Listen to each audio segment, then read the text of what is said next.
say that the battle near London was terrible. They say Arthur fought all day. 10 minutes, I said dismissively. And they all declare that Lancelot saved him, arriving at the last moment with 100 spearmen. They all say that, I said, because Lancelot's poets wrote the songs. She shook her head sadly. If this, she said, slapping the big leather bag in which she carries the finished parchments back to the care, is the only record of Lancelot, Derval, then what will people think? That the poets lie? Well, who cares what people think? I answered testily. And poets always lie. It's what they're paid to do. But you ask me for the truth. I tell it, and then you complain. Lancelot's warriors, she quoted, spearmen so bold, makers of widows and givers of gold, slayers of Saxons, feared by the Sais— Oh, do stop, I interrupted her. Please. I heard the song a week after it was written. But if the songs lied, she pleaded, why didn't Arthur protest? Because he never cared about songs. Why should he? He was a warrior, not a bard, and so long as his men sang before battle, he didn't care. And besides, he could never sing himself. He thought he had a voice, but Cynwyn always said he sounded like a cow with wind. Igraine frowned. I still don't understand why Lancelot's making peace was so very bad. Oh, it isn't difficult to understand, I said. I slid off the stool and crossed to the hearth, where I used a stick to pull some glowing embers from the small fire. I arranged 6 embers in a line on the floor, then split the row into 2 and 4. The 4 embers, I said, represent Ael's forces. The 2 are Cerdic's. Now, understand we could never have beaten the Saxons if all the embers had been together. We could not have defeated 6, but we could beat 4. Arthur planned to beat those 4, then turn on the 2, and that way we could have scoured Britain of the Sais. But by making peace, Lancelot increased Cerdic's power. I added another ember to the 2, so that 4 now faced a group of 3, then shook the flame off the burning stick. We had weakened Ael, I explained, but we'd weakened ourselves too, for we no longer had Lancelot's 300 spearmen. They were pledged to peace. That increased Cerdic's power even more. I pushed 2 of Ael's embers into Cerdic's camp, dividing the line into 5 and 2. So all we had done, I said, was weaken Ael and strengthen Cerdic. And that's what Lancelot's peacemaking achieved. You are giving Our Lady lessons in counting? Sansom sidled into the room with a suspicious look on his face. And I thought you were composing a gospel, he added slyly. The 5 loaves and 2 fishes, Igraine said swiftly. Brother Derval thought it might be 5 fishes and 2 loaves, but I'm sure I'm right. Am I not, Lord Bishop? My lady is quite right, Sansom said. And Brother Derval is a poor Christian. How can such an ignorant man write a gospel for the Saxons? Only with your loving support, Lord Bishop, Igraine answered. And of course with my husband's support. Or shall I tell the king that you oppose him in this small thing? You would be guilty of the grossest falsehood if you did, Sansom lied to her, outmanoeuvred again by my clever queen. I came to tell you, lady, that your spearmen believe you should leave. The sky threatens more snow. She picked up the bag of parchments and gave me a smile. I shall see you when the snow has stopped, Brother Derval. I shall pray for that moment, lady. She smiled again, then walked past the saint, who half bowed as she went through the door. But once she had gone, he straightened and stared at me. The tufts above his ears that made us call him the Mouse Lord are white now, but age has not softened the saint. He can still bristle with vituperation, and the pain that still afflicts him when he passes urine only serves to make his temper worse. There is a special place in hell, Brother Derval, he hissed at me, for the tellers of lies. I shall pray for those poor souls, Lord, I said, then turned from him and dipped this quill in ink to go on with my tale of Arthur, my warlord, my peacemaker and friend. What followed were the glorious years. Igraine, who listens to the poets too much, calls them Camelot. We did not. They were the years of Arthur's best rule, the years when he shaped a country to his wishes, and the years in which Dumnonia most closely matched his ideal of a nation at peace with itself and with its neighbours. But it is only by looking back that those years seem so much better than they were. And that is because the years that followed were so much worse. To hear the tales told at night-time hearths, you would think we had made a whole new country in Britain, named it Camelot, and peopled it with shining heroes. But the truth is that we simply ruled Dumnonia as best we could. We ruled it justly, and we never called it Camelot. I did not even hear that name till 2 years ago. Camelot exists only in the poet's dreams, while in our Dumnonia, even in those good years, the harvest still failed, the plagues still ravaged us, and the wars were still fought. Cynwyn came to Dumnonia, and it was in Lindinis that our first child was born. It was a girl, and we called her Morwenna, after Cynwyn's mother. She was born with black hair, but after a while it turned pale gold like her mother's. Lovely Morwenna. Merlin was proved right about Guinevere, for as soon as Lancelot had established his new government in Venter, she declared herself tired of the brand-new palace at Lindinis. It was too damp, she said, and much too exposed to the wet winds coming off the swamps about Inniswydren, and too cold in winter. And suddenly nothing would do except to move back to Uther's old winter palace at Durnovaria. But Durnovaria was almost as far from Venter as Lindinis, so Guinevere then persuaded Arthur that they needed to prepare a house for the distant day when Mordred became king, and, by a king's right, demanded the winter palace's return. So Arthur let Guinevere make the choice. Arthur himself dreamed of a stout hall with a palisade, beast house and granaries. But Guinevere found a Roman villa just south of the fort of Vindocladia, that lay, just as Merlin had foretold, on the frontier between Dumnonia and Lancelot's new Belgic kingdom. The villa was built on a hill above a creek of the sea, and Guinevere called it her sea palace. She had a swarm of builders renovate the villa and fill it with all the statues that had once graced Lindinis. She even commandeered the mosaic floor from Lindinis's entrance hall.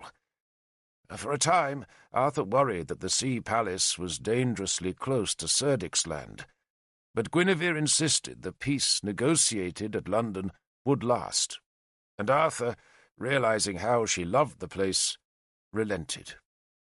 He never cared what place he called home, for he was rarely at home. He liked to be on the move, always visiting some corner of Mordred's kingdom. Mordred himself moved into the ransacked palace at Lindinis, and Cynwyn and I had his guardianship, and so lived there too. And with us were 60 spearmen, 10 horsemen to carry messages, 16 kitchen girls, and 28 house slaves. We had a steward, a chamberlain, a bard, 2 huntsmen, a mead brewer, a falconer, a physician, a doorkeeper, a candleman, and 6 cooks. And they all had slaves. And besides those house slaves, there was a small army of other slaves who worked the land and pollarded the trees and kept the ditches drained.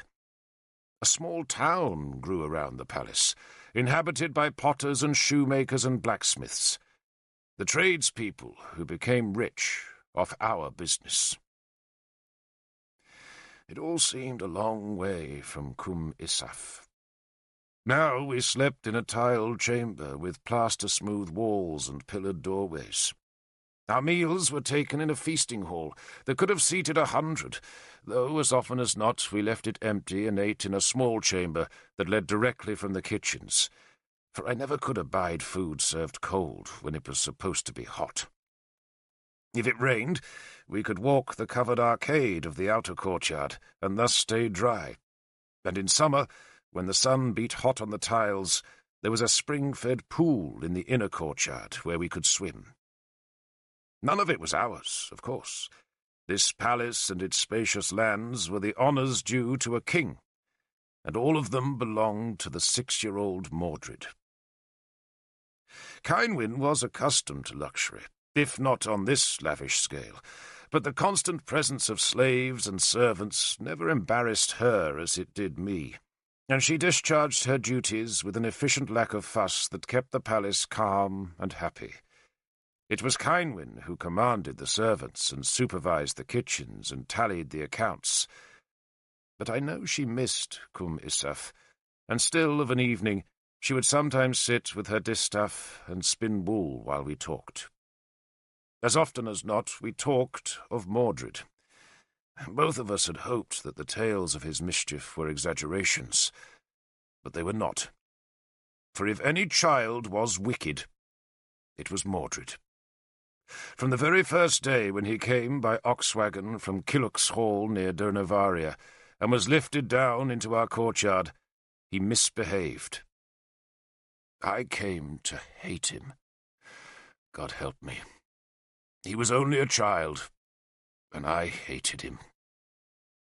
The king was always small for his age, but apart from his club left foot, he was solidly built, with hard muscles and little fat.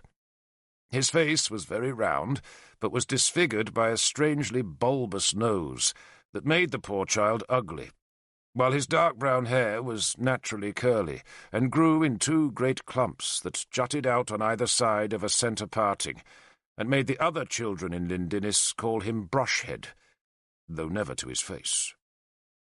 He had strangely old eyes, for even at 6 years old they were guarded and suspicious, and they became no kinder as his face hardened into manhood.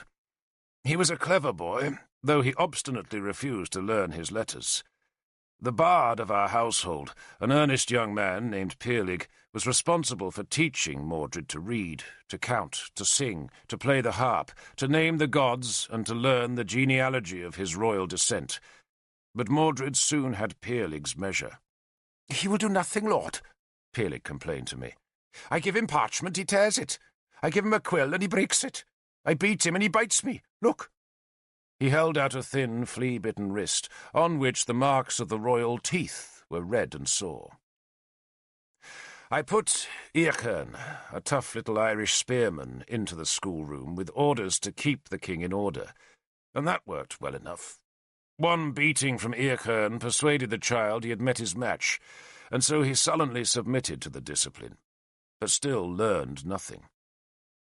You could keep a child still, it seemed, but you could not make him learn. Mordred did try to frighten Eachern by telling him that when he became king he would take his revenge on the warrior for the frequent beatings. But Eachern just gave him another thrashing and promised that he would be back in Ireland by the time Mordred came of age. "So, if you want revenge, Lord King," Eachern said, giving the boy another sharp blow, "then bring your army to Ireland, and we'll give you a proper grown-up whipping." Mordred was not simply a naughty boy. We could have coped with that, but positively wicked. His acts were designed to hurt, even to kill. Once, when he was 10, we found 5 adders in the dark cellar where we kept the vats of mead. No one but Mordred would have placed them there, and doubtless he did it in the hope that a slave or servant would be bitten. The cellar's cold had made the snakes sleepy, and we killed them easily enough.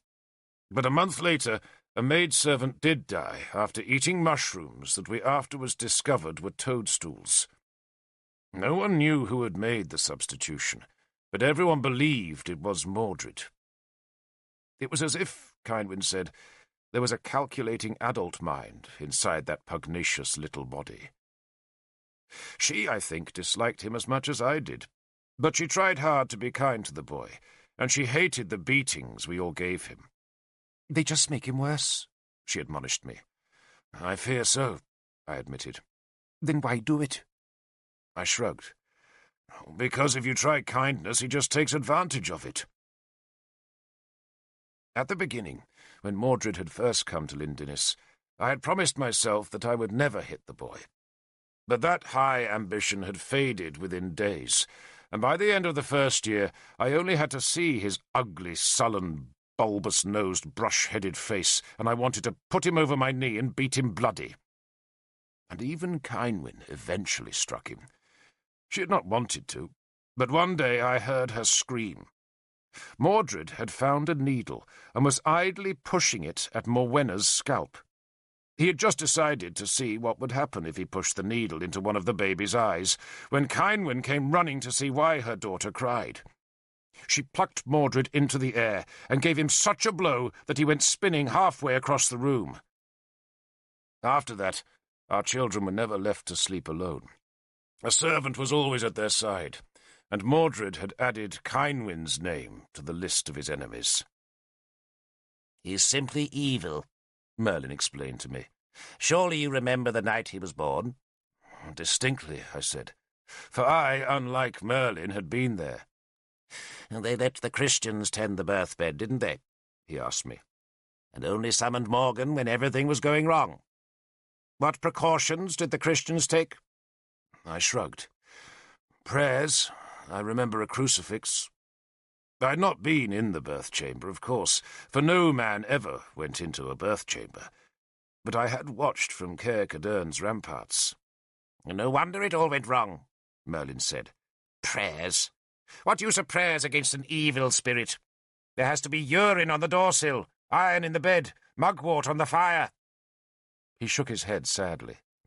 "A spirit got into the boy before Morgan could help him, and that's why his foot is so twisted. The spirit was probably clinging onto the foot when it sensed Morgan's arrival." "So how do we get the spirit out?" I asked. "With a sword through the wretched child's heart," he said, smiling, and leaned back in his chair. "Please, Lord," I insisted. "How?" Merlin shrugged. "Old Belize reckoned it could be done by putting the possessed person into a bed between two virgins.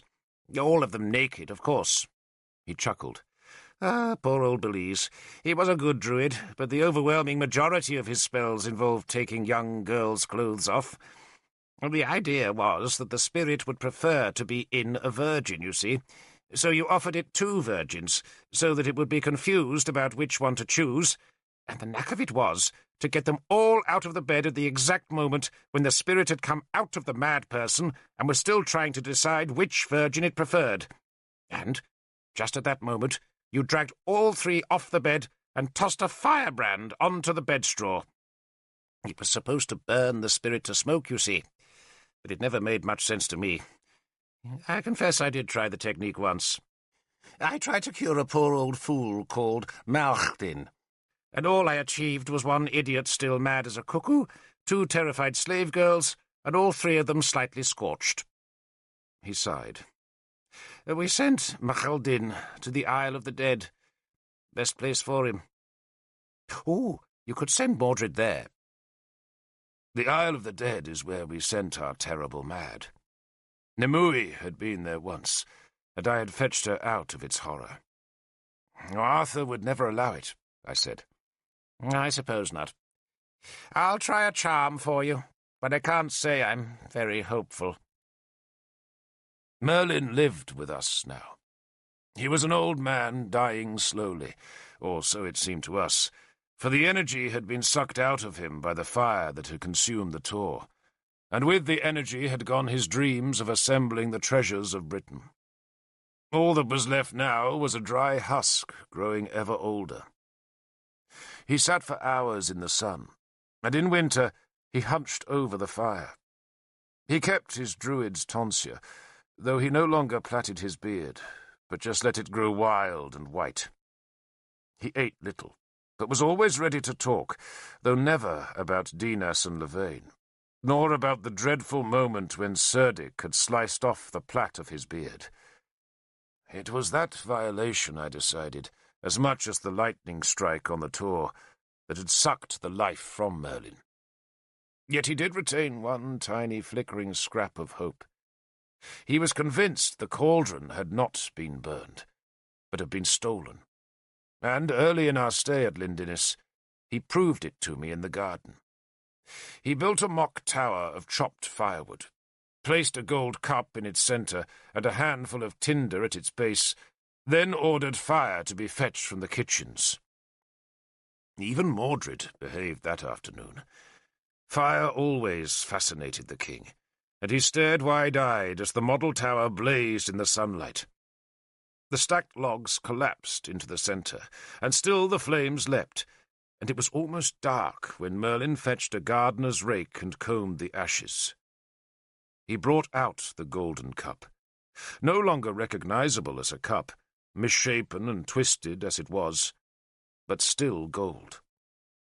"I reached the tor the morning after the fire, Devil," he told me, "and I searched and searched through the ashes. I had every scorched timber removed by hand. I sieved the cinders, I raked the remnants, and I found no gold, not one drop. The cauldron was taken, and the tower was set on fire. I suspect the treasures were stolen at the same time, for they were all stored there, except for the chariot and the other one." "What other one?" For a moment he looked as if he would not answer. Then he shrugged as if none of it mattered now. "The sword of Rithok. You know it as Caledfulk." He was speaking of Arthur's sword, Excalibur. "You gave it to him, even though it's one of the treasures?" I asked in astonishment. "Why not? He's sworn to return it to me when I need it. He doesn't know it's the sword of Rithok, Derval, and you must promise me not to tell him. He'll only do something stupid if he finds out, like melt it down to prove he isn't frightened of the gods. Arthur can be very obtuse at times, but he's the best ruler we have, so I decided to give him a little extra secret power by letting him use Rithok's sword. He'd scoff if he knew, of course, but one day the blade will turn to flame, and he won't scoff then." I wanted to know more about the sword, but he would not tell me. "It doesn't matter now," he said.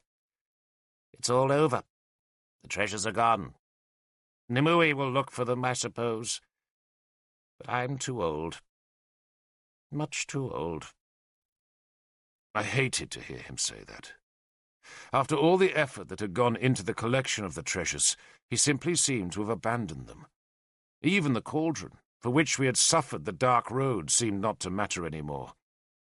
"If the treasures still exist, Lord," I insisted, "they can be found." He smiled indulgently. "They will be found," he said dismissively. "Of course they'll be found." "Then why don't we look for them?" He sighed as though my questions were a nuisance. "Because they are hidden, Derval, and their hiding place will be under a spell of concealment. I know that. I can sense it. So we have to wait until someone tries to use the cauldron. When that happens, we'll know. For only I have the knowledge to use the cauldron properly, and if anyone else summons its powers, they'll spill a horror across Britain." He shrugged. "We wait for the horror, Derval. Then we go to the heart of it, and there we shall find the cauldron." "So who do you think stole it?" I persisted. He spread his hands to show ignorance. "Lancelot's men? For Cerdic, probably. Or maybe for those two Silurian twins. I rather underestimated them, didn't I? Not that it matters now. Only time will tell who has it, Derval. Only time will tell. Wait for the horror to show, then we'll find it." He seemed content to wait, and while he waited, he told old tales and listened to news, though from time to time he would shuffle into his room that led off the outer courtyard, and there he would work some charm, usually for Morwenna's sake. He still told fortunes, usually by spreading a layer of cold ashes on the courtyard's flagstones, and letting a grass snake ripple its way through the dust, so he could read its trail. But I noted that the fortunes were always bland and optimistic. He had no relish for the task. He did possess some power still, for when Morwenna caught a fever, he made a charm of wool and beechnut shells, then gave her a concoction made from crushed woodlice that took the fever clean away. But when Mordred was sick, he would always devise spells to make the sickness worse, though the king never did weaken and die. "The demon protects him," Merlin explained, "and these days I'm too weak to take on young demons." He would lean back in his cushions and entice one of the cats onto his lap. He had always liked cats, and we had plenty in Lindinnis. Merlin was happy enough in the palace. He and I were friends. He was passionately fond of Cynwyn and our growing family of daughters, and he was looked after by Gwilithin, Ralla, and Cathig, his old servants from the Tor. Gwilithin and Ralla's children grew up alongside ours, and all of them were united against Mordred. By the time the king was 12 years old, Cynwyn had already given birth 5 times. All 3 of the girls lived, but both the boys died within a week of their births, and Cynwyn blamed Mordred's evil spirit for their deaths. "It doesn't want other boys in the palace," she said sadly. "Only girls." "Mordred will go soon," I promised her, for I was counting the days to his 15th birthday, when he would be acclaimed king. Arthur counted the days too, though with some dread, for he feared that Mordred would undo all his achievements. Arthur came frequently to Lindinnis in those years.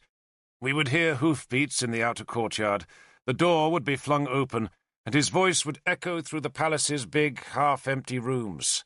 "Morwenna! Seren! Dian!"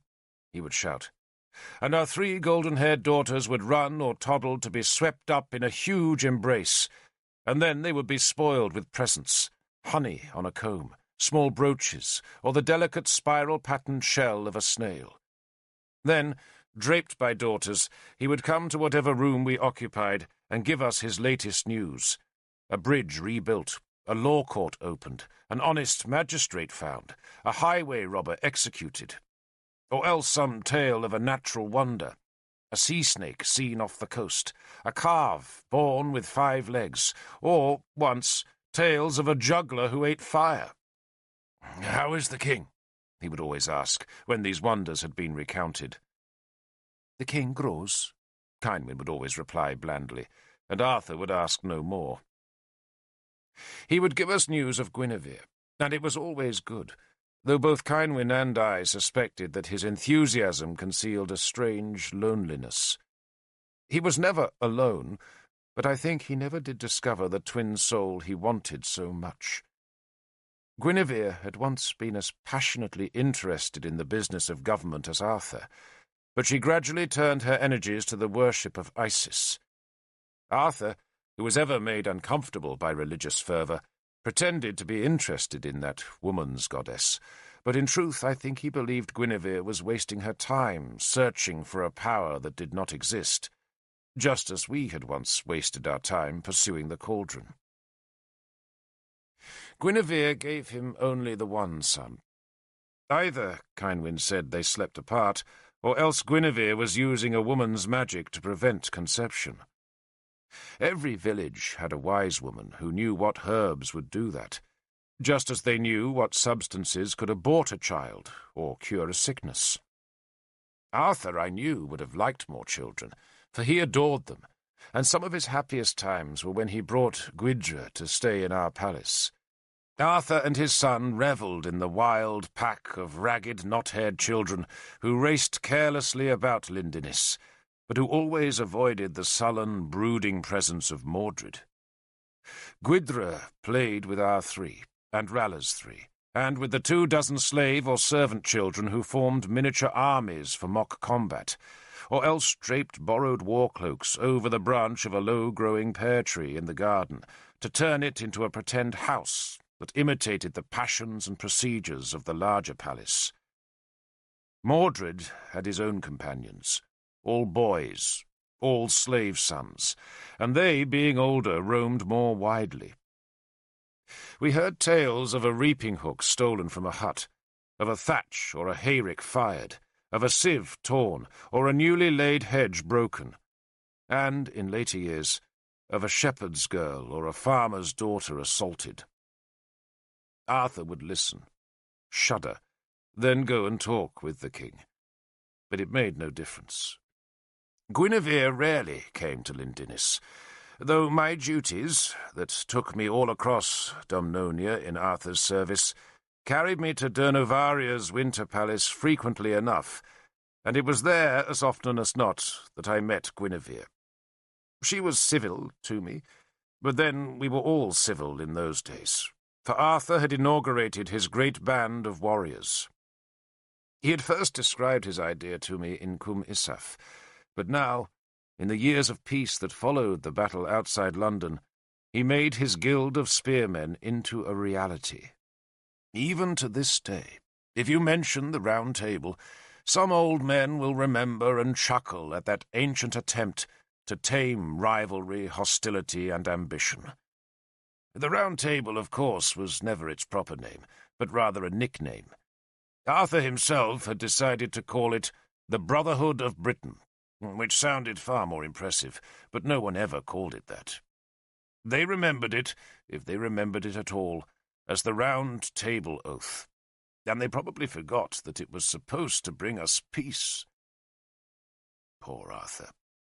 He really did believe in brotherhood, and if kisses could bring peace, then 1,000 dead men would still be alive to this day.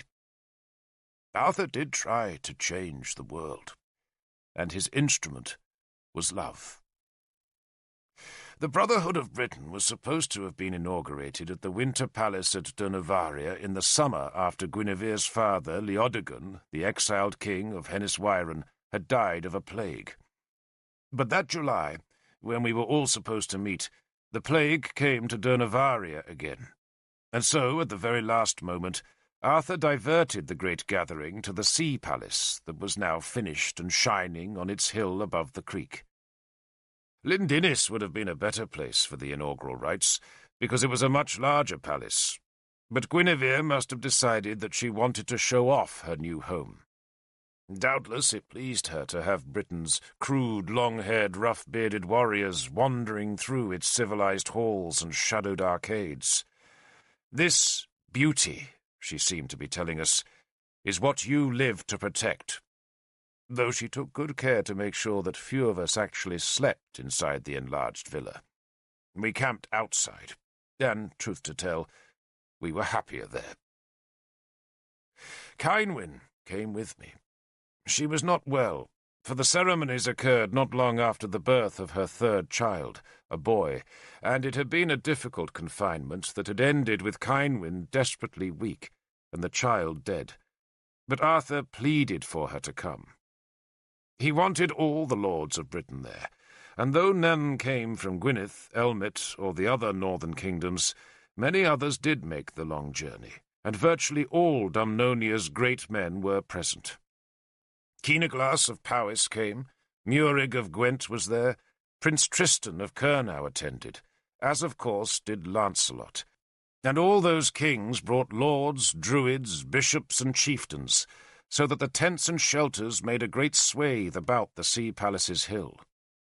Mordred, who was then 9 years old, came with us, and he, to Guinevere's disgust, was given rooms with the other kings inside the palace.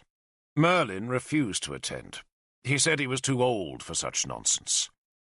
Galahad was named the Marshal of the Brotherhood, and so he presided with Arthur, and, like Arthur, believed devoutly in the whole idea. I never confessed as much to Arthur, but I found the whole thing embarrassing. His notion was that we would all swear peace and friendship to one another, and thus heal our enmities and bind each other in oaths that would forbid any in the Brotherhood of Britain from ever raising a spear against another. But even the gods seemed to mock that high ambition, for the day of the ceremony dawned chill and gloomy, though it never did actually rain, which Arthur, who was ridiculously optimistic about the whole thing, declared to be a propitious sign. No swords, spears, or shields were carried to the ceremony, held in the Sea Palace's great pleasure garden, which lay between two newly built arcades that stretched on grass embankments towards the creek. Banners hung from the arcades, where two choirs sang solemn music to give the ceremonies a proper dignity. At the north end of the garden, close to a big arched door that led into the palace, a table had been set. It happened to be a round table, though there was nothing significant in that shape. It was simply the most convenient table to carry out into the garden. The table was not very large, maybe as far across as a man's outstretched hands could reach, but it was, I remember, very beautiful. It was Roman, of course, and made of a white translucent stone, into which had been carved a remarkable horse with great spread wings. One of the wings had a grievous crack running through it, but the table was still an impressive object, and the winged horse a wonder.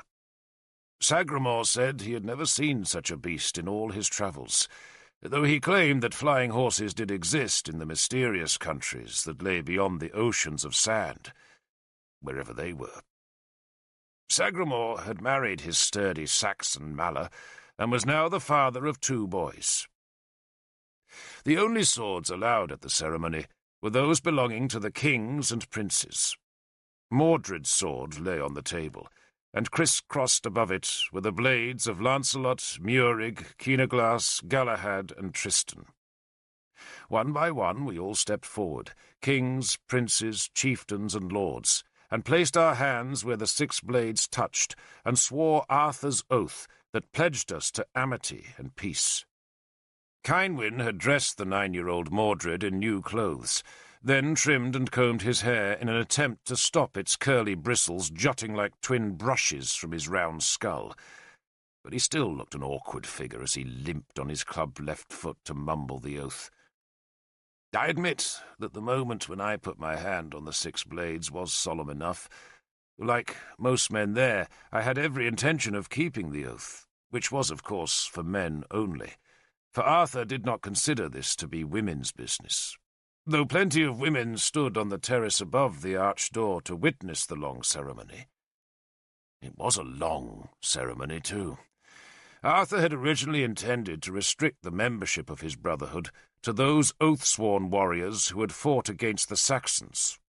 But now he had widened it to include every great man he could lure to the palace, and when the oaths were finished, he swore his own oath, and afterwards stood on the terrace and told us that the vow we had just sworn was as sacred as any we had ever made, that we had promised Britain peace, and that if any of us broke that peace, then it was the sworn duty of every other member of the Brotherhood to punish the transgressor. Then he instructed us to embrace each other, and after that, of course, the drinking started. The day's solemnity did not end as the drinking began. Arthur had watched carefully to see which men avoided other men's embraces, and then, group by group, those recalcitrant souls were summoned to the palace's great hall, where Arthur insisted they should be reconciled. Arthur himself showed an example by first embracing Sansom and afterwards Melwas, the dethroned Belgic king, whom Arthur had exiled to Isker. Melwas submitted with a lumbering grace to the kiss of peace, but he died a month later after eating a breakfast of tainted oysters. Fate, as Merlin loved to tell us, is inexorable. Those more intimate reconciliations inevitably delayed the serving of the feast, which was to take place in the great hall, where Arthur was bringing enemies together, and so more mead was carried out to the garden, where the bored warriors waited and tried to guess which among them would be summoned to Arthur's peacemaking next. I knew I would be summoned, for I had carefully avoided Lancelot during the whole ceremony, and sure enough, Higwyth, Arthur's servant, found me and insisted I go to the great hall, where, as I feared, Lancelot and his courtiers waited for me. Arthur had persuaded Kynwyn to attend, and, to give her some added comfort, he had asked her brother Keenaglas to be present. The 3 of us stood on one side of the hall, Lancelot and his men on the other, while Arthur, Galahad, and Guinevere presided from the dais, where the high table stood ready for the great feast. Arthur beamed at us. "I have in this room," he declared, "some of my dearest friends. King Keenaglas, the best ally any man could have in war or peace.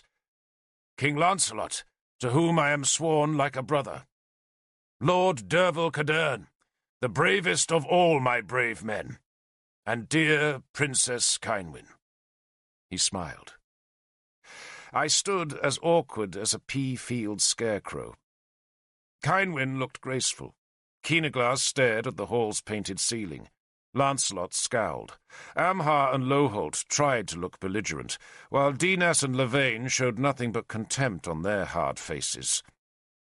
Guinevere watched us carefully, and her striking face betrayed nothing, though I suspect she felt as scornful as Dinas and Lavaine of this invented ceremony that was so dear to her husband. Arthur fervently wanted peace, and only he and Galahad seemed unembarrassed by the occasion. When none of us spoke, Arthur spread his arms and stepped down from the dais. "I demand," he said, "that the ill blood that exists between you be spilled now. Spilled once, and then forgotten." He waited again. I shuffled my feet, and Keenaglas tugged at his long moustaches. "Please," Arthur said. Cynwyn gave a tiny shrug. "I regret," she said, "the hurt I caused King Lancelot." Arthur, delighted that the ice was melting, smiled at the Belgic king. "Lord King?" He invited a response from Lancelot. "Will you forgive her?" Lancelot, who that day was dressed all in white, glanced at her, then bowed. "Well, is that forgiveness?" I growled. Lancelot coloured, but managed to rise to Arthur's expectations. "I have no quarrel with the Princess Cynwyn," he said stiffly. "There." Arthur was delighted with the grudging words, and spread his arms again to invite them both forward. "Embrace," he said. "I will have peace." They both walked forward, kissed each other on the cheek, and stepped back. The gesture was about as warm as that star-bright night when we had waited about the cauldron in the rocks by Llyn Cerrig Bach, but it pleased Arthur. "Derval," he looked at me, "will you not embrace the king?" I steeled myself for conflict. "I will embrace him, lord," I said, "when his druids retract the threats they made against the Princess Cynwyn." There was silence. Guinevere sighed and tapped a foot on the mosaics of the dais, the same mosaics she had taken from Lindinis. She looked, as ever, superb. She wore a black robe, perhaps in recognition of the day's solemnity, and the robe was sewn with dozens of small silver crescent moons. Her red hair had been tamed into plaits that she had coiled about her skull and pinned into place with 2 gold clasps shaped as dragons. Around her neck she wore the barbaric Saxon gold necklace that Arthur had sent her after a long-ago battle against Ael's Saxons. She had told me then that she disliked the necklace, but it looked magnificent on her.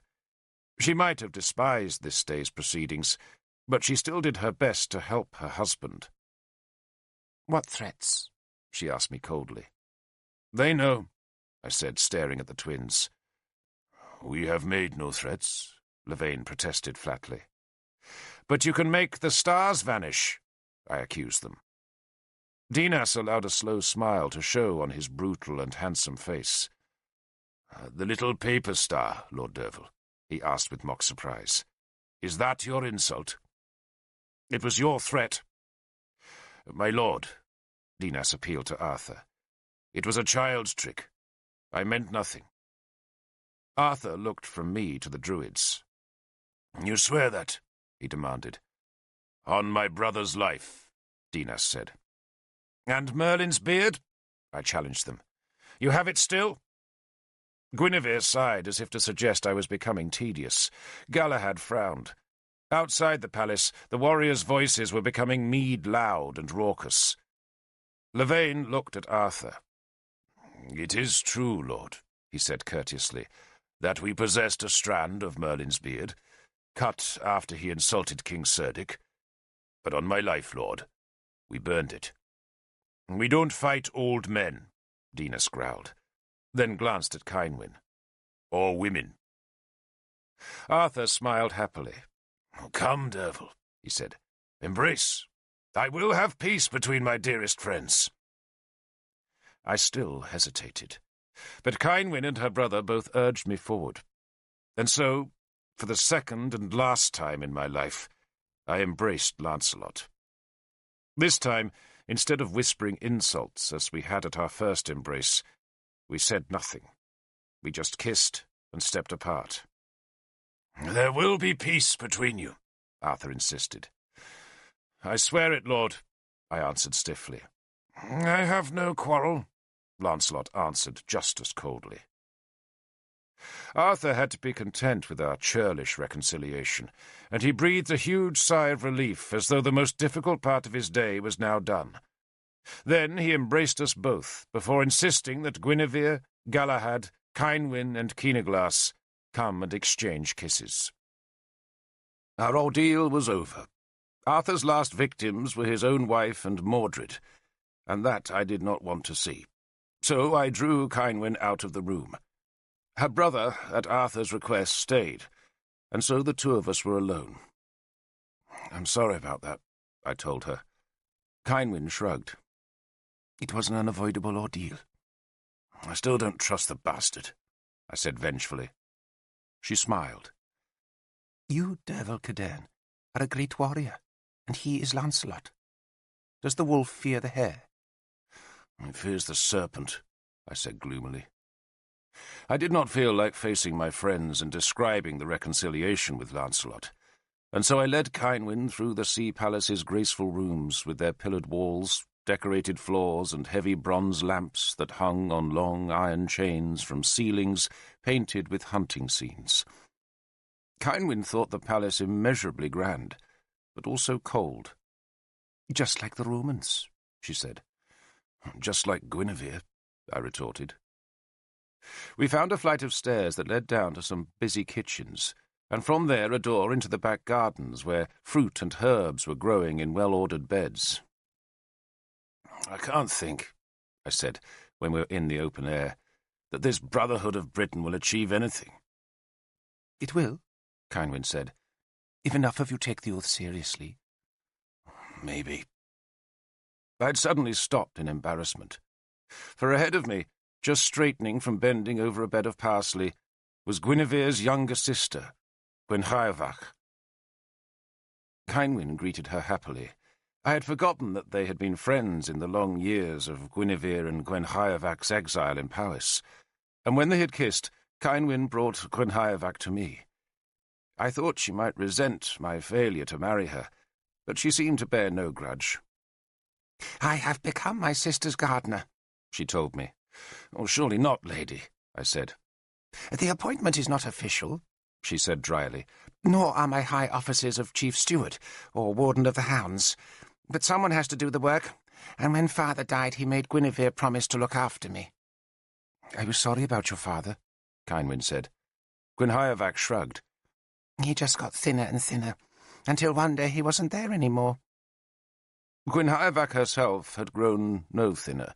Indeed, she was obese now, a fat, red-faced woman who, in her earth-stained dress and dirty white apron, looked more like a farmer's wife than a princess.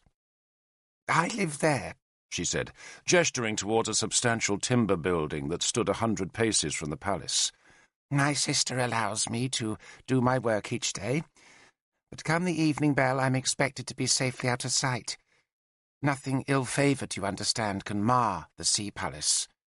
"Lady," I protested at her self-deprecation. Gwenhwyvarch waved me to silence. "I'm happy," she said bleakly. "I take the dogs for long walks, and I talk to the bees." "Come to Lindinnis," Kynwyn urged her. "That would never be allowed," Gwenhwyvarch said with pretended shock. "Why not?" Kynwyn asked. "We have rooms to spare. Please." Gwenhwyvarch smiled slyly. "I know too much, Kynwyn, that's why. I know who comes and who stays, and what they do here." Neither of us wanted to probe those hints, so we both kept silent.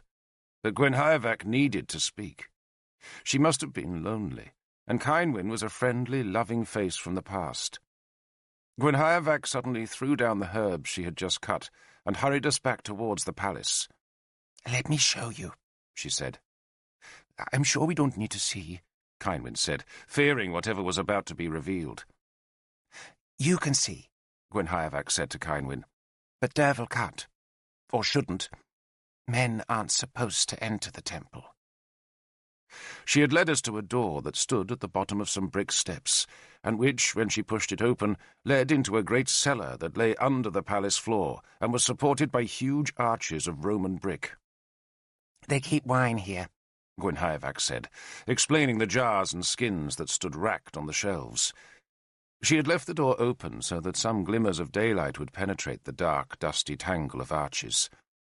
"This way," she said, and disappeared between some pillars to our right.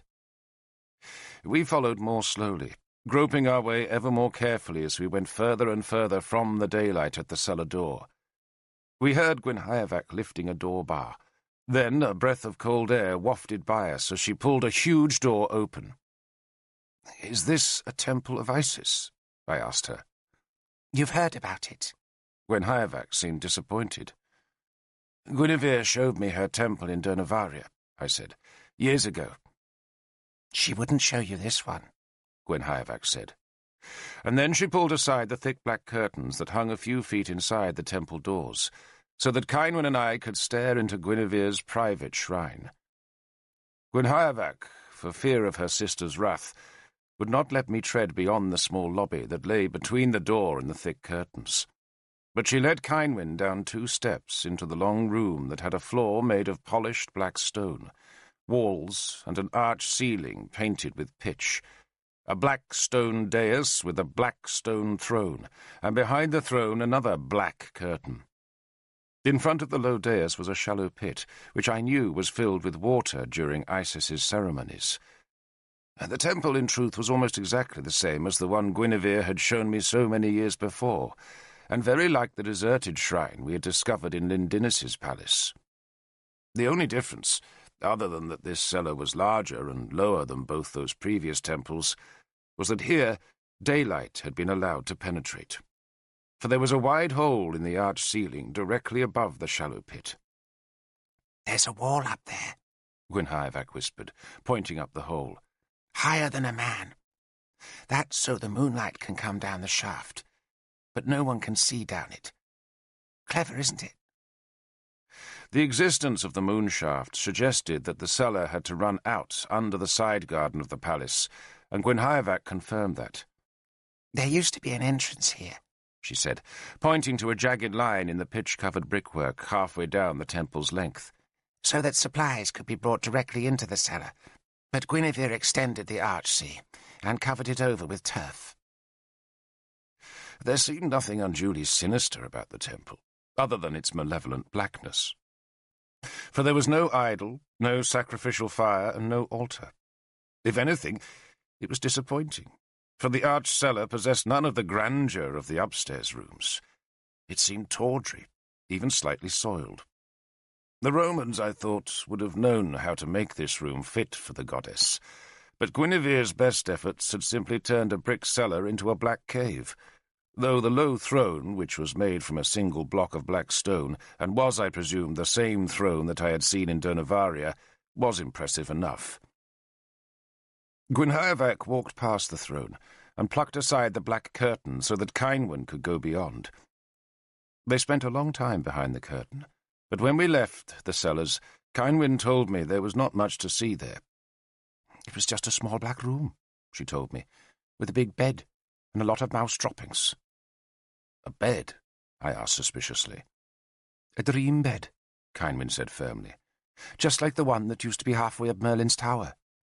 "Is that all it is?" I asked, still suspicious. Kynwyn shrugged. "Gwenhwyvac tried to suggest it was used for other purposes," she said disapprovingly, "but she had no proof, and she did finally admit that her sister slept there to receive dreams." She smiled sadly. "I think poor Gwenhwyvac is touched in the head. She believes Lancelot will come for her one day." "She believes what?" I asked in astonishment. "She's in love with him, poor woman," Kynwyn said. We had tried to persuade Gwenhwyvac to join us at the celebrations in the front garden, but she had refused. She would not, she had confided to us, be welcome, and so she had hurried away, darting suspicious glances left and right. Poor Gwenhwyvac, Cynwyn said, then laughed.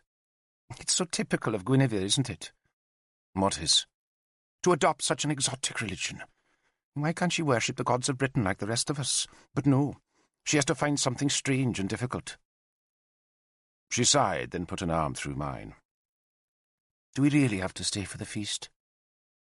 She was feeling weak, for she had still not fully recovered from the last birth. Arthur will understand if we don't go, I said. But Guinevere won't, she sighed. So I had better survive. We had been walking around the long western flank of the palace, past the high timber palisade of the temple's moonshaft, and had now reached the end of the long arcade. I stopped her before we turned the corner, and I put my hands on her shoulders. Cynwyn of Powys, I said, looking into her astonishing and lovely face. I do love you. I know, she said with a smile, then stood on tiptoe to kiss me, before leading me a few paces on so that we could gaze up the length of the Sea Palace's pleasure garden. There, Cynwyn said with amusement, is Arthur's Brotherhood of Britain. The garden was reeling with drunken men. They'd been kept too long from the feast, so now they were offering each other elaborate embraces and flowery promises of eternal friendship. Some of the embraces had turned into wrestling matches that rolled fiercely over Guinevere's flower beds.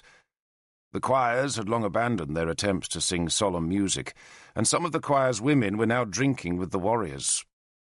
Not all the men were drunk, of course, but the sober guests had retreated to the terrace to protect the women, many of whom were Guinevere's attendants, and among whom was Lunete, my first and long-ago love. Guinevere was also on the terrace, from where she was staring in horror at the wreckage being made of her garden, though it was her own fault, for she had served mead brewed especially strong, and now at least 50 men were roistering in the gardens. Some had plucked flower stakes to use in mock sword fights, and at least one man had a bloody face, while another was working free a loosened tooth and foully cursing the oath-sworn brother of Britain who had struck him. Someone else had vomited onto the round table. I helped Cynwyn up to the safety of the arcade, while beneath us the Brotherhood of Britain cursed and fought and drank itself insensible.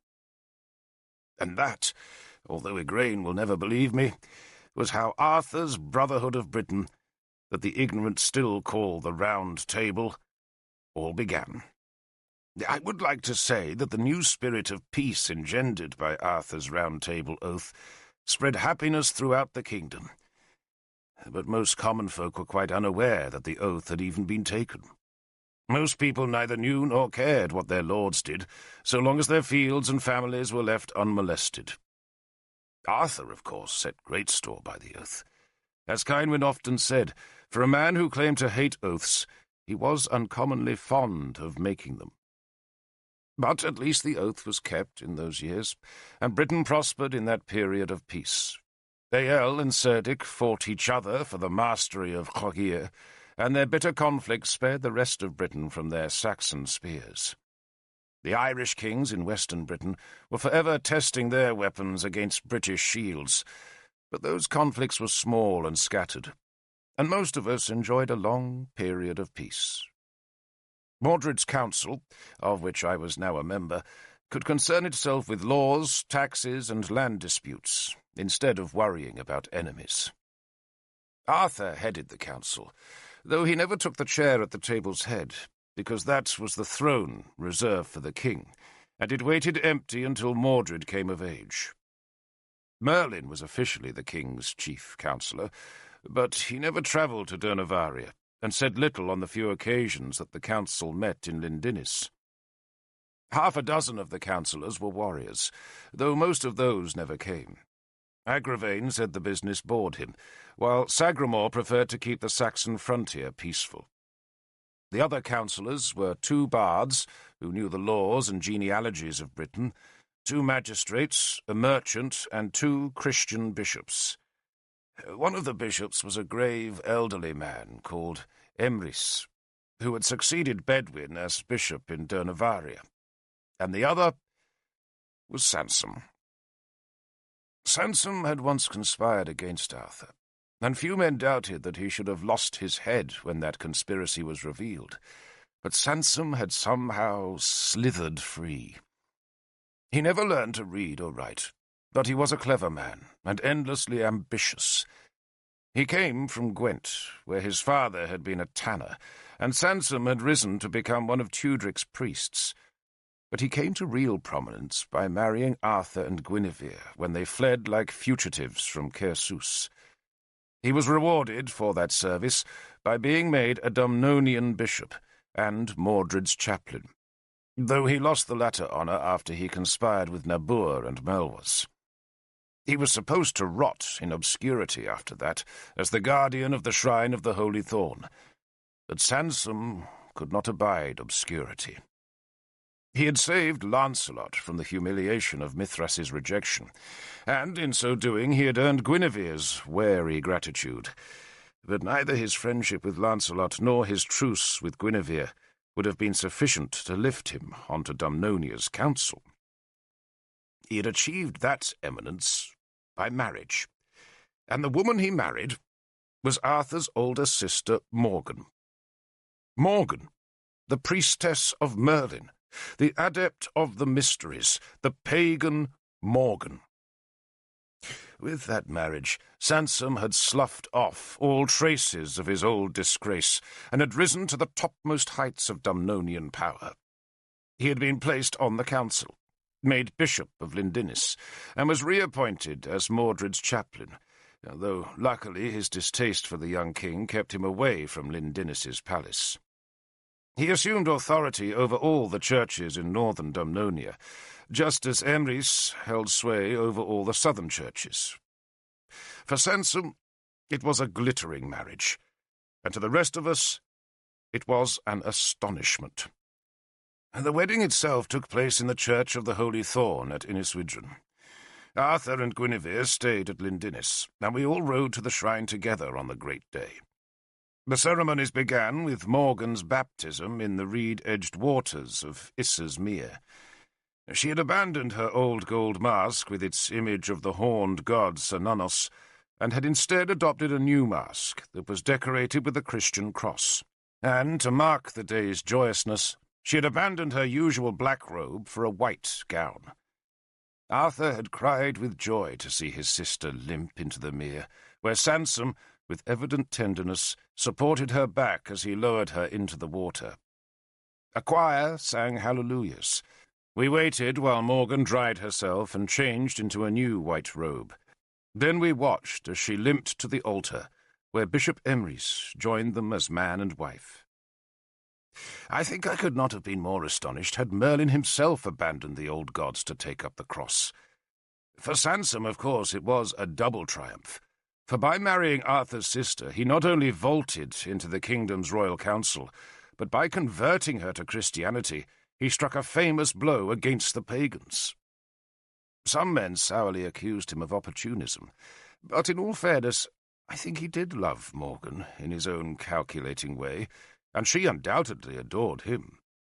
They were 2 clever people united by resentments. Sansom ever believed that he should be higher than he was, while Morgan, who had once been beautiful, resented the fire that had twisted her body and turned her face into a horror. She resented Nimue, too, for Morgan had once been Merlin's most trusted priestess, and the younger Nimue had usurped that place, and now, in revenge, Morgan became the most ardent of Christians. She was as strident in her protestations of Christ as she had ever been in her service of the older gods, and after her marriage all her formidable will was poured into Sansom's missionary campaign. Merlin did not attend the marriage, but he did deride amusement from it. "She's lonely," he told me when he heard the news, "and the Mouse Lord is at least company. You don't think they rut together, do you?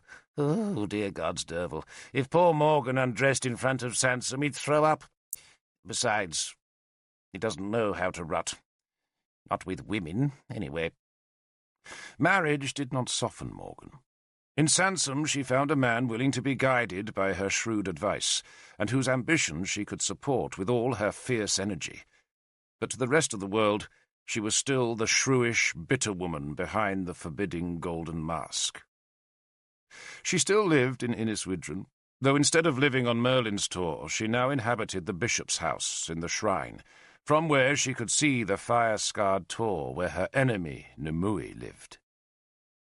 Nimue, bereft of Merlin now, was convinced that Morgan had stolen the treasures of Britain. As far as I could see, that conviction was based solely on Nimue's hatred for Morgan, whom Nimue considered the greatest traitor of Britain. Morgan, after all, was the pagan priestess who had abandoned the gods to turn Christian, and Nimue, whenever she saw Morgan, spat and hurled curses that Morgan energetically flung back at her. Pagan threat battling Christian doom. They would never be civil with each other. Though once, at Nimue's urging, I did confront Morgan about the lost cauldron. That was a year after the marriage, and though I was now a lord and one of the wealthiest men in Dumnonia, I still felt nervous of Morgan. When I had been a child, she had been a figure of awesome authority and terrifying appearance, who had ruled the Tor with a brusque bad temper and an ever-ready staff, with which we all were disciplined. Now, so many years later, I found her just as alarming.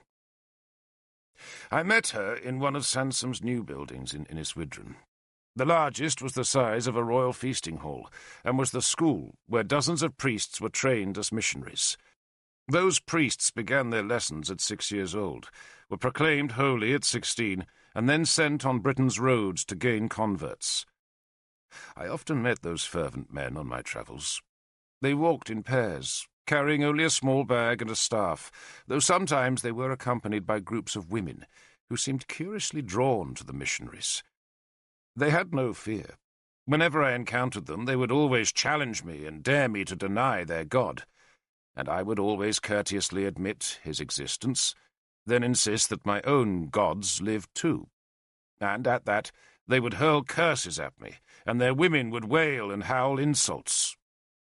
Once, when 2 such fanatics frightened my daughters, I used the butt of a spear on them, and I admit I used it too hard, for at the end of the argument there was a broken skull and a shattered wrist, neither of them mine. Arthur insisted I stand trial as a demonstration that even the most privileged Dumnonians were not above the law, and thus I went to the Lindinnis courthouse, where a Christian magistrate charged me the bone price of half my own weight in silver. "You should have been whipped." Morgan evidently remembered the incident, and snapped her verdict at me when I was admitted to her presence. "Whipped raw and bloody in public." "I think even you would find that difficult now, lady," I said mildly. "God would give me the needful strength," she snarled from behind her new gold mask with its Christian cross. She sat at a table that was piled with parchment and ink-covered wood shavings, for she not only ran Sansom's school, but tallied the treasuries of every church and monastery in northern Dumnonia, though the achievement of which she was most proud was her community of holy women who chanted and prayed in their own hall, where men were not allowed to set foot. I could hear their sweet voices singing now, as Morgan looked me up and down. She evidently did not much like what she saw. "If you've come for money," she snapped, "you can't have it. Not till you repay the loans outstanding." "There are no outstanding loans that I know of," I said mildly. "Nonsense." She snatched up one of the wood shavings and read out a fictitious list of unpaid loans. I let her have her say, then gently told her that the council did not seek to borrow money from the church. "And if it did," I added, "then I'm sure your husband would have told you." "And I'm sure," she said, "that you pagans on the council are plotting things behind the saint's back." She sniffed. "How is my brother?" "Busy, lady." "Too busy to come and see me plainly." And you're too busy to visit him, I said pleasantly. Me? Go to Dernavaria and face that witch Guinevere? She made the sign of the cross, then dipped her hand in a bowl of water and made the sign again. I would rather walk into hell and see Satan himself, she said, than see that witch of Isis. She was about to spit to avert evil, then remembered to make another sign of the cross instead. Do you know what rights Isis demands? She asked me angrily. No, lady, I said. Filth, devil! Filth! Isis is the Scarlet Woman, the whore of Babylon. It is the devil's faith, devil. They lie together, man and woman. She shuddered at that horrid thought. Pure filth! Men are not allowed in their temple, lady, I said, defending Guinevere, just as they are not allowed in your woman's hall. Not allowed? Morgan cackled. They come by night, you fool, and worship their filthy goddess naked. Men and women together, sweating like swine. You think I don't know? I, who was once such a sinner? You think you know better than I about pagan faiths? I tell you, devil, they lie together in their own sweat. Naked woman and naked man. Isis and Osiris. Woman and man. And the woman gives life to the man. And how do you think that's done, you fool? It's done by the filthy act of fornication, that's how. She dipped her fingers in the water bowl and made the sign of the cross again, leaving a bead of the holy water on the forehead of her mask. You're an ignorant, credulous fool, she snapped at me. I did not pursue the argument. The different faiths always insulted each other thus. Many pagans accused the Christians of similar behaviour at their so-called love feasts, and many country people believed that the Christians kidnapped, killed, and ate children. Arthur's also a fool, Morgan growled, for trusting Guinevere. She gave me an unfriendly look with her one eye. So what do you want of me, devil? If it isn't money. I want to know, lady, what happened on the night the cauldron disappeared. She laughed at that. It was an echo of her old laughter, the cruel cackling sound that had always presaged trouble on the tour. You miserable little fool, she said, wasting my time. And with that she turned back to her work table. I waited while she made marks on her tally sticks or in the margins of parchment scrolls and pretended to ignore me. Still here, fool? She asked after a while. Still here, lady, I said. She turned on her stool. Why do you want to know? Is it that wicked little whore on the hill who sent you? She waved through the window at the Tor. Merlin asked me, lady, I lied. He's curious about the past, but his memory wanders. It'll wander into hell soon, she said vengefully. Then she pondered my question, before at last offering a shrug. I will tell you what happened that night, she said at last, and I will tell you only once, and when it is told, you will never ask me of it again. Once is enough, lady. She stood and limped to the window, from where she could stare up at the Tor. The Lord God Almighty, she said, the one true God, the Father of us all, sent fire from heaven. I was there, so I know what happened. He sent the lightning, and it struck the hall thatch and set it on fire. I was screaming, for I have good cause to fear fire. I know fire. I am a child of fire. Fire ruined my life. But this was a different fire. This was God's cleansing fire, the fire that burned away my sin. The fire spread from the thatch to the tower, and it burned everything. I watched that fire, and I would even have died in it if the blessed Saint Sansom had not come to guide me to safety. She made the sign of the cross, then turned back to me. That fool, she snapped, is what happened.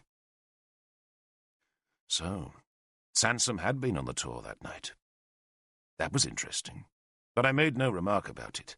Instead, I said gently, The fire did not burn the cauldron, lady.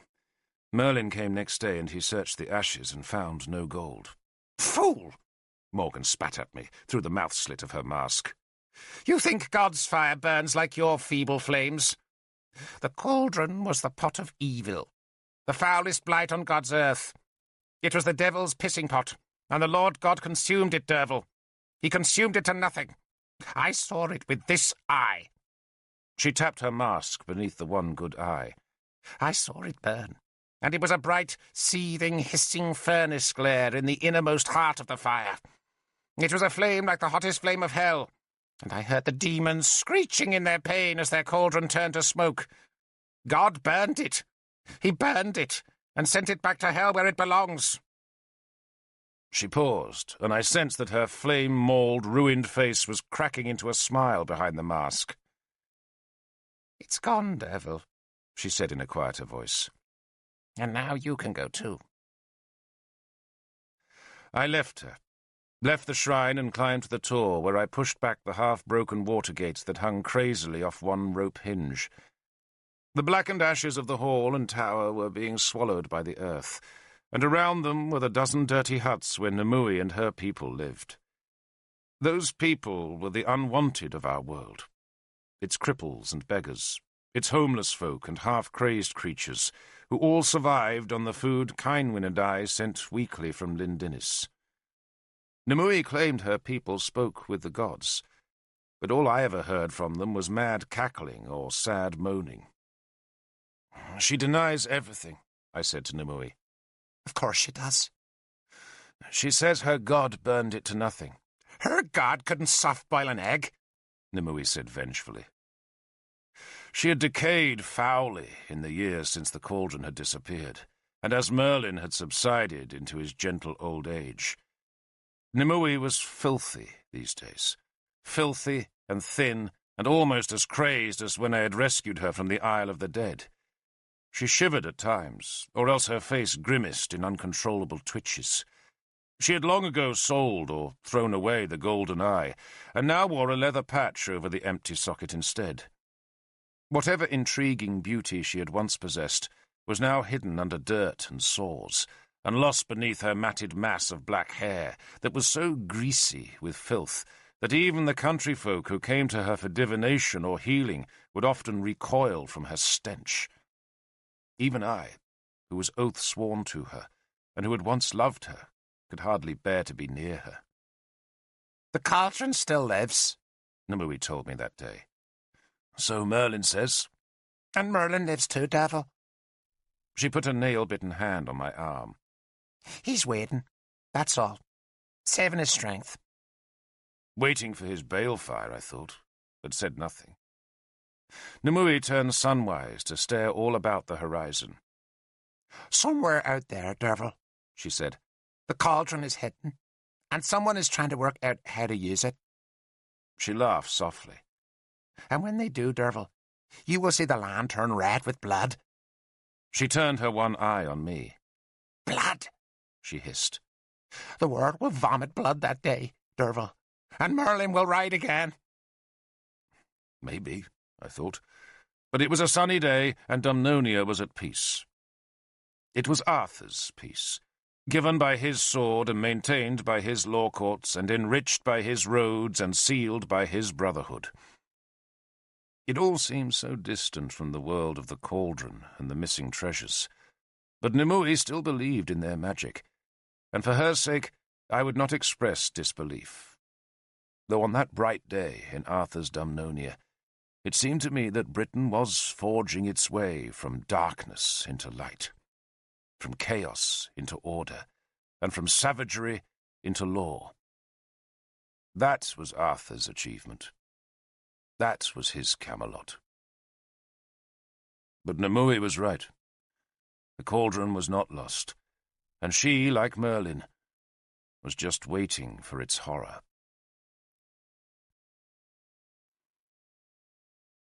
Our chief business in those years was to prepare Mordred for the throne. He was already our king, for he had been acclaimed as a baby on Caer Cadern's summit, but Arthur had decided to repeat the acclamation when Mordred came of age. I think Arthur hoped that some mystical power might invest Mordred with responsibility and wisdom at that second acclamation, for nothing else seemed capable of improving the boy. We tried. The gods know we tried. But Mordred stayed the same sullen, resentful, and loutish youth. Arthur disliked him, but stayed wilfully blind to Mordred's grosser faults. For if Arthur held any religion truly sacred, it was his belief in the divinity of kings. The time would come when Arthur would be forced to face the truth of Mordred. But in those years, whenever the subject of Mordred's suitability was raised in the royal council, Arthur would always say the same thing.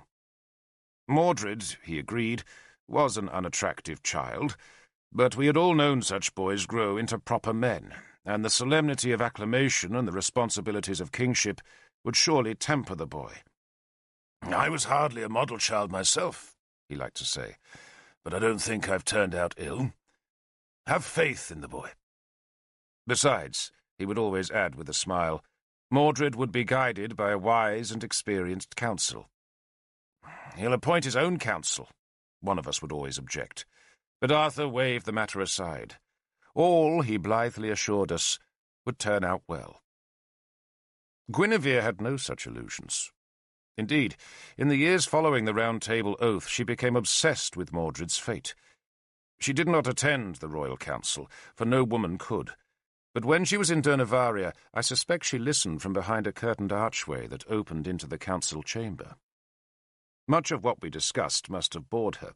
We spent hours discussing whether to place new stones in a ford, or to spend money on a bridge, or whether a magistrate was taking bribes, or to whom we should grant the guardianship of an orphaned heir or heiress. Those matters were the common coin of council meetings, and I'm sure she found them tedious. But how avidly she must have listened when we discussed Mordred. Guinevere hardly knew Mordred, but she hated him. She hated him because he was king and Arthur was not, and one by one she tried to convert the royal councillors to her own view.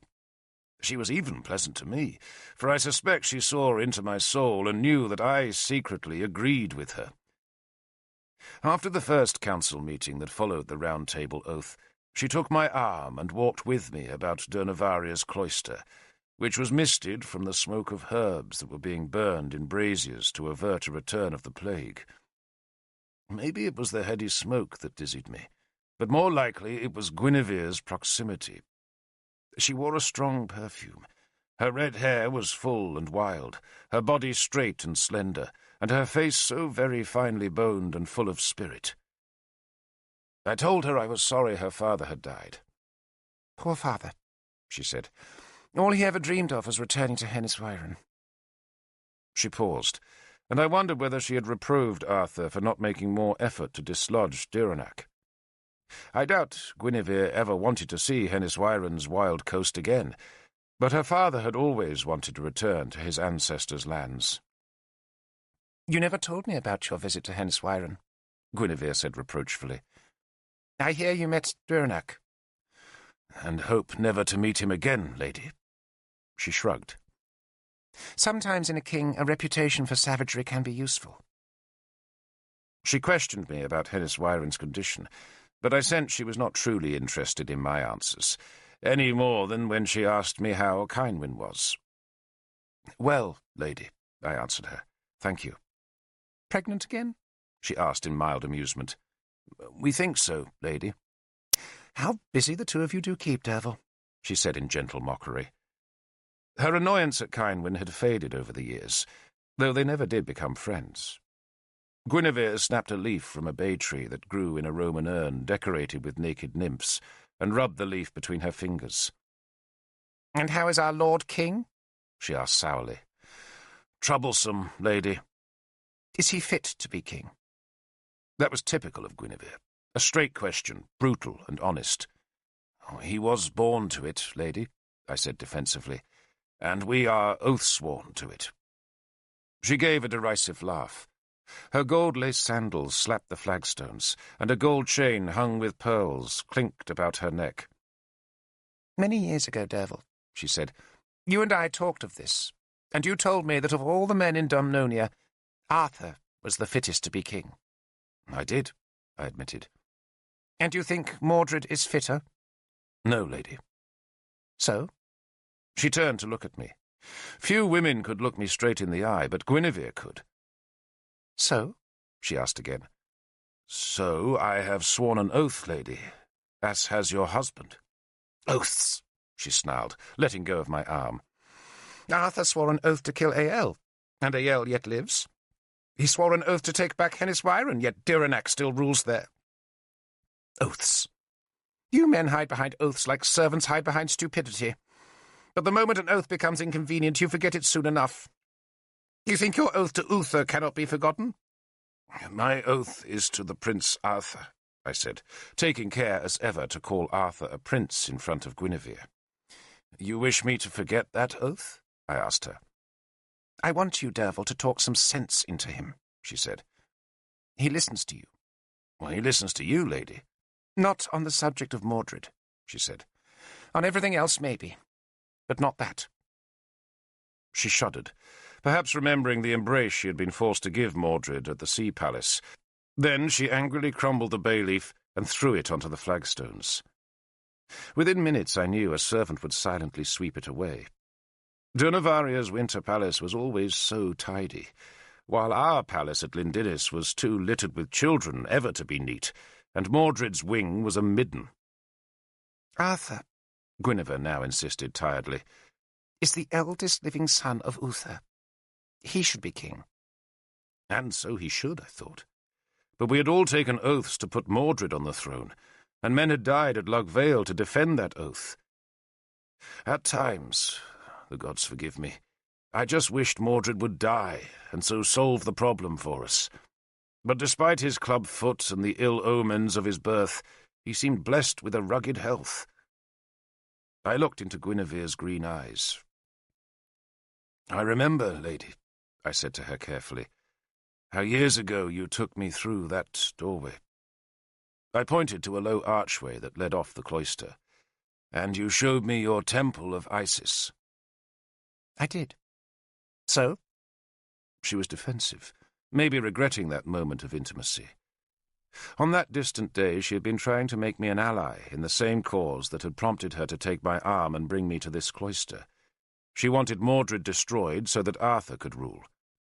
You showed me Isis's throne, I said, careful not to reveal that I had seen that same black chair again at the Sea Palace. And you told me that Isis was the goddess who determined which man should sit on a kingdom's throne. Am I right? It's one of her powers, yes, Guinevere said carelessly. Then you must pray to the goddess, lady, I said. You think I don't, Derval?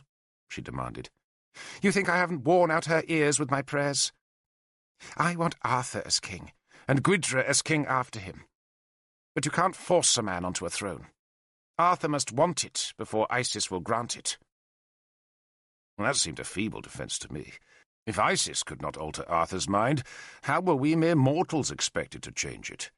We had tried often enough, but Arthur refused to discuss the matter, just as Guinevere gave up our conversation in the courtyard when she realized I could not be persuaded to join her campaign to replace Mordred with Arthur. I wanted Arthur as king, but only once in all those years did I ever break through his bland assurances and talk seriously with him about his own claim to the kingship. And that conversation did not occur until 5 whole years after the Round Table Oath.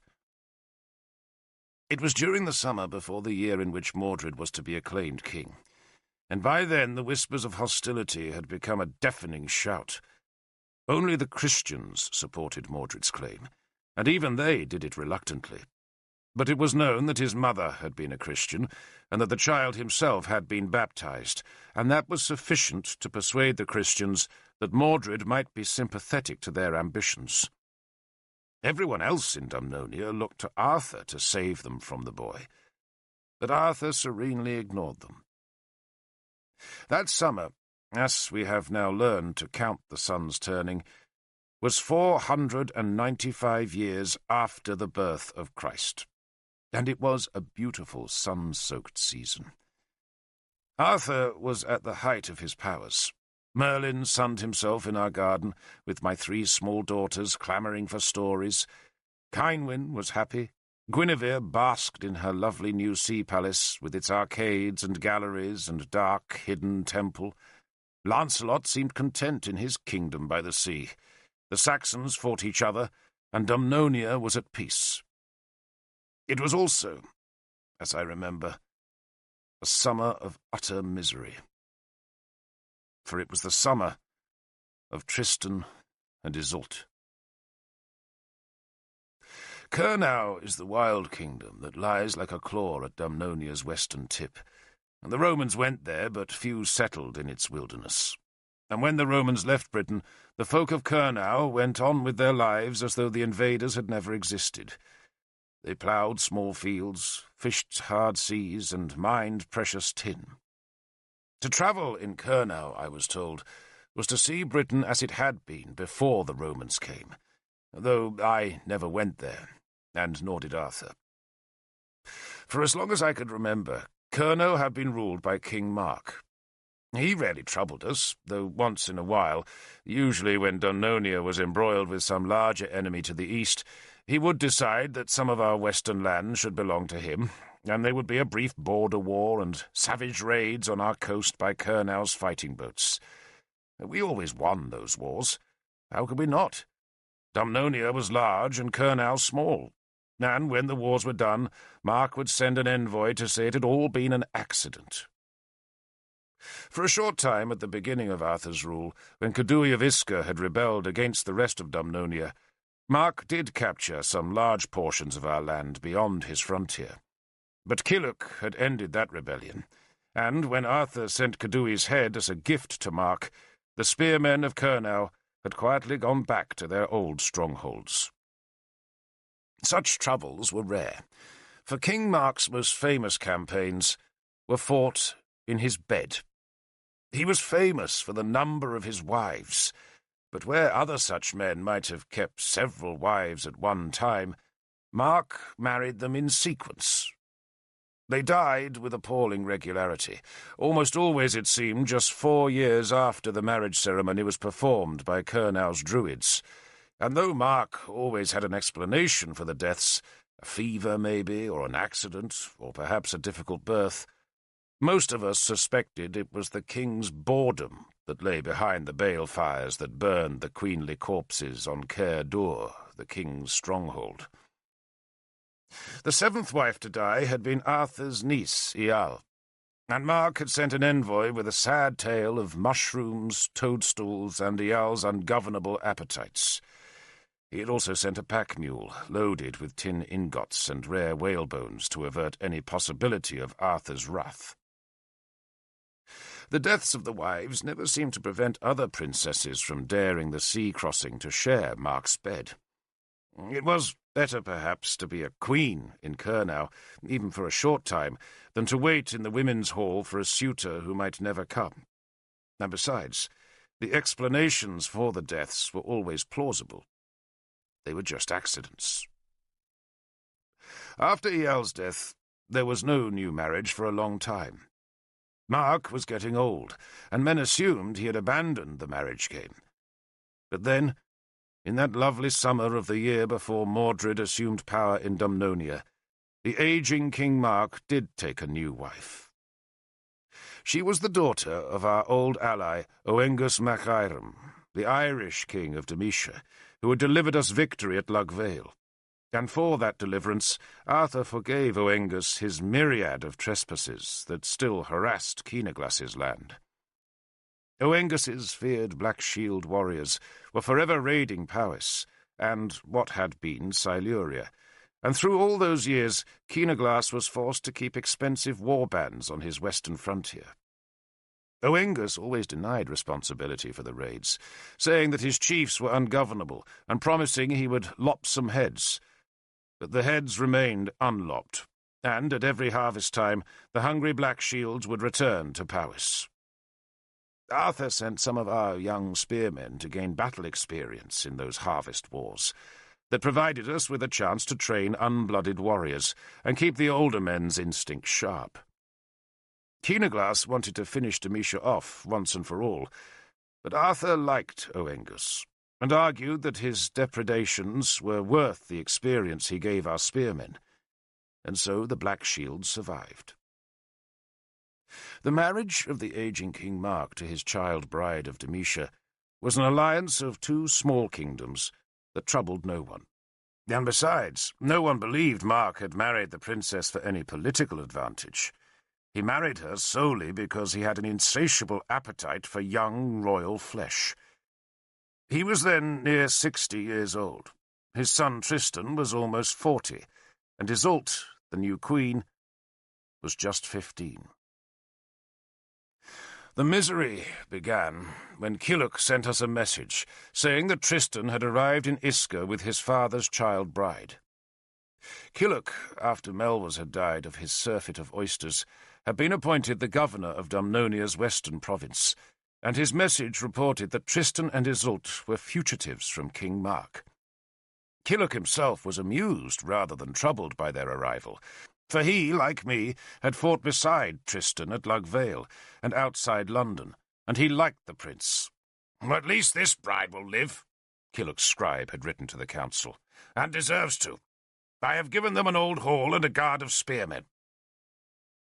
The message went on to describe a raid by Irish pirates from across the sea, and ended with Killick's usual request for a tax reduction, and a warning, also quite usual, that the harvest looked thin. It was, in brief, a commonplace dispatch, with nothing to alert the council's apprehensions, for we all knew that the harvest looked fat, and that Killick was positioning himself for his customary wrangle over taxes. As for Tristan and Iseult, their story was merely an amusement, and none of us saw any danger there. Arthur's clerks filed the message away, and the council moved on to discuss Sansom's request that the council should build a great church that would celebrate the 500th anniversary of Christ's birth. I argued against the proposal. Bishop Sansom snapped and barked and spat that the church was necessary if the world was not to be destroyed by the devil. And that happy wrangle kept the council engaged till the midday meal was served in the palace courtyard. That meeting was held in Durnavaria, and as usual Guinevere had come from her sea palace to be in the town when the council met, and she joined us at the midday meal. She sat beside Arthur, and as ever her proximity gave him a glowing happiness. He was so proud of her. The marriage might have yielded him disappointments, especially in the number of its children, but it was plain that he was still in love with her. Every look he gave her was a proclamation of his astonishment that such a woman would marry him, and it never occurred to Arthur that he was the prize, that he was the capable ruler and good man. He adored her, and that day, as we ate fruit, bread and cheese under a warm sunlight, it was easy to see why. She could be witty and cutting, amusing and wise, and her looks still commanded attention. The years did not seem to touch Guinevere. Her skin was as clear as skimmed milk, and her eyes had none of the fine wrinkles that Kynwyn showed. It seemed, indeed, that she had not aged one moment since that far-off day when Arthur had first spied her across Gorfithid's crowded hall. And still, I think, every time Arthur returned home from some long, dutiful journey across Mordred's realm, he received the same shock of happiness at seeing Guinevere that he had received on that very first day he saw her. And Guinevere knew how to keep him fascinated, by always staying one mysterious pace ahead of him, and so drawing Arthur ever deeper into his passion. It was, I suppose, a recipe for love. Mordred was with us that day. Arthur had insisted that the king begin to attend the council before he was acclaimed with his full powers, and he always encouraged Mordred to take part in our discussions. But Mordred's only contribution was to sit scraping at the dirt under his fingernails, or else yawning as the tedious business droned on. Arthur hoped he would learn responsibility by attending the council, but I feared the king was merely learning to avoid the details of government. That day he sat, as was proper, at the centre of the meal table, and made no pretence whatever to be interested in Bishop Emrys's story of a spring that had miraculously appeared when a priest blessed a hillside. "That spring, Bishop," Guinevere intervened. "Would it be in the hills north of Dunham?" "Why, yes, lady," Emrys said, pleased to have an audience other than the unresponsive Mordred. "You have heard of the miracle?" "Long before your priest arrived there," Guinevere said. "That spring comes and goes, Bishop, depending on the rainfall. And this year, you will remember, the late winter rains were unusually heavy. She smiled triumphantly. Her opposition to the church still existed, but it was muted now. This is a new spring, Emrys insisted. Yeah, the country folk assure us it never existed before. He turned back to Mordred. You should visit the spring, Lord King. It is truly a miracle. Mordred yawned and stared blankly at the pigeons on the far roof. His coat was stained with mead, and his new curly beard filled with crumbs. Are we done with business? He asked suddenly. Far from it, Lord King, Emrys said enthusiastically. We have yet to receive a decision on the building of the church, and there are 3 names proposed as magistrates. I assume the men are here to be questioned? He asked Arthur. They are, Bishop, Arthur confirmed. A full day's work for us, Emrys said, pleased. Not for me, Mordred said. I'm going hunting. But, Lord King, Emrys protested mildly. Hunting, Mordred interrupted the bishop. He pushed his couch away from the low table and limped across the courtyard. There was silence round the table. We all knew what the others were thinking, but none spoke aloud until I tried to be optimistic. He pays attention, I said, to his weapons. Because he likes to kill, Guinevere said icily. I only wish the boy would talk sometimes, Emrys complained. He just sits there sullen, picking at his nails. At least it isn't his nose, Guinevere said acidly, then looked up as a stranger was escorted into the courtyard. Higwyth, Arthur's servant, announced the stranger as Cilyn, champion of Cernau, and he looked like a king's champion, for he was a huge, black-haired and rough-bearded brute who carried the blue tattoo of an axe on his forehead. He bowed to Guinevere, then drew a barbaric-looking longsword that he laid on the flagstones with its blade pointing at Arthur. That gesture was a sign that trouble existed between our countries. Sit, Lord Cilyn, Arthur waved to Mordred's vacated couch. There's cheese, some wine, the bread is new-baked. Cilyn tugged off his iron helmet that was crested with the snarling mask of a wildcat. Lord, he said in a rumbling voice, I come with a complaint. You come with an empty belly too, I've no doubt, Arthur interrupted him. Sit, man. Your escort will be fed in the kitchens. And, do pick up the sword. Cilyn surrendered to Arthur's informality. He broke a loaf in half and sliced off a big wedge of cheese. Tristan, he explained curtly, when Arthur asked the nature of the complaint. Cilyn spoke with his mouth half full of food, making Guinevere shudder with horror. The Edlin has fled to this landlord, Cernau's champion went on, and brought the queen with him. He reached for the wine and drank a hornful. King Mark wants them back. Arthur said nothing, but just drummed on the table's edge with his fingers. Cilyn swallowed more bread and cheese, then poured himself more wine. It's bad enough, he went on after a prodigious belch. But the Edlin is... He paused, glanced at Guinevere, then amended his sentence. Is with his stepmother. Guinevere interrupted to provide the word that Cilyn had not dared pronounce in her presence. He nodded, blushed, and went on. Not right, lady. Not to couple with his own stepmother, but he's also stolen half his father's treasury. He's broken 2 oaths, Lord. The oath to his royal father, and the oath to his queen. And now we hear he's been granted refuge near Iska. I heard that the prince is in Dumnonia, Arthur said blandly. And my king wants him back. Wants both of them back. Cilyn, his message delivered, attacked the cheese again.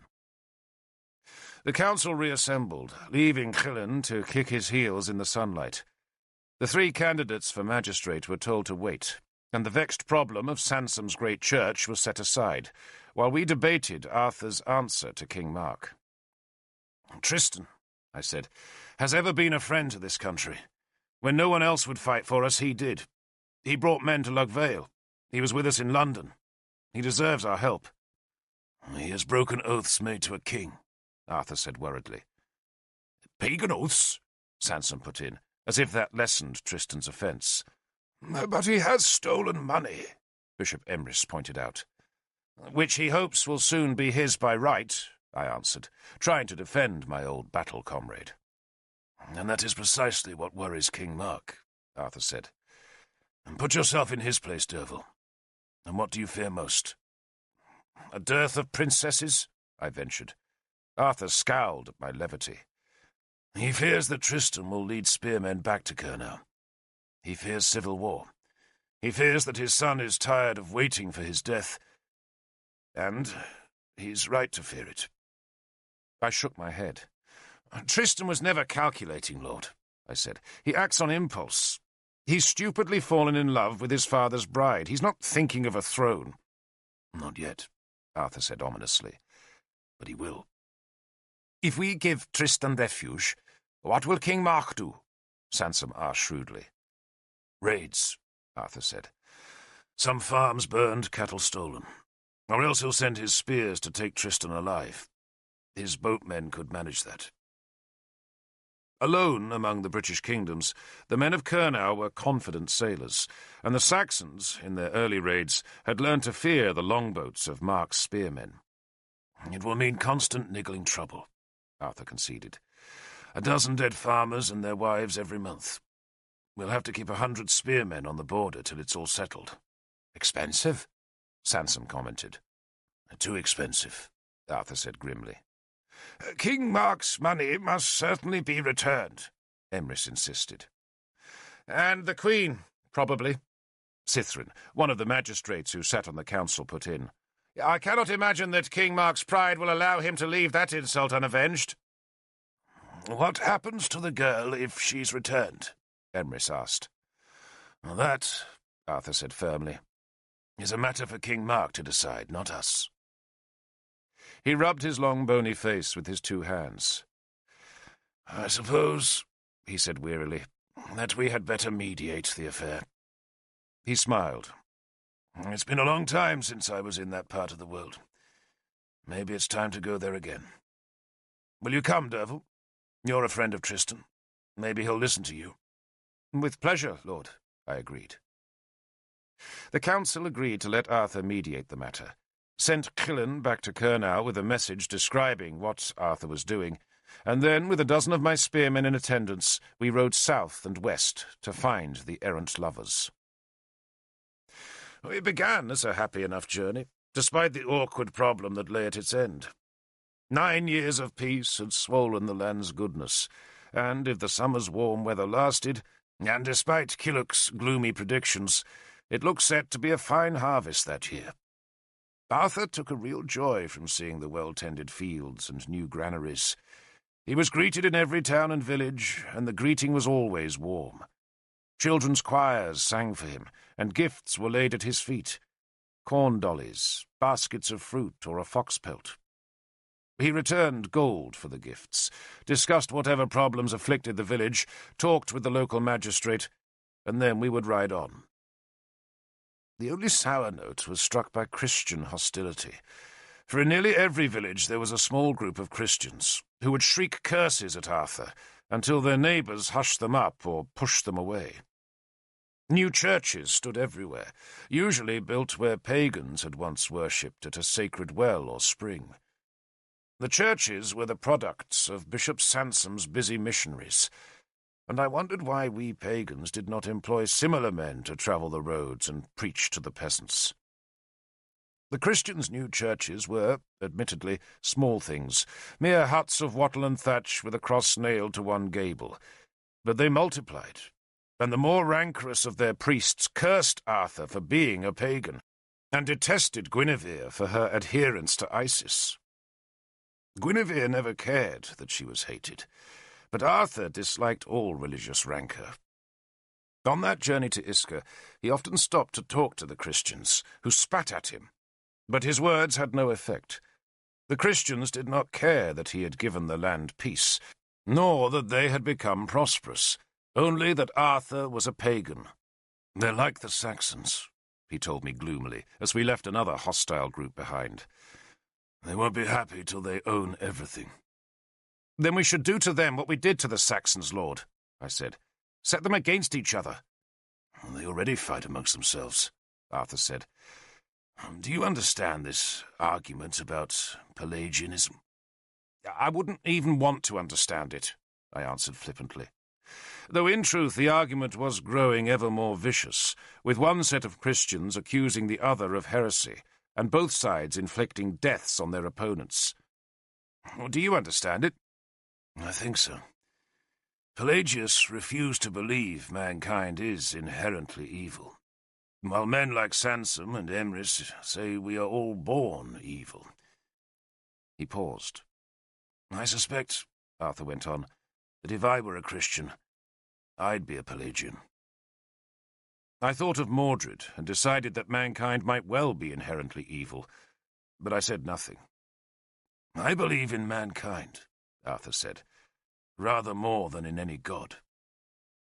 I spat at the road's verge to avert the evil his words might bring. I often wonder, I said, how things would have changed if Merlin had kept his cauldron. That old pot. Arthur laughed. I haven't thought of that for years. He smiled at the memory of those old days. Nothing would have changed, Derval, he went on. I sometimes think Merlin's whole life lay in collecting the treasures, and once he had them, there was nothing left for him to do. He didn't dare try to work their magic, because he suspected nothing would happen. I glanced at the sword hanging at his hip, one of the 13 treasures, but I said nothing, for I was keeping my promise to Merlin not to reveal Excalibur's true power to Arthur. You think Merlin burned down his own tower? I asked instead. I've wondered, he admitted. No, I said firmly. He believed, and sometimes I think he dares to believe he'll live to find the treasures again. Then he'd better hurry, Arthur said tartly, because he can't have much time left. We spent that night in the old Roman governor's palace in Isca, where Killuch now lived. He was in a gloomy mood, not because of Tristan, but because the city was a hotbed of Christian fanatics. Just a week before, a band of Christian youths had invaded the city's pagan temples and pulled down the statues of the gods and splashed excrement on the walls. Killuch's spearmen had caught some of the desecrators and filled the jail with them, but Killuch was worried about the future. "If we don't break the bastards now," he said, "they'll go to war for their god." "Nonsense," Arthur said dismissively. Killuch shook his head. "They want a Christian king, Arthur." "They'll have Mordred next year," Arthur said. "Was he a Christian?" Killuch asked. "If he's anything," I said. "But he's not who they want," Killuch said darkly. "Then who is?" Arthur asked, intrigued at last by his cousin's warnings. Killuch hesitated, then shrugged. "Lancelot." "Lancelot?" Arthur sounded amused. "Don't they know he keeps his pagan temples open?" "Well, they don't know anything about him," Killuch said, "but they don't need to. They think of him in the same way that people thought about you in the last years of Uther's life. They think of him as their deliverer." "Deliverer from what?" I asked scornfully. "Us pagans, of course," Killuch said. "They insist Lancelot is the Christian king who'll lead them all to heaven. And you know why? Because of that sea eagle on his shield. It's got a fish in its claws, remember? And the fish is a Christian symbol." He spat his disgust. "They don't know anything about him," he said again. "But they see that fish and think it's a sign from their god." "A fish?" Arthur plainly did not believe Killuch. "A fish," Killuch insisted. "Maybe they pray to a trout. How would I know? They already worship a holy ghost, a virgin, and a carpenter, so why not a fish as well? They're all mad." "They're not mad," Arthur insisted. "Excited, maybe." "Excited? Have you been to one of their rites lately?" Killuch challenged his cousin. "Not since Morgan's wedding." "Well, then come and look for yourself," Killuch said. It was night time, and we had finished supper, but Killuch insisted we don dark clothes and follow him out through one of the palace's side doors. We went up a dark alley to the Forum, where the Christians had their shrine in an old Roman temple that had once been dedicated to Apollo, but which had now been scoured of paganism, lime-washed and dedicated to Christianity. We went in through the west door and found a shadowed niche where, In imitation of the big throng of worshippers, we knelt. Killock had told us that the Christians worshipped here every evening. And every evening, he said, the same frenzy followed the gifts of bread and wine that the priest distributed to the faithful. The bread and wine were magical, supposed to be their god's blood and flesh. And we watched as the worshippers thronged about the altar to receive their scraps. At least half of the worshippers were women, and those women, once they had taken the bread from the priests, began to fall into ecstasy. I had often seen such strange fervour, for Merlin's old pagan rites had frequently ended with screaming women dancing about the Tor's fires, and these women behaved in much the same way. They danced with closed eyes, and with their waving hands held up to the white roof, where the smoke from the torches and from the bowls of burning incense made a thick mist. Some wailed strange words. Others were in a trance and just gazed at a statue of their god's mother. A few writhed on the floor, but most of the women danced in step to the rhythmic chanting of 3 priests. The men in the church mostly watched, but some joined the dancers, and it was they who first stripped themselves to their waists and snatched up knotted thongs with which they began to lash their own backs.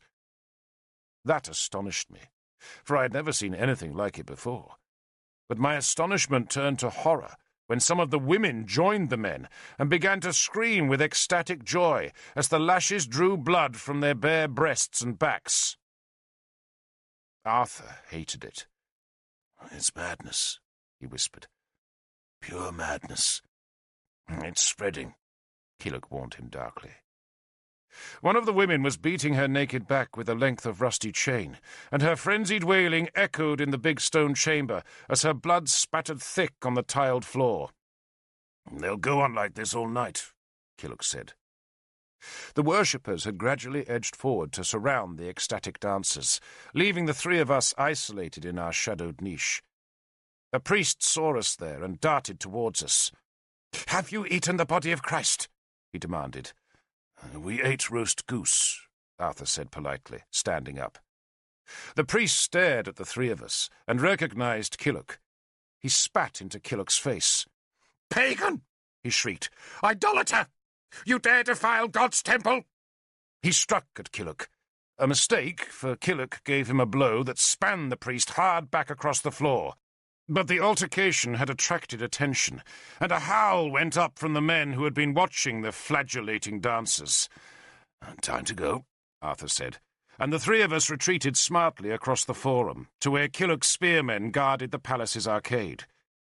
The Christians spilt out of their church in pursuit, but the spearmen stolidly closed into a shield wall and lowered their blades, and the Christians made no attempt to storm the palace. "They might not attack tonight," Killock said, "but they get braver by the day." Arthur watched the howling Christians from a palace window. "What do they want?" he asked in puzzlement. He liked his religion to be decorous. When he came to Lindinnis, he would always join Kynwyn and me at our morning prayers, when we knelt quietly before our household gods, offering them a piece of bread and then praying that our daily duties would be done properly. And that was the kind of worship Arthur liked. He was simply bemused by the things he had seen in Iska's church. "They believe," Killock began to explain the fanaticism we had witnessed, "that their god is coming back to Earth in 5 years. And they believe they have a duty to prepare the Earth for his coming. Their priests tell them that the pagans have to be wiped out before their god will come back, and they preach that Dumnonia must have a Christian king." "They'll have Mordred," Arthur said grimly. "Well, then you'd better change his dragon shield into a fish," Killock said. "For I tell you, their fervour is getting worse. There's going to be trouble." "We'll placate them," Arthur said. "We'll let them know Mordred's a Christian, and perhaps that'll calm them down. Maybe we'd better build that church Sansom once," he added to me. "Well, if it stops the rioting," I said, "why not?" We left Iska next morning, escorted now by Killock and a dozen of his men, and we crossed the Exe by the Roman bridge, and then turned south into the deep sea lands that lay on Dumnonia's furthest coasts. Arthur said nothing more about the Christian frenzy he had witnessed, But he was oddly silent that day, and I guess the rites had upset him deeply. He hated any kind of frenzy, for it stripped men and women of their sense, and he must have feared what such a madness might do to his careful peace. But for now, our problem was not Dumnonia's Christians, but Tristan. Killick had sent word to the prince, warning him of our approach, and Tristan came to greet us. He rode alone, his horse's hoofs leaving spurts of dust as he galloped towards us. He greeted us happily, but recoiled from Arthur's chill reserve. That reserve was not caused by any innate dislike Arthur had for Tristan. Indeed, he liked the prince, but rather sprang out of Arthur's recognition that he had not just come to mediate this dispute, but to sit in judgment on an old friend. "He has worries," I explained vaguely, trying to reassure Tristan that Arthur's coldness held no foreboding. I was leading my own horse, for I was always happier on foot, and Tristan, having greeted Killick, slid out of his saddle and walked beside me. I described the wild Christian ecstasies and attributed Arthur's coldness to his worries about their meaning. But Tristan did not want to hear any of it. He was in love, and, like all lovers, he could talk of nothing but his beloved. "A jewel, Derval," he said. "That's what she is. An Irish jewel." He paced long-legged beside me, one arm round my shoulder and with his long black hair chinking from the warrior rings he had woven into its plaits.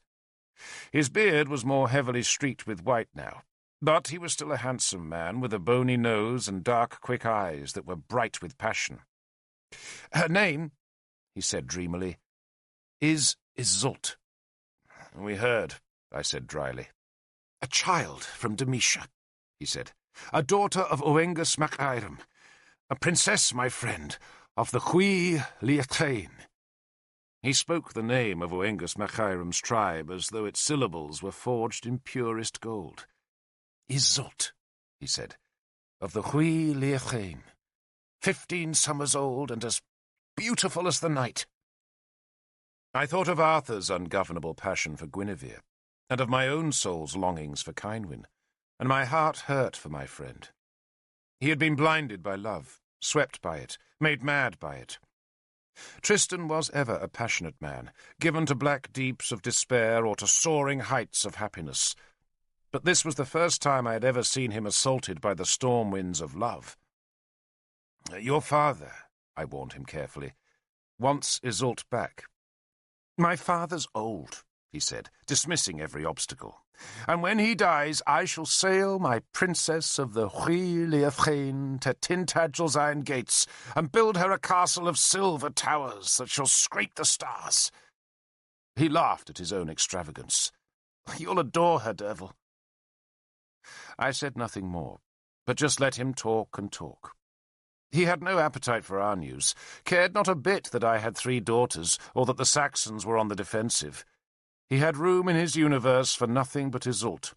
"Wait till you see her, Derval," he said again and again. And the nearer we drew to their refuge, the more excited he became, until at last, unable to be apart from his Iseult for a moment longer, he leapt onto his horse and galloped away ahead of us. Arthur looked quizzically at me, and I grimaced. "He's in love," I said, as if I needed to explain. "With his father's taste for young girls," Arthur added grimly. "You and I know love, Lord," I said. "Be kind to them." The refuge of Tristan and Iseult was a beautiful place, maybe the loveliest I ever saw. It was a place where small hills were cut by streams and heavy woods, where rich rivers ran fast to the sea, and where great cliffs were loud with screaming birds. It was a wild place, but beautiful, a place fit for love's raw madness. And there, in the small dark hall among the deep green woods, I met Iseult. Small and dark and fey and fragile is how I remember Iseult. Little more than a child, really, though she had been forced to woman's state by her marriage to Mark. Yet to me she appeared as a shy, small, thin girl, nothing but a delicate wisp of near womanhood, who kept her huge dark eyes fixed on Tristan until he insisted that she greeted us. She bowed to Arthur. "You don't bow to me," Arthur said, lifting her up, "for you are a queen." And he dropped to one knee and kissed her small hand. Her voice was whispery, like a shadow's voice. Her hair was black, and she had tried to make herself look older by binding it in a great coil on the crown of her head, and by hanging herself with jewels, though she wore the jewels awkwardly, reminding me of Morwenna dressing up in her mother's clothes. She gazed at us fearfully. Iseult realized, I think, even before Tristan did, that this incursion of armed spearmen was not the coming of friends, but the arrival of her judges. Kilhuch had provided the lovers with their refuge. It was a hall of timber and rye thatch, not big, but well built, and it had belonged to a chieftain who had supported Cadui's rebellion and thereby lost his head. The hall, with 3 huts and a storehouse, stood circled by a palisade in a wooded hollow of land, where the sea winds could not chafe its thatch. And there, with 6 loyal spearmen and a mound of stolen treasure, Tristan and Iseult had thought to make their love into a great song. Arthur tore their music into shreds. "And the treasure," he told Tristan that night, "must be returned to your father." "He can have it," Tristan declared. "I only brought it so I would not have to call on your charity, Lord." "So long as you are in this land, Lord Prince," Arthur said heavily, "you will be our guests." "And how long will that be, Lord?" Tristan asked. Arthur frowned and looked up into the hall's dark rafters. "Is that rain? It seems so long since it rained." Tristan asked the question again, and again Arthur refused to answer. Iseult reached for her prince's hand and held it as Tristan reminded Arthur of Lug Vale. "When no one else would come to your help, Lord, I came," Tristan said. "You did, Lord Prince," Arthur admitted. "And when you fought Owain, Lord, I stood beside you." "You did," Arthur said. "And I brought my hawks' shields to London." "You did, Lord Prince, and they fought well there." "And I took your Round Table oath," Tristan said. No one ever called it the Brotherhood of Britain anymore. "So you did, Lord," Arthur said heavily. "So, Lord," Tristan begged, "have I not deserved your help?" "You have deserved much, Lord Prince," Arthur said, "and I am mindful of it." It was an evasive answer, but the only one Tristan received that night. We left the lovers in the hall and made our own straw beds in the small storehouses. The rain passed in the night, and the next morning dawned warm and beautiful. I woke late to discover Tristan and Iseult had already left the hall. "If they have a peck of sense," Kilhuch growled to me, "they'll have run as far away as they can." "Will they?" "They don't have sense, Derval. They're lovers. They think the world exists for their convenience." Kilhuch walked with a slight limp now, the legacy of the wound he had taken in the battle against Eäl's army. "They've gone to the sea," he told me, "to pray to Manawyddan." Kilhuch and I followed the lovers, climbing out of the wooded hollow to a windswept hill that ended in a great cliff, where the seabirds wheeled and against which the vast ocean broke white in tattered bursts of spray. Kilhuch and I stood on the cliff-top and stared down into a small cove, where Tristan and Iseult walked on the sand. The previous night, watching the timid queen, I had not really understood what had driven Tristan into love's madness. But that windy morning, I did understand. I watched as she suddenly broke away from Tristan and ran ahead, skipping, turning and laughing at her lover, who walked slowly behind. She wore a loose white dress, and her black hair, no longer bound in a coil, streamed free in the salt wind. She looked like a spirit, like one of the water nymphs who had danced in Britain before the Romans came. And then, perhaps to tease Tristan, or else to take her pleas closer to Manawyddan, the sea-god, she ran headlong into the great tumbling surf. She plunged into the waves so that she disappeared altogether, and Tristan could only stand distraught on the sand and watch the churning white mass of breaking seas. And then, sleek as an otter in a stream, her head appeared. She waved, swam a little, then waded back to the beach with her white, wet dress clinging to her pathetic thin body. I could not help but see that she had small, high breasts and long, slender legs. And then Tristan hid her from our view by wrapping her in the wings of his great black cloak. And there, beside the sea, he held her tight and leaned his cheek against her salt-wet hair. Killock and I stepped out of view, leaving the lovers alone in the long sea wind that blew from fabled Lyonesse. "We can't send them back," Killock growled. "He mustn't," I agreed. We stared across the endlessly moving sea. "Well, then why won't Arthur reassure them?" Killock demanded angrily. "I don't know." "I should have sent them to Brasiliant," Killock said. The wind lifted his cloak as we walked west around the hills above the cove. Our path led to a high place, from where we could see down into a great natural harbour, where the ocean had flooded a river valley and formed a chain of wide, well-sheltered sea lakes. "Halcum," Killock named the harbour, "and the smoke is from the salt works." He pointed to a shimmer of grey on the far side of the lakes. "And there must be seamen here who could take them to Brasiliant," I said, for the harbour had at least a dozen ships anchored in its shelter. "Tristan wouldn't go," Killock told me bleakly. "I suggested it to him, but he believes Arthur is his friend. He trusts Arthur. He can't wait to be king, for he says that then all Cornwell's spears will be at Arthur's service." "Why didn't he just kill his father?" I asked bitterly. "For the same reason that none of us kills that little bastard Mordred," Killock said. "It's no small thing to kill a king." That night we dined in the hall again, and again Tristan pressed Arthur to say how long he and Isolde could stay in Dumnonia, and again Arthur avoided giving an answer. "Tomorrow, Lord Prince," he promised Tristan. "Tomorrow we shall decide." But next morning, 2 dark ships with tall masts hung with ragged sails and with high rearing prows carved into the shapes of hawks' heads sailed into Halcum's sea lakes. The 2 ships' thwarts were crowded with men, who, as the loom of the land cheated their sails of wind, unshipped their oars and drove the long dark ships towards the beach. Spear bundles were propped at the sterns, where steersmen heaved on their great steering oars. Green branches were tied to each hawk's head prow, signifying that the ships came in peace. I did not know who had come in the 2 ships, but I could guess. King Mark had come from Cornwell. King Mark was a huge man, reminding me of Uther in his dotage. He was so fat he could not climb Halcum's hills unaided, and so 4 spearmen carried him in a chair that was equipped with 2 stout poles.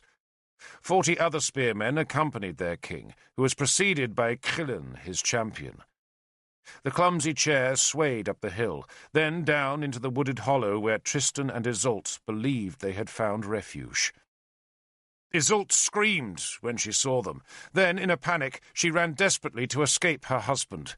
But the palisade had only one entrance, and Mark's huge chair filled it. So she ran back into the hall where her lover was trapped. The hall doors were guarded by Killock's men, and they refused to allow Chillen or any of Mark's spearmen into the building. We could hear Isolde crying, Tristan shouting, and Arthur pleading. King Mark ordered his chair set down opposite the hall's door, and there he waited until Arthur, his face pale and tight, emerged and knelt before him. The King of Cornwell had a jowly face, blotched by broken veins. His beard was thin and white, his shallow breath rasped in his fat throat, and his small eyes seeped rheum. He waved Arthur to his feet, then struggled out of his chair and on thick, unsteady legs followed Arthur to the largest of the huts. It was a warm day, but Mark's thick body was still draped in a sealskin cloak, as though he found it cold. He put a hand on Arthur's arm to help him walk into the hut, where 2 chairs had been placed. Killock, disgusted, planted his bulk in the hall's doorway and stood there with a drawn sword. I stood beside him, while behind us, black-haired Isolde wept. Arthur stayed a full hour in the hut, then emerged and looked at Killock and me, He seemed to sigh, then walked past us into the hall. We did not hear what he said, but we heard Iseult scream. Killock glared at Kernow's spearmen, begging just one of them to challenge him. But none moved. Chillen, the champion, stood motionless beside the gate with a great war spear and his huge longsword. Iseult screamed again. Then Arthur suddenly emerged into the sunlight and plucked my arm. "Come, devil." "What of me?" Killock asked defiantly. "Guard them, Killock," Arthur said. "No one is to enter the hall." He walked away, and I walked with him. He said nothing as we climbed the hill from the hall, and nothing as we walked along the hill path, and still said nothing as we walked out onto the cliff's high peak. The headland stone jutted into the sea beneath us, where the water broke high and ragged to shatter its spume eastwards on the undying wind. The sun shone on us, but out to sea there was a great cloud, and Arthur stared at the dark rain falling on the empty waves. The wind rippled his white cloak. "Do you know the legend of Excalibur?" he suddenly asked me. Better than he did, I thought, but I said nothing of the blade being one of the treasures of Britain.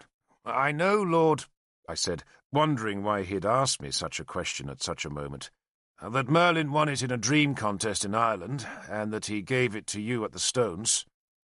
"And he told me that if I was ever in great need, then all I had to do was draw the sword, plunge it into the earth, and Gorfanon would come from the other world to aid me. Isn't that right?" "Yes, Lord." "Then Gorfanon!" he shouted into the sea wind as he drew the great blade. "Come!" And with that injunction he rammed the sword hard into the turf. A gull cried in the wind. The sea sucked at the rocks as it slid back to the deeps, and the salt wind gusted our cloaks. But no god came. "The gods help me," Arthur said at last, staring at the swaying blade. "But how I wanted to kill that fat monster." "So why didn't you?" I asked harshly. He said nothing for a while, and I saw there were tears running down his long, hollow cheeks. "I offered them death, Derval," he said, "swift and painless." He cuffed at his cheeks, and then in a sudden rage he kicked the sword. "Gods!" he spat at the quivering blade. "What gods?" I pulled Excalibur from the turf and wiped the earth from its tip.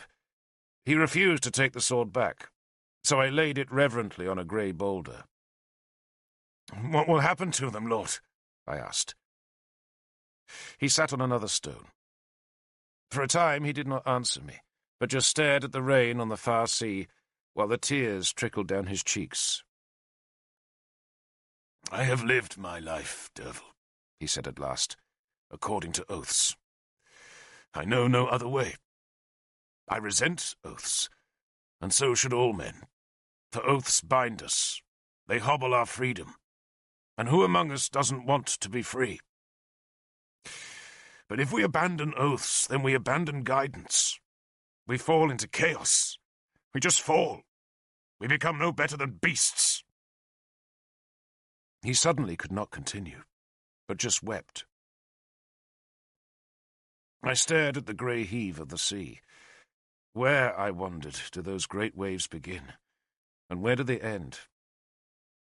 "Suppose," I asked, "that the oath is a mistake." "A mistake?" He glanced at me, then looked back to the ocean. "Sometimes," he said bleakly, "an oath cannot be kept. I could not save Ban's kingdom, though God knows I tried, but it could not be done. And so I broke that oath, and I will pay for it. But I did not break it willingly. I have yet to kill Ael, and that is an oath that must be kept. But I've not yet broken the oath, merely delayed it. I have promised to take Eniswyren back from Durenak, and I will. And maybe that oath was a mistake, but I am sworn to it. So there is your answer. If an oath is a mistake, then you are still obligated because you are sworn to it. He wiped his cheek. So yes, one day I must take my spears against Dyranak. You have no oath to mark, I said bitterly. None, he agreed. But Tristan does, and Isolde does. Are their oaths our business? I asked. He stared at his sword. Its grey blade, that was chased with intricate whorls and long-tongued dragon heads, reflected the far slate-dark clouds. A sword and a stone, he said softly, perhaps thinking of the moment when Mordred would become king. He stood suddenly, and turned his back on the sword to stare inland at the green hills. Suppose, he said to me, that two oaths clash. Suppose I have sworn to fight for you, and sworn to fight for your enemy. Which oath do I keep? The first given, I said, knowing the law as well as he. And if they were both given at once? Then you submit to the king's judgment. And why the king? He quizzed me as though I was a new spearman being taught the laws of Dumnonia. Because your oath to the king, I said dutifully, is above all other oaths, and your duty is to him. So the king, he said forcefully, is the keeper of our oaths. And without a king, there is nothing but a tangle of conflicting oaths. Without a king, there is chaos. All oaths lead to the king, Derval. All our duty ends with the king, and all our laws are in the king's keeping. If we defy our king, we defy order. We can fight other kings, we can even kill them, but only because they threaten our king and his good order. The king, Derval, is the nation, and we belong to the king. Whatever you or I do, we must support the king. I knew he was not talking about Tristan and Mark. He was thinking of Mordred, and so I dared to speak the unspoken thought that had lain so heavily on Dumnonia for all those years. There are those, Lord, I said, who say you should be the king. No! He shouted the word into the wind. No, he repeated more quietly, looking at me. I looked down at the sword on the stone. Why not? Because I swore an oath to Uther. Mordred, I said, is not fit to be king. And you know it, Lord. He turned and looked at the sea again. Mordred is our king, Derval, and that is all you or I need to know. He has our oaths. We cannot judge him. He will judge us. And if you or I decide another man should be king, where is order then? If one man takes the throne unjustly, then any man can take it. If I take it, why should another not take it from me? All order would be gone. There would just be chaos. You think Mordred cares about order? I asked bitterly. I think Mordred has not yet been properly acclaimed, Arthur said. I think that when the high duties are put on him, then he may change. I think it more likely that he will not change, but above all, Derval, I believe he is our king. And we must endure him, because that is what we have to do, whether we like it or not.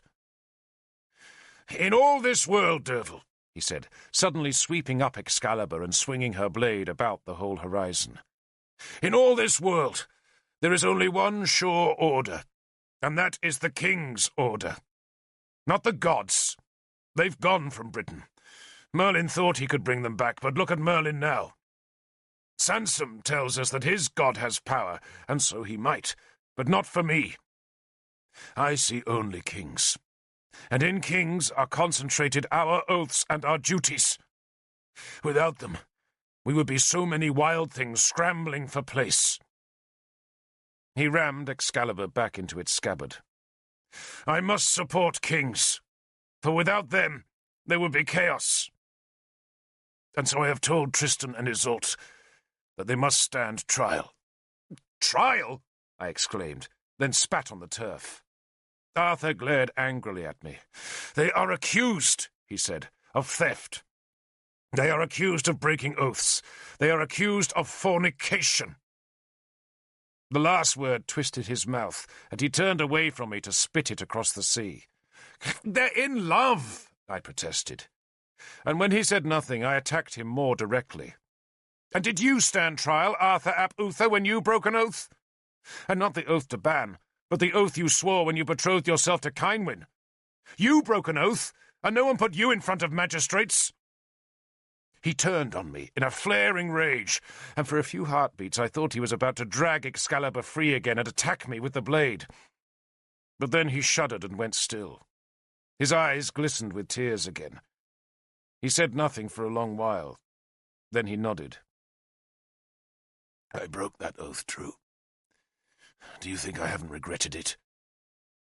"And you will not let Tristan break one oath?" "He's a thief!" Arthur snarled at me in fury. "You think we should risk years of border raids for a thief who fornicates with his stepmother?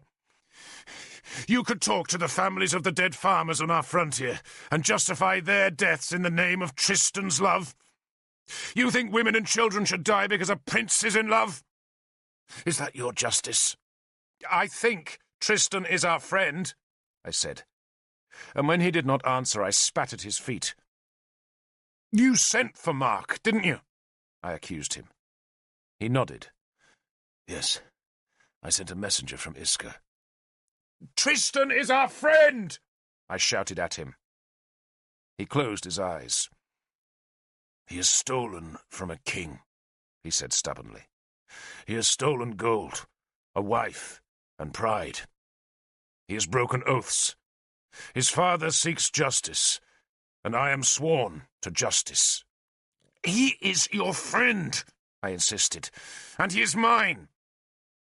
He opened his eyes and stared at me. "A king comes to me, Derval, and asks for justice. Am I to deny Mark justice because he is old and gross and ugly? Do youth and beauty deserve perverted justice? What have I fought for all these years, if not to make certain that justice is even-handed?" He was pleading with me now.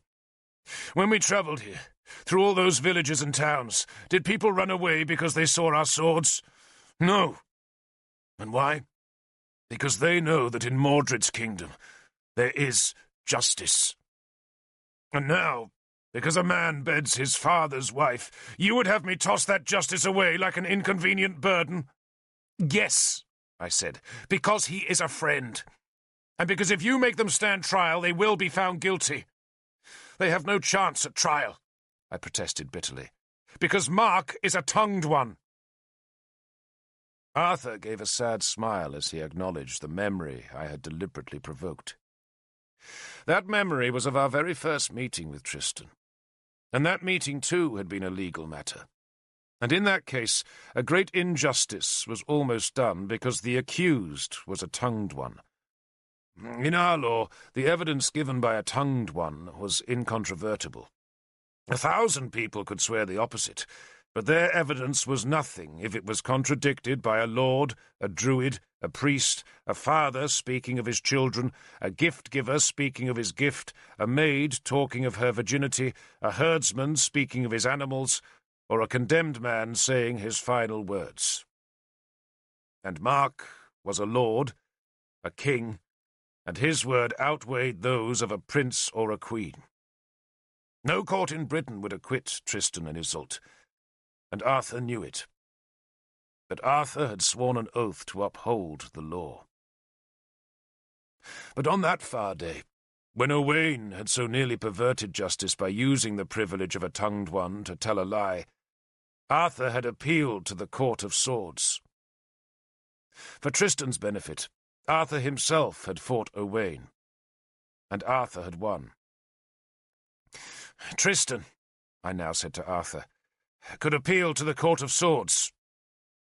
That is his privilege, Arthur said.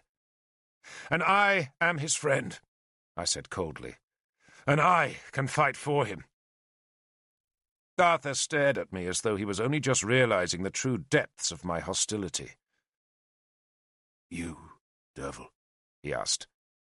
I shall fight for Tristan, I said coldly, because he is my friend, as you once were.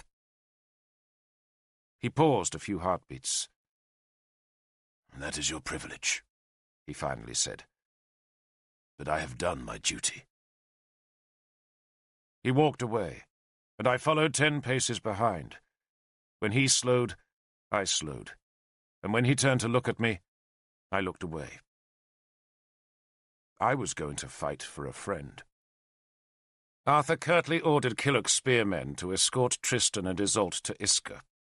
There, he decreed, their trial will be held. King Mark could provide one judge, and we Dumnonians the other. King Mark sat in his chair, saying nothing. He had argued for the trial to be held in Kurnow, but he must have known it did not matter. Tristan would not stand trial, for Tristan would never survive a trial. Tristan could only appeal to the sword. The prince came to the door of the hall, and there he faced his father. Mark's face showed nothing. Tristan was pale, and Arthur stood with head bowed, so that he did not need to look at either man. Tristan wore no armour and carried no shield. His black hair, with its warrior rings, was combed back and tied with a strip of white linen that he must have torn from Isolde's dress. He wore a shirt, trews, and boots, and had a sword at his side. He walked halfway to his father and there stopped. He drew his sword, stared into his father's implacable eyes, then rammed the blade hard into the turf. "I will be tried by the court of swords," he insisted. Mark shrugged and made a lethargic gesture with his right hand, and that gesture brought Killen forward. It was plain that Tristan knew the champion's prowess, for he looked nervous as the huge man, whose beard grew down to his waist, stripped off his cloak. Killen pushed his black hair away from the axe tattoo, then pulled his iron helmet onto his head. He spat on his hands, rubbed the spittle into his palms, and walked slowly forward and knocked Tristan's sword flat. With that gesture, he had accepted battle. I drew Howlbane. "I shall fight for Tristan," I heard myself saying. I was oddly nervous, and it was not just the nervousness that precedes battle. It was fear of the great gulf that was opening in my life, the gulf that separated me from Arthur. "I shall fight for Tristan," Killock insisted. He came and stood beside me. "You've got daughters, fool," he muttered. "So have you." "But I'll beat this bearded toad quicker than you Saxon bag of guts," Killock said fondly. Tristan stepped between us and protested that he would fight Killen alone, that this was his battle and no one else's. But Killock growled at him to get back into the hall. "I've beaten men twice as big as that bearded lout," he told Tristan. Killen drew his long sword and gave it a slash through the empty air. "One of you," he said carelessly. "I don't care which." "No!" Mark suddenly shouted. He summoned Killen and 2 others of his spearmen, and the 3 men knelt beside Mark's chair and listened to their king's instructions. Killock and I both presumed that Mark was ordering his 3 men to fight the 3 of us. "I'll take the bastard with the big beard and the dirty forehead," Killock decided. "You take that red-haired piece of dog-shit Derval. And my Lord Prince can skewer the bald one. 2 minutes' work." Isolde crept from the hall. She seemed terrified to be in Mark's sight, but she came to embrace Killock and me. Killock swamped her in his arms, while I knelt and kissed her thin, pale hand. "Thank you," she said in her little shadow voice. Her eyes were red with tears. She stood on tiptoe to kiss Tristan, and then, with one scared, backward look at her husband, she fled back into the hall shadows. Mark raised his heavy head from the collar of his sealskin fur. "The Court of Swords," he said in a voice thick with phlegm, "demands 1 man on 1 man. It has always been thus." "Then send your virgins 1 at a time, Lord King," Killock shouted, "and I'll kill them 1 at a time." Mark shook his head. "1 man, 1 sword," he insisted. "And my son asked for the privilege, so he will fight." "Lord King," I said, "custom decrees that a man can fight for his friend in the Court of Swords. I, Derval Cadern, insist on the privilege." "I know of no such custom," Mark lied. "Arthur does," I said harshly. He fought for your son in a court of swords, and I will fight for him today." Mark turned his bleary eyes towards Arthur, but Arthur shook his head as if to suggest he wanted nothing to do with the argument. Mark looked back at me. "My son's offence is filthy," he said, "and no one but he should defend it." "I will defend it," I said. Then Killock stepped beside me and insisted that he would fight for Tristan. The king just looked at us, raised his right hand, and gave a weary gesture. The spearmen of Kurnow, instructed by the red-haired man and the bald warrior, formed a shield wall at the king's signal. It was a wall 2 men deep, and the front rank held their shields in a locked row, while the second rank held their shields to protect the heads of the front rank. Then, on a word of command, they tossed their spears to the ground. "Bastards," Killock said, for he understood what was about to happen. "Shall we break them, Lord Derval?" he asked me. "Let us break them, Lord Killock," I said vengefully. There were 40 men of Kurnow and 3 of us. The 40 shuffled slowly forward in their locked shield wall, with their eyes watching us warily from beneath the rims of their helmets. They carried no spears and had drawn no swords. They did not come to kill us, but to immobilize us. And Killock and I charged them. I had not needed to break a shield wall in years, but the old madness whirled in me as I screamed Bel's name. Then I shouted Kynwyn's name as I rammed Halbane's point at a man's eyes, and as he ducked aside, I threw my shoulder at the junction of his and his neighbour's shields. The wall broke, and I screamed in triumph as I thumped Halbane's hilt on the back of one man's head, then stabbed it forward to widen the gap. In battle, by now, my men would be thrusting behind me, opening the gap and soaking the ground with enemy blood. But I had no men behind me, and no weapons opposing me, just shields and more shields, and though I whirled in a circle, making Halbane's blade hiss as she slashed around, those shields closed inexorably on me. I dared not kill any of the spearmen, for that would have been dishonourable after they had so deliberately cast aside their own weapons, and bereft of that opportunity, I could only try and frighten them. But they knew I would not kill, and so a ring of shields circled me, closed on me, and Halbane was at last stopped dead by an iron shield boss, and suddenly the shields of Kurnow were pressing hard about me. I heard Arthur shout a harsh command, and I guessed that some of Killock's and my spearmen had wanted to help their lords, but Arthur held them back. He did not want a bloody fight, Kurnow against Omnonia. He just wanted this grim business done and finished. Killock had been trapped like me. He raged at his captors, called them infants, dogs and worms, but the men of Kurnow had their orders. We were neither of us to be hurt, but just held tight by a press of men and by the clamp of their shields. And so, like Iseult, we could only watch as the champion of Kurnow walked forward, his sword held low, and gave his prince a bow. Tristan knew he would die. He had taken the ribbon from his hair and tied it about his sword's blade, and now he kissed the linen strip. Then he held his sword out, touched the champion's blade, and sprang forward in a lunge. Killen parried. The sound of the 2 swords echoed back from the palisade, then echoed again as Tristan attacked a second time, this time swinging the sword in a fast downward slash, but once again Killen parried. He did it easily, almost wearily. Twice more Tristan attacked, and then he kept his blows going, swinging and lunging as fast as he could, trying desperately to wear Killen's defence down. But he only wearied his own arm, and the moment he paused for breath and took a step back, the champion lunged. That lunge was so well done. It was even beautifully done, if you cared to see a sword used properly. It was even mercifully done, for Killen took Tristan's soul in an eye blink. The prince did not even have the time to look back at his lover in the hall shadowed door. He just stared at his killer, and the blood gushed from his cut throat to turn his white shirt red. Then his sword dropped as he made the dying, bubbling, choking sound, and as his soul fled, he just dropped. "Justice is done, Lord King," Killen said bleakly, as he pulled his blade free from Tristan's neck and walked away.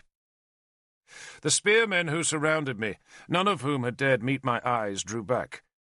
I raised Howlbane, and the sight of its grey blade was misted by my tears. I heard Isolde scream as her husband's men killed the 6 spearmen who had accompanied Tristan, and who now took hold of their queen.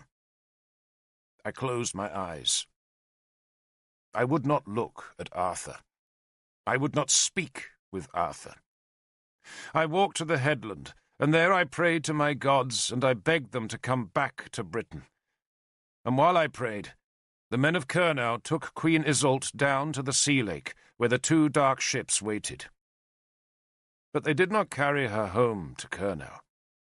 Instead, the princess of Hui Liathan, that child of 15 summers who had skipped barefoot into the waves, and whose voice had been a shadowy wisp like the seamen's ghosts who ride the long sea winds, was tied to a post and heaped around with the driftwood that lay so thick on Halcombe shore, and there, before her husband's unforgiving eyes, she was burned alive.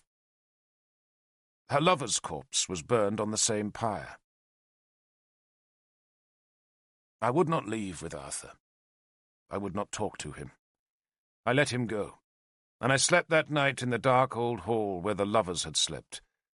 Then I travelled home to Lindinnis, and that was when I confessed to Cynwyn about the old massacre on the moor when I had killed the innocent to keep an oath. I told her about Isolde burning and screaming while her husband watched. Cynwyn held me. "Did you not know that hardness in Arthur?" she asked me softly. No. "He is all that stands between us and horror," Cynwyn said. "How could he be anything but hard?" Even now, with my eyes closed, I sometimes see that child coming from the sea, her face smiling, her thin body outlined against the white clinging dress, and her hands reaching for her lover. I cannot hear a gull's cry without seeing her, for she will haunt me till the day I die, and after death, wherever it is my soul goes, she will be there. A child killed for a king, by law, in Camelot.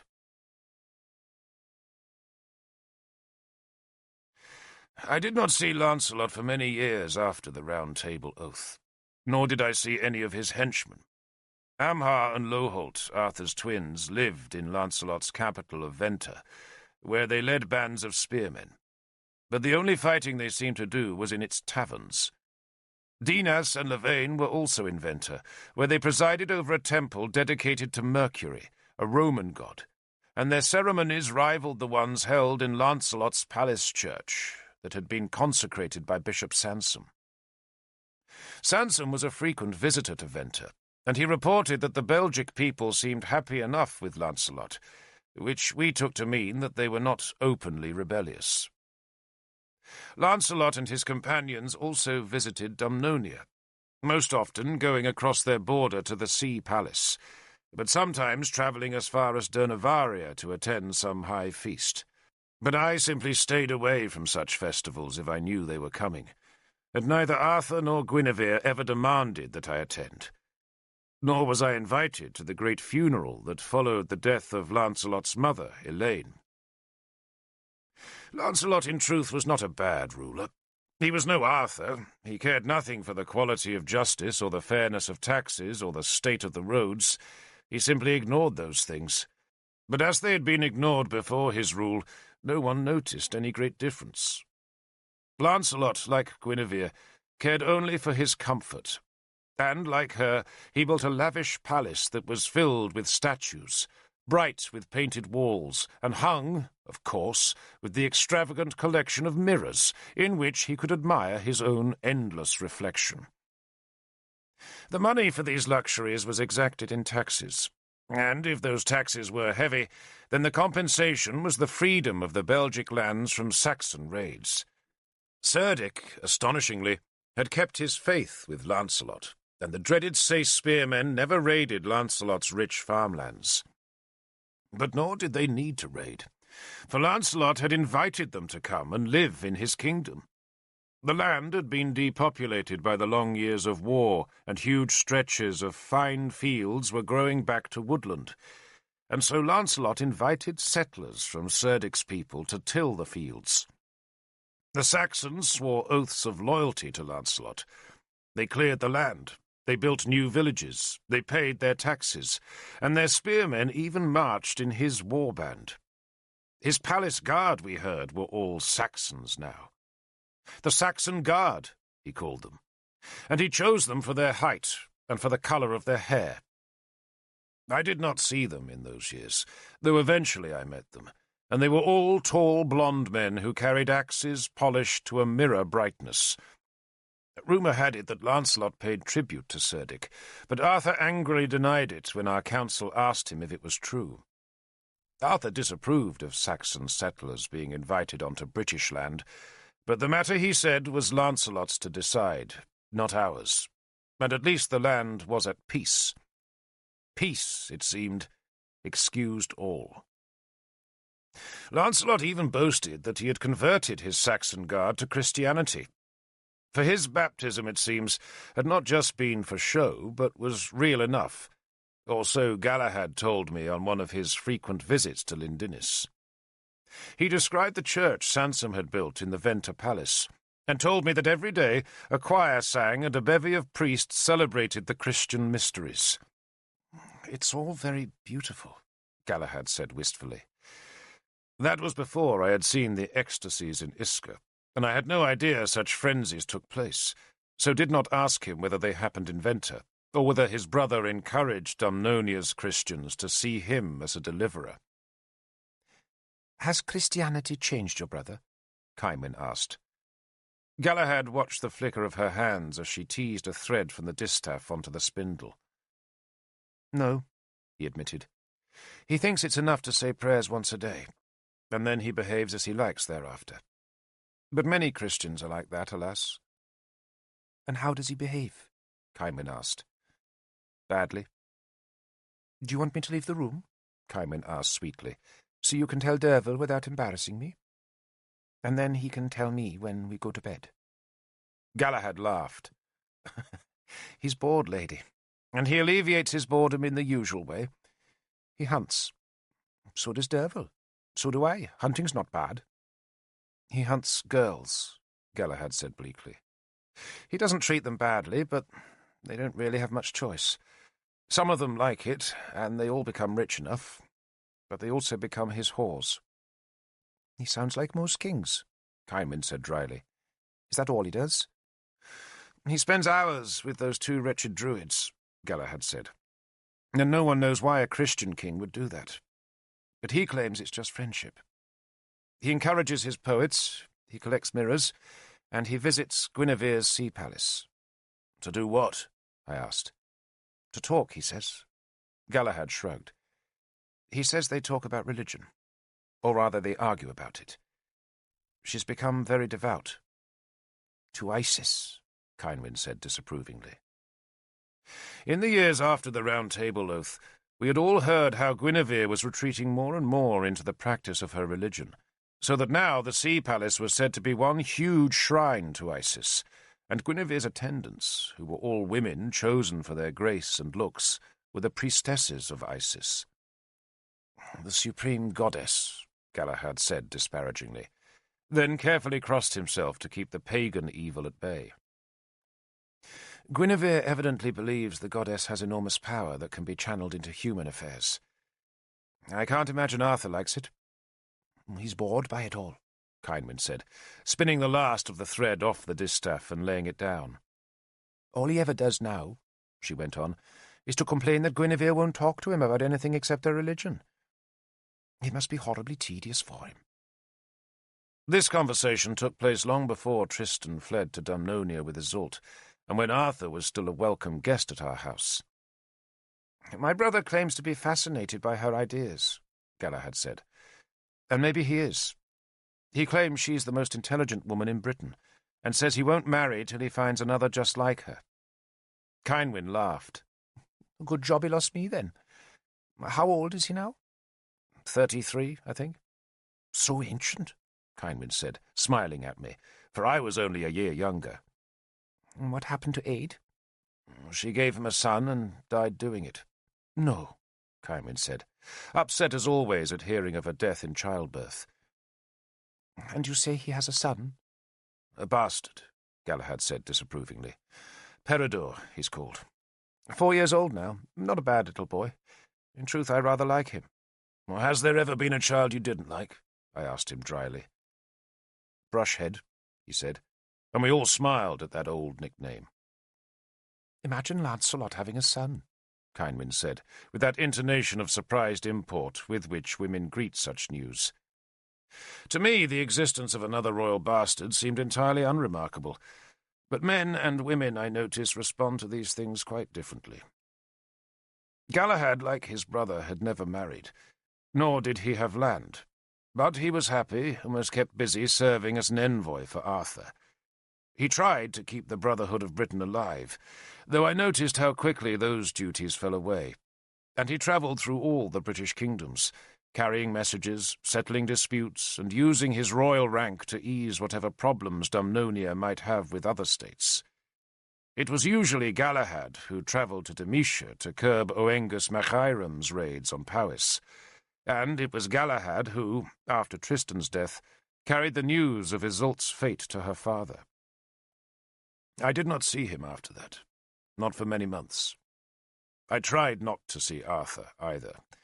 I was too angry with him, and I would neither answer his letters nor go to the council. He came to Lindinnis twice in the months after Tristan's death, and both times I was coldly polite, and both times I left him as soon as I could. He did talk for a long time with Kynwyn, and she tried to reconcile us, but I could not shake the thought of that burning child from my head. But nor could I ignore Arthur altogether.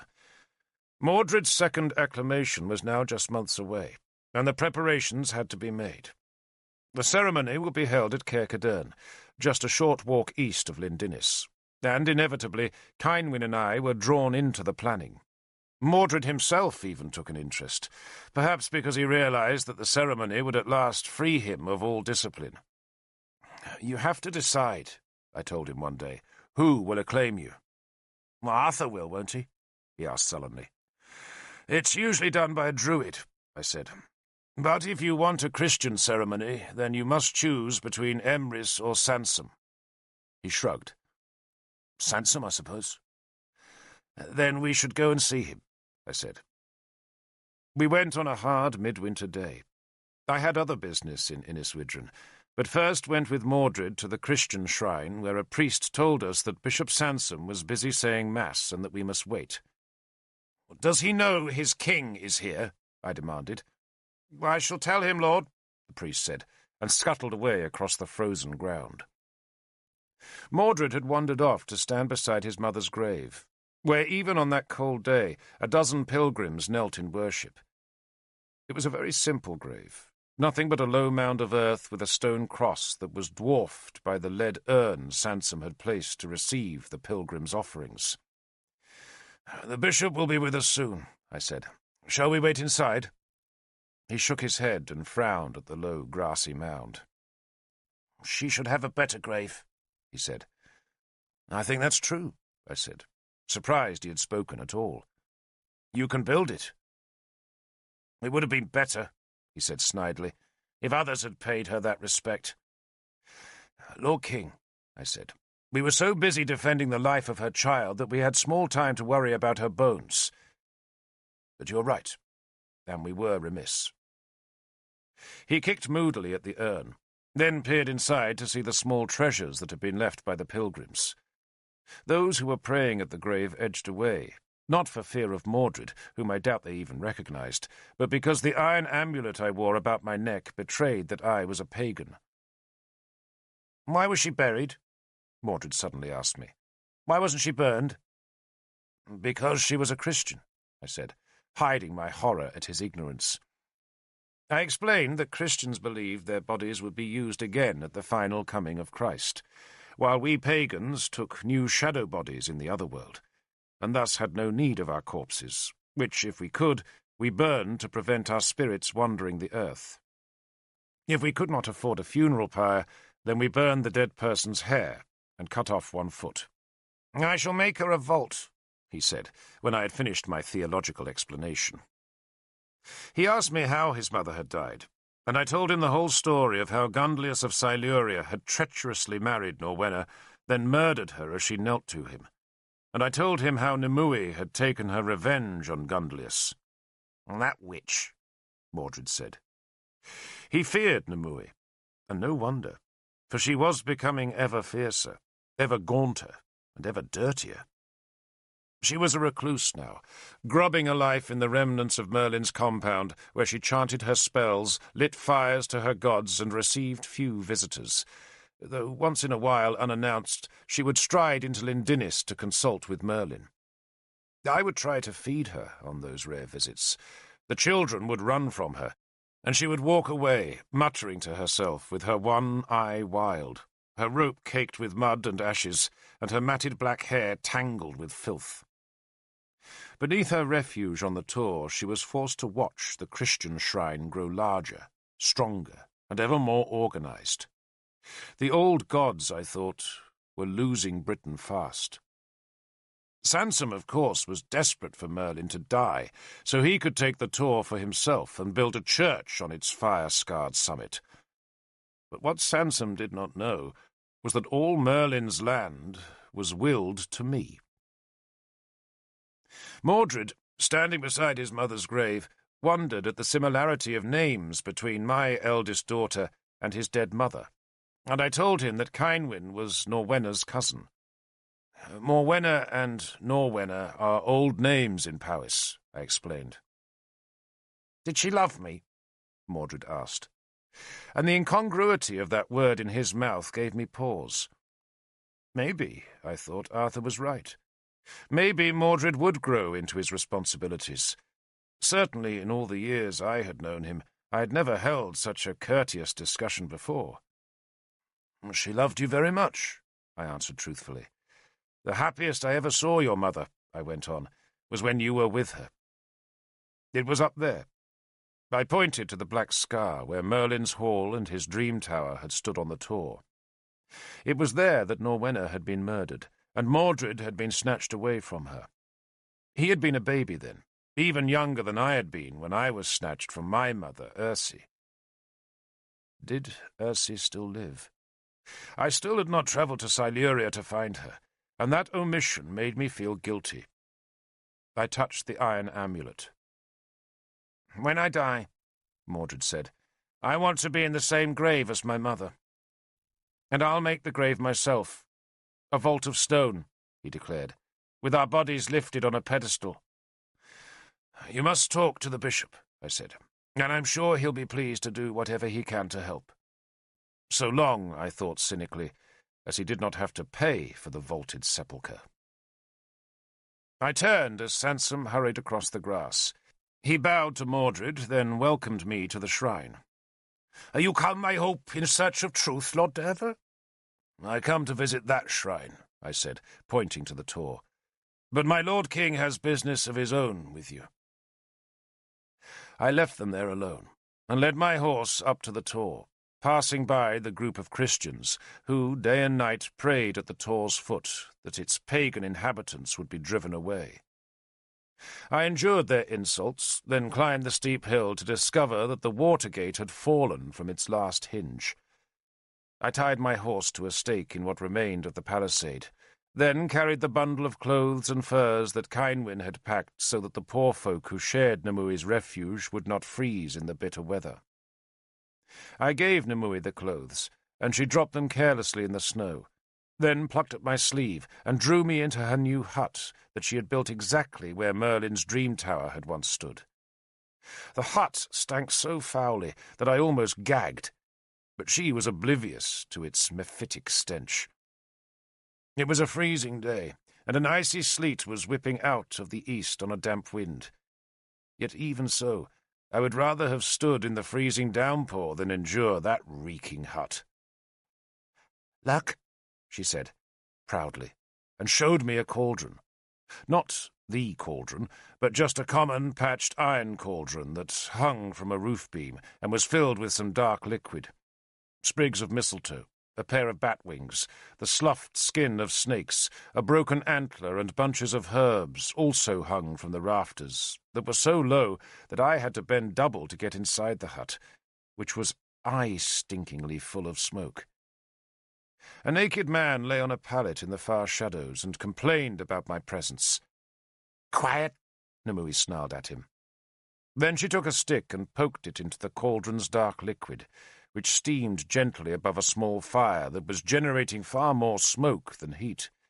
She stirred the cauldron about, found whatever she wanted, and levered it up from the liquid. I saw it was a human skull. "You remember Belize?" Nimue asked me. "Of course," I said. "Belize had been a druid, an old man when I was young, and now long dead." "They burned his body," Nimue told me, "but not his head. And a druid's head, Derval, is a thing of awesome power. A man brought it to me last week. He had it in a barrel of beeswax. I bought it from him." Which meant I had purchased the head. Nimue was forever buying objects of cultic power. The caul of a dead child, the teeth of a dragon, a piece of the Christian's magical bread, elf bolts, and now a dead man's head. She used to come to the palace and demand the money for these tawdry things, but I now found it easier to leave her with a little gold, even if it did mean that she would waste the metal on whatever oddity was offered her. She once paid a whole gold ingot for the carcass of a lamb that had been born with 2 heads, and she had nailed the carcass to the palisade where it overlooked the Christian shrine, and there let it rot. I did not like to ask what she had paid for a barrel of wax containing a dead man's head. "I stripped the wax away," she told me, "and boiled the flesh off the head in the pot." That in part explained the hut's overwhelming stench. "There is no more powerful augury," she told me, her one eye glinting in the dark hut, "than a druid's head seethed in a pot of urine, with the 10 brown herbs of Crom Duff." She let the skull go, and it sank beneath the liquid's dark surface. "Now, wait," she ordered me. My head was reeling with the smoke and stench, but I obediently waited as the liquid's surface shivered, glinted, and finally subsided until it was nothing but a dark sheen as smooth as a fine mirror, with only a hint of steam drifting from its black surface. Nimue leaned close and held her breath, and I knew she was seeing portents in the liquid surface. The man on the pallet coughed horribly, then feebly clawed at a threadbare blanket to half cover his nakedness. "I'm hungry," he whined. Nimue ignored him. I waited. "I'm disappointed in you, Derval," Nimue suddenly said, her breath just wrinkling the liquid surface. "Why?" "I see a queen was burned to death on a seashore. I would have liked her ashes, Derval," she said reprovingly. "I could have used a queen's ashes," she went on. "You should have known that." She fell silent, and I said nothing. The liquid was still again, and when Nimue next spoke, it was in a strange, deep voice that did not blur the black liquid surface at all. "2 kings will come to Cadern," she said, "but a man who is no king shall rule there. The dead will be taken in marriage, the lost will come to the light, and a sword will lie on the neck of a child." Then she screamed terribly, startling the naked man, who scuttled frantically into the furthest corner of the hut, where he crouched with his hands covering his head. "Tell that to Merlin," Nimue said to me in her normal voice. "He'll know what it means." "I will tell him," I promised her. "And tell him," she said, with a desperate fervour, clutching my arm with a dirt-encrusted claw of a hand, "that I have seen the cauldron in the liquid. Tell him it will be used soon. Soon, Derval. Tell him that." "I will," I said. And then, unable to take the smell any more, I pulled away from her grip and backed out into the sleet. She followed me out of the hut and plucked a wing of my cloak to cover herself from the sleet. She walked with me towards the broken water gate and was oddly cheerful. "Everyone thinks we're losing, Derval," she said. Everyone thinks those filthy Christians are taking over the land. But they're not. The cauldron will be revealed soon. Merlin will be back, and the power will be loosed. I stopped in the gate and stared down at the group of Christians who were always gathered at the foot of the tor to pray their extravagant prayers with their arms spread wide. Sansom and Morgan arranged for them to be there, so that their constant prayers might serve to drive the pagans off the tor's fire-scarred summit. Nimue stared scornfully down at the group. Some of the Christians recognized her and made the sign of the cross. "You think Christianity is winning, Derval?" she asked me. "I fear it," I said, listening to the howls of rage from the tor's foot. I remembered the frenzied worshippers in Iska, and wondered how long the horror of that fanaticism could be kept under control. "I do fear it is," I said sadly. "Christianity isn't winning," Nimue said scornfully. "Watch!" She ducked out from under my cloak and lifted her dirty dress to expose her wretched nakedness to the Christians. And then she thrust her hips obscenely towards them and gave a wailing cry that died in the wind as she dropped the dress. Some of the Christians made the sign of the cross, but most, I noted, instinctively made the pagan sign against evil with their right hands, and then spat on the ground. "You see," she said with a smile, "they still believe in the old gods. They still believe. And soon, Derval, they will have proof. Tell that to Merlin." I did tell Merlin. I stood before him and reported that 2 kings would come to Cadern, but a man who was not a king would rule there, that the dead would be taken in marriage, the lost would come to the light, and a sword be laid on the neck of a child. "Say it again, Derval," he said, squinting up at me and stroking an old tabby cat that was stretched out on his lap. I repeated it all solemnly, then added Nimue's promise that the cauldron would soon be unveiled, and that its horror was imminent. He laughed, shook his head, then laughed again. He soothed the cat on his lap. "And did you say she had a druid's head?" he asked. "Belize's head, Lord." He tickled the cat under the chin. "Belize's head was burned, Derval, years ago. It was burned, then pounded into a powder, pounded to nothing. I know, because I did it." He closed his eyes and slept. Next summer, on the eve of a full moon, when the trees that grew about the foot of Caer Cadern were heavy with leaf, on a morning of brilliant sunshine that shone on hedgerows bright with bryony and bindweed and willow herb and old man's beard, we acclaimed Mordred our king on the ancient summit of the Caer. Caer Cadern's old fortress stood deserted for much of the year, but it was still our hill of kingship, the solemn place of ritual at Dumnonia's royal heart, and the fort's ramparts were kept strong. But the interior of the fort was a sad place of decaying huts that crouched around the big gaunt feasting hall that was a home to birds, bats, and mice. That hall occupied the lower part of Caer Cadern's wide summit, while on the higher part, to the west, stood a circle of lichen-covered stones surrounding the grey, slab-like boulder that was Dumnonia's ancient stone of kingship. Here the great god Bel had anointed his half-god, half-human child, Belimar, as the first of our kings.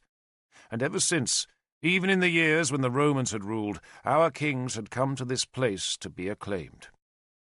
Mordred had been born on this hill, and here too he had been acclaimed as a baby, though that ceremony had merely been a sign of his kingly status and had placed no duties on him. But now he was at the dawn of his manhood, and from this day on he would be king in more than name. This second acclamation discharged Arthur's oath, and gave Mordred all of Uther's power. The crowds gathered early. The feasting hall had been swept, then hung with banners and decorated with green boughs. Vats of mead and pots of ale were set on the grass, while smoke poured from the great fires, where oxen, pigs, and deer were being roasted for the feast. tattooed tribesmen from Iska mingled with the elegant toga-clad citizens from Durnavaria and Corinium, and both listened to the white-robed bards who sang specially composed songs praising Mordred's character and forecasting the glories of his reign. Bards never were to be trusted. I was Mordred's champion, and so, alone among the lords on the hill, I was dressed in my full war gear. It was no longer the shabby, ill-repaired stuff I had worn at that fight outside London, for now I possessed a new and expensive armour that reflected my high status. I had a coat of fine Roman mail that was trimmed with golden rings at its neck, hem, and sleeves. I had knee-high boots that gleamed with bronze strips, elbow-length gloves lined with iron plates that protected my forearms and fingers, and a fine silver-chased helmet with a mail flap that protected the back of my neck. The helmet had cheek-pieces that hinged across my face, and a gold finial, from which my freshly brushed wolf-tail hung. I had a green cloak, Howlbane at my hip, and a shield which, in honour of this day, bore Mordred's red dragon instead of my own white star. Kiluk had come from Iska. He embraced me. "Oh, this is a farce, Sturvel," he growled. "A great and happy day, Lord Kiluk," I said, straight-faced. He did not smile, but instead looked sullenly about the expectant crowd. "Christians," he spat. "There do seem a lot of them." "Is Merlin here?" "He felt tired," I said. "Well, you mean he's got more sense than to come," Kiluk said. "So who does the honours today?" "Bishop Sansom." Kiluk spat. His beard had gone grey in the last few months, and he moved stiffly, though he was still a great bear of a man. "Are you talking to Arthur yet?" he demanded. "We speak, when we have to," I answered evasively. "He wants to be friends with you," Kiluk told me. "He deals very strangely with friends," I said stiffly. "He needs friends." "Then he's lucky to have you," I retorted, and turned as a horn call interrupted our conversation. Spearmen were making a passage in the crowd, using their shields and spear staffs to press the people gently back, and in the spearmen's corridor a procession of lords, magistrates, and priests walked slowly towards the ring of stones. I took my place in the procession alongside Kynwyn and my daughters. The gathering that day was a tribute to Arthur rather than to Mordred, for all Arthur's allies were there. Keenaglass had come from Powys, bringing a dozen lords, and his edling, the Prince Perthel, who was now a good-looking boy with his father's round and earnest face. Agricola, old and stiff-jointed now, accompanied King Murig, both men in togas. Murig's father, Tudric, still lived, but the old king had given up his throne, shaved his head into the tonsure of a priest, and retired to a monastery in the valley of the Wye, where he patiently gathered a library of Christian texts and allowed his pedantic son to rule Gwent in his place. Berthig, who had succeeded his father as King of Gwynedd, and who now possessed only 2 teeth, stood fidgeting as though the rituals were a necessary irritant that needed to be finished before he could get back to the waiting mead vats. Owanger Smach Iram, Isolt's father and the King of Demetia, had come with a party of his dreaded Black Shields, while Lancelot, King of the Belgi, was escorted by a dozen giant men of his Saxon guard, and by the baleful pairs of twins Dinas and Lavain, and Amhar and Loholt. Arthur, I noticed, embraced Oengus, who returned the gesture happily. No ill will there, it seemed, despite Isolt's awful death. Arthur wore a brown cloak, perhaps not wanting one of his white cloaks to outshine the day's hero. Guinevere looked splendid in a russet dress that was trimmed with silver and embroidered with her symbol of the moon-crowned stag. Sagramore came in a black gown, and had brought his pregnant Saxon wife Mala and their 2 sons. No one came from Kurnow. The banners of the kings, chiefs, and lords were hung from the ramparts, where a ring of spearmen, all equipped with newly painted dragon shields, stood guard. The horn sounded again, its noise mournful in the sunny air, as 20 other spearmen escorted Mordred towards the stone ring, where, 15 years before, we had first acclaimed him. That first ceremony had been in winter-time, and the baby Mordred had been wrapped in fur and carried about the stones in an upturned war-shield. Morgan had supervised that first acclamation, which had been marked by the sacrifice of a Saxon captive. But this time, the ceremony would be an entirely Christian rite. The Christians, I thought grimly, whatever Nimue might think, had won. There were no druids here, except for Dinas and Lavain, and they had no role to play. Merlin was sleeping in Lindinus's garden. Nimue was on the tour, and no captive would be slaughtered to discover the auguries for the newly acclaimed king's reign. We had killed a Saxon prisoner at Mordred's first acclamation, spearing him high in the belly so that his death would be slow and agonizing. And Morgan had watched every painful stagger and every splatter of blood for signs of the future. Those auguries, I remembered, had not been good, though they had promised Mordred a long reign.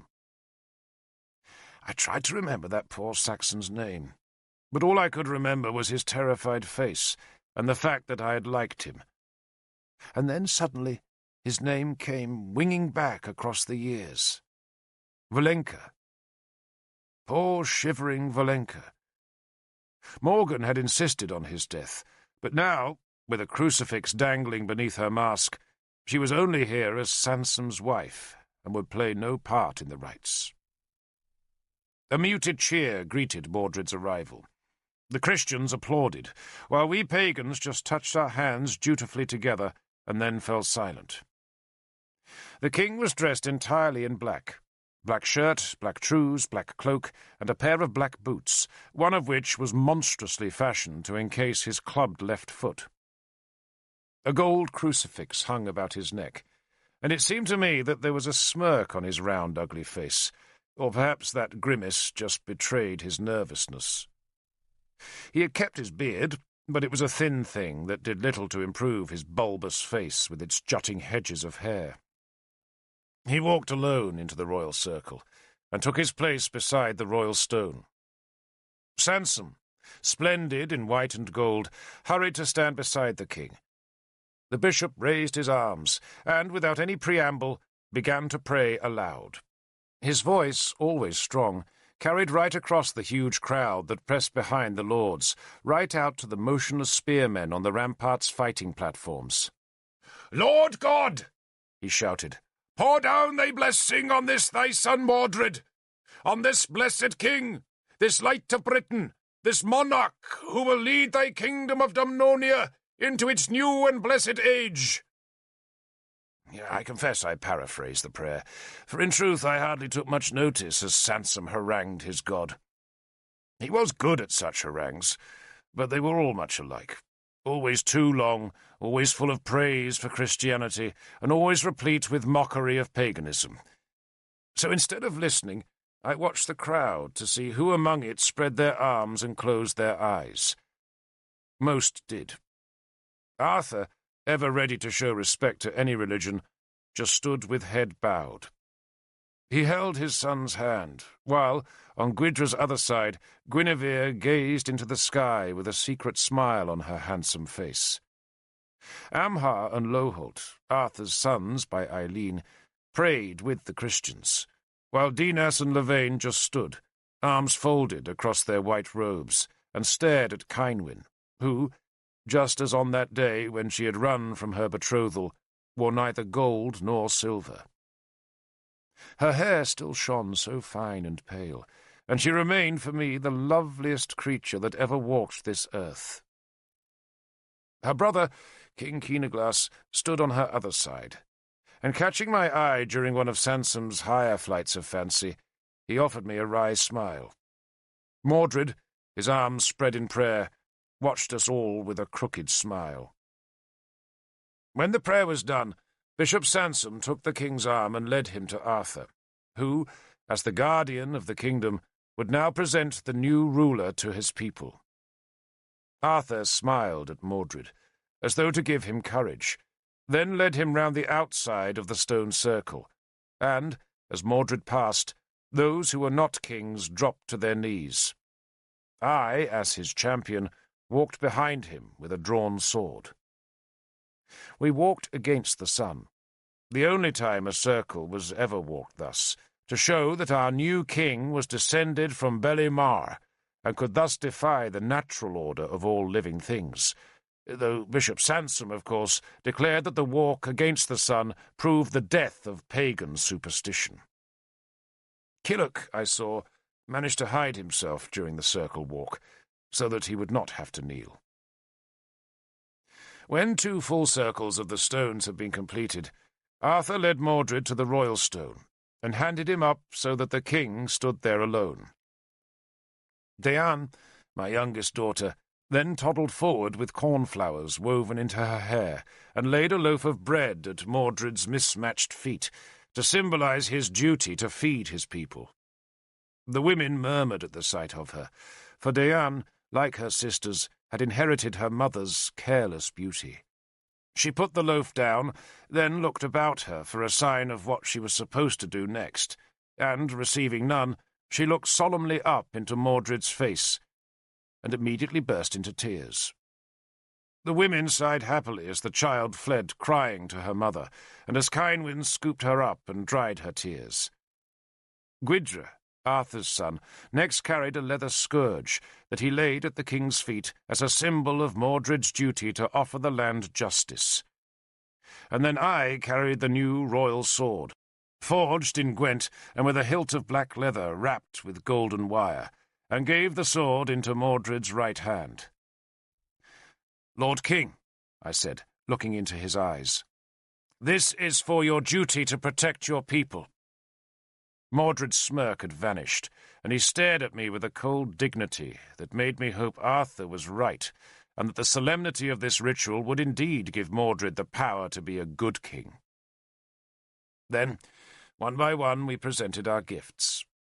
I gave him a fine helmet, trimmed with gold, and with a red enamel dragon burned onto its skull-piece. Arthur gave him a scale coat, a spear, and a box of ivory filled with gold coins. Keenaglas offered him ingots of gold from the mines of Powys. Lancelot presented him with a massive cross of gold and a small gold-framed electrum mirror. Oengus mac Eiram laid 2 thick bear pelts at his feet, while Sagramor placed a golden Saxon image of a bull's head on the pile. Sansom presented the king with a piece of the cross, on which he loudly proclaimed Christ had been crucified. The scrap of dark timber was encased in a Roman glass flask that had been sealed with gold. Only Killock presented nothing. Indeed, when the gifts were given and the lords made a line to kneel before the king and swear their oaths of loyalty, Killock was nowhere to be seen. I was the second man to give the oath, following Arthur to the royal stone, where I knelt opposite the great heap of shining gold and put my lips to the tip of Mordred's new sword, and swore on my life that I would serve him faithfully. It was a solemn moment, for that was the royal oath, the oath that ruled all others. There was one new thing at that acclamation, a ritual Arthur had devised as a means of continuing the peace he had so carefully constructed and maintained throughout the years. The new ceremony was an extension of his Brotherhood of Britain, for he had persuaded the kings of Britain, at least those present, to exchange kisses with Mordred, and swear oaths never to fight against each other. Mordred, Murig, Keenaglas, Bearthig, Oengus, and Lancelot all embraced each other, touched their sword blades together, and took the oath to keep each other's peace. Arthur beamed, and Oengus mac Eiram, a rogue if ever there was one, gave me a broad wink. Come harvest time, I knew, his spearmen would be raiding Powys's granaries, whatever oaths he might have sworn. When the royal oath had been made, I performed the final act of the acclamation. First, I gave Mordred my gloved hand and helped him down from the stone, and then, when I had conducted him to the northernmost stone of the outer circle, I took his royal sword and laid its bare blade flat on the royal stone. It lay there, glittering, a sword on a stone, the true sign of a king. And then I did the duty of the king's champion, by striding about the circle and spitting at the onlookers, and challenging all who listened to dare deny the right of Mordred ap Uther to be the king of this land. I winked at my daughters as I passed, made certain my spittle landed on Sansom's shining robes, and made equally sure it did not land on Guinevere's embroidered dress. I declare Mordred ap Uther to be the king, I shouted again and again, and if any man denies it, let him fight me now. I walked slowly with Halbane naked in my hand, and shouted my challenge loud. I declare Mordred ap Uther to be the king, and if any man denies it, let him fight me now. I had almost completed the circle when I heard the blade rasp from its scabbard. I deny it, a voice shouted, and the shout was followed by gasps of horror from the crowd. Kynwyn blanched, and my daughters, who were already frightened to see me dressed in my unfamiliar iron and steel and leather and wolf hair, hid their faces in her linen skirt. I turned slowly and saw that Killoch had come back to the circle and now faced me with his big battle sword drawn. No, I called to him. Please. Killoch, grim-faced, strode to the circle's centre and plucked the king's gold-hilted sword from the stone. I deny Mordred ap Uther, Killoch said ceremoniously, then threw the royal blade down onto the grass. Kill him, Mordred shouted from his place beside Arthur. Do your duty, Lord Derville. I deny his fitness to rule, Killoch shouted at the assembly. A wind lifted the banners on the walls and stirred Kynwyn's golden hair. I order you to kill him, Mordred shouted excitedly. I walked into the circle to face Killoch. My duty now was to fight him. That if he killed me, then another king's champion would be selected, and so the stupid business would go on until Killoch, battered and bloody, lay twitching his lifeblood into Caer Cadern's soil. Or, more likely, till a full-scale battle erupted on the summit that would end with either Killoch's or Mordred's party triumphant. I pulled the helmet off my head, shook the hair out of my eyes, and hung the helmet over the throat of my scabbard. Then, with Halbane still in my hand, I embraced Killoch. Don't do this, I whispered in his ear. I can't kill you, my friend, so you will just have to kill me. He's a bastard little toad. A worm, not a king, he murmured. Please, I said. I cannot kill you. You know that. He hugged me tight. Make peace with Arthur, my friend, he whispered. Then he stepped away and rammed his sword back into its scabbard. He picked Mordred's sword out of the grass, gave the king a sour look, then laid the blade back on the stone. I yield the fight, he called, so that all on the summit could hear him. Then he crossed to Keenaglass and knelt at his feet. Will you have my oath, Lord King? It was an embarrassing moment, for if the King of Powys accepted Killoch's loyalty, then Powys's first act of this new Dumnonian reign was to welcome an enemy of Mordred's. But Keenaglass did not hesitate. He pushed his sword hilt forward for Killoch's kiss. Gladly, Lord Killoch, he said. Gladly. Killoch kissed Keenaglass's sword, then rose and walked to the west gate. His spearmen followed him, and thus, with Killoch's going, Mordred at last had the kingdom's power unchallenged. There was silence. Then Sansom began to cheer, and the Christians followed his lead, and so acclaimed their new ruler. Men gathered about the king, calling their congratulations, and I saw that Arthur was left to one side, alone. He looked at me and smiled, but I turned away. I sheathed Halbane, then crouched by my still frightened daughters, and told them there was nothing to be worried about. I gave Morwenna my helmet to hold, and showed her how the cheek-pieces swung back and forward on their hinges. "Don't break it," I warned her. Poor wolf, Seren said, stroking the wolf tail. Well, it killed a lot of lambs. Is that why you killed the wolf? Of course. Lord Derville! Mordred's voice suddenly called, and I straightened and turned round to see that the king had shaken off his admirers and was limping across the royal circle towards me. I walked to meet him, then bowed my head. Lord King? The Christians gathered behind Mordred. They were the masters now, and their victory was plain on their faces. You swore an oath, Lord Derville, Mordred said, to obey me.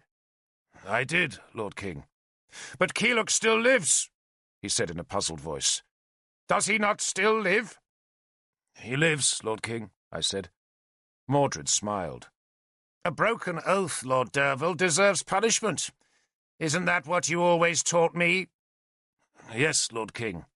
And an oath, Lord Derville, was sworn on your life, was it not? Yes, Lord King. He scratched at his thin beard. But your daughters are pretty, Derville, so I would be sorry to lose you from Dumnonia. I forgive you that Keelook still lives. Thank you, Lord King, I said, fighting back a temptation to hit him. But a broken oath still deserves punishment, he said excitedly. Yes, Lord King, I agreed. It does. He paused a heartbeat, then struck me hard across the face with the leather flail of justice. He laughed, and was so delighted with the surprised reaction on my face that he hit me with the flail a second time. Punishment given, Lord Derville, he said, then turned away. His supporters laughed and applauded. We did not stay for the feast, nor for the wrestling matches and the mock bouts of sword-play and the displays of juggling, nor for the tame dancing bear and the competition of the bards. We walked, a family, back to Lindinnis. We walked beside the stream where the willows grew and the purple loosestrife flowered. We walked home. Keenaglass followed us within the hour. He planned to stay with us for 1 week, then he would go back to Powys. "Come back with me," he said. "I'm sworn to Mordred, Lord King."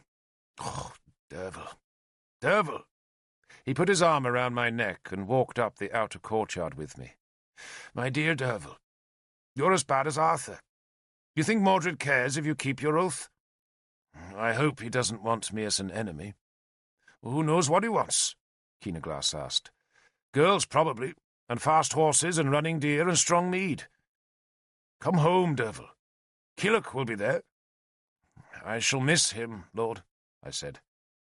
I had hoped that Keelook would be waiting at Lindinnis when we returned from Caer-Cadern, but he had plainly not dared waste a moment, and was already racing north to escape the spearmen who would be sent to find him before he crossed the frontier.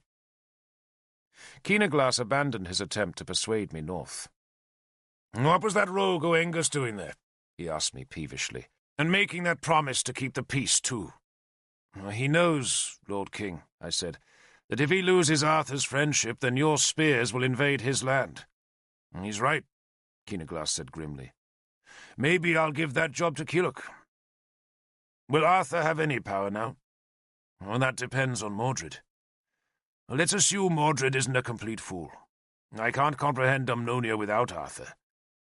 He turned as a shout from the gate announced more visitors. I half expected to see dragon shields and a party of Mordred's men searching for Keelook, but instead it was Arthur and Oengus mac Eirim, who had arrived with a score of spearmen. Arthur hesitated at the gate's threshold. "Am I welcome?" he called to me. "Of course, Lord," I replied, though not warmly. My daughters spied him from a window, and a moment later they ran shrieking to welcome him. Keenaglass joined them, pointedly ignoring King Oengus mac Eirim, who crossed to my side. I bowed, but Oengus pushed me upright and enfolded me in his arms.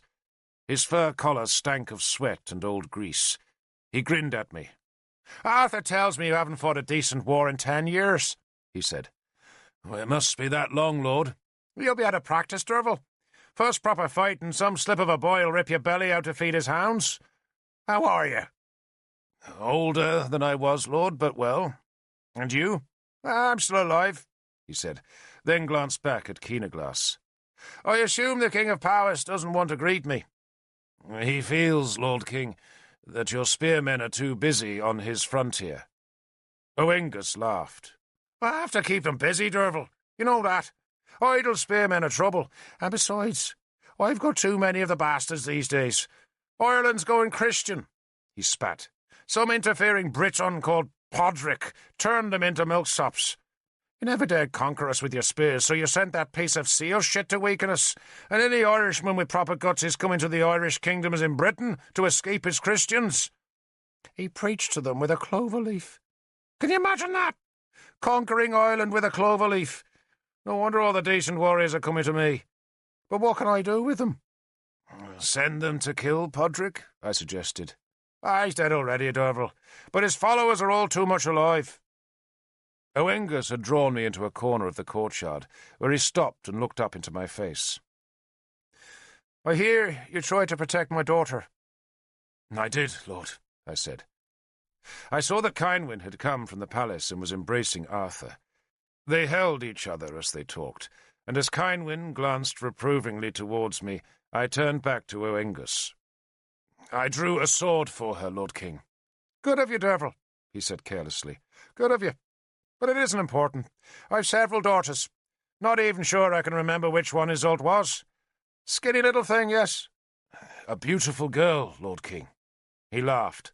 "Well, anything young with tits is beautiful when you're old. I do have one beauty in the brood.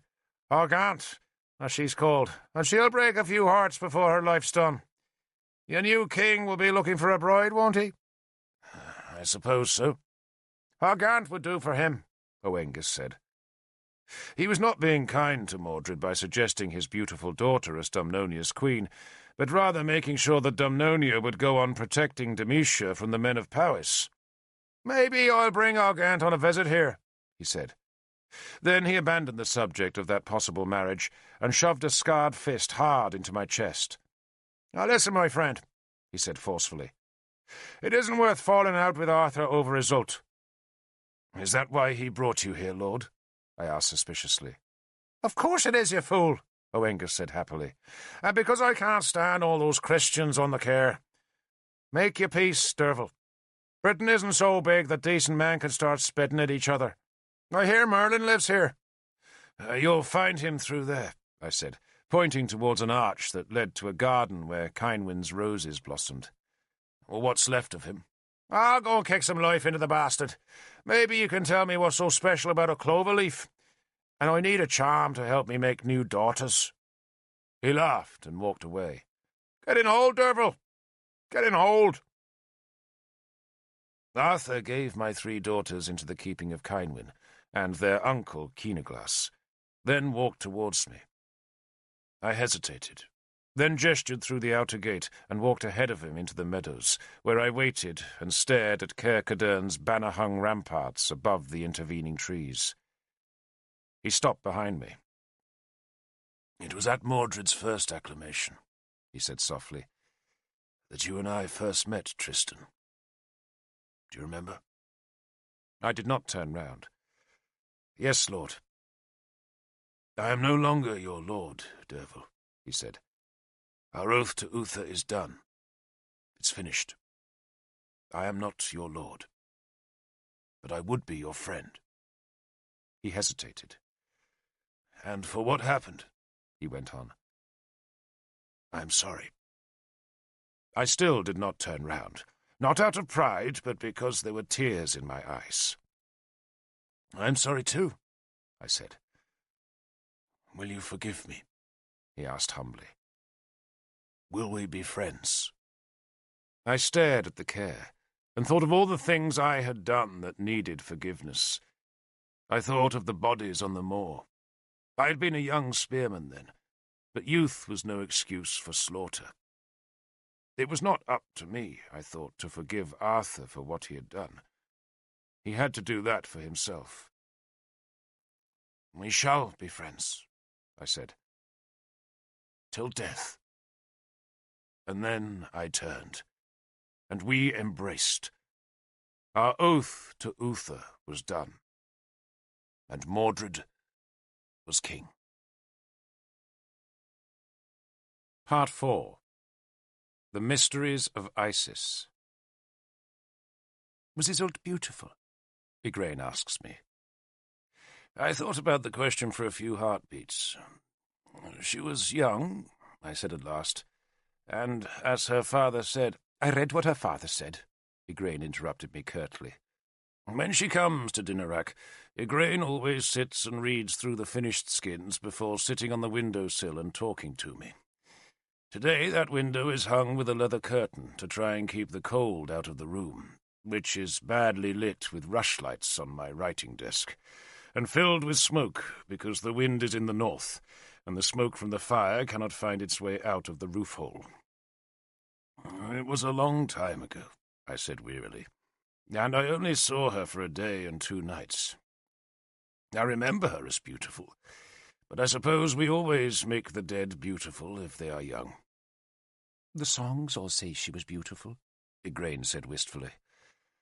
I paid the bards for those songs, I said, just as I had paid men to carry Tristan's ashes back to Kurnow. It was right, I had thought, that Tristan should go to his own land in death, and I had mixed his bones and Isolde's bones, and his ashes and her ashes, and no doubt a fair amount of ordinary wood ash too, and sealed them all in a jar we found in the hall where they had shared their impossible dream of love.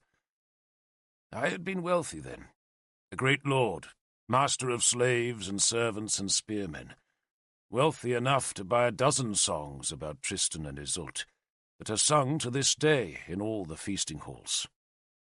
I made sure, too, that the songs put the blame for their deaths on Arthur. But why did Arthur do it? Igraine said. I rubbed my face with my one hand. Arthur worshipped order, I explained. I don't think he ever really believed in the gods. Oh, he believed they existed. He was no fool, but he didn't think they cared about us anymore. I remember he once laughed and said it was so arrogant of us to think that the gods had nothing better to do than to worry about us. Do we lose sleep over the mice in the thatch, he asked me. So why would the gods care about us? So all that was left to him, if you took away the gods, was order. And the only thing that kept order was the law, and the only thing that made the powerful obey the law was their oaths. It was really quite simple, I shrugged. He was right, of course. He almost always was. He should have let them live, Igraine insisted. He obeyed the law, I said bleakly. I have often regretted allowing the bards to blame Arthur, but he forgave me. And Isolde was burned alive? Igraine shuddered. And Arthur just let it happen? He could be very hard, I said. And he had to be. For the rest of us, God knows, could be soft. He should have spared them, Igraine insisted. And there would have been no songs or stories if he had, I answered. They would have grown old and fat and squabbled and died. Or else Tristan would have gone home to Kurnow when his father died and taken other wives. Who knows? How long did Mark live? Igraine asked me. Just another year, I said. He died of the strangury. The what? I smiled. A foul disease, lady. Women, I think, are not subject to it. A nephew became king then, and I can't even remember his name. Igraine grimaced. But you can remember Isolde running from the sea, she said accusingly, because her dress was wet. I smiled. Like it was yesterday, lady. The Sea of Galilee, Igraine said brightly. For St. Tudwal had suddenly come into our room. Tudwal is now 10 or 11 years old, a thin boy with black hair and a face that reminds me of Cerdic. A rat face. He shares both Sansom's cell and his authority. How lucky we are to have 2 saints in our small community. The saint wishes you to decipher these parchments, Tudwal demanded, putting them on my table. He ignored Igraine. Saints, it seems, can be rude to queens. What are they? I asked him. A merchant wants to sell them to us, Tudwal said. He claims they're psalms, But the saints' eyes are too dim to read them. Of course, I said. The truth, of course, is that Sansom cannot read at all, and Tudwell is much too lazy to learn, though we have all tried to teach him, and we all now pretend that he can. I carefully uncurled the parchment that was old, cracking, and feeble. The language was Latin, a tongue I can barely understand, but I did see the word Christus. They aren't psalms, I said, but they are Christian. I suspect they're gospel fragments. The merchant wants 4 pieces of gold. 2 pieces, I said, though I did not really care whether we bought them or not. I let the parchments curl up. Did the man say where he got them? I asked. Tudwell shrugged. The Saxons. We should certainly preserve them, I said dutifully, handing them back. They should be in the treasure store. Where, I thought, Halbane rested with all the other small treasures I had brought from my old life. All but for Kynwyn's little gold brooch that I keep hidden from the older saint. I humbly thanked the younger saint for consulting me, and bowed my head as he left. "Spotty little toad," Igraine said when Tudwell had gone. She spat towards the fire. "Are you a Christian, Derval?" "Of course I am, lady," I protested. "What a question!" She frowned quizzically at me. "I ask it," she said, "because it seems to me that you are less of a Christian today than you were when you began writing this tale." That, I thought, was a clever observation, and a true one, too. But I dared not confess it openly, for Sansom would love to have an excuse to accuse me of heresy and burn me to death. He wouldn't stint on that firewood, I thought, even if he did ration what we could burn in our hearths. I smiled. "You make me remember the old things, lady," I said. "That is all." It was not all. The more I recall of the old years, the more some of those old things come back to me. I touched an iron nail in my wooden writing desk to avert the evil of Sansom's hatred. "I long ago abandoned paganism," I said. "I wish I was a pagan," Igraine said wistfully, drawing the beaver pelt cloak tight about her shoulders. Her eyes are still bright, and her face is so full of life that I am sure that she must be pregnant. "Don't tell the saints I said that," she added swiftly. "And Mordred?" she asked. "Was he a Christian?" "No, but he knew that was where his support in Dumnonia was, so he did enough to keep them happy. He let Sansom build his great church." "Where?" "On Caer Cadern." I smiled, remembering it. "It was never finished, but it was supposed to be a great big church in the form of a cross.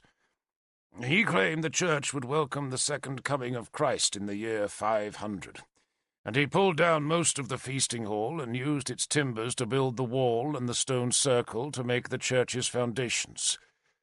He left the royal stone, of course.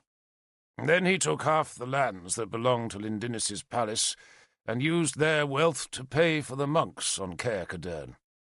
"Your land?" I shook my head. "It was never my land. Always Mordred's. And of course Mordred wanted us evicted from Lindinis."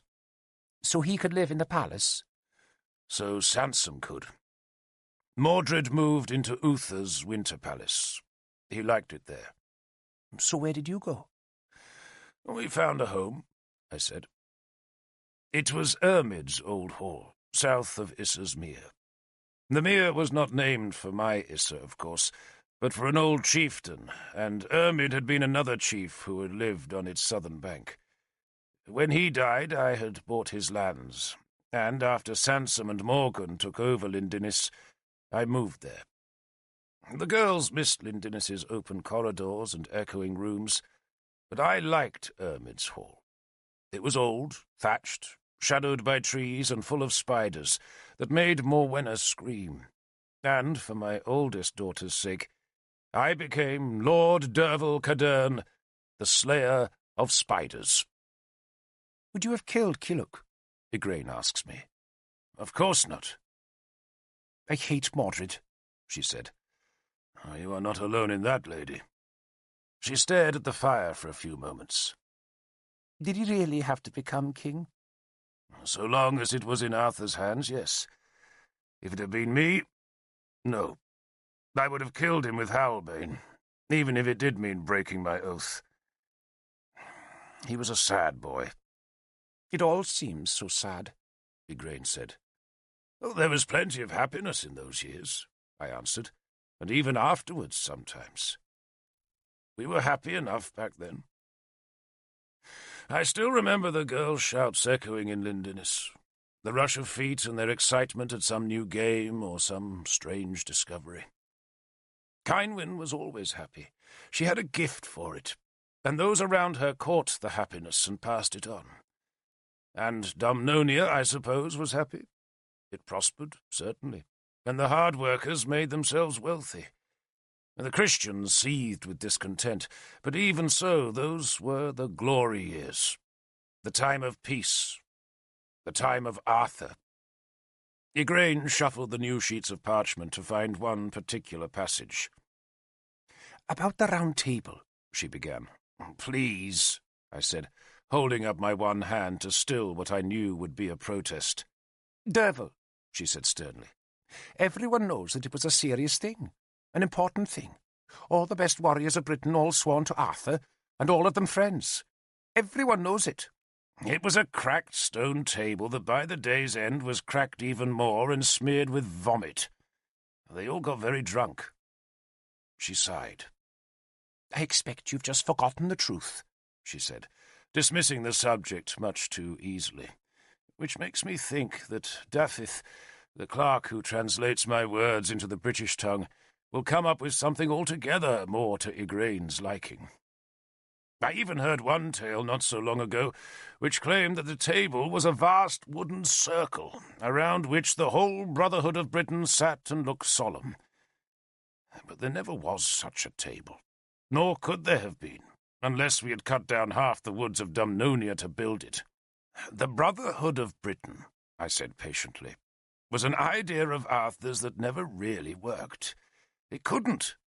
Men's royal oaths took preference over the Round Table oath. And besides, no one except Arthur and Galahad ever really believed in it. By the end, believe me, even he was embarrassed if anyone even mentioned it. I'm sure you're right, she said, meaning that she was utterly sure I was wrong. And I want to know, she went on, what happened to Merlin? I will tell you, I promise. Now, she insisted. Tell me now. Did he just fade away? No, I said. His time did come. Nimue was right, you see. At Lindinnis he was just waiting. He always liked to pretend, remember, and in those years he pretended to be an old, dying man. But underneath, when none of us saw it, the power was always there. But he was old, and he did have to hoard his power. He was waiting, you see, for the time when the cauldron would be unveiled. He knew he would need his power then, but till it was needed, he was happy to let Nimue guard the flame. So what happened? Igraine demanded excitedly. I wrapped the sleeve of my cowl about the stump of my wrist. If God lets me live, my lady, I will tell you, I said, and I would not tell her more then. I was close to tears, remembering that last savage instance of Merlin's power in Britain. But that moment lies a long, long way ahead in this story, long past the time when Nimue's prophecy about the kings coming to Cadern came true. If you won't tell me, Igraine said, then I won't tell you my news. You're pregnant, I said, and I am so very happy for you. You beast devil, she protested. I wanted to surprise you. You have prayed for this, lady, and I have prayed for you. And how could God not answer our prayers? She grimaced. God sent Nuach the pox. That's what God did. She was all spots and sores and weeping pus, so the king sent her away. I'm very glad. She touched her belly. I just hope he lives to rule, Derval. He? I asked. He, she said firmly. Then I will pray for that too. I said piously. Though whether I will pray to Sansom's god or to the wilder gods of Britain, I do not know. So many prayers have been said in my lifetime. So very many. And where did they bring me? To this damp refuge in the hills, while our old enemies sing in our ancient halls. But that ending is also far ahead, and Arthur's story is far from done. It is hardly begun in some ways.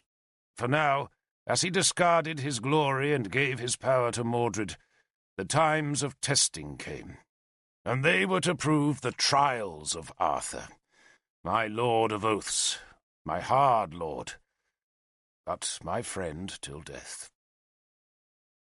At first nothing happened. We held our breath, expected the worst, and nothing happened. We made hay, then cut the flax and laid the fibrous stems in the retting ponds so that our villages stank for weeks. We reaped the fields of rye, barley, and wheat, then listened to the slaves singing their songs around the threshing floor, or the endlessly turning millstones. The harvest straw was used to repair the thatch, so that for a time patches of roof gold shone in the late summer sun. We picked the orchards clean, cut the winter firewood, and harvested willow rods for the basket makers. We ate blackberries and nuts, smoked the bees out of their hives, and pressed their honey in sacks that we hung in front of the kitchen fires, where we left food for the dead on Semaine Eve. The Saxons stayed in Chogir. Justice was done in our courts. Maids were given in marriage, children were born, and children died. The waning year brought mists and frost. The cattle were slaughtered, and the stink of the retting ponds gave way to the nauseous smell of the tanning pits. The newly woven linen was bucked in vats filled with wood ash, rainwater, and the urine we had collected all year. The winter taxes were paid, and at the solstice we Mithraists killed a bull at our annual festival that honoured the sun, while on the same day the Christians celebrated their god's birth. At Imbolc, the great feast of the cold season, we fed 200 souls in our hall, made sure 3 knives were laid on the table for the use of the invisible gods, and offered sacrifices for the New Year's crops. Newborn lambs were the first sign of that awakening year. Then came the time for ploughing and sowing, and of new green shoots on old bare trees. It was the first new year of Mordred's rule. And that rule had brought some changes. Mordred demanded to be given his grandfather's winter palace, and that surprised no one. But I was surprised when Sansom demanded Lindinis's palace for himself. He made the demand in council, saying he needed the palace's space for his school and for Morgan's community of holy women, and because he wanted to be close to the church he was building on Caer Cadern's summit. Mordred waved his assent, and so Cynwyn and I were summarily evicted. But Ermid's hall was empty, and we moved to its mist-haunted compound beside the mere. Arthur argued against letting Sansom into Lindinis, just as he opposed Sansom's demand that the royal treasury pay for the repair of the damage done to the palace by, Sansom claimed, too many ill-disciplined children. But Mordred overruled Arthur. Those were Mordred's only decisions, for he was usually content to let Arthur manage the kingdom's affairs. Arthur, though he was no longer Mordred's protector, was now the senior counsellor, and the king rarely came to council, preferring to hunt.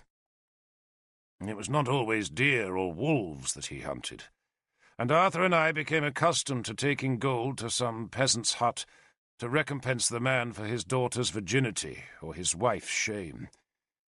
It was not a pleasant duty, but it was a rare and lucky kingdom where it was not necessary.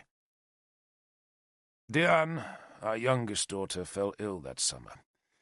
It was a fever that would not go away.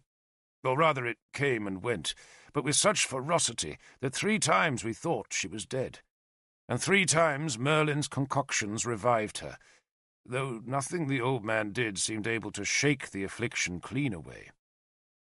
Diane promised to be the liveliest of our 3 daughters, Morwenna, the oldest, was a sensible child who loved to mother her younger sisters and was fascinated by the workings of the household. Ever curious about the kitchens, or the retting ponds, or the linen vats. Seren, the star, was our beauty. A child who had inherited all her mother's delicate looks, but had added to them a wistful and enchanting nature. She spent hours with the bards, learning their songs and playing their harps. But Diane, Cynwyn always said, was my daughter. Diane had no fear. She could shoot with a bow and arrow, loved to ride horses, and even at 6 years old could handle a coracle as well as any of the Mere's fishermen. She was in her 6th year when the fever gripped her, and if it had not been for that fever, we would probably all have travelled to Powys together, for it was a month short of the first anniversary of Mordred's acclamation, when the king suddenly demanded that Arthur and I travel to Keenaglas's realm. Mordred made the demand at one of his rare appearances at the Royal Council. The suddenness of the demand surprised us, as did the need for the errand he proposed, but the king was determined. There was, of course, an ulterior motive, though neither Arthur nor I saw it at the time, and nor did anyone else on the council, except Sansom, who had proposed the idea, and it took us all a long time to smoke out the Mouse Lord's reasons for the suggestion. Nor was there any obvious reason why we should be suspicious of the king's proposal, for it seemed reasonable enough, though neither Arthur nor I understood why we should both be dispatched to Powys. The matter sprang from an old story. Norwenna, Mordred's mother, had been murdered by Gundlius, the king of Siluria, and though Gundlius had received his punishment, the man who had betrayed Norwenna still lived. His name was Legesac, and he had been the chief of Mordred's guard when the king was just a baby. But Legesac had taken Gundlius's bribes and opened the gates of Merlin's Tor to the Silurian king's murderous intent. Mordred had been snatched to safety by Morgan, but his mother had died. Legesac, whose treachery had caused Norwenna's death, had survived the war that followed the murder, just as he had survived the battle at Lug Vale. Mordred had heard the tale, of course, and it was only natural that he should take an interest in Legesac's fate. But it was Bishop Sansom who fanned that interest into an obsession.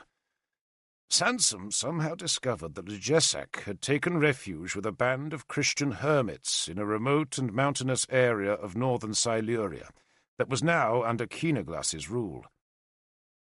"It hurts me to betray a fellow Christian," the Mouse Lord announced sanctimoniously in the council meeting.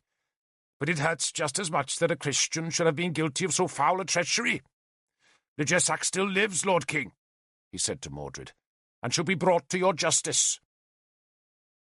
Arthur suggested that Keenaglas be asked to arrest the fugitive and send him back to Dumnonia.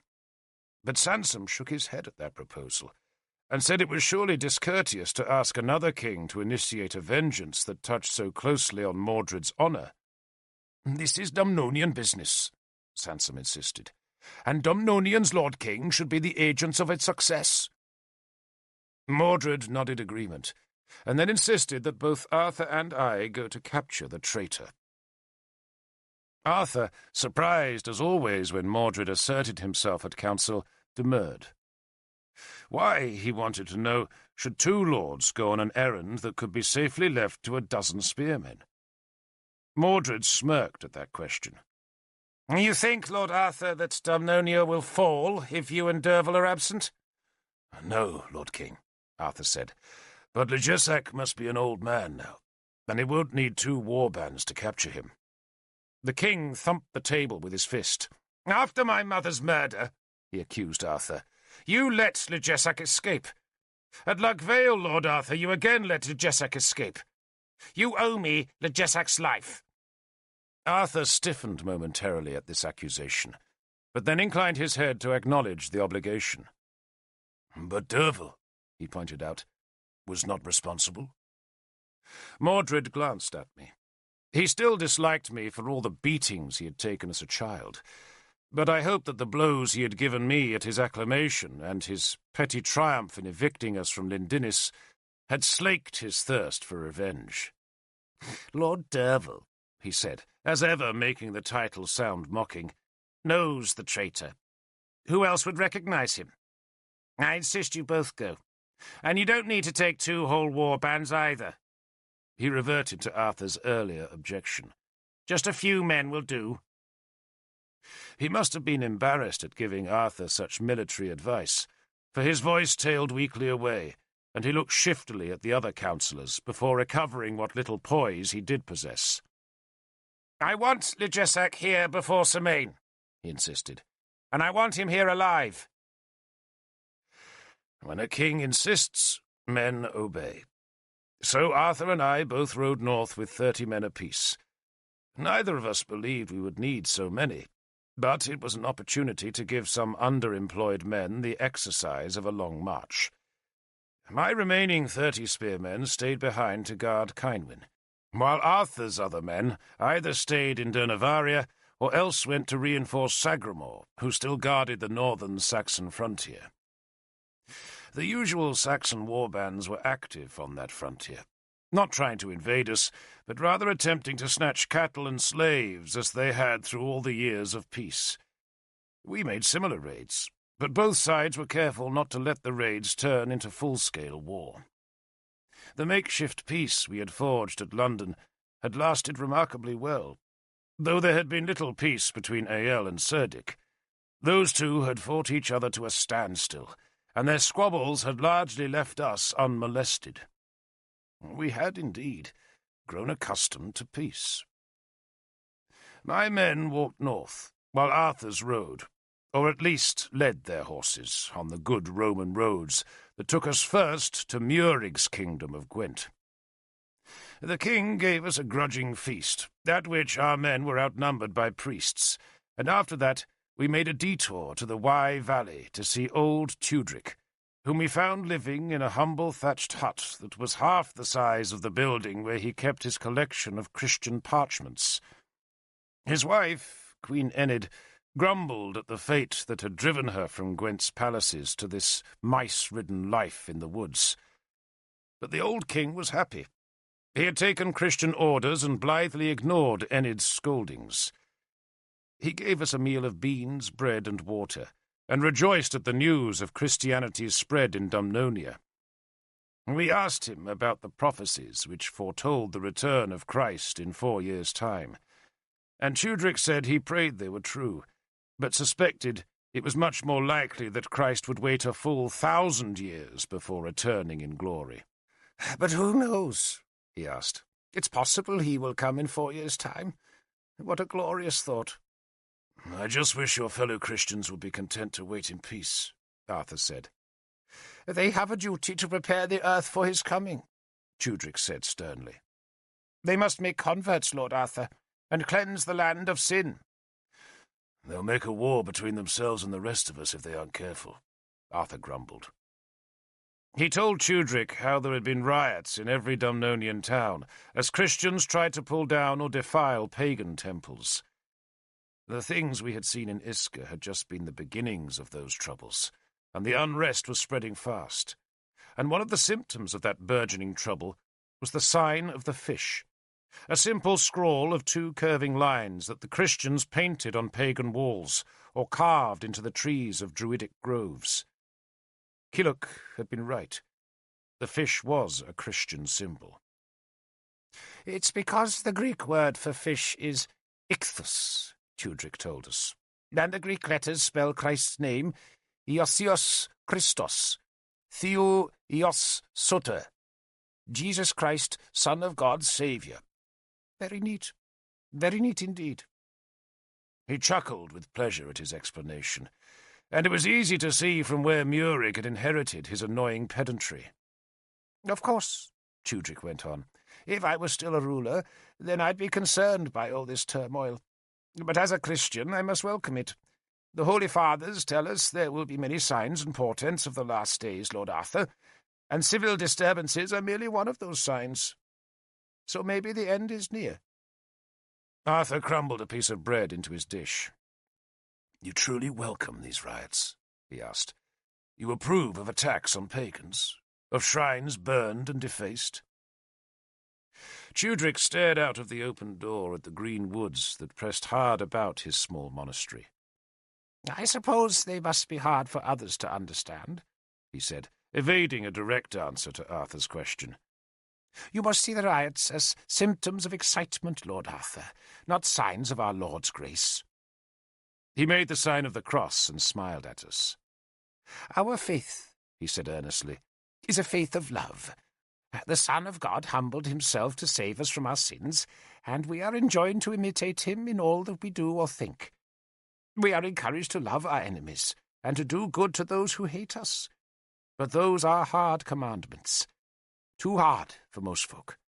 And you must remember what it is that we pray for most fervently, and that is for the return to this earth of our Lord Jesus Christ. He made the sign of the cross again. Folk pray and long for his second coming, and they fear that if the world is still ruled by pagans, then he might not come, and so they feel impelled to destroy heathenism. Destroying paganism, Arthur observed tartly, hardly seems proper to a religion that preaches love.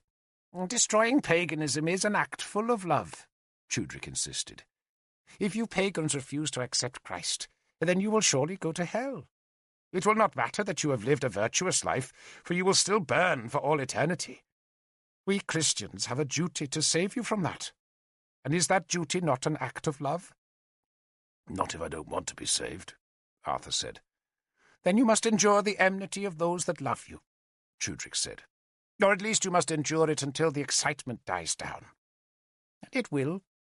These enthusiasms never last long, and if our Lord Jesus Christ does not return in 4 years, then the excitement will surely wane until the millennium comes. He stared again at the deep woods. How glorious it would be, he said in a voice full of wonder, if I could live to see my Saviour's face in Britain. He turned back to Arthur. And the portents of his return will be disturbing, I fear. Doubtless the Saxons will be a nuisance. Are they much trouble these days? No, Arthur said, but their numbers grow every year. I fear they won't be quiet for much longer. I shall pray that Christ returns before they do, Tudrick said. I don't think I could bear to lose land to the Saxons. Not that it's my business any longer, of course, he added hastily. I leave all those things to Murig now. He stood as a horn sounded from the nearby chapel. Time for prayers, he said happily. You'll join me, perhaps? We excused ourselves, and next morning climbed the hills away from the old king's monastery and crossed into Powys. 2 nights later we were in Caersus, where we were reunited with Kilhuch, who was prospering in his new kingdom. That night we all drank too much mead, and next morning, when Keenaglas and I rode to Cum Isaf, my head was sore. I found the king had kept our little house intact. "I never know when you might need it again, Devil," he told me. "Maybe soon," I admitted glumly. "Soon? I do hope so." I shrugged. "We are not truly welcome in Dumnonia. Mordred resents me." "Then ask to be released from your oath." "I did ask," I said, "and he refused me. I had asked him after the acclamation, when the shame of the 2 blows was still keen in me, and then I had asked him again 6 months later, and still he had refused me. I think he was clever enough to know that the best way to punish me was to force me to serve him." "Is it your spearmen he wants?" Keenaglas asked, sitting on the bench under the apple tree by the house door. "Just my grovelling loyalty," I said bitterly.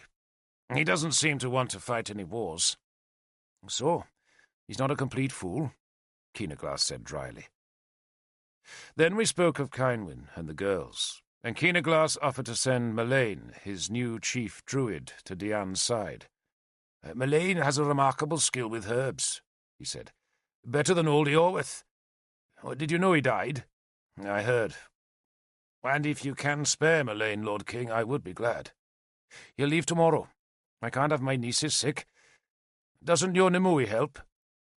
"No more and no less than Merlin," I said, touching the tip of an old sickle blade that was embedded in the apple tree's bark. The touch of iron was to ward off the evil that threatened Dian. "And the old gods," I said bitterly, "have abandoned Dumnonia." Keenaglass smiled. "It never does, Dervil, to underestimate the gods. They'll have their day in Dumnonia again." He paused. "The Christians like to call themselves sheep, don't they? Well, just you listen to them bleat when the wolves come." "What wolves?" "The Saxons," he said unhappily. "They've given us 10 years of peace, but their boats still land on the eastern shores, and I can feel their power growing. If they start fighting us again, then your Christians will be glad enough of pagan swords." He stood and laid a hand on my shoulder. "The Saxons are unfinished business, Dervil. Unfinished business." That night he gave us a feast, and next morning, with a guide given us by Keenaglass, we travelled south into the bleak hills that lay across the old frontier of Siluria. We were going to a remote Christian community. Christians were still few in Powys, for Keenaglass ruthlessly ejected Sansom's missionaries from his kingdom whenever he discovered their presence. But some Christians lived in the kingdom, and there were many in the old lands of Siluria. This one group in particular was famous among Britain's Christians for their sanctity, and they displayed that sanctity by living in extreme poverty in a wild, hard place. Legesac had found his refuge among these Christian fanatics, who, as Tudric had told us, mortified their flesh, by which he meant that they competed with each other to see which could lead the most miserable lives. Some lived in caves, some refused shelter altogether, others ate only green things, some eschewed all clothes, others dressed in hair shirts with brambles woven into the fabric. Some wore crowns made of thorns, and others beat themselves bloody day after day like the flagellants we had seen in Iska. To me, it seemed that the best punishment for Legesac was to leave him in such a community. But we were ordered to fetch him out and take him home, which meant we would have to defy the community's leader, a fierce bishop named Caddoc, whose belligerence was famous. That reputation persuaded us to don our armour as we approached Caddoc's squalid fastness in the high hills. We did not wear our best armour, at least those of us who had a choice did not, for that finery would have been wasted on a half-crazed pack of holy fanatics. But we were all helmeted and wore mail or leather and carried shields. If nothing else, we thought, the war gear might overawe Caddoc's disciples, who, our guide assured us, did not number more than 20 souls. "And all of them are mad," our guide told us. "One of them stood dead still for a whole year. Didn't move a muscle, they say, just stood like a beanpole, while they shovelled food into one end of him and dung away from the other. Funny sort of god who asked that of a man." The road to Caddoc's refuge had been beaten into the earth by pilgrims' feet, and it twisted up the flanks of wide, bare hills, where the only living things we saw were sheep and goats.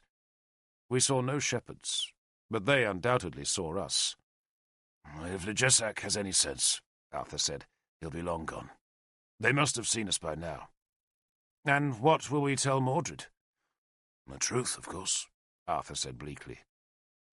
His armour was a spearman's plain helmet and a leather breastcoat, yet even such humble things looked neat and clean on him. His vanity was never flamboyant like Lancelot's, but he did pride himself on cleanliness, and somehow this whole expedition into the raw uplands offended his sense of what was clean and proper. The weather did not help, for it was a bleak, raw summer's day, with rain whipping out of the west on a chill wind. Arthur's spirits might have been low, but our spearmen were cheerful. They made jokes about assaulting the stronghold of mighty King Caddoc, and boasted of the gold, warrior rings, and slaves they would capture in the assault.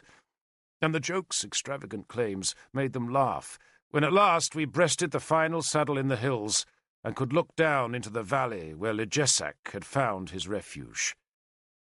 It was indeed a squalid place, a sea of mud, in which a dozen round stone huts surrounded a small square stone church. There were some ragged vegetable gardens, a small dark lake, some stone pens for the community's goats, but no palisade. The only defence the valley boasted was a great stone cross, carved with intricate patterns and an image of the Christian God enthroned in glory. The cross, which was a marvellous piece of stonework, marked the saddle where Cadoc's land began, and it was beside the cross, in plain sight of the tiny settlement that lay only a dozen spear throws away, that Arthur halted our warband. "We shan't trespass," he told us mildly, "till we've had a chance to talk with them." He rested his spear butt on the ground beside his horse's front hoofs, and waited.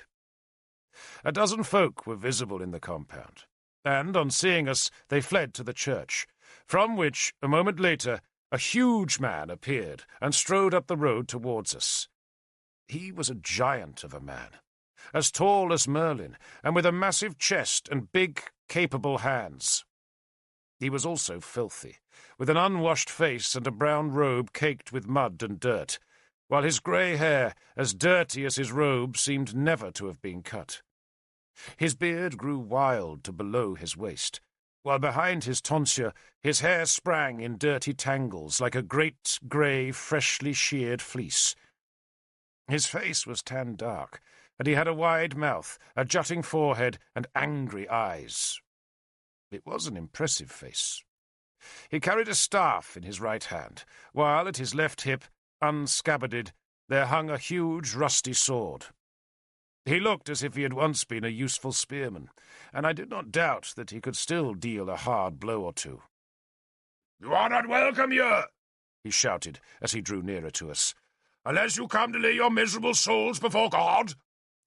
"Our souls are already laid before our gods," Arthur answered pleasantly. "Heathen!" the big man, whom I assumed had to be the famous Cadoc, spat at us. "You come in iron and steel to a place where Christ's children play with the Lamb of God?" "We come in peace," Arthur insisted. The bishop spat a great yellow gob of sputum towards Arthur's horse. "You are Arthur ap Uther ap Satan," he said, "and your soul is a rag of filth." "And you, I assume, are Bishop Cadoc," Arthur answered courteously. The bishop stood beside the cross and scratched a line in the road with the butt of his staff. "Only the faithful and the penitent can cross this line," he declared, "for this is God's holy ground." Arthur gazed for a few heartbeats at the muddy squalor ahead, then smiled gravely at the defiant Cadoc. "I have no wish to enter your God's ground, Bishop," he said, "but I do ask you in peace to bring us the man called Legesac." "Legesac?" Cadoc boomed at us, as though he was addressing a congregation of thousands. "Is God's blessed and holy child. He has been given sanctuary here, and neither you nor any other so-called lord can invade that sanctuary." Arthur smiled. "A king rules here, Bishop, not your God. Only Keenaglass can offer sanctuary, and he has not."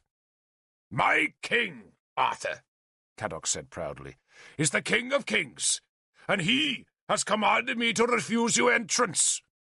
"You will resist me?" Arthur asked with polite surprise in his voice. "To death!" Cadoc shouted. Arthur shook his head sadly. "I am no Christian, Bishop," he said mildly. "But do you not preach that your other world is a place of utter delights?" Cadoc made no answer, and Arthur shrugged. "So I do you a favour, do I not, by hurrying you to that destination?" He asked the question, then drew Excalibur. The bishop used his staff to deepen the line he had scratched across the muddy track. "I forbid you to cross this line," he shouted. "I forbid it in the name of the Father, and of the Son, and of the Holy Ghost." Then he raised the staff and pointed it at Arthur. He held the staff still for a heartbeat, then swept its tip to encompass the rest of us, and I confess that I felt a chill at that moment. Cadoc was no Merlin, and his god, I thought, had no power like Merlin's gods, but I still shuddered as that staff pointed my way, and my fear made me touch my iron mail and spit onto the road. "I'm going to my prayers now, Arthur," Caddoc said. "And you, if you wish to live, will turn and go from this place. For if you pass this holy cross, then I swear to you, by the sweet blood of the Lord Jesus Christ, that your souls will burn in torment. You will know the fire everlasting.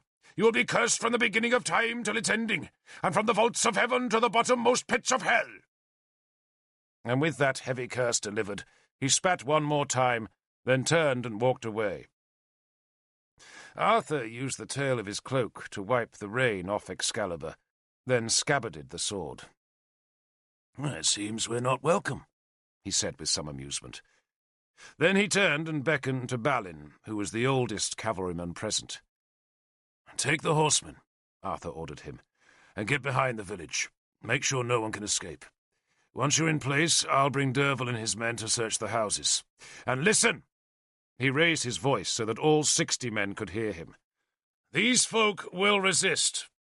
They'll taunt and fight us, but we have no quarrel with any of them, only with Legesac. You will not steal from them, and you will not hurt any of them unnecessarily. You will remember that you are soldiers, and they are not. You will treat them with respect, and return their curses with silence." He spoke sternly, and then, when he was sure that all our men had understood him, he smiled at Balin and gestured him forward. The 30 armoured horsemen rode ahead, streaming off the road to gallop around the valley's edge to reach the far slope beyond the village. Caddoc, who was still walking towards his church, glanced at them but showed no alarm. "I wonder," Arthur said, "how he knew who I was." "You're famous, Lord," I said. I still called him Lord, and always would. "My name is known, perhaps, but not my face. Not here." He shrugged the mystery off. "Was Legesac always a Christian?" "Since first I knew him, but never a good one." He smiled. "The virtuous life becomes easier when you're older. At least I think it does." He watched his horsemen gallop past the village, their horses' hooves kicking up great spouts of water from the soaking grass. Then he hefted his spear and looked back at my men. "Remember now, no theft." I wondered what there could possibly be to steal in such a drab place, but Arthur knew that all spearmen will usually find something as a keepsake. "I don't want trouble," Arthur told them. "We just look for our man, then leave." He touched Cramray's flanks, and the black mare started obediently forward. We foot soldiers followed, our boots obliterating Caddoc's scratched line in the muddy road beside the intricately carved cross. No fire came from heaven. The bishop had reached his church now, and he stopped at its entrance, turned, saw us coming, and ducked inside. "They knew we were coming," Arthur said to me. "So we'll not find Legesac here. I fear it's a waste of our time, Derval." A lame sheep hobbled over the road, and Arthur checked his horse to give it passage. I saw him shudder, and I knew he was offended by the settlement's dirt that almost rivaled the squalor of Nimui's tor. Caddoc reappeared at the church door when we were just 100 paces away. By now our horsemen were waiting behind the village, but Caddoc did not bother to look to see where they were. He just raised a big ram's horn to his lips and blew a call that echoed hollowly in the bare bowl of hills. He sounded the horn once, paused to take a deep breath, then sounded it again. And suddenly we had a battle on our hands. They had known we were coming right enough, and they had been ready for us. Every Christian in Powys and Siluria must have been summoned to Caddoc's defence, and those men now appeared on the crests all around the valley, while others ran to block the road behind us. Some carried spears, some had shields, and some hefted nothing but reaping hooks or hay forks, but they looked confident enough. Many, I knew, would once have been spearmen who served in the war levy, but what gave these Christians real confidence, apart from their faith in their God, was that they numbered at least 200 men. "The fools!" Arthur said angrily. He hated unnecessary violence, and he knew that some killing was now unavoidable. He knew, too, that we would win, for only fanatics who believed their god would fight for them would take on 60 of Dumnonia's finest warriors. "Fools!" he spat again, then glanced at the village to see more armed men coming from the huts. "You stay here, Devil," he said. "Just hold them, and we'll see them off." He kicked back his spurs and galloped alone about the village's edge towards his horsemen. "Shield ring," I said quietly. We were only 30 men, and our double-ranked ring made a circle so small that it must have looked like an easy target to those howling Christians, who now ran down the hills or out of the village to annihilate us. The shield ring is never a popular formation with soldiers, because the splay of the spears out of the circle means that their points are spread far apart, and the smaller the ring, the wider those gaps between the spear heads. But my men were well trained. The front rank knelt, their shields touching and the butts of their long spears jammed into the ground behind them. We, in the second rank, laid our shields over the first-rank shields, propping them on the ground so that our attackers faced a double thick wall of leather-covered timber. Then each of us stood behind a kneeling man and levelled our spears over their heads. Our job was to protect the front rank, and their job was to stay staunch. It would be hard, bloody work, but so long as the kneeling men held their shields high and kept their spears firm, and so long as we protected them, the shield ring should be safe enough. I reminded the kneeling men of their training, told them they were there just as an obstacle, and to leave the killing to the rest of us. "Bel is with us," I said. "So is Arthur," Issa said enthusiastically. For it was Arthur who would do the day's real killing. We were the lure, and he was the executioner, and Cadoc's men took that lure like a hungry salmon rising to a mayfly. Cadoc himself led the charge from the village, carrying his rusty sword and a big round shield that was painted with a black cross, behind which I could just see the ghostly outline of Siluria's fox that betrayed his previous allegiance as a spearman in Gunlius's ranks. That Christian horde did not come as a shield wall. That might have brought them victory, but instead they attacked in the old manner that the Romans had beaten out of us. In the old days, when the Romans were new in Britain, the tribes would charge them in one glorious, howling, mead-fueled rush. Such a charge was fearsome to see, but easy for disciplined men to defeat. And my spearmen were wonderfully disciplined. They doubtless felt fear. I felt fear, for the howling charge is a terrible thing to see. Against ill-disciplined men, it works because of the terror it provokes. And this was the first time I had ever seen that old way of Britain's battles. Cadoc's Christians rushed fanatically at us, competing to see who could be first onto our spears. They shrieked and hurled curses, and it seemed as though each one of them wanted to be a martyr or else a hero. Their wild rush even included women who screamed as they swung wooden clubs or reaping knives. There were even children among that howling rabble. "Bel!" I shouted, as the first man tried to leap the kneeling men of the front rank, and so died on my spear. I spitted him clean as a hare ready to be roasted, then threw him, spear and all, out of the circle, so that his dying body would form an obstacle to his comrades. Howlbane killed the next man, and I could hear my spearmen keening their dreadful battle chant as they ripped and lunged and cut and stabbed. We were all so good, so fast and so thoroughly trained. Hours of dull training had gone into that shield ring, and though it had been years since most of us had fought in a battle, we discovered that our old instincts were as quick as ever. And it was instinct and experience that kept us alive that day. The enemy was a shrieking, milling press of fanatics who crammed themselves about our ring and thrust their spears towards us. But our outer shield ring stayed firm as a rock, and the mound of dead and dying attackers that grew so swiftly in front of our shields hindered the other attackers. For the first minute or two, when the ground about our shield ring was still free of obstacles, and the bravest of the enemy could still get close, it was a frantic fight. But once the ring of dead and dying protected us, Then only the bravest attackers tried to reach us, and we 15 of the inner rank could then pick our targets and use them for spear or sword practice. We fought fast, we cheered each other, and we killed without mercy. Caddoc himself came early to the fight. He came swinging the huge rusty sword so vigorously that it whistled in the air. He knew his business well enough, and he tried to batter down one of the kneeling men, for he knew that once that outer ring was broken, then the rest of us would die quickly enough. I parried the great blow on Howlbane, back-cut him with a quick swing that wasted itself in his filthy thatch of hair.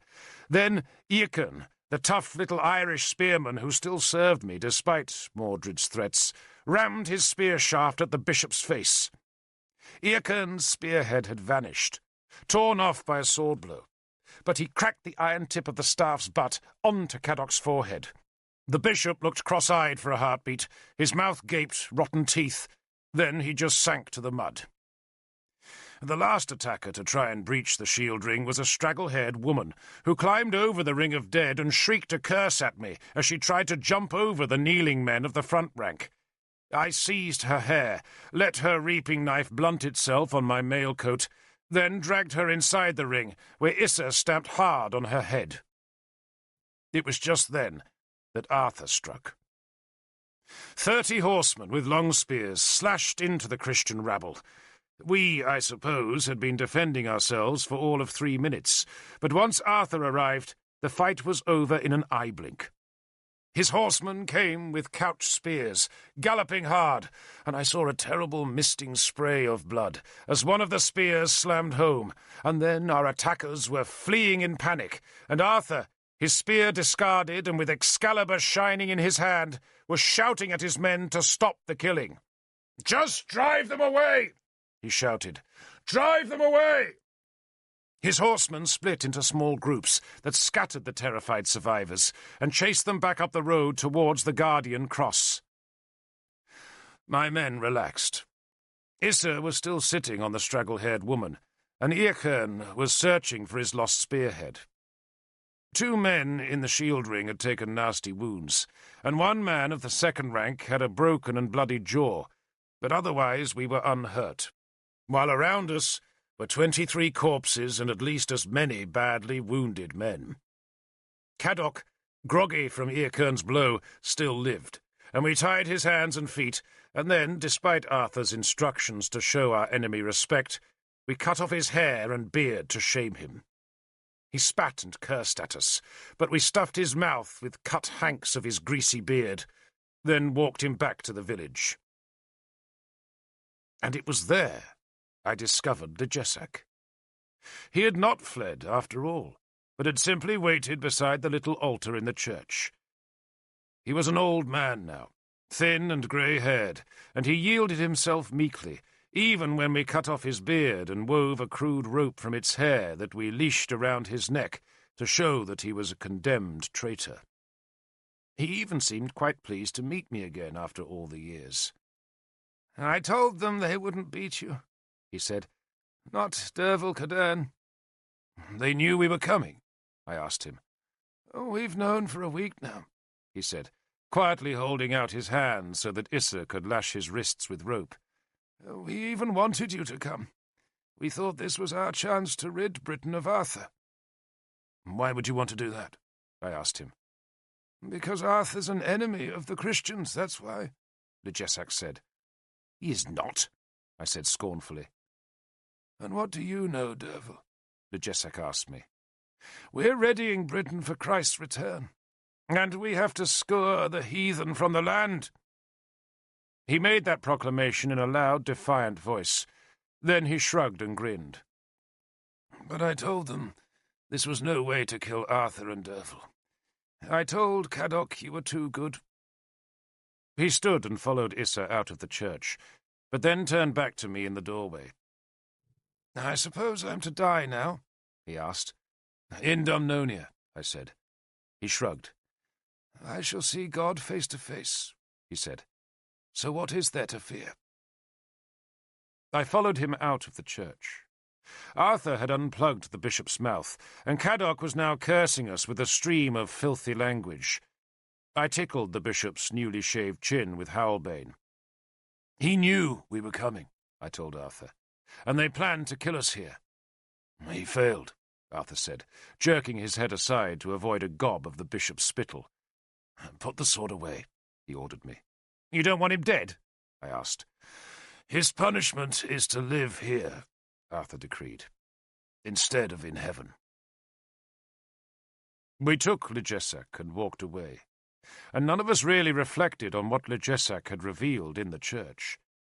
He had said they had known we were coming for a whole week, but a week before we had been in Dumnonia, not in Powys, and that meant someone in Dumnonia had sent the warning of our approach. But we never thought to connect anyone in Dumnonia with that muddy massacre in the squalid hills. We ascribed the slaughter to Christian fanaticism, not to treachery. But that ambush was plotted. To this day, of course, there are Christians who tell a different story. They say that Arthur surprised Caddoc's refuge, raped the women, killed the men, and stole all Caddoc's treasures. But I saw no rape. We killed only those who tried to kill us, and I found no treasure to steal. But even if there had been, Arthur would not have touched it. A time would come, and not far off either, when I did see Arthur kill wantonly. But those dead were all to be pagans. Yet the Christians still insisted he was their enemy, and the story of Caddoc's defeat only increased their hatred for him. Caddoc was elevated into a living saint, and it was about that time that the Christians began to taunt Arthur as the enemy of God. That angry title stuck to him for the rest of his days. His crime, of course, was not the breaking of a few Christian heads in Caddoc's Valley, but rather his toleration of paganism during the time he governed Dumnonia. It never occurred to the more rabid Christians that Arthur was himself a pagan and tolerated Christianity. They just condemned him because he had the power to obliterate heathenism and did not do it. And that sin made him the enemy of God. They also remembered, of course, how he had rescinded Uther's exemption of the church from forced loans. Not all Christians hated him. At least a score of the spearmen who fought alongside us in Caddoc's Valley were themselves Christians. Galahad loved him, and there were many others, like Bishop Emrys, who were his quiet supporters. But the Church, in those unquiet days at the end of the first 500 years of Christ's rule on earth, was not listening to the quiet, decent men. It was listening to the fanatics, who said that the world must be cleansed of pagans if Christ were to come again. I know now, of course, that the faith of our Lord Jesus Christ is the only true faith, and that no other faith can exist in the glorious light of its truth. But it still seems strange to me, and does to this day, that Arthur, the most just and lawful of rulers, was called the enemy of God. Whatever. We gave Caddoc a headache, tied Legesac's throat with a leash made from his beard, and walked away. Arthur and I parted company beside the stone cross at the head of Caddoc's Valley. He would take Legesac north and then go east to find the good roads that led back to Dumnonia, while I had decided to travel deeper into Siluria to find my mother. I took Issa and 4 other spearmen and let the rest march home with Arthur. We 6 men circled Caddoc's Valley, where a woeful band of bruised and bloody Christians had gathered to chant prayers for their dead, and then we walked across the high bare hills and down into the steep green valleys that led to the Severn Sea. I did not know where Ersi lived, but I suspected she would not be hard to find, for Tanabers, the druid I had killed at Lug Vale, had sought her out to work a dreadful spell on her, and surely the Saxon slave woman so wickedly cursed by the druid would be well enough known. And she was. I found her living by the sea, in a tiny village where the women made salt and the men caught fish. The villagers shrank away from my men's unfamiliar shields, but I ducked into one of the hovels where a child fearfully pointed me towards the Saxon woman's house, that proved to be a cottage high up on a ragged bluff above the beach. It was not even a cottage, but rather a crude shelter made of driftwood and roofed with a ragged thatch of seaweed and straw. A fire burned on the small space outside the shelter, and a dozen fish were smoking above its flames, while still more choking smoke drifted up from the coal fires that simmered the salt pans at the base of the low cliff. I left my spear and shield at the foot of the bluff and climbed the steep path. A cat bared its teeth and hissed at me as I crouched to look into the dark hut. "Ursie!" I called. "Ursie!" Something heaved in the shadows. It was a monstrous dark shape that shed layers of skins and ragged cloth to peer back at me. "Ursie?" I said. "Are you Ursie?" What did I expect that day? I had not seen my mother in over 25 years, not since the day I was torn from her arms by Gunlius's spearmen and given to Taniburs for the sacrifice in the death pit. Ursie had screamed as I was snatched away from her, and then she had been taken away to her new slavery in Siluria, and she must have supposed me dead, until Taniburs had revealed to her that I still lived. In my nervous mind, as I had walked south through Siluria's steep valleys, I had foreseen an embrace, tears, forgiveness, and happiness. But instead, a huge woman, her blonde hair turned into a dirty grey, crawled out from the jumble of skins and blankets to blink at me suspiciously. She was a vast creature, a great heap of decaying flesh, with a face as round as a shield and blotched by disease and scars, and with eyes that were small and hard and bloodshot. "I was called Ursie once," she said in a hoarse voice. I backed out of the hut, repelled by its stench of urine and rot. She followed me, crawling heavily on all fours to blink in the morning sunlight. She was dressed in rags. "You are Ursie?" I asked her. "Once," she said, and yawned to show a ravaged, toothless mouth. "Long ago. Now they call me Enna." She paused. "Mad Enna," she added sadly, then peered at my fine clothes and rich sword belt and tall boots. "Who are you, Lord?" "My name is Derval Cadern," I said, "a lord of Dumnonia." The name meant nothing to her. "I am your son," I added. She showed no reaction to that, but just settled back against the driftwood wall of her hut that sagged dangerously under her weight. She thrust her hand deep inside the rags and scratched at her breast. "All my sons are dead," she said. "Taniburs took me," I reminded her, "and threw me into the death pit." The story seemed to mean nothing to her. She lay slumped against the wall, her huge body heaving with the effort of each laboured breath. She toyed with the cat and stared out across the Severn Sea to where, dim in the distance, the Dumnonian coast was a dark line under a row of rain clouds. "I did have a son once," she said at last, "who was given to the gods in the death pit. Wigger, his name was. Wigger. A fine boy." Wigger? Wigger? That name, so raw and ugly, stilled me for a few heartbeats. "I am Wigger," I finally said, hating the name.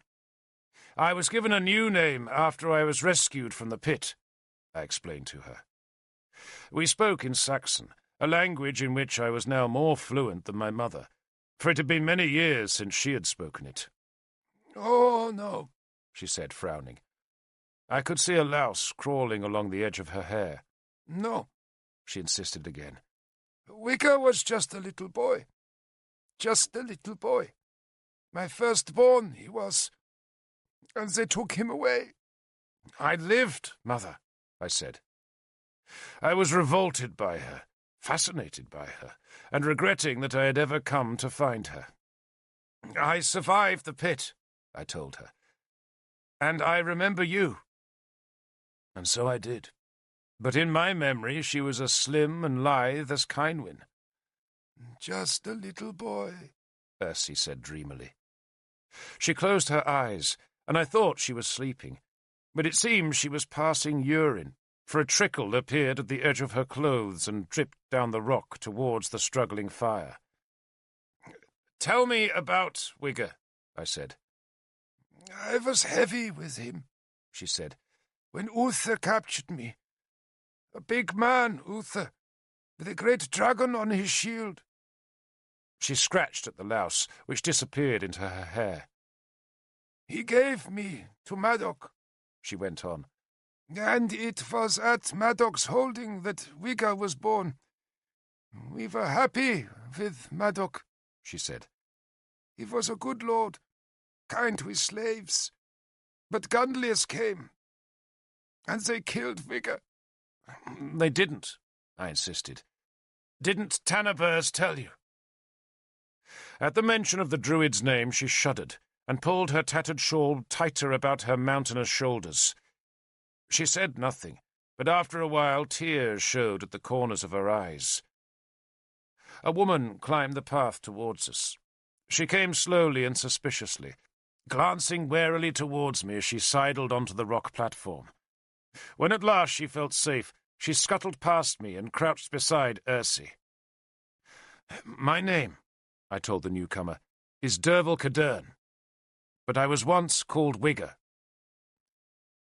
"My name is Lena," the woman said in the British tongue. She was younger than me, but the hard life of this shore had put deep lines on her face, bowed her shoulders and stiffened her joints, while the hard business of tending the salt-pan fires had left her skin blackened by coal. "You're Ersie's daughter," I guessed. "Enna's daughter," she corrected me. "Then I am your half-brother," I said. I do not think she believed me. And why should she? No one came from a death pit alive. Yet I had, and thereby I had been touched by the gods and given to Merlin. But what could that tale mean to these two tired and ragged women?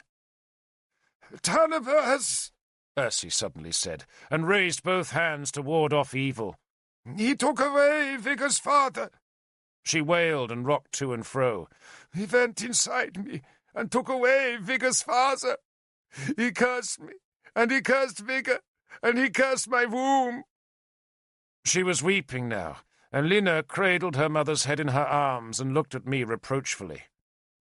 "Tanabers," I said, "had no power over Wigger. Wigger killed him because he had power over Tanabers. Tanabers could not take away Wigger's father." Maybe my mother heard me, but she did not believe me. She rocked in her daughter's arms, and the tears ran down her pock-marked, dirty cheeks as she half-remembered the half-understood scraps of Tanabers' curse. "Vigor would kill his father," she told me. "That's what the curse said, that the son will kill the father." "So Wigger does live," I insisted. She stopped her rocking motion suddenly and peered at me. She shook her head. "The dead come back to kill. Dead children. I see them, Lord, out there." She spoke earnestly and pointed at the sea. "Oh, the little dead going to their revenge." She rocked in her daughter's arms again. "And Vigor will kill his father."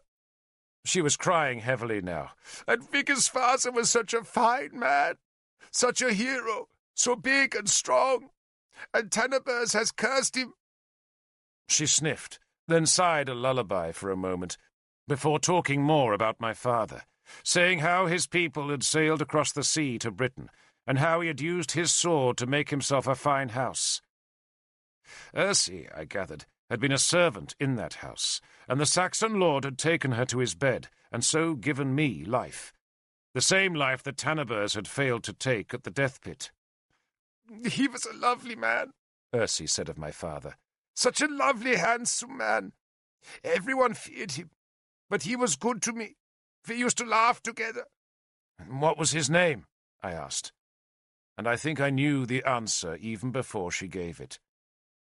"A.L.," she said in a whisper. "Lovely, handsome A.L." A.L. The smoke whirled about my head, and my brains for a moment were as addled as my mother's wits. A.L. I was A.L.'s son. "A.L.," Ersie said dreamily. "Lovely, handsome A.L." I had no other questions, and so I forced myself to kneel before my mother and give her an embrace. I kissed her on both cheeks, then held her tight, as if I could give back to her some of the life she had given to me. And though she succumbed to the embrace, she still would not acknowledge that I was her son. I took Lice from her. I drew Lena down the steps and discovered she was married to one of the village fishermen and had 6 children living. I gave her gold. More gold, I think, than she had ever expected to see, and more gold, probably, than she even suspected existed. She stared at the little bars in disbelief. "Is our mother still a slave?" I asked her. "We all are," she said, gesturing at the whole miserable village. "That will buy your freedom," I said, pointing to the gold, "if you want it." She shrugged, and I doubted that being free would make any difference to their lives. I could have found their lord and bought their freedom myself, but doubtless he lived far away, and the gold, if it was wisely spent, would ease their hard life whether they were slave or free. One day, I promised myself, I would come back and try to do more. "Look after our mother," I told Lena. "I will, Lord," she said dutifully, but I still did not think she believed me. "You don't call your own brother Lord," I told her, but she would not be persuaded. I left her and walked down to the shore where my men waited with the baggage. "We're going home," I said. It was still morning, and we had a long day's march ahead, a march towards home. Home to Kynwyn. Home to my daughters, who were sprung from a line of British kings, and from their Saxon enemies' royal blood. For I was A.L.'s son. I stood on a green hill above the sea, and wondered at the extraordinary weave of life. But I could make no sense of it. I was A.L.'s son. But what difference did that make? It explained nothing, and it demanded nothing. Fate is inexorable. I would go home. It was Issa who first saw the smoke. He always had eyes like a hawk, and that day, as I stood on the hill trying to find some meaning in my mother's revelations, Issa spied smoke across the sea. "Lord," he said, and at first I did not respond, for I was too dazed by what I had learned.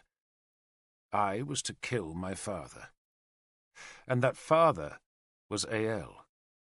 "Lord," Issa said more insistently, waking me from my thoughts. "Look, Lord, smoke." He was pointing south towards Dumnonia, and at first I thought the whiteness was merely a paler patch among the rain clouds. But Issa was certain, and 2 of the other spearmen asserted that what we saw was smoke and not cloud or rain. "There's more, Lord," one of them said, pointing further west, where another small smear of whiteness showed against the grey. One fire might have been an accident, perhaps a hall burning or a dry field blazing. But in that wet weather, no field would have burned, and in all my life I had never seen 2 halls ablaze, unless an enemy had put them to the torch. "Lord," Issa prompted me, for he, like me, had a wife in Dumnonia. "Back to the village," I said. "Now." Lena's husband agreed to take us over the sea. The voyage was not long, for the sea here was only 8 or so miles wide, and it offered us our swiftest route home. But like all spearmen, we preferred a long, dry journey to a short, wet one, and that crossing was an ordeal of sodden, cold misery. A brisk wind had sprung from the west to bring more clouds and rain, and with it came a short rising sea that splashed over the boat's low gunwales. We bailed for our lives, while the ragged sail bellied and slapped and dragged us southwards.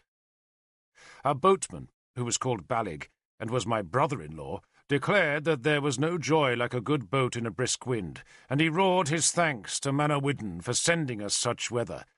But Issa was sick as a dog. I was retching dry, and we were all glad when, in the middle of the afternoon, he ran us ashore on a Dumnonian beach, no more than 3 or 4 hours from home. I paid Ballig. Then we struck inland through a flat, damp country. There was a village not far from the beach, but the folk there had seen the smoke and were frightened, and they mistook us for enemies and ran to their huts. The village possessed a small church, merely a thatched hut with a wooden cross nailed to a gable, but the Christians had all gone. One of the remaining pagan villagers told me that the Christians had all gone eastwards. "They followed their priest, Lord," he told me. "Why?" I asked. "Where?" "We don't know, Lord." He glanced at the distant smoke. "Are the Saxons back?" "No," I reassured him, and hoped I was right. The thinning smoke looked to be no more than 6 or 7 miles away, and I doubted that either Ael or Cerdic could have reached this far into Dumnonia. If they had, then all Britain was lost. We hurried on. At that moment all we wanted was to reach our families, and once we knew they were safe, the time would come to find out what was happening. We had a choice of 2 routes to Ermid's Hall. One, the longer, lay inland, and would take us 4 or 5 hours, much of it in darkness, but the other lay across the great sea marshes of Avalon, a treacherous swamp of creeks, willow-edged bogs and sedge-covered wastes, where, when the tide was high and the wind from the west, the sea could sometimes seep and fill and flood the levels and drown unwary travellers. There were routes through that great swamp, and even wooden walkways that led to where the willow pollards grew and the eel and fish traps were set, but none of us knew the marsh paths. Yet still we chose those treacherous paths, for they offered the swiftest way home. As evening fell, we found a guide. Like most of the marsh folk, he was a pagan, and once he knew who I was, he gladly offered his services. In the middle of the marsh, rising black in the falling light, we could see the Tor. We would have to go there first, our guide said, and then find one of Iniswydran's boatmen to take us in a reed punt across the shallow waters of Issa's Mere. It was still raining as we left the marsh village, the drops pattering on the reeds and dappling the pools, but it lifted within the hour, and gradually a wan, milky moon glowed dimly behind the thinning clouds that scudded from the west. Our path crossed black ditches on plank bridges, passed by the intricate woven wickerwork of willow eel traps, and snaked incomprehensibly across blank, shining morasses, where our guide would mutter incantations against the marsh spirits. Some nights, he said, strange blue lights glimmered in the wet wastes. The spirits, he thought, of the many folk who had died in this labyrinth of water, mud, and sedge. Our footfalls startled screeching wildfowl up from their nests, their panicked wings dark against the cloud-racked sky. Our guide talked to me as we went, telling me of the dragons that slept under the marsh and the ghouls that slithered through its muddy creeks. He wore a necklace made from the spine of a drowned man, the only sure charm, he claimed, against those fearsome things that haunted our path. It seemed to me that the Tor came no closer. But that was just our impatience, and yard by yard, creek by creek, we did get nearer. And as the great hill loomed higher and higher in the ragged sky, we saw a bright smear of light show at its foot. It was a great flame light, and at first we thought the shrine of the Holy Thorn must be burning. But as we drew still nearer, the flames grew no brighter, and I guessed the light came from bonfires, perhaps lit to illuminate some Christian rite that sought to keep the shrine from harm. We all made the sign against evil. Then at last we reached an embankment that led straight from the wetland to Iniswydran's higher ground. Our guide left us there. He preferred the dangers of the marsh to the perils of firelit Iniswydran. So he knelt to me, and I rewarded him with the last of my gold, then raised him up and thanked him. The 6 of us walked on through the small town of Inniswydren, a place of fishermen and basket-makers. The houses were dark, and the alleyways deserted, except for dogs and rats.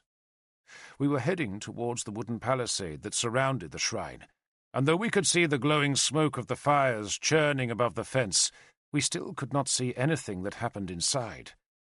But our path took us past the shrine's main gate, and as we drew closer, I saw there were 2 spearmen standing guard at the entrance. The flame light, coming through the open gate, illuminated one of their shields, and on that shield was the last symbol I had ever expected to see in Inniswydren. It was Lancelot's sea-eagle, with the fish in its claws. Our own shields were slung on our backs, and so their white stars were invisible.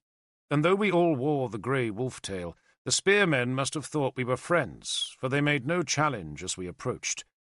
Instead, thinking that we wanted to enter the shrine, they moved aside, and it was only when I was halfway through the gate, drawn there by my curiosity about Lancelot's part in this night's strange events, that the 2 men realized we were not their comrades. One tried to bar my way with a spear. "Who are you?" he challenged me. I pushed his spear aside, and then, before he could shout a warning, I shoved him backwards out of the gate, while Isser dragged his comrade away. A huge crowd was gathered inside the shrine, but they all had their backs to us, and none saw the scuffle at the main gate. Nor could they hear anything, for the crowd was chanting and singing, and their confused babble drowned the small noise we made. I dragged my captive into the shadows by the road, where I knelt beside him. I had dropped my spear when I had pushed him out of the gateway, so now I pulled out the short knife I wore at my belt. "You're Lancelot's man?" I asked him. "Yes," he hissed. "Then what are you doing here?" I asked. "This is Mordred's country." "King Mordred is dead," he said, frightened of the knife blade that I was holding against his throat. I said nothing, for I was so astonished by his answer that I could find nothing to say. The man must have thought my silence presaged his death, for he became desperate. "They're all dead," he exclaimed. "Who?" "Mordred, Arthur, all of them." For a few heartbeats it seemed as if my world lurched in its foundations. The man struggled briefly, but the pressure of my knife quietened him. "How?" I hissed at him. "I don't know." "How?" I demanded more loudly. "We don't know," he insisted. "Mordred was killed before we came, and they say Arthur died in Powys." I rocked back, gesturing at one of my men to keep the 2 captives quiet with his spear blade. Then I counted the hours since I had seen Arthur. It was only days since we had parted at Cadoc's Cross, and Arthur's route home was much longer than mine. If he had died, I thought, then the news of his death would surely not have reached Inniswydren before me. "Is your king here?" I asked the man. "Yes." "Why?" I asked. His answer was scarcely above a whisper. "To take the kingdom, Lord."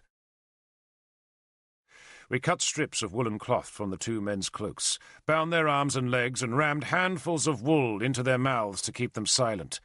We pushed them into a ditch, warned them to stay still, and then I led my 5 men back to the gate of the shrine. I wanted to look inside for a few moments, learn what I could, and only then would I hurry home. "Cloaks over your helmets," I ordered my men, "and shields reversed." We hoisted the cloaks up over our helmet crests, so that their wolf-tails were hidden. Then we held our shields with their faces low against our legs, so that their stars would be obscured. And so disguised, we filed quietly into the now unguarded shrine. We moved in the shadows, circling around the back of the excited crowd, until we reached the stone foundations of the shrine Mordred had started to build for his dead mother. We climbed onto the unfinished sepulchre's highest course of stones, and from there we could watch over the heads of the crowd and see what strange thing happened between the twin rows of fire that lit Inniswydren's night. At first I thought it was another Christian rite, like the one I had witnessed in Iska, because the space between the rows of fire was filled with dancing women, swaying men, and chanting priests. The noise they made was a cacophony of shrieks and screams and wails. Monks with leather flails were wandering among the ecstatics and lashing their naked backs, and each hard stroke only provoked more screams of joy. One woman was kneeling by the holy thorn. "Come, Lord Jesus!" she shrieked. "Come!" A monk beat her in a frenzy, beat her so hard that her naked back was a lurid sheet of blood. But every new blow only increased the fervour of her desperate prayer. I was about to jump down from the sepulchre and go back to the gate when spearmen appeared from the shrine's buildings and pushed the worshippers roughly aside to clear a space between the fires that lit the holy thorn. They dragged the screaming woman away. More spearmen followed, 2 of them carrying a litter, and behind that litter Bishop Sansom led a group of brightly clothed priests. Lancelot and his attendants walked with the priests. Bors, Lancelot's champion, was there, and Amhar and Loholt were with the Belgic king, but I could not see the dread twins Lavaine and Dinas. The crowd shrieked even louder when they saw Lancelot. They stretched their hands towards him, and some even knelt as he passed. He was arrayed in his white enamelled scale armour that he swore had been the war gear of the ancient hero Agamemnon, and he was wearing his black helmet with its crest of spread swan's wings. His long black hair that he oiled so it shone fell down his back beneath the helmet to lie smooth against a red cloak that hung from his shoulders. The Christ blade was at his side, and his legs were clad in tall red leather war boots. His Saxon guard came behind, all of them huge men in silver mailcoats and carrying broad-bladed war axes that reflected the leaping flames. I could not see Morgan, but a choir of her white-clad holy women were vainly trying to make their song heard above the wails and shouts of the excited crowd. One of the spearmen carried a stake that he placed in a hole that had been prepared beside the holy thorn. For a moment I feared we were about to see some poor pagan burned at that stake, and I spat to avert evil. The victim was being carried on the litter, for the men carrying it brought their burden to the holy thorn and then busied themselves tying their prisoner to the stake. But when they stepped away, and we could at last see properly, I realized that it was no prisoner, and no burning. Indeed, it was no pagan tied to that stake, but a Christian, and it was no death we were watching, but a marriage. And I thought of Nimue's strange prophecy. The dead would be taken in marriage. Lancelot was the groom, and he now stood beside his bride, who was roped to the stake. She was a queen, the one-time Princess of Powys who had become a Princess of Dumnonia, and then the Queen of Siluria. She was Norwenna, daughter-in-law of High King Uther, the mother of Mordred, and she had been dead these 14 years. She had lain in her grave for all those years, but now she had been disinterred, and her remains were lashed to the post beside the votive-hung holy thorn. I stared in horror, then made the sign against evil, and stroked the iron mail of my armour. Issa touched my arm, as though to reassure himself that he was not in the throes of some unimaginable nightmare. The dead queen was little more than a skeleton. A white shawl had been draped on her shoulders, but the shawl could not hide the ghastly strips of yellowing skin and thick hanks of white fatty flesh that still clung to her bones. Her skull, that canted from one of the ropes pinioning her to the stake, was half covered with stretched skin. Her jawbone had fallen away to one side and dangled from her skull, while her eyes were nothing but black shadows in the firelit death mask of her face. One of the guards had placed a wreath of poppies on the dome of her skull, from which dank strands of hair fell ragged to the shawl. "What's happening?" Issa asked me in a soft voice. "Lancelot is claiming Dumnonia," I whispered back, "and by marrying Norwenna he marries into Dumnonia's royal family." There could be no other explanation. Lancelot was stealing Dumnonia's throne, and this grisly ceremony among the great fires would give him a thin legal excuse. He was marrying the dead to make himself Uther's heir. Sansom signalled for silence, and the monks who carried the flails shouted at the excited crowd that slowly calmed down from their frenzy. Every now and then a woman would scream, and the crowd would give a nervous shudder, but at last there was silence. The choir's voices tailed away, and Sansom raised his arms and prayed that Almighty God would bless this union of a man and a woman, this king and his queen, and then he instructed Lancelot to take the bride's hand. Lancelot reached down with his gloved right hand and lifted the yellow bones. The cheek pieces of his helmet were open, and I could see he was grinning. The crowd shouted for joy, and I remembered Tudric's words about signs and portents, and I guessed that in this unholy marriage the Christians were seeing proof that their God's return was imminent. "By the power invested in me, by the Holy Father, and by the grace given to me by the Holy Ghost," Sansom shouted, "I pronounce you man and wife." "Where's our king?" Issa asked me. "Who knows?" I whispered back. "Dead, probably." Then I watched as Lancelot lifted the yellow bones of Norwenna's hand and pretended to give her fingers a kiss. One of the fingers dropped away as he let the hand go. Sansom, never able to resist a chance to preach, began to harangue the crowd, and it was then that Morgan accosted me. I had not seen her approach, and the first I knew of her presence was when I felt a hand tugging at my cloak, and I turned in alarm to see her gold mask glinting in the firelight. "When they find the guards missing from the gate," she hissed, "they'll search this compound and you'll be dead men. Follow me, fools." We jumped guiltily down and followed her humped black figure as it scuttled behind the crowd into the shadows of the shrine's big church. She stopped there and stared up into my face. "They said you were dead," she told me. "Killed with Arthur at Cadoc's shrine." "I live, lady." "And Arthur?" "He lived 3 days ago, lady," I answered. "None of us died at Cadoc's shrine." "Thank God," she breathed. "Thank God." Then she gripped my cloak and hauled my face down close to her mask. "Listen," she said urgently. "My husband had no choice in this thing." "If you say so, lady," I said, not believing her for one moment, but understanding that Morgan was doing her best to straddle both sides of this crisis that had come so suddenly to Dumnonia. Lancelot was taking the throne, and someone had conspired to make sure Arthur was out of the country when he did it.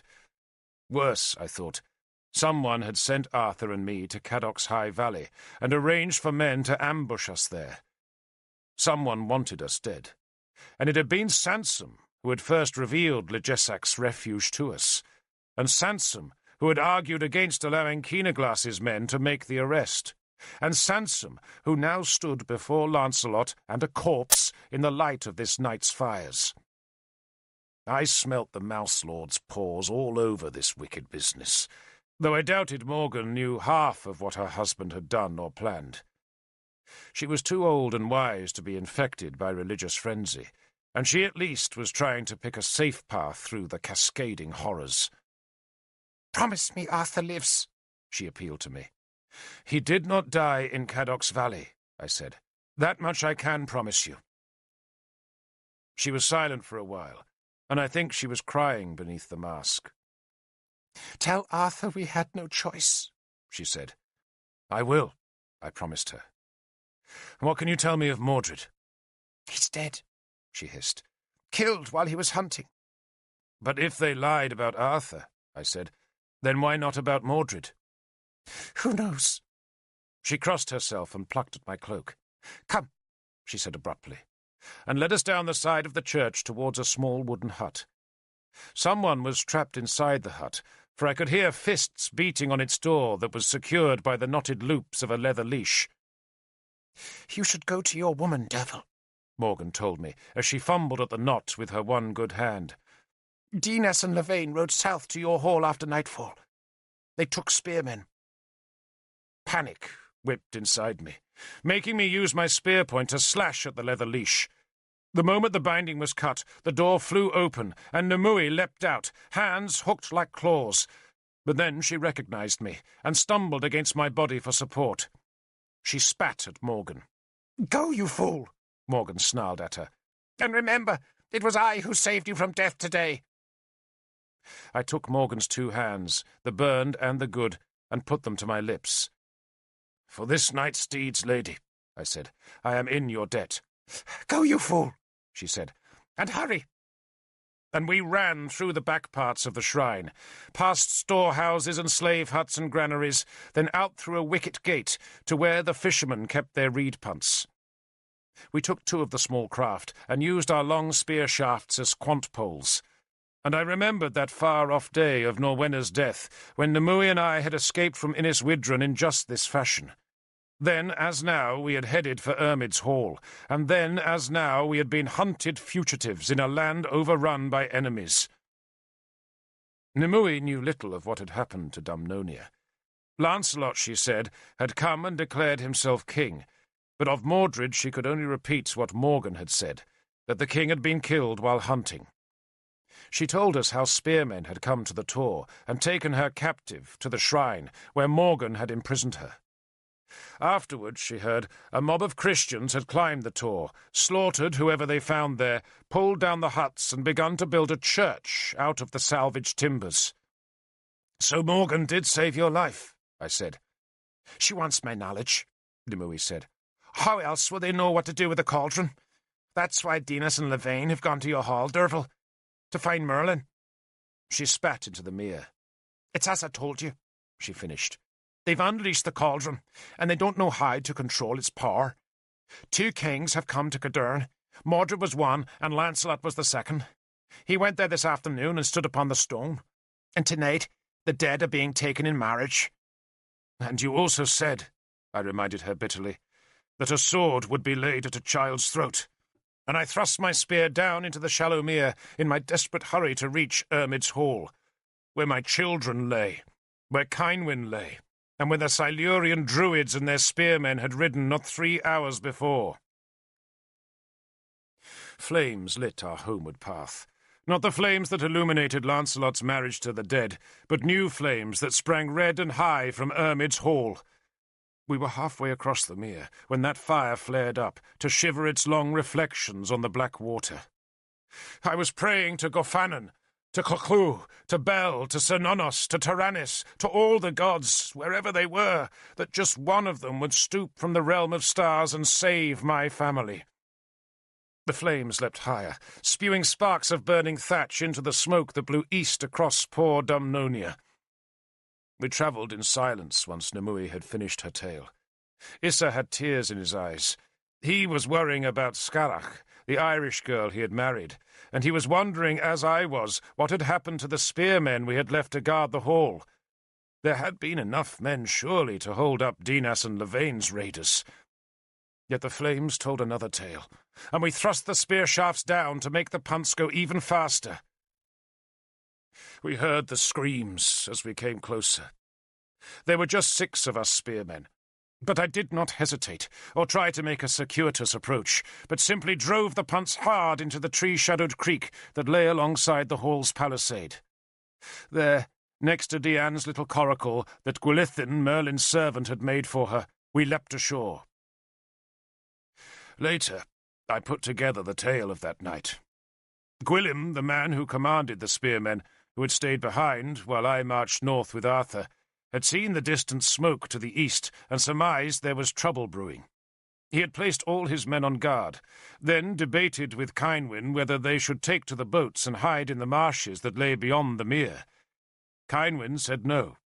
Merlin, her brother's druid, had given Diane a concoction of leaves that had lifted the fever, but the child was still weak, and besides, no one knew what the smoke meant, nor had any messengers come with a warning. So instead, Cynwyn sent 2 of the spearmen east to find news, and then waited behind the wooden palisade.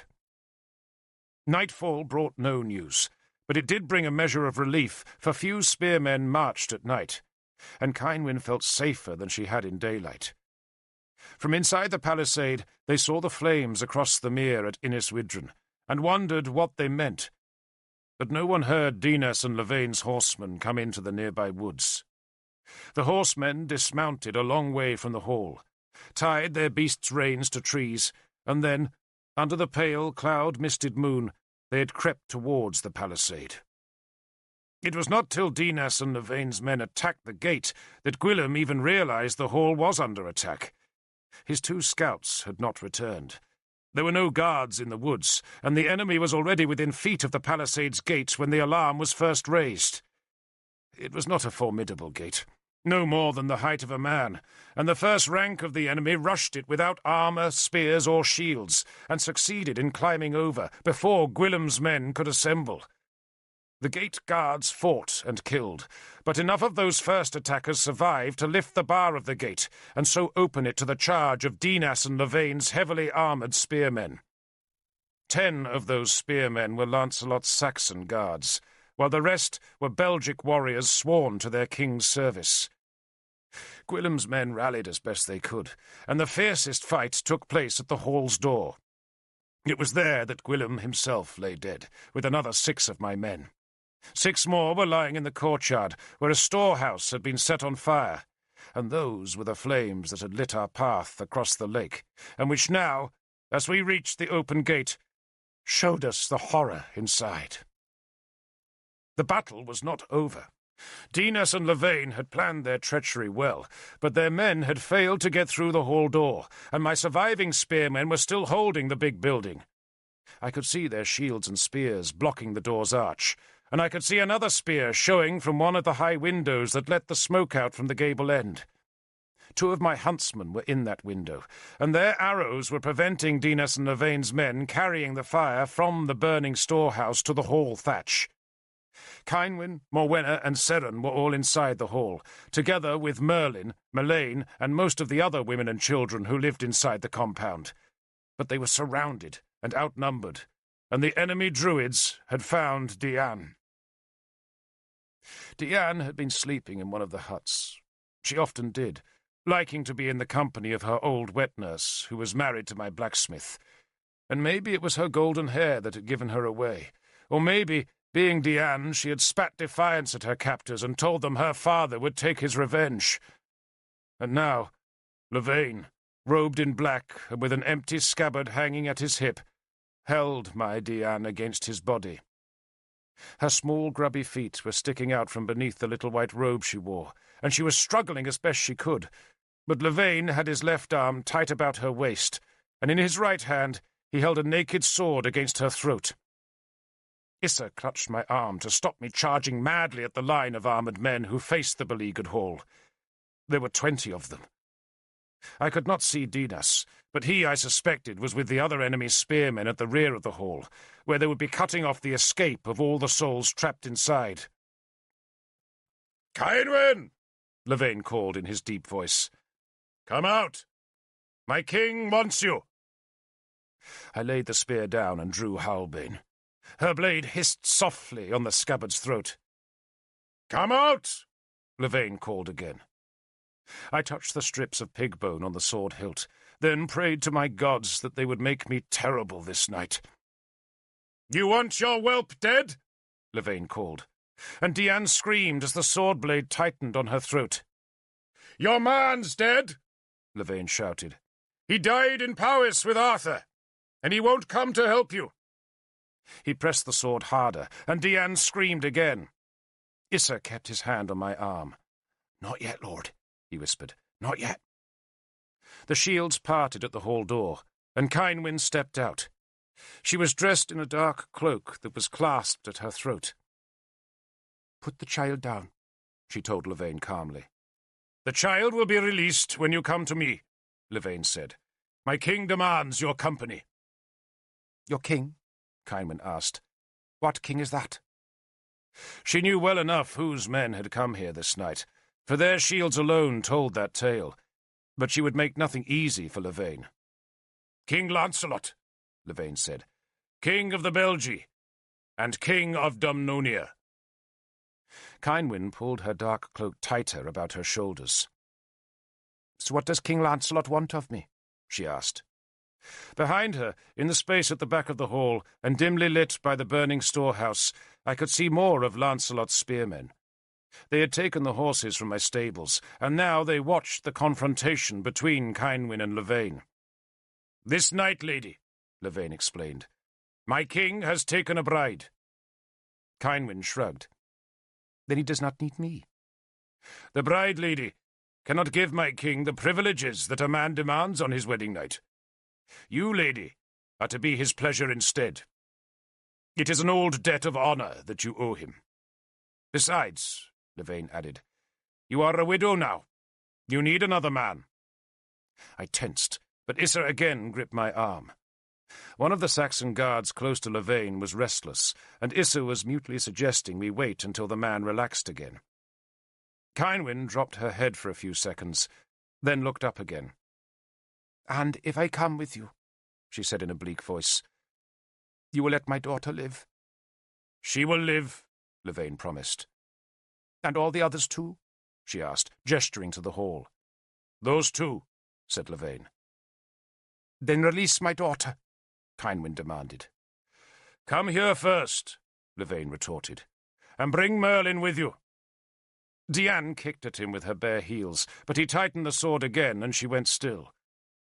The storehouse roof collapsed, exploding sparks and burning scraps of straw into the night. Some of the flames landed on the hall's thatch, where they flickered feebly. The rainwater in the thatch was protecting the hall for the moment, but soon I knew the whole roof must catch the blaze. I tensed, ready to charge, but then Merlin appeared behind Kynwyn. His beard, I saw, was bound in plaits again. He carried his great staff, and he stood straighter and grimmer than I had seen him stand in years. He placed his right arm about Kynwyn's shoulders. "Let the child go," he ordered. Levane shook his head. "We made a spell with your beard, old man, and you have no power over us. But tonight we shall have the pleasure of your conversation, while our king has the pleasure of the Princess Kynwyn. Both of you," he demanded. "Come here." Merlin lifted the staff and pointed it at Levane. "At the next full moon," he said, "you will die beside the sea. You and your brother shall both die, and your screams will journey the waves through all time. Let the child go." Nimue hissed softly behind me. She had plucked up my spear and lifted the leather patch from her ghastly, empty eye socket. Levane was unmoved by Merlin's prophecy. "At the next full moon," he said, "we shall boil your beard scraps in bull's blood and give your soul to the worm of Anwin," he spat. "Both of you," he snapped. "Come here." "Release my daughter," Kynwyn demanded. "When you reach me," Levane said, "she will be freed." There was a pause. Kynwyn and Merlin spoke together softly. Morwenna cried out from inside the hall, and Kynwyn turned and spoke to her daughter. Then she took Merlin's hand and began to walk towards Levane. "Not like that, lady," Levane called to her. "My Lord Lancelot demands that you come to him naked. My lord will have you taken naked through the countryside, and naked through the town, and naked to his bed. You shamed him, lady, and this night he will return his shame on you 100-fold. Kynwyn stopped and glared at him, but Levane simply pressed his sword blade against Diane's throat. The child gasped with the pain, and Kynwyn instinctively tore at the brooch that clasped her cloak and let the garment drop to reveal a simple white dress. "Take the gown off, lady," Levane ordered her harshly. "Take it off, or your daughter dies." I charged then. I screamed Belle's name, and I charged like a mad thing. My men came with me, and more men came from the hall when they saw the white stars on our shields and the grey tails on our helms. Nimue charged with us, shrieking and wailing, and I saw the line of enemy spearmen turn with horror on their faces. I ran straight at Levane. He saw me, recognized me, and froze in terror. He had disguised himself as a Christian priest by hanging a crucifix around his neck. This was no time for men to ride Dumnonia dressed as druids, but it was time for Levane to die, and I screamed my god's name as I charged at him. Then a Saxon guard ran in front of me, his bright axe glittering reflected flamelight as he swung his heavy blade at my skull. I parried it with the shield, and the force of the blow jarred down my arm. Then I slid Howlbane forward, twisted her blade in his belly, and dragged it free in a rush of spilling Saxon guts. Issa had killed another Saxon, and Scarach, his fiery Irish wife, had come from the hall to slash at a wounded Saxon with a boar spear, while Nimue was driving her spear into a man's belly. I parried another spear blow, put the spearman down with Howlbane, and looked desperately around for Lavaine. I saw him running with Diane in his arms. He was trying to reach his brother behind the hall, when a rush of spearmen cut him off, and he turned, saw me, and fled towards the gate. He held Diane like a shield. "I want him alive!" I roared, and plunged towards him through the firelit chaos. Another Saxon came at me, roaring the name of his god, and I cut the god's name out of his throat with a lunge of Howlbane. Then Issa shouted a warning, and I heard the hoofs and saw that the enemy who had been guarding the back of the hall were charging on horseback to their comrade's rescue. Dinas, who was dressed like his brother in the black robes of a Christian priest, led the charge with a drawn sword. "Stop them!" I shouted. I could hear Diane screaming. The enemy was panicking. They outnumbered us, but the eruption of spearmen from the Black Knight had torn their hearts to ribbons, and one-eyed Nimue, shrieking and wild with her bloody spear, must have appeared to them as a ghastly night ghoul come for their souls. They fled in terror. Lavaine waited for his brother close to the burning storehouse, and still held his sword at Diane's throat. Scarach, hissing like Nimue, stalked him with her spear, but she dared not risk my daughter's life. Others of the enemy scrambled over the palisade. Some ran for the gate, some were cut down in the shadows between the huts, and some escaped by running alongside the terrified horses that pounded past us into the night. Dinas rode straight for me. I raised my shield, hefted Howlbane, and shouted a challenge. But at the very last moment he swerved his white-eyed horse aside and hurled the sword at my head. He rode towards his twin brother instead, and as he neared Lavaine, he leaned down from the saddle and extended his arm. Scarach flung herself out of the path of the charging horse, just as Lavaine leapt up into Dinas's saving embrace. He dropped Diane, and I saw her sprawl away from him as I ran after the horse.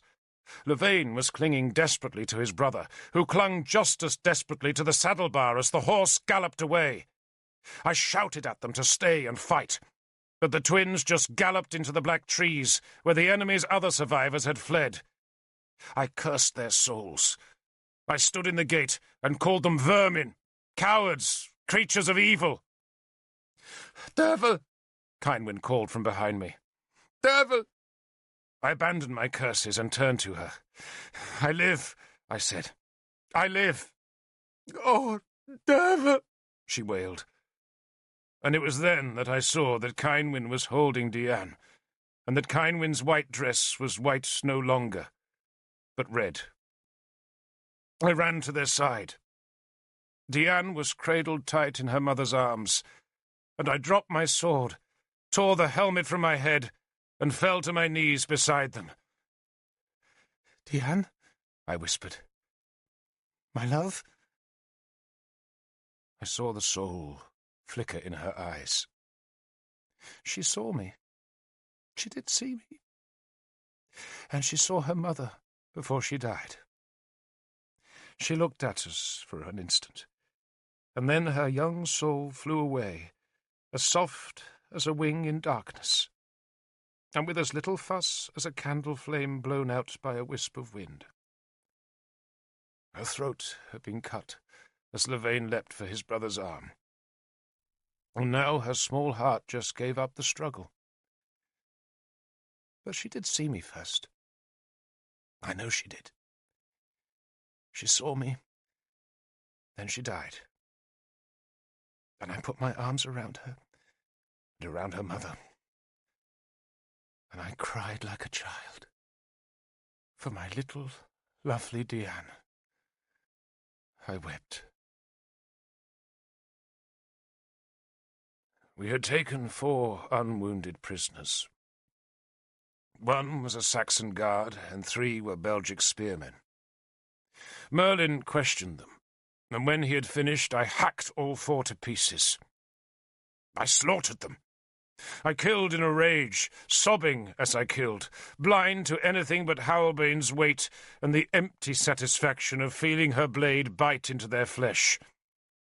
One by one, in front of my men, in front of Cynwyn, in front of Morwenna and Seren, I butchered all 4 men. And when it was done, Howlbane was wet and red from tip to hilt, and still I hacked at their lifeless bodies. My arms were soaked in blood. My rage could have filled the whole world, and still it would not bring little Dian back. I wanted more men to kill, but the enemy's wounded had already had their throats cut, and so, with no more revenge to take, and bloody as I was, I walked to my terrified daughters and held them in my arms. I could not stop crying, nor could they. I held them as though my life depended on theirs, and then I carried them to where Cynwyn still cradled Dian's corpse.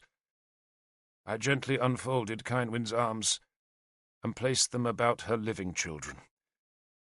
Then I took Dian's little body and carried it to the burning storehouse. Merlin came with me. He touched his staff on Dian's forehead, then nodded to me. It was time, he was saying, to let Dian's soul cross the Bridge of Swords. But first I kissed her. Then I laid her body down and used my knife to cut away a thick strand of her golden hair that I placed carefully in my pouch. That done, I raised her up, kissed her one last time, and threw her corpse into the flames. Her hair and her little white dress flared bright.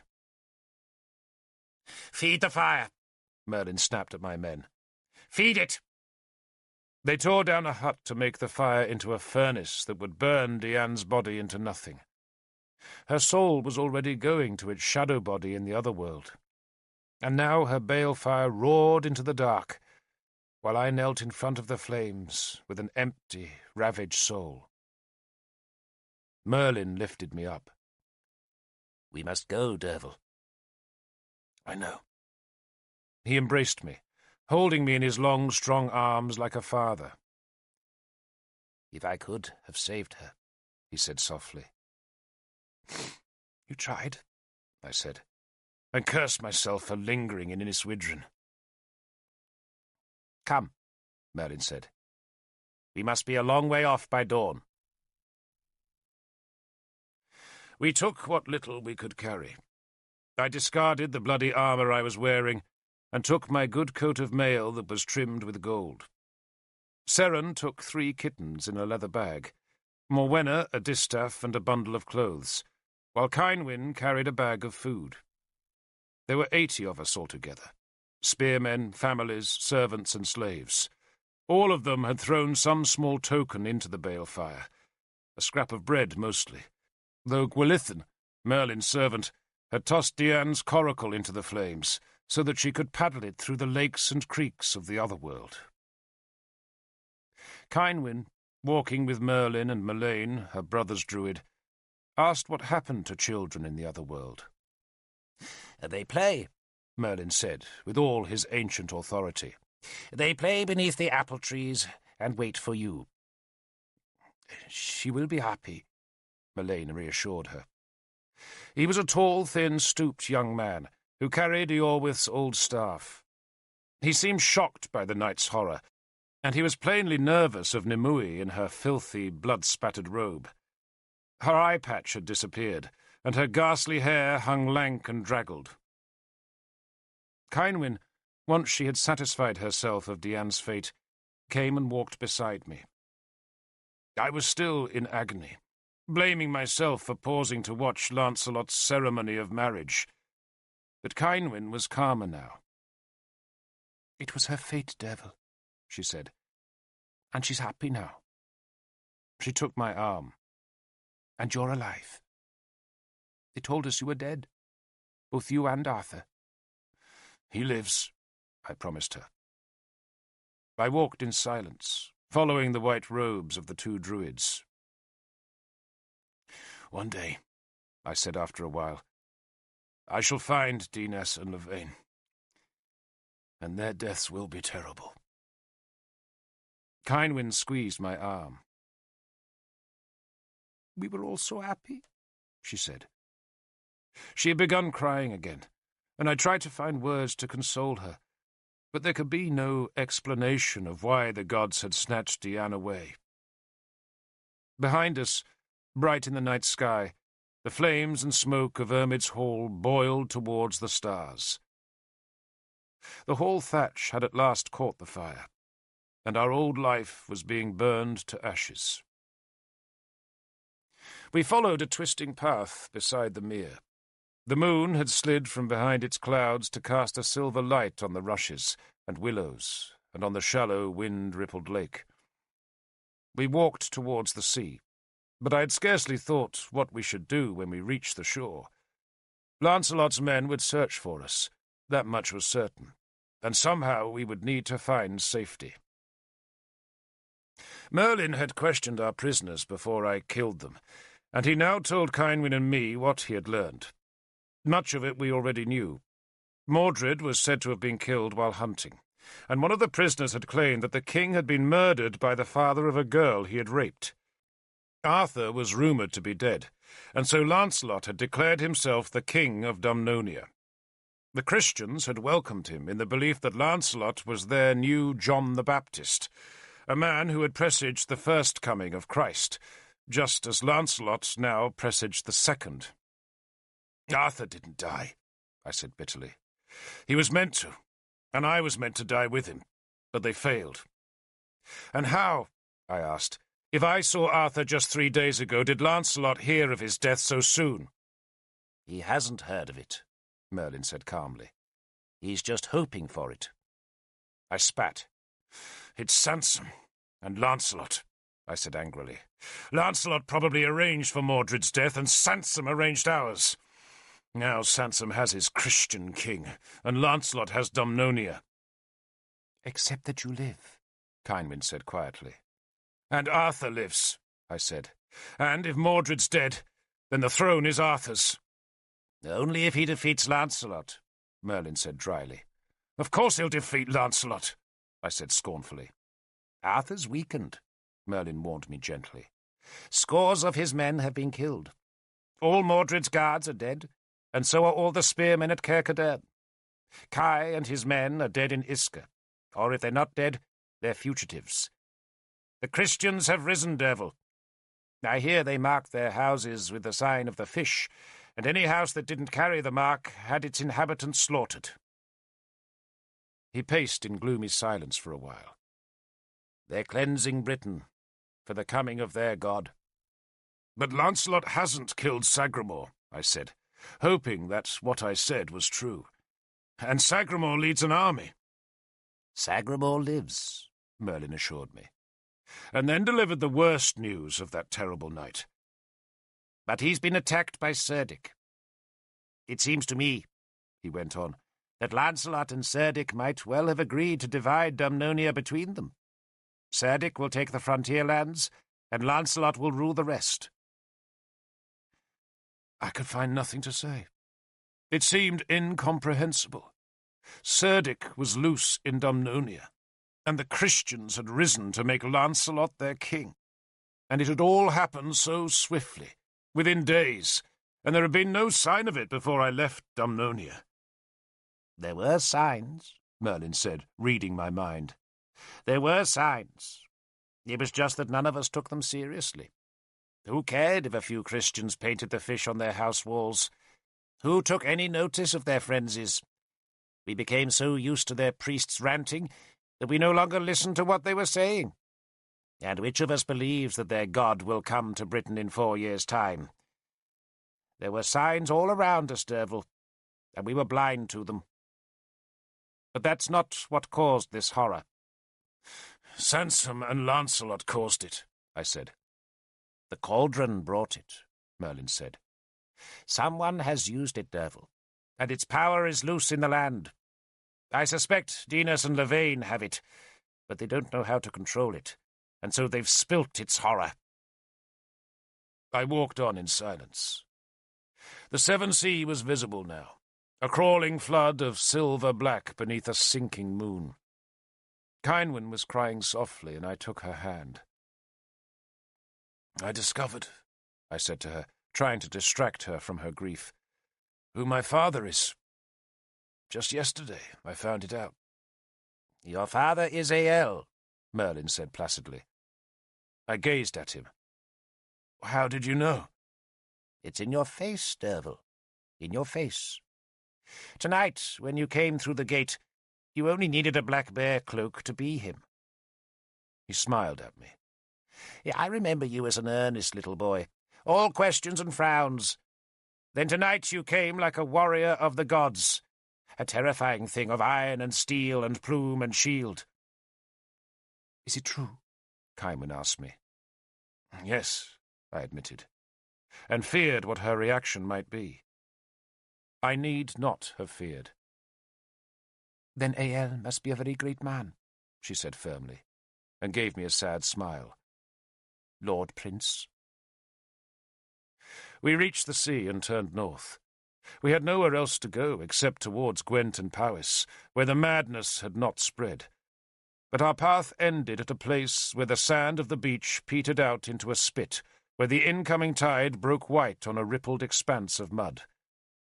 To our left was the sea. To our right were the marshes of Avalon, and it seemed to me that we were trapped there. But Merlin told us we should not worry. "Rest," he said, "for help will come soon." He looked east to see a glimmer of light showing above the hills beyond the marsh. "Dawn," he announced, "and when the sun is full up, our help will come." He sat and played with Seren and her kittens, while the rest of us lay on the sand, our bundles beside us, as Peerlig, our bard, sang the love song of Rhiannon that had always been Diane's favourite song. Kynwyn, one arm around Morwenna, wept, while I just stared at the fretting grey sea and dreamed of revenge. The sun rose, promising another lovely summer's day in Dumnonia. Only on this day, the ironclad horsemen would be spreading across the countryside to find us. The cauldron had at last been used. The Christians had flocked to Lancelot's banner. Horror was spilling across the land, and all Arthur's work was under siege.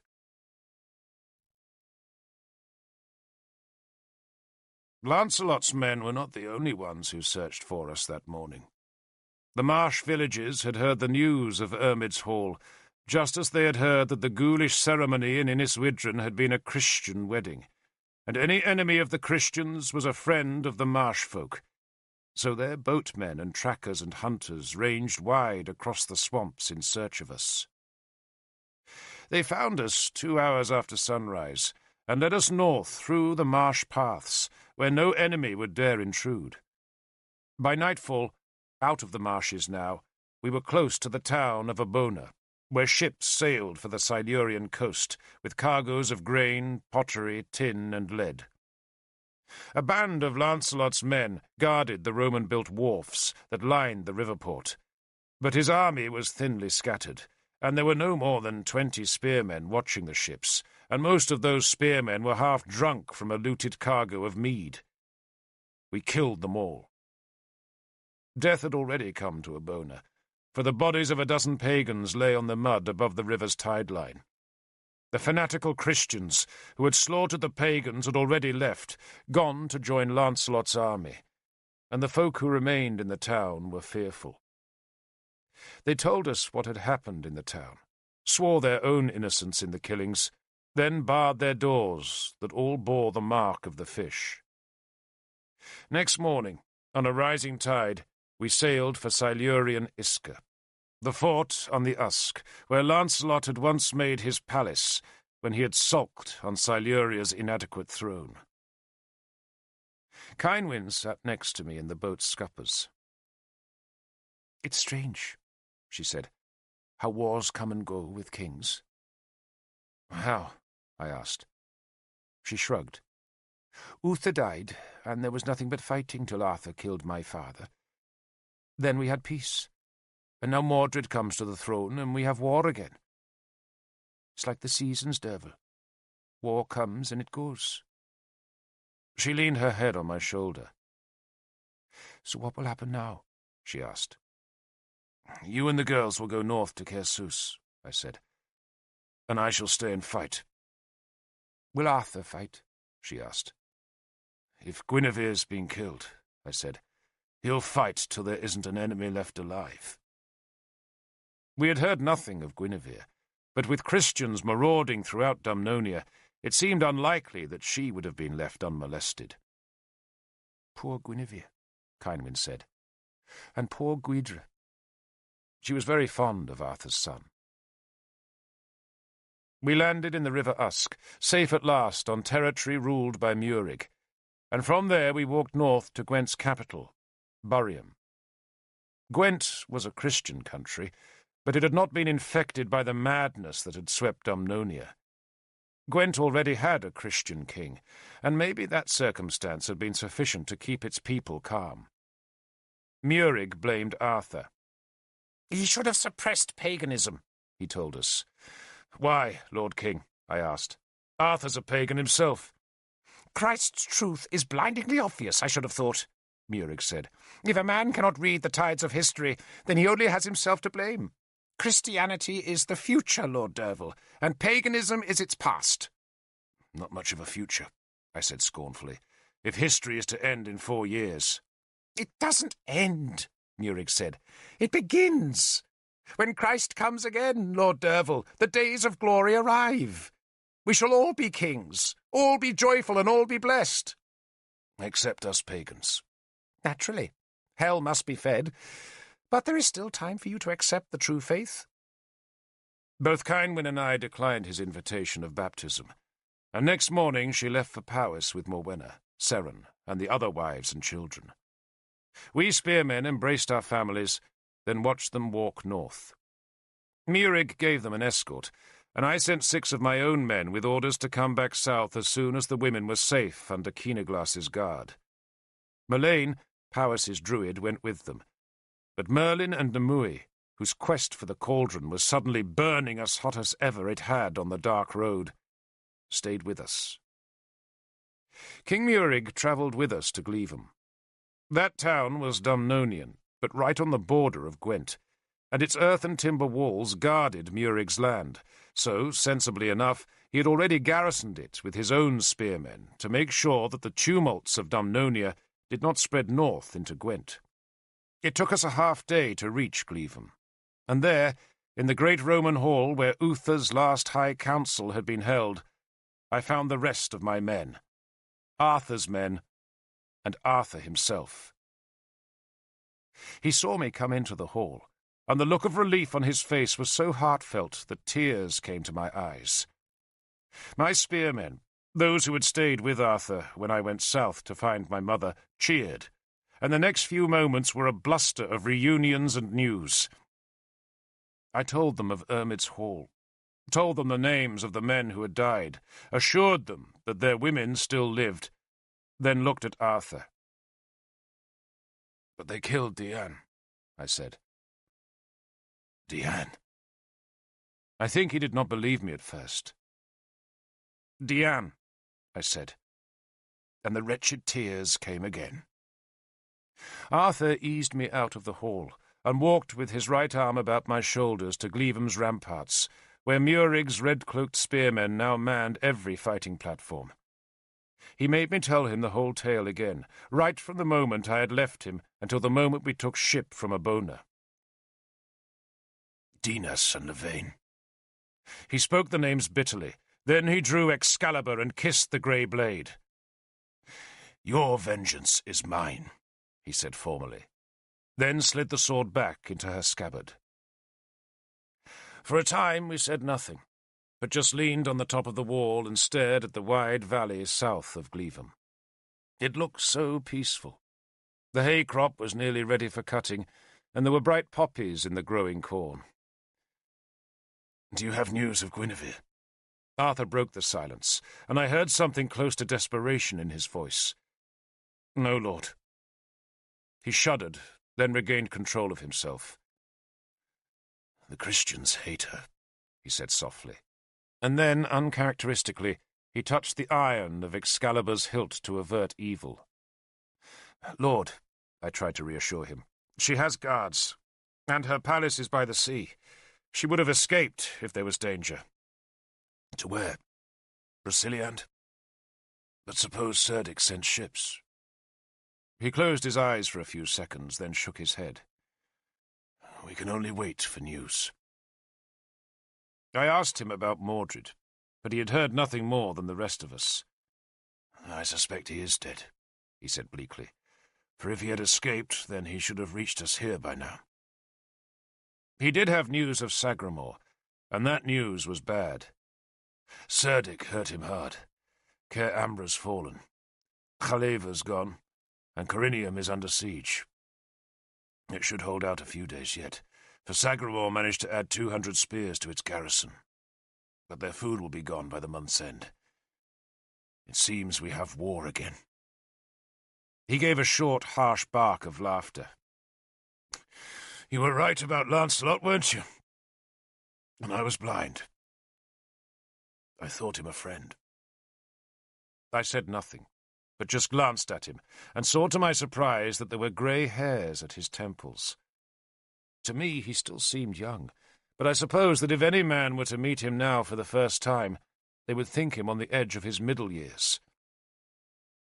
How could Lancelot have brought Cerdic into Dumnonia? He asked angrily. Or encouraged the Christians in their madness? Because he wants to be king of Dumnonia, I said, and he needs their spears. And Sansom wants to be his chief counsellor, his royal treasurer, and everything else too. Arthur shuddered. You think Sansom really planned our deaths at Cadoc's shrine? Who else? I asked. It was Sansom, I believed, who had first linked the fish on Lancelot's shield with the name of Christ, and Sansom who had whipped the excited Christian community into a fervour that would sweep Lancelot onto Dumnonia's throne. I doubted that Sansom put much faith in his Christ's imminent coming, but he did want to hold as much power as he could, and Lancelot was Sansom's candidate for Dumnonia's kingship. If Lancelot succeeded in holding the throne, all the reins of power would lead back to the Mouse Lord's paws. He's a dangerous little bastard, I said vengefully. We should have killed him 10 years ago. Poor Morgan, Arthur sighed. Then he grimaced. What did we do wrong? He asked me. We, I said indignantly. We did nothing wrong. We never understood what the Christians wanted, he said. But what could we have done if we had? They were never going to accept anything less than utter victory. It's nothing we did, I said. Only what the calendar does to them. The year 500 has made them mad. I had hoped, he said softly, that we had weaned Dumnonia away from madness. You gave them peace, Lord, I said, and peace gave them the chance to breed their madness.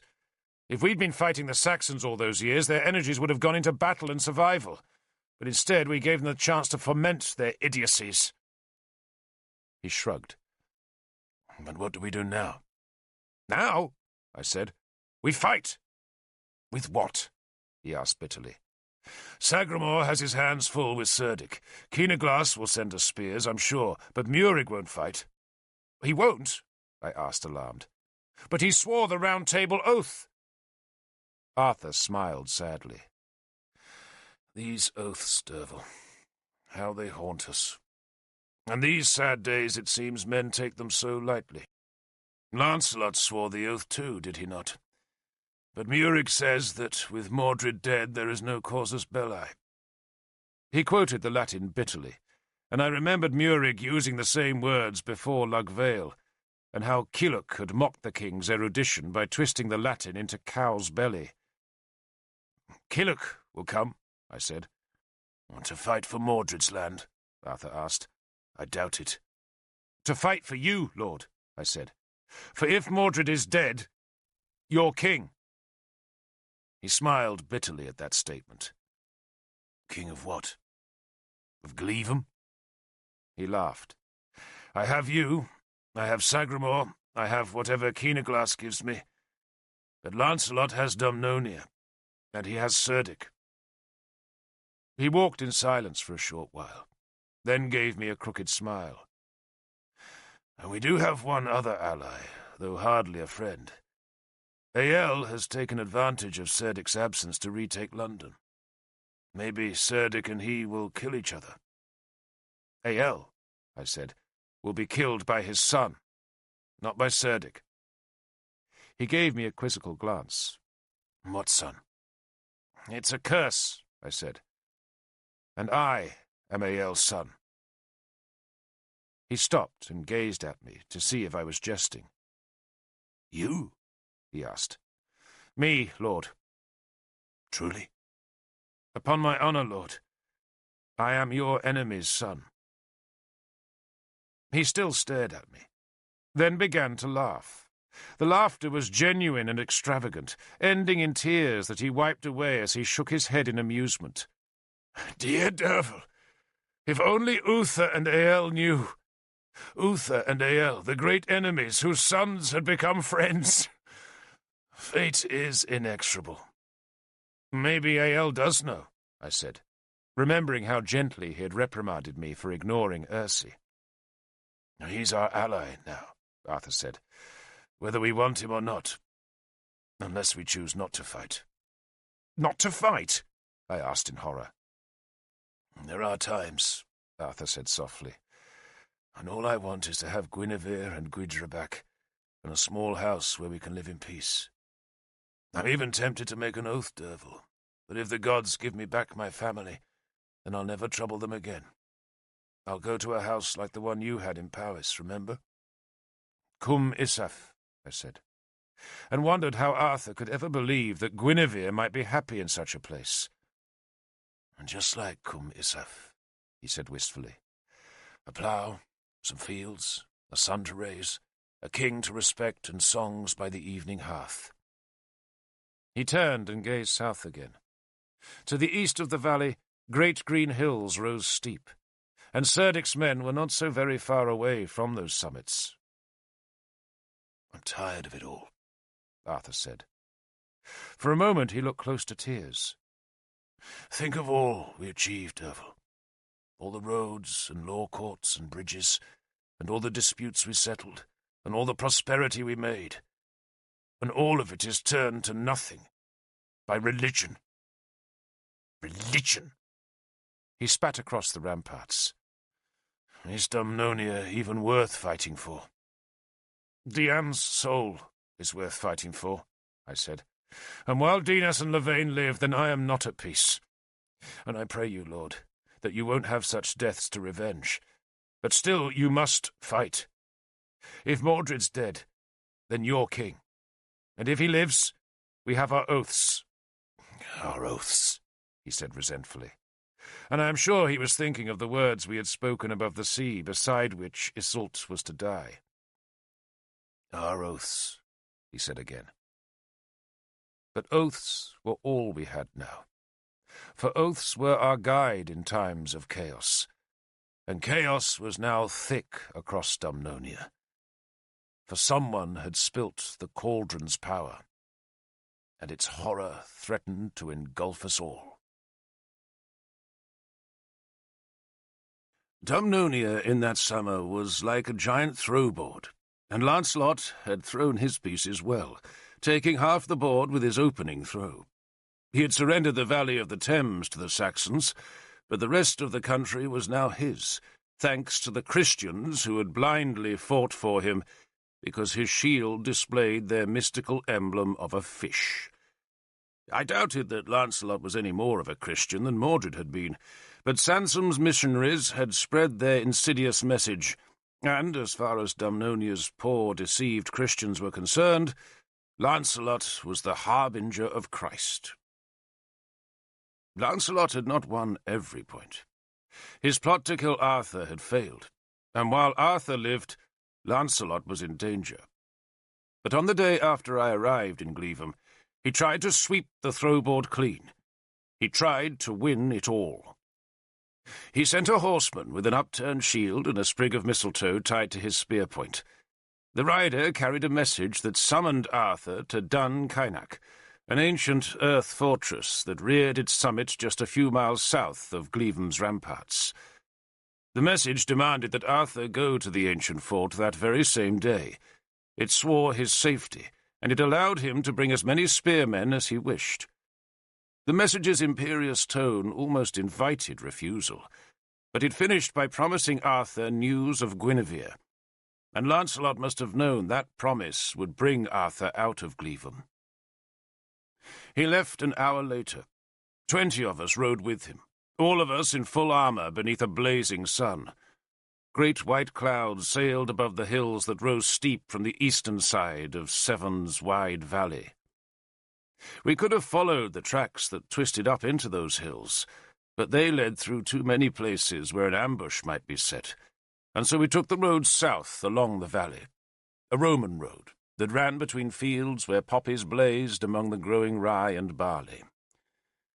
After an hour we turned east, and cantered beside a hedge that was white with hawthorn blossom, then across a hay meadow almost ready for the sickle, and so we reached the steep grassy slope that was topped by the ancient fort. Sheep scattered as we climbed the slope, which was so precipitous that I preferred to slide off my horse's back and lead it by the reins. Bee orchids blossomed pink and brown among the grass. We stopped 100 paces below the summit, and I climbed on alone to make sure that no ambush waited behind the fort's long, grassy walls. I was panting and sweating by the time I gained the wall summit, but no enemy crouched behind the bank. Indeed, the old fort seemed deserted, except for 2 hares that fled from my sudden appearance. The silence of the hilltop made me cautious, but then a single horseman appeared among some low trees that grew in the northern part of the fort. He carried a spear that he ostentatiously threw down, turned his shield upside down, then slid off his horse's back. A dozen men followed him out of the trees, and they too threw down their spears as if to reassure me that their promise of a truce was genuine.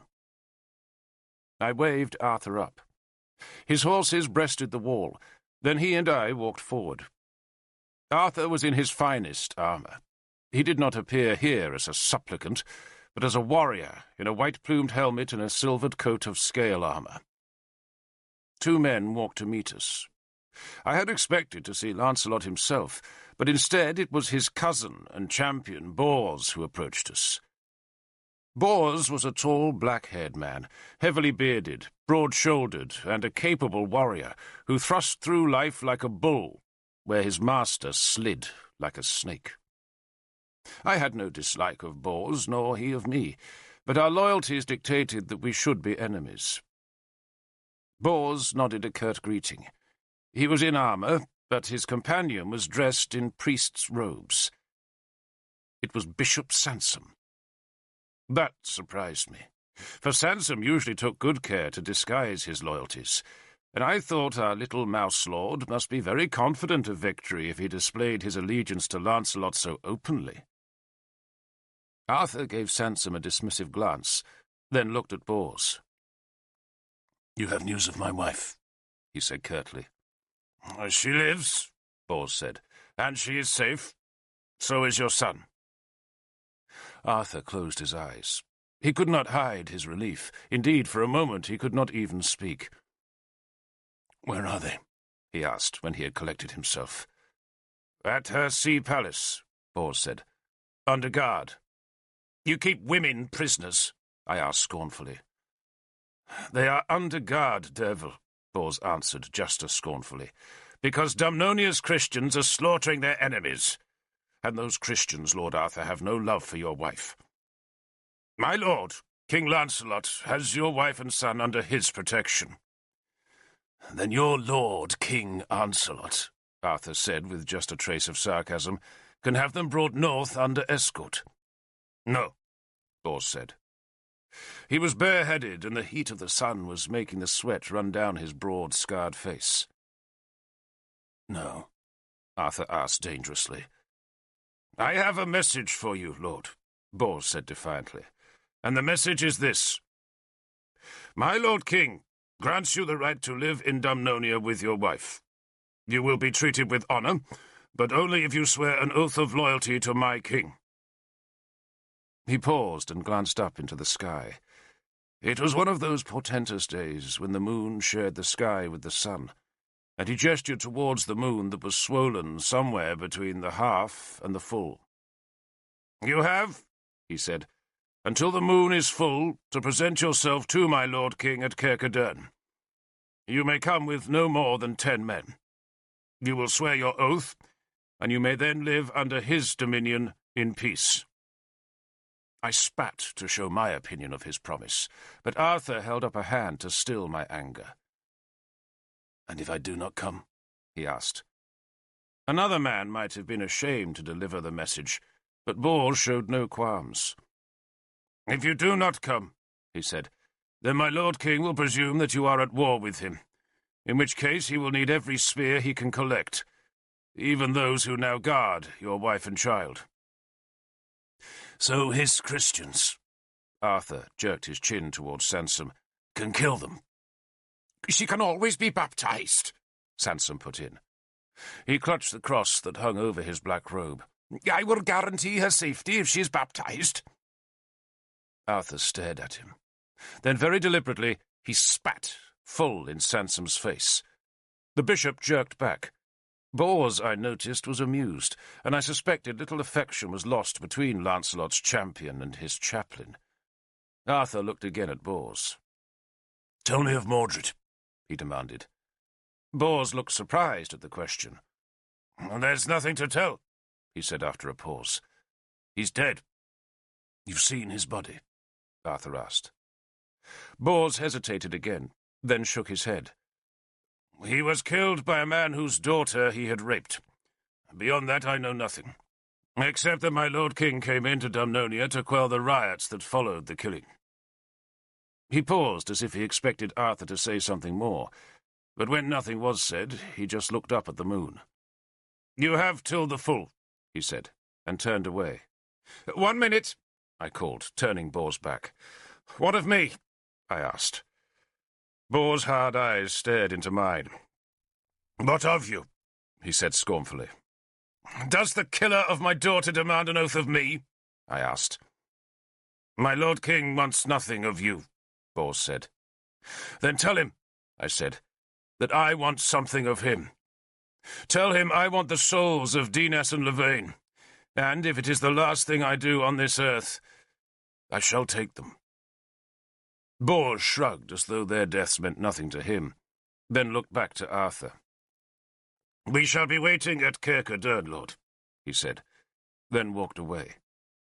Sansom stayed to shout at us, telling us that Christ was coming in his glory, and that all pagans and sinners would be wiped clean from the earth before that happy day. I spat at him, then turned and followed Arthur. Sansom dogged us, shouting at our heels, but then suddenly called my name. I ignored him. "Lord Devil!" he called again. "You whoremaster! You whore-lover!"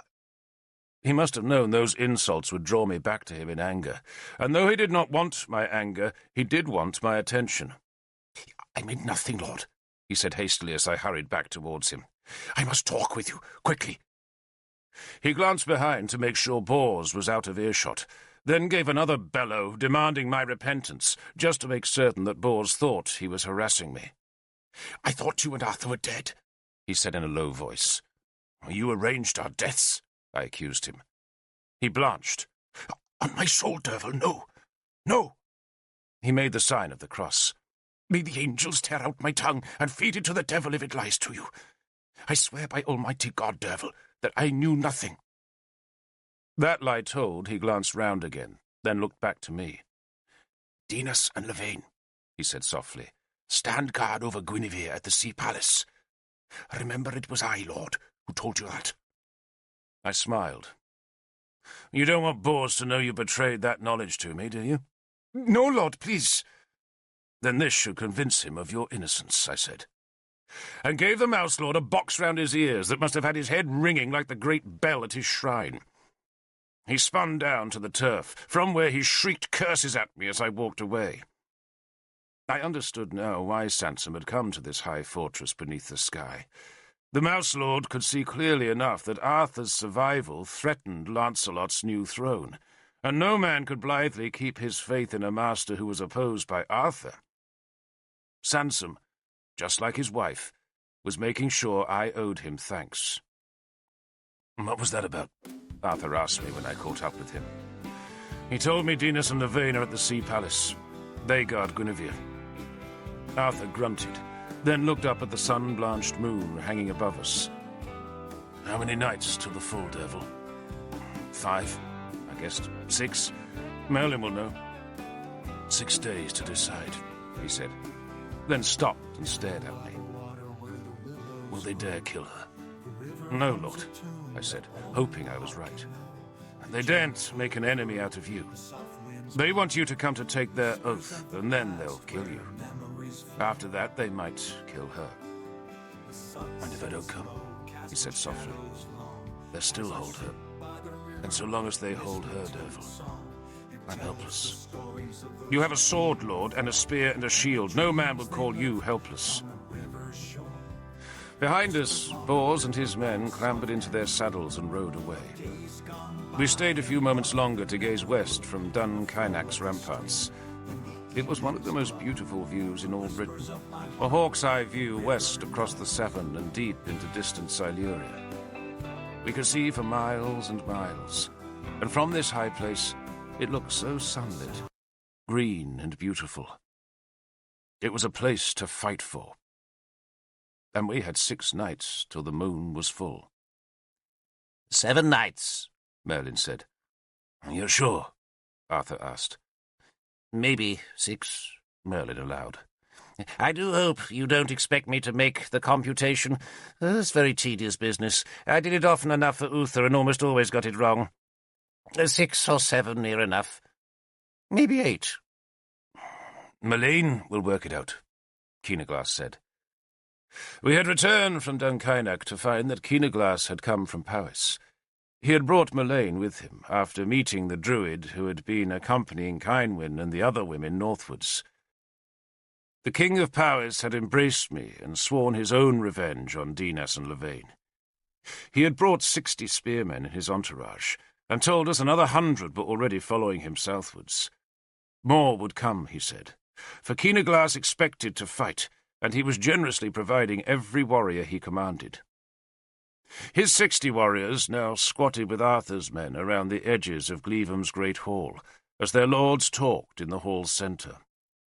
Only Sagramore was not there, for he was with his remaining spearmen harrying Cerdic's army near Corinium. Murig was present, and unable to hide his annoyance that Merlin had taken the large chair at the head of the table. Keenaglass and Arthur flanked Merlin. Murig faced Merlin down the table's length, and Killock and I had the other 2 places. Killock had come to Gleevam with Keenaglass, and his arrival had been like a gust of fresh-cleaned air in a smoky hall. He could not wait to fight. He declared that with Mordred dead, Arthur was king of Dumnonia, and Killock was ready to wade through blood to protect his cousin's throne. Keenaglass and I shared that belligerence. Murig squeaked about prudence. Arthur said nothing, while Merlin appeared to be asleep. I doubted he was sleeping, for a small smile showed on his face, but his eyes were closed as he pretended to be blissfully unaware of all we said. Killock scorned Bor's message. He insisted Lancelot would never kill Guinevere, and that all Arthur needed to do was ride south at the head of his men, and the throne would fall into his hands. "Tomorrow," Killock told Arthur. "We'll ride tomorrow. It'll all be over in 2 days." Keenaglass was slightly more cautious, advising Arthur that he should wait for the rest of his Powisian spearmen to arrive. But once those men had come, he was sure we should declare war and go southwards. "How big is Lancelot's army?" he asked. Arthur shrugged. "Not counting Cerdic's men. Maybe 300. "Nothing!" Killock roared. "Have them dead before breakfast." "And a lot of fiery Christians," Arthur warned him. Killock offered an opinion of Christians that had the Christian Murig spluttering with indignation. Arthur calmed the young King of Gwent. You're all forgetting something, he said mildly. I never wanted to be king. I still don't. There was a momentary silence around the table, though some of the warriors at the hall's edge muttered a protest at Arthur's words. Whatever you might want, Keenaglass broke our silence, does not matter any more. The gods, it seems, have made that decision for you. If the gods wanted me to be king, Arthur said, they would have arranged for my mother to have been married to Uther. So what do you want? Killock bellowed in despair. I want Guinevere and Gwydrabak, Arthur said softly, and Cerdic defeated, he added, before staring down at the table's scarred top for a moment. I want to live, he went on, like an ordinary man, with a wife and a son and a house and a farm. I want peace. And for once he was not talking of all Britain, but just of himself. I don't want to be tangled in oaths. I don't want to be forever dealing with men's ambitions.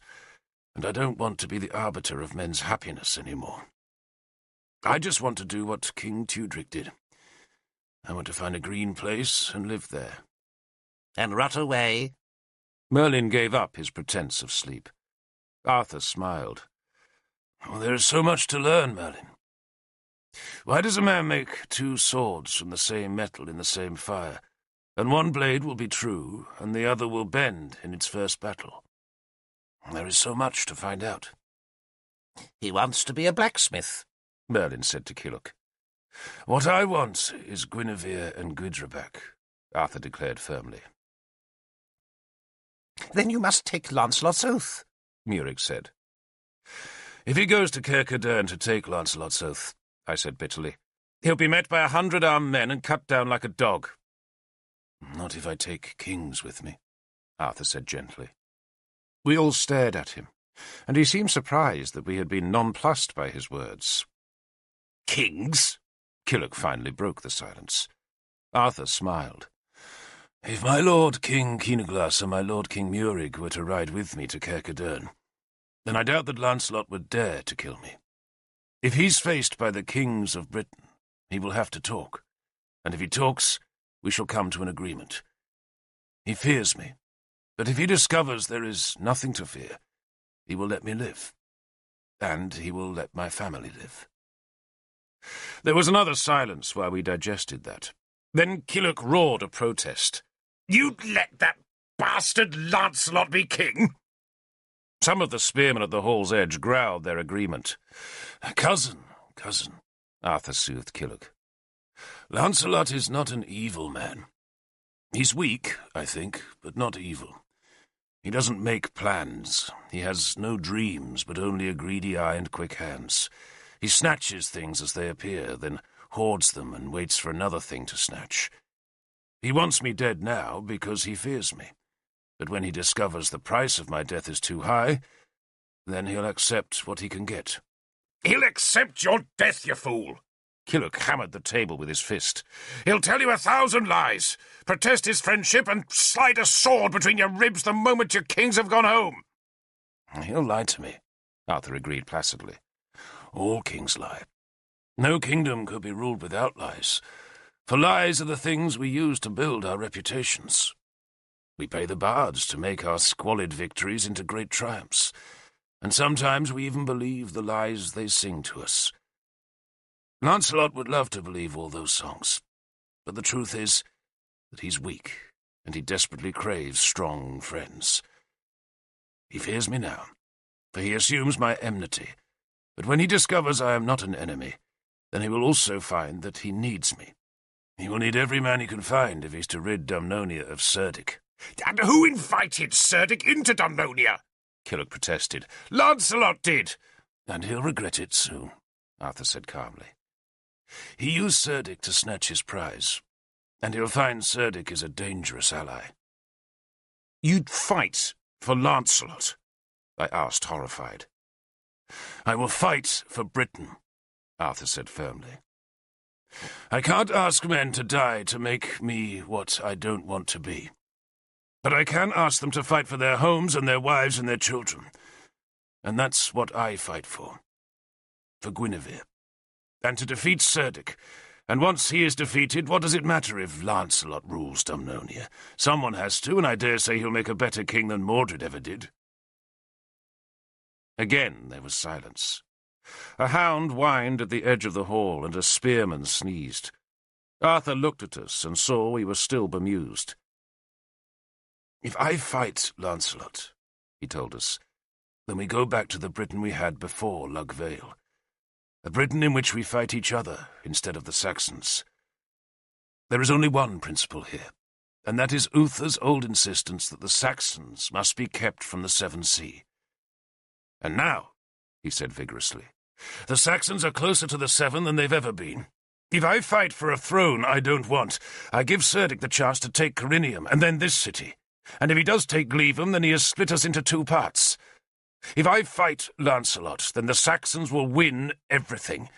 They'll take Dumnonia and Gwent, and after that they'll go north into Powys."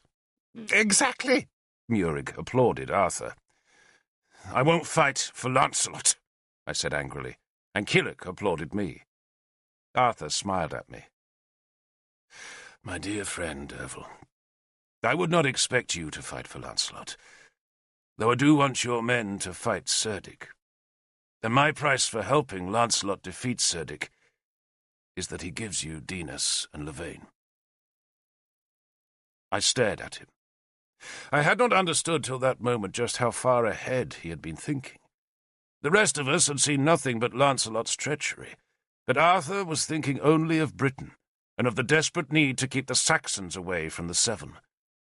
He would brush Lancelot's hostility aside, force my revenge on him, then go on with the work of defeating Saxons. "And the Christians?" Killock asked derisively. "You think they'll let you back into Dumnonia? You think those bastards won't build a bonfire for you?" Murig squawked another protest that Arthur stilled. "The Christian fervour will spend itself," Arthur said. "It's like a madness. And once it's exhausted, they'll go home to pick up the pieces of their lives. And once Cerdic is defeated, Lancelot can pacify Dumnonia. I shall just live with my family, which is all I want." Keenaglass had been leaning back in his chair to stare at the remaining patches of Roman paintings on the hall ceiling. Now he straightened and looked at Arthur. "Tell me again what you want?" he asked softly. "I want the Britons at peace," Arthur said patiently.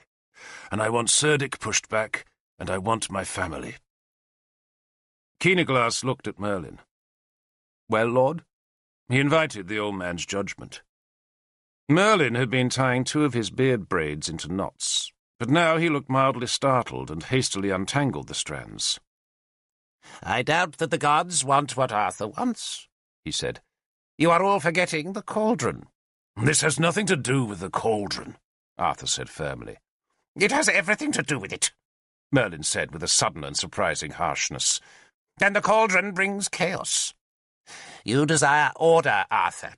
And you think that Lancelot will listen to your reason, and that Cerdic will submit to your sword. But your reasonable order will no more work in the future than it worked in the past. Do you really think men and women thanked you for bringing them peace? They just became bored with your peace, and so brewed their own trouble to fill the boredom. Men don't want peace, Arthur. They want distraction from tedium, while you desire tedium like a thirsty man seeks mead. Your reason won't defeat the gods, and the gods will make sure of that. You think you can crawl away to a homestead and play at being a blacksmith? No." Merlin gave an evil smile and picked up his long black staff. "Even at this moment," Merlin said, "the gods are making trouble for you." He pointed the staff at the hall's front doors. "Behold your trouble, Arthur ap Uther." We all turned to see Galahad standing in the doorway. He was clothed in mail armour, had a sword at his side and spatters of mud up to his waist, and with him was a miserable, club-footed, squashed-nosed, round-faced, skimpy-bearded brush-head. For Mordred still lived. There was an astonished silence. Mordred limped into the hall, and his small eyes betrayed his resentment for the lack of welcome. Arthur just stared at his Oathlord, and I knew he was undoing in his head all the careful plans he had just described to us. There could be no reasonable peace with Lancelot, for Arthur's Oathlord still lived. Dumnonia still possessed a king, and it was not Lancelot. It was Mordred, and Mordred had Arthur's oath. Then the silence broke, as men gathered round the king to discover his news. Galahad stepped aside to embrace me. "Thank God you live," he said with heartfelt relief. I smiled at my friend. "Do you expect me to thank you for saving my king's life?" I asked him. "Someone should, for he hasn't. He's an ungrateful little beast," Galahad said. "God knows why he lives and so many good men died. Clearwath, Bedwyr, Dacone, Blaise, all gone." He was naming those of Arthur's warriors who had been killed in Durnovaria. Some of the deaths I had already known. Others were new to me. But Galahad did know more about the manner of their deaths. He had been in Durnovaria when the rumour of Mordred's death had sparked the Christians into riot. But Galahad swore there had been spearmen among the rioters. He believed Lancelot's men had infiltrated the town under the guise of pilgrims travelling to Iniswydran, and that those spearmen had led the massacre. "Most of Arthur's men were in the taverns," he said, "and they stood little chance. A few survived, but God alone knows where they are now." He made the sign of the cross. "This isn't Christ's doing, Derval. You do know that, don't you? It's the devil at work." He gave me a pained, almost frightened look. "Is it true about Diane?" "True," I said. Galahad embraced me wordlessly. He had never married and had no children, but he loved my daughters. He loved all children. "Dinas and Lavain killed her," I told him, "and they still live." "My sword is yours," he said. "I know it," I said. "And if this was Christ's doing," Galahad said earnestly, "then Dinas and Lavain would not be serving Lancelot." "I don't blame your God," I told him. "I don't blame any god." I turned to watch the commotion around Mordred. Arthur was shouting for silence and order. Servants had been sent to bring food and clothes fit for a king, and other men were trying to hear his news. "Didn't Lancelot demand your oath?" I asked Galahad. "He didn't know I was in Durnovaria. I was staying with Bishop Emrys, and the bishop gave me a monk's robe to wear over this." He patted his mail coat. "Then I went north. Poor Emrys is distraught. He thinks his Christians have gone mad, and I think they have too. I suppose I could have stayed and fought, but I didn't. I ran. I had heard that you and Arthur were dead, but I didn't believe it. I thought I'd find you, but I found our king instead." He told me how Mordred had been hunting boar north of Durnovaria, and Lancelot, Galahad believed, had sent men to intercept the king as he returned to Durnovaria. But some village girl had taken Mordred's fancy, and by the time he and his companions were done with her, it was near dark, and so he had commandeered the village's largest house and ordered food. His assassins had waited at the city's northern gate, while Mordred feasted a dozen miles away, and sometime during that evening Lancelot's men must have decided to start the killing, even though the Dumnonian king had somehow escaped their ambush. They had spread a rumour of his death, and used that rumour to justify Lancelot's usurpation. Mordred heard of the troubles when the first fugitives arrived from Durnovaria. Most of his companions had melted away. The villagers were summoning the courage to kill the king who had raped one of their girls and stolen much of their food, and Mordred had panicked. He and his last friends fled north in villagers' clothes. "They were trying to reach Caer-Cadern," Galahad told me, reckoning they'd find loyal spearmen there. But they found me instead. I was aiming to reach your house, but we heard your folk had fled, so I brought him north." "Did you see Saxons?" He shook his head. "They're in the Thames Valley. We avoided it." He stared at the jostling crowd around Mordred. "So what happens now?" he asked. Mordred had firm ideas. He was robed in a borrowed cloak and sitting at the table where he crammed bread and salt beef into his mouth. He was demanding that Arthur march south immediately, and whenever Arthur tried to interrupt, the king would slap the table and repeat his demand. "Are you denying your oath?" Mordred finally shouted at Arthur, spewing half-chewed scraps of bread and beef. "The Lord Arthur," Keenaglass answered acidly, "is trying to preserve his wife and child." Mordred looked blankly at the Powisian king. "Above my kingdom?" he finally asked. "If Arthur goes to war," Keenaglass explained to Mordred, "Guinevere and Gridra die." "So we do nothing?" Mordred screamed. He was hysterical. "We give the matter thought," Arthur said bitterly. "Thought?" Mordred shouted, then stood up. "You'll just think while that bastard rules my land? Do you have an oath?" he demanded of Arthur. "And what use are these men if you won't fight?" He waved at the spearmen who now stood in a ring about the table. "You'll fight for me! That's what you'll do! That's what your oath demands! You'll fight!" He slapped the table again. "You don't think, you fight!" I had taken enough. Perhaps the dead soul of my daughter came to me at that moment, for almost without thinking I strode forward and unbuckled my sword belt. I stripped Halbane off the belt, threw the sword down, then folded the leather strap in two. Mordred watched me and spluttered a feeble protest as I approached him, but no one moved to stop me. I reached my king's side, paused, then struck him hard across the face with the doubled belt.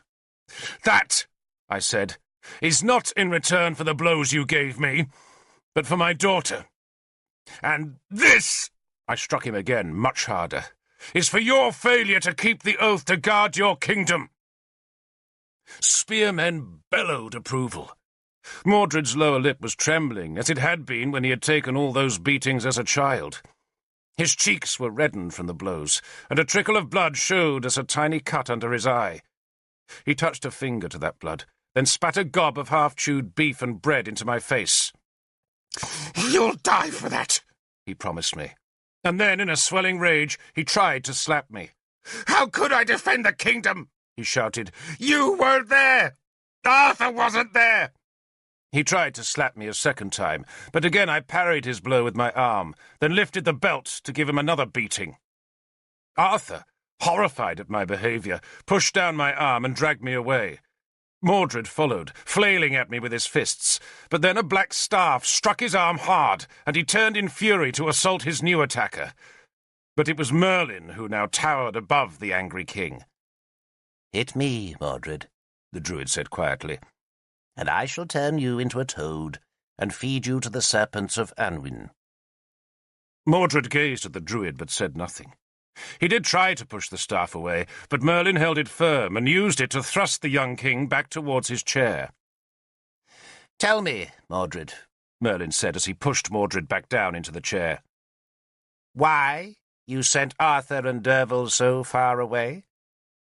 Mordred shook his head. He was frightened of this new, straight-backed, towering Merlin. He'd only ever known the druid as a frail old man sunning himself in Lindinus's garden, and this reinvigorated Merlin, with his wrapped and plaited beard, terrified him. Merlin raised his staff and slammed it down on the table. "Why?" he asked gently, when the echo of the staff's blow had died away. "To arrest Legisac," Mordred whispered. "You squirming little fool," Merlin said. "A child could have arrested Legisac. Why did you send Arthur and Derval?" Mordred just shook his head. Merlin sighed. "It has been a long time, young Mordred, since I used the greater magic. I am sadly out of practice, but I think with Numui's help I can turn your urine into the black pus that stings like a wasp every time you piss. I can addle your brain, what there is of it, and I can make your manhood—" The staff suddenly quivered at Mordred's groin. "Shrivel to the size of a dried bean. All that I can do, Mordred, and all that I will do, unless you tell me the truth." He smiled, and there was more threat in that smile than in the poised staff. "Tell me, dear boy, why you sent Arthur and Derval to Cadoc's camp." Mordred's lower lip was trembling. "Because Sansom told me to." "The Mouse Lord!" Merlin exclaimed, as though the answer surprised him. He smiled again, or at least he bared his teeth. "I have another question, Mordred," he continued, "and if you do not give me the truth, then your bowels will disgorge toads in slime. Your belly will be a nest of worms, and your throat will brim with their bile. I will make you shake incessantly, so that all your whole life, you will be a toad-shitting, worm-eaten, bile-spitting shudderer. I will make you—" He paused and lowered his voice. "Even more horrible than your mother did. So, Mordred, tell me what the Mouse Lord promised would happen if you sent Arthur and Derval away." Mordred stared in terror at Merlin's face. Merlin waited. No answer came, so he raised the staff towards the hall's high roof. "In the name of Bel," he intoned sonorously, "and his toad lord, Calic, and in the name of Sukelos and his worm master Horthael, and in the name of—" They would be killed!" Mordred squealed desperately. The staff was slowly lowered so that it pointed again at Mordred's face. "He promised you what, dear boy?" Merlin asked. Mordred squirmed in his chair, but there was no escape from that staff. He swallowed, looked left and right, but there was no help for him in the hall. "That they would be killed," Mordred admitted, "by the Christians." "And why would you want that?" Merlin inquired. Mordred hesitated, but Merlin raised the staff high again, and the boy blurted out his confession. "Because I can't be king while he lives." "You thought Arthur's death would free you to behave as you like?" "Yes." "And you believed Sansom was your friend?" "Yes." "And you never once thought that Sansom might want you dead too?" Merlin shook his head. "Oh, what a silly boy you are. Don't you know that Christians never do anything right? Even their first one got himself nailed to a cross. That's not the way efficient gods behave, not at all. Thank you, Mordred, for our conversation." He smiled, shrugged, and walked away. "Just trying to help," he said as he went past Arthur. Mordred appeared as if he already had the shakes, threatened by Merlin. He clung to the arms of the chair, quivering, and tears showed at his eyes for the humiliations he had just suffered. He did try to recover some of his pride by pointing at me and demanding that Arthur arrest me. "Don't be a fool," Arthur turned on him angrily. "You think we can regain your throne without Derval's men?" Mordred said nothing, and that petulant silence goaded Arthur into a fury, like the one which had caused me to hit my king. "It can be done without you!" he snarled at Mordred.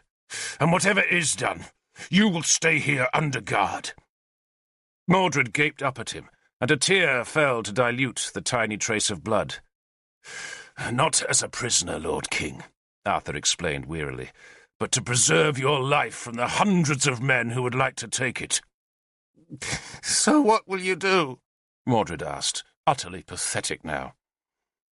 "As I told you," Arthur said scornfully, "I will give the matter thought." And he would say no more.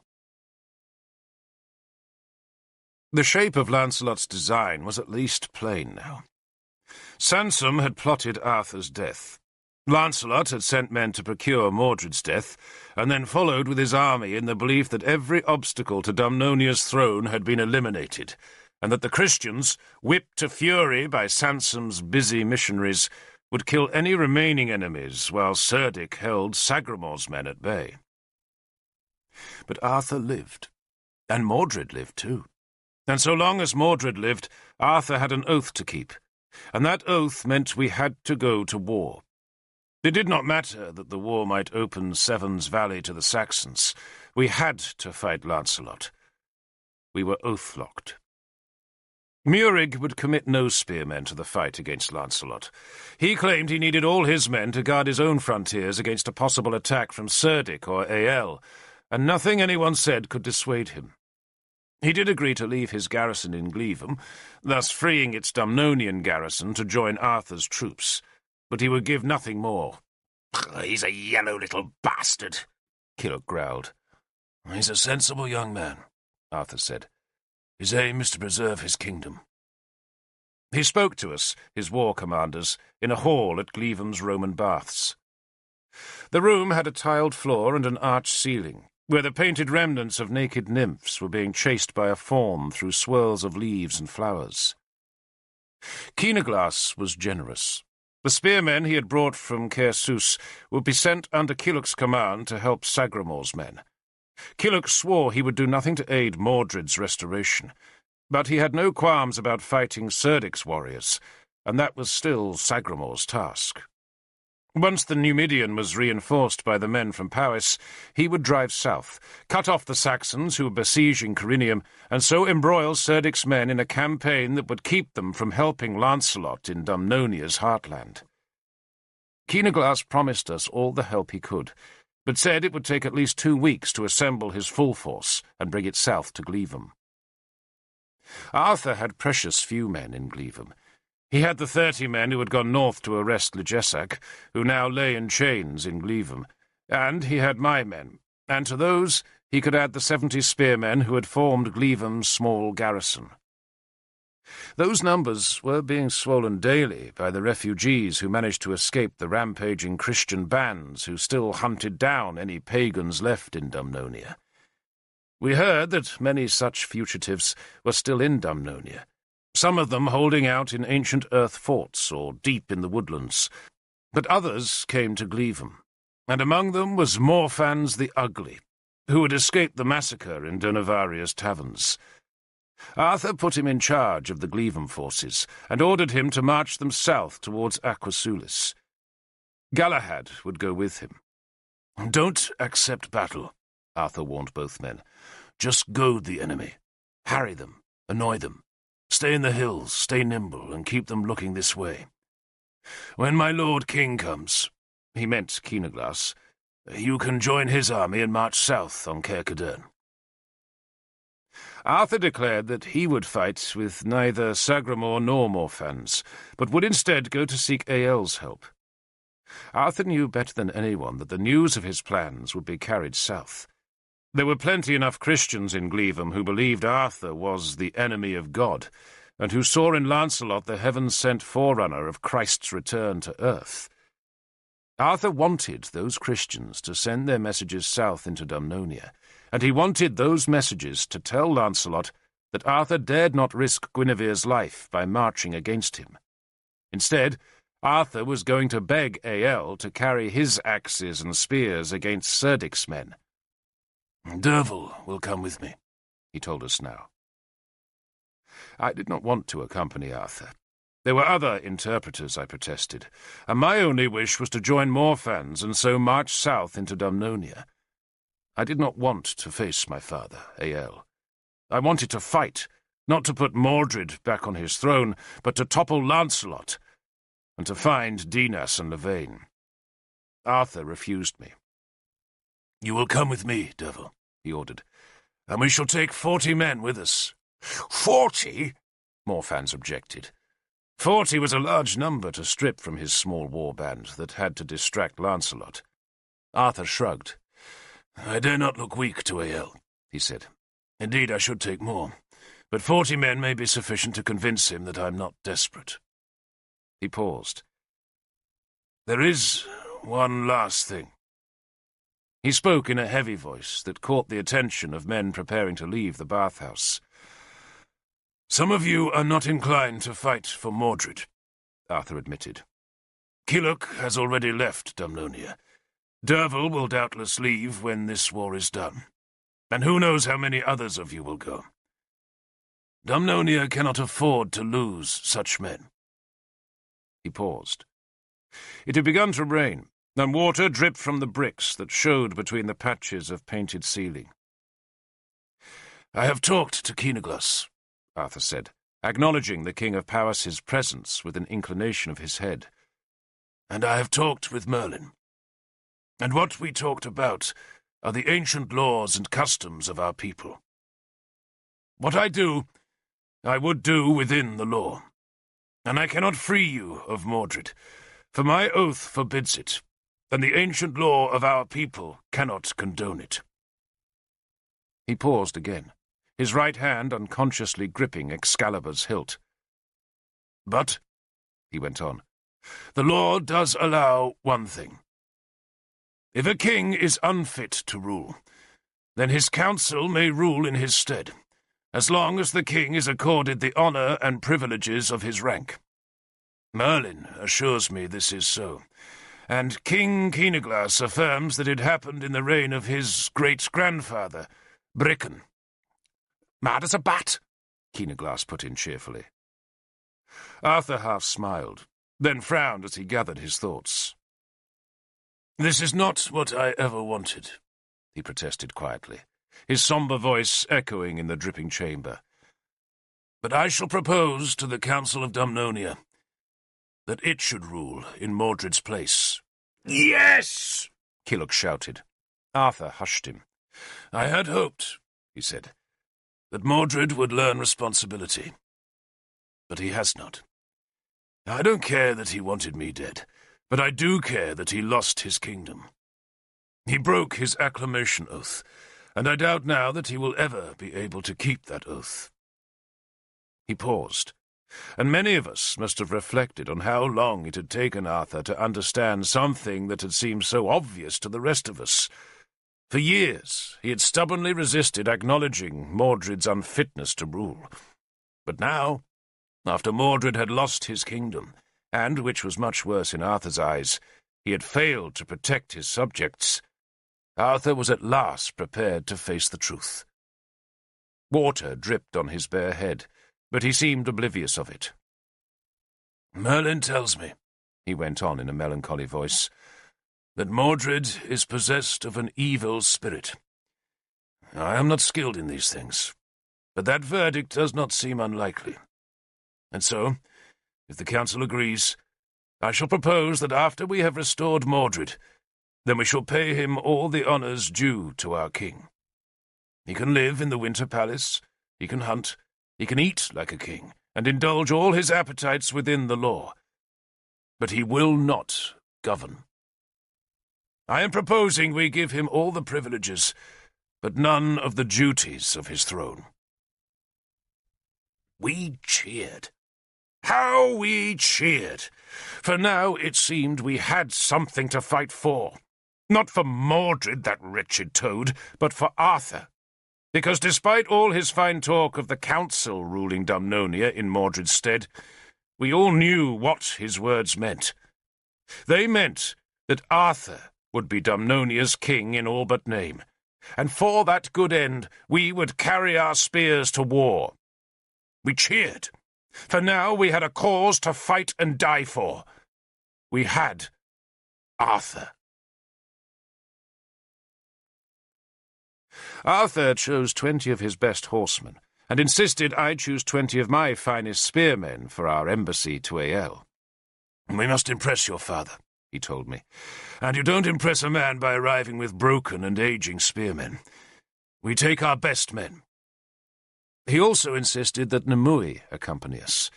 He would have preferred Merlin's company, but the druid declared he was too old for the long journey, and proposed Nimue instead. We left Mordred guarded by Murig's spearmen. Mordred knew of Arthur's plans for him, but he had no allies in Gleevum and no defiance in his rotten soul, though he did have the satisfaction of watching Legesac being strangled in the forum. And after that slow death, Mordred stood on the terrace of the great hall and made a mumbling speech in which he threatened an equal fate to all the other traitors in Dumnonia. Then he went sullenly back to his quarters, while we followed Killock eastwards. Killock had gone to join Sagramor and help launch the attack that we all hoped would save Corinium. Arthur and I marched into the high, fine countryside that was Gwent's rich eastern province. It was a place of lavish villas, vast farms, and great wealth, most of it grown on the backs of the sheep that grazed the rolling hills. We marched beneath 2 banners, Arthur's bear and my own star, and we stayed well north of the Dumnonian frontier, so that all the news going to Lancelot would tell him that Arthur was offering his stolen throne no threat. Nimue walked with us. Merlin had somehow persuaded her to wash and find clean clothes, and then, in despair at ever untangling the matted filth of her hair, he had cut it short and burned the dirt-encrusted tresses. The short hair looked good on her. She wore an eye patch again, and carried a staff but no other baggage. She walked barefoot, and she walked reluctantly, for she had not wanted to come. But Merlin had persuaded her, though Nimue still claimed her presence was wasteful. "Any fool can defeat a Saxon wizard," she told Arthur as we neared the end of the first day's march. "Just spit on him, roll your eyes, and wave a chicken bone. That's all it needs." "We won't see any Saxon wizards," Arthur answered calmly. We were in open country now, far from any villas, and he stopped his horse, raised his hand, and waited for the men to gather around him. "We won't see any wizards," he told us, "because we're not going to see A.L. We're going south, into our own country, a long way south." "To the sea," I guessed. He smiled. "To the sea." He folded his hands on his saddlebar. "We are few," he told us, "and Lancelot has many. But Nimue can make us a charm of concealment, and we shall march by night, and we shall march hard." He smiled and shrugged.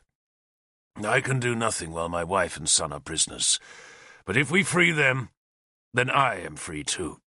And when I am free, I can fight against Lancelot. But you should know that we will be far from help and deep in a Dumnonia that is held by our enemies. Once I have Guinevere and Gwyddra, then I do not know how we shall escape. But Nimue will help us. The gods will help us. But if any of you fear the task, then you may go back now." None did, and he must have known that none would. These 40 were our best men, and they would have followed Arthur into the serpent's pit. Arthur, of course, had told no one but Merlin what he planned, so that no hint of it could reach Lancelot's ears. Now he gave me a regretful shrug, as though apologizing for deceiving me. But he must have known how pleased I was, for we were not just going to where Guinevere and Gwyddra were being held hostage, but to where Diane's 2 killers believed they were safe from all revenge. "We go tonight," Arthur said, "and there'll be no rest till dawn. We go south, and by morning I want to be in the hills beyond the Thames." We put cloaks over our armour, muffled the horses' hooves with layers of cloth, and then journeyed south through the gathering night. The horsemen led their beasts, and Nimue led us, using her strange ability to find her way across unknown country in the darkness. Sometime in that dark night we crossed into Dumnonia, and as we dropped from the hills down into the valley of the Thames, we saw, far off to our right, a glow in the sky that showed where Cerdic's men were encamped outside Corinium. Once out of the hills, our path inevitably took us through small, dark villages where dogs barked at our passing, but no one questioned us. The inhabitants were either dead or else they feared we were Saxons, and so, like a band of ghosts, we passed them by. One of Arthur's horsemen was a native of the Riverlands, and he led us to a ford that came up to our chests. We held our weapons and bags of bread high, then forced our way through the strong current, and so reached the far bank, where Nimue hissed a spell of concealment towards a nearby village. By dawn, we were in the southern hills, safe inside one of the old people's earth fortresses.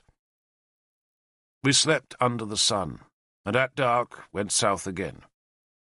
Our way led through a fine rich land, where no Saxon had yet set foot, but still no villager challenged us, for no one but a fool questioned armed men who travelled by night in times of trouble. By daybreak we had reached the great plain, and the rising sun cast the shadows of the old people's death mounds long across the pale grass. Some of the mounds still had treasures guarded by grave ghouls, and those we avoided as we sought a grassy hollow where the horses could eat and we could rest. In the next moonlight, we passed the stones, that great mysterious ring, where Merlin had given Arthur his sword, and where, so many years before, we had yielded the gold to Ael before marching to Lug Vale. Nimue glided among the great capped pillars, touching them with her staff, then standing in their centre with her eyes staring up at the stars. The moon was almost full, and its light gave the stones a pale luminosity. "Do they hold magic still?" I asked her, when she caught us up. "Some," she said. "But it's fading, Derval. All our magic is fading. We need the cauldron." She smiled in the dark. "It isn't far away now," she said. "I can feel it. It still lives, Derval. And we're going to find it and restore it to Merlin." There was a passion in her now, the same passion she had shown as we neared the end of the dark road. Arthur marched through the dark for his Guinevere, I for revenge, and Nimue to summon the gods with the cauldron. But still we were few, and the enemy was many. We were now deep inside Lancelot's new land, yet we saw no evidence of his warriors, nor any sign of the rabid Christian bands who were still said to be terrorizing the rural pagans. Lancelot's spearmen had no business in this part of Dumnonia, for they were watching the roads from Gleavum, while the Christians must have gone to support his army in the belief it did Christ's work. So we walked unmolested as we dropped down from the great plain onto the riverlands of Dumnonia's southern coast. We skirted the fortress town of Sorviodunum and smelt the smoke of the houses that had been burned there. Still no one challenged us, because we walked beneath the near full moon and were protected by Nimue's spells. We reached the sea on the 5th night. We had slipped past the Roman fortress of Vindocladia, where Arthur was sure a garrison of Lancelot's troops would be in place, and by dawn we were hidden in the deep woods above the creek where the sea palace stood. The palace was just a mile to our west, and we had reached it undetected, coming like night ghosts in our own land. And we would make our attack at night too. Lancelot was using Guinevere as a shield, and we would take his shield away, and, thus freed, carry our spears to his treacherous heart. But not for Mordred's sake, for now we fought for Arthur, and for the happy realm we saw beyond the war. As the bards now tell it, we fought for Camelot. Most of the spearmen slept that day, but Arthur, Issa, and I crawled to the edge of the wood and stared across the small valley at the sea palace. It looked so fine, with its white stone gleaming in the rising sun. We were gazing at its eastern flank from a crest that was slightly lower than the palace. Its eastern wall was broken by only 3 small windows, so that it looked to us like a great white fortress on a green hill, though that illusion was spoiled somewhat by the great sign of the fish that had been crudely smeared in pitch on the lime-washed wall, presumably to guard the palace against the anger of any itinerant Christians. The long southern facade, which overlooked the creek and the sea that lay beyond a sandy island on the creek's southern bank, was where the Roman builders had put their windows, just as they had relegated the kitchens and slave quarters and granaries to the northern ground behind the villa, where Gwenhwyvac's timber house stood. There was now a small village of thatched huts there as well, I guessed for the spearmen and their families, and a tangle of smoke trails rose from the huts' cooking fires. Beyond the huts were the orchards and vegetable fields, and beyond them again, bordered by the deep woods that grew thick in this part of the country, lay fields of partly cut hay. In front of the palace, and just as I remembered them from that distant day when I had taken Arthur's precious oath on the Round Table, the 2 embankments, topped by arcades, stretched towards the creek. The palace was all sunlit, so white and grand and beautiful. "If the Romans came back today," Arthur said proudly, "they would never know it had been rebuilt." "If the Romans came back today," Issa said, "they'd have a proper fight on their hands." I had insisted that he come to the tree's edge, for I knew of no one with better eyesight, and we needed to spend this day discovering just how many guards Lancelot had put in the Sea Palace. We counted no more than a dozen guards that morning. Just after dawn, 2 men climbed to a wooden platform that had been built onto the roof's summit, and from there they watched the road that led north. 4 other spearmen paced up and down the nearest arcade, and it seemed sensible to deduce that 4 more would be stationed on the western arcade that was hidden from us. The other guards were all on the land that lay between a stone balustraded terrace at the bottom of the gardens and the creek, a patrol that evidently guarded the paths that led along the coast. Issa, divested of his armour and helmet, made a reconnaissance in that direction, creeping through the woods in an attempt to see the villa's facade between the twin arcades. Arthur gazed fixedly at the palace. He was quietly elated, knowing that he was on the brink of a daring rescue that would send a shock through Lancelot's new kingdom. Indeed, I had rarely seen Arthur so happy as he was that day. By coming deep into Dumnonia, he had cut himself off from the responsibilities of government, and now, as in the long-ago past, his future depended only on the skill of his sword. "Do you ever think of marriage, Derval?" he suddenly asked me. "No, lord," I said. "Cynwyn has sworn never to marry, and I see no need to challenge her." I smiled and touched my lover's ring with its little scrap of the cauldron's gold. "Mind you," I went on, "I think we're more married than most couples who've ever stood before a druid or a priest." "I don't mean that," he said. "Do you ever think about marriage?" He stressed the word about. "No, lord," I said. "Not really." "Dogged Derval," he teased me. "When I die," he said dreamily, "I think I want a Christian burial." "Why?" I asked, horrified, and touching my mailcoat so that its iron would deflect evil. "Because I shall lie with my Guinevere for all time," he said. "She and I, in one tomb together." I thought of Norwenna's flesh hanging off her yellowed bones and grimaced.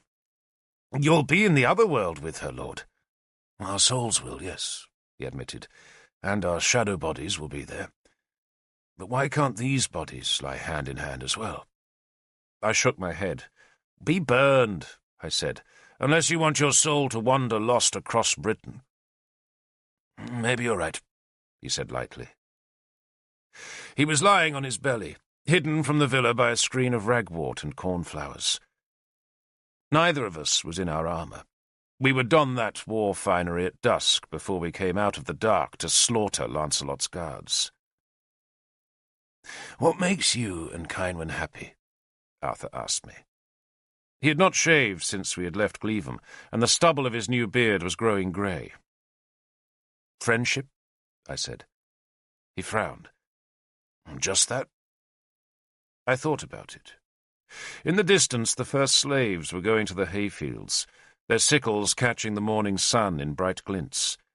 Small boys were running up and down the vegetable gardens to frighten the jays away from the pea plants and the rows of gooseberries, red currants, and raspberries, while nearer, where some convolvulus trailed pink on brambles, a group of greenfinches quarrelled noisily.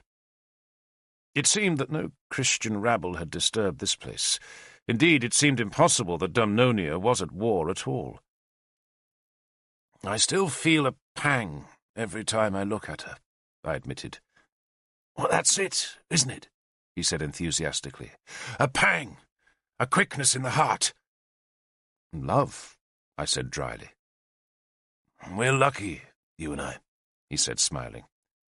"It's friendship, it's love, and it's still something more. It's what the Irish call Antcara, a soul friend. Who else do you want to talk to at the day's end?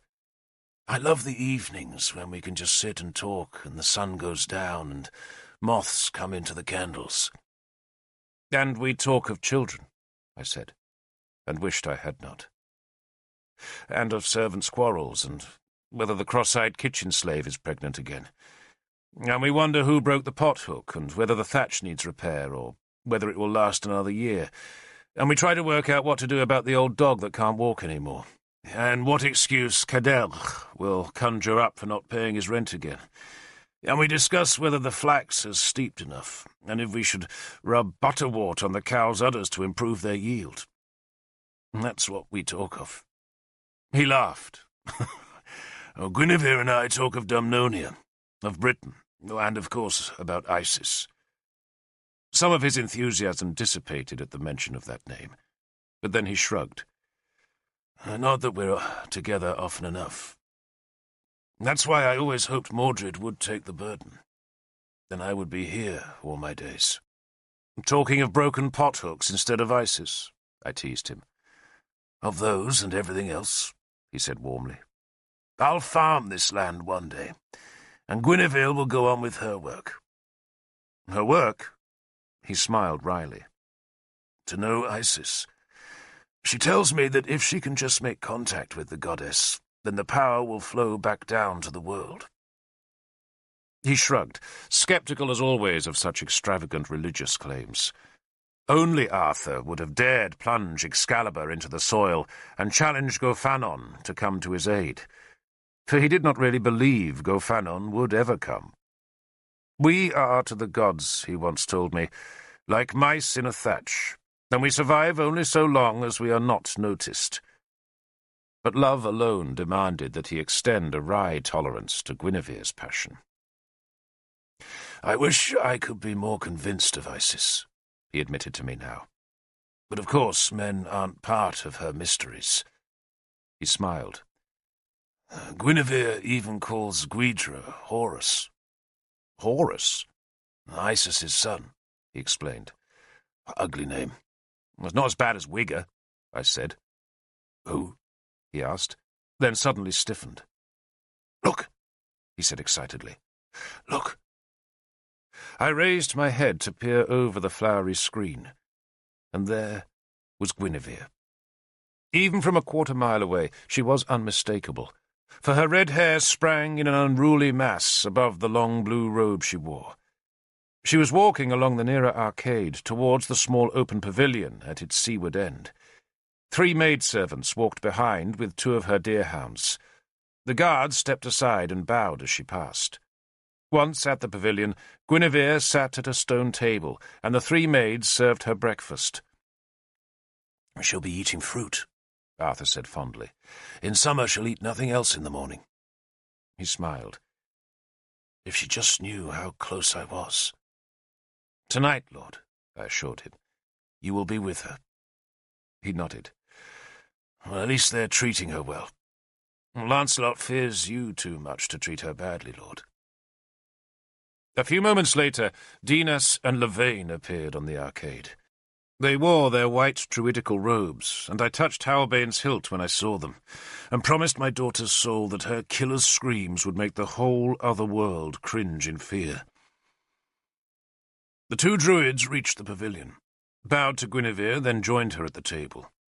Guidra came running a few moments later, and we saw Guinevere ruffle his hair, then send him away in a servant's keeping. "He's a good boy," Arthur said fondly. "No deceit in him. Not like Amhar and Loholt." "I failed them, didn't I?" "Well, they're still young, Lord," I said. "But they serve my enemy now," he said bleakly. "What shall I do with them?"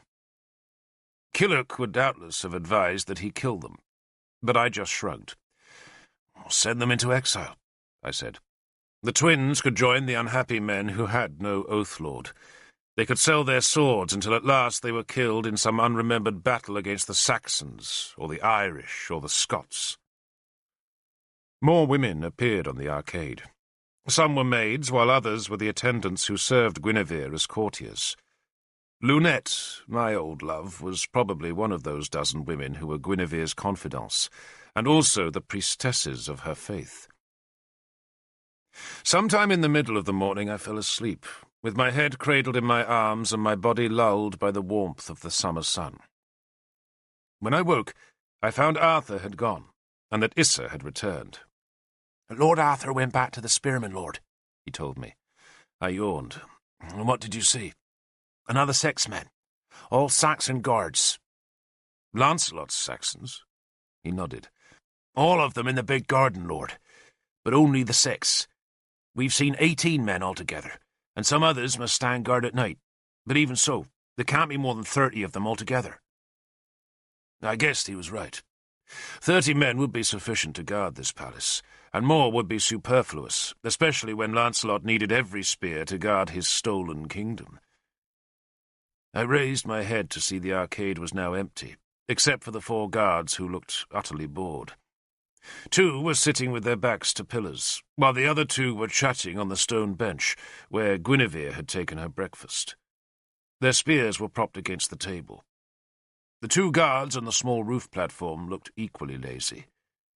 The sea palace basked under a summer sun, and no one there believed an enemy could be within 100 miles. "You told Arthur about the Saxons?" I asked Issa. Yes, Lord. He said it was only to be expected. Lancelot will want her guarded well. Go and sleep, I told him. I'll watch now. He went, and despite my promise, I fell asleep again. I'd walked all night, and I was weary, and besides, there seemed no danger threatening at the edge of that summer wood. And so I slept, only to be abruptly woken by a sudden barking and the scrabble of big paws. I woke in terror to discover a brace of slavering deerhounds standing over me. One of the 2 was barking, and the other growling. I reached for my knife, but then a woman's voice shouted at the hounds. "Down!" she called sharply. "Drudwyn! Gwen! Down! Quiet!" The dogs reluctantly lay flat, and I turned to see Gwenhwyvarch watching me. She was dressed in an old brown gown, had a shawl over her head and a basket, in which she had been collecting wild herbs on her arm. Her face was plumper than ever, and her hair, where it showed under the scarf, was untidy and tangled. "The sleeping Lord Derval," she said happily. I touched a finger to my lips and glanced towards the palace. "They won't watch me," she said. "They don't care about me. Besides, I often talk to myself. The mad do, you know." "You're not mad, lady." "I should like to be," she said. "I can't think why anyone would want to be anything else in this world." She laughed, hitched up her gown, and sat heavily beside me. She turned as the dogs growled at a noise behind me, and watched with amusement as Arthur wriggled across the ground to join me. He must have heard the barking. "On your belly like a snake, Arthur?" she asked. Arthur, just like me, touched a finger to his lips. "Oh, they don't care about me," Gwenhwyvarch said again. "Look!" And she vigorously waved her arms towards the guards, who simply shook their heads and turned away. "I don't live," she said. "Not as far as they're concerned. I'm just the mad fat woman who walks the dogs." She waved again, and again the sentries ignored her. "Even Lancelot doesn't notice me," she added sadly. "Is he here?" Arthur asked. "Of course he isn't here. He's a long way away. So are you, I was told. Aren't you supposed to be talking to the Saxons?" "I'm here to take Guinevere away," Arthur said. "And you too," he added gallantly. "I don't want to be taken away," Gwenhwyvarch protested. "And Guinevere doesn't know you're here." "No one should know," Arthur said. "She should. Guinevere should. She stares into the oil pot. She says she can see the future there. But she didn't see you, did she?" She giggled, then turned and stared at Arthur as though she found his presence amusing. "You're here to rescue her?" "Yes." "Tonight?" Gwenhwyvarch guessed. "Yes." "She won't thank you," Gwenhwyvarch said. "Not tonight. No clouds, you see." She waved at the almost cloudless sky. "Can't worship Isis in cloud, you know, because the moon can't get into the temple, and tonight she's expecting the full moon, a big full moon just like a fresh cheese." She ruffled the long hair of one of the hounds. "This one's Drudwyn," she told us, "and he's a bad boy. And this one's Gwen." "Plop," she said unexpectedly. "That's how the moon comes. Plop, right into her temple." She laughed again. "Right down the shaft and plop onto the pit." "Will Gwydra be in the temple?" Arthur asked her. "Not Gwydra. Men aren't allowed. That's what I'm told, Gwyn Hyavac said in a sarcastic voice, and she seemed about to say something else, but then just shrugged. Gridre will be put to bed, she said instead.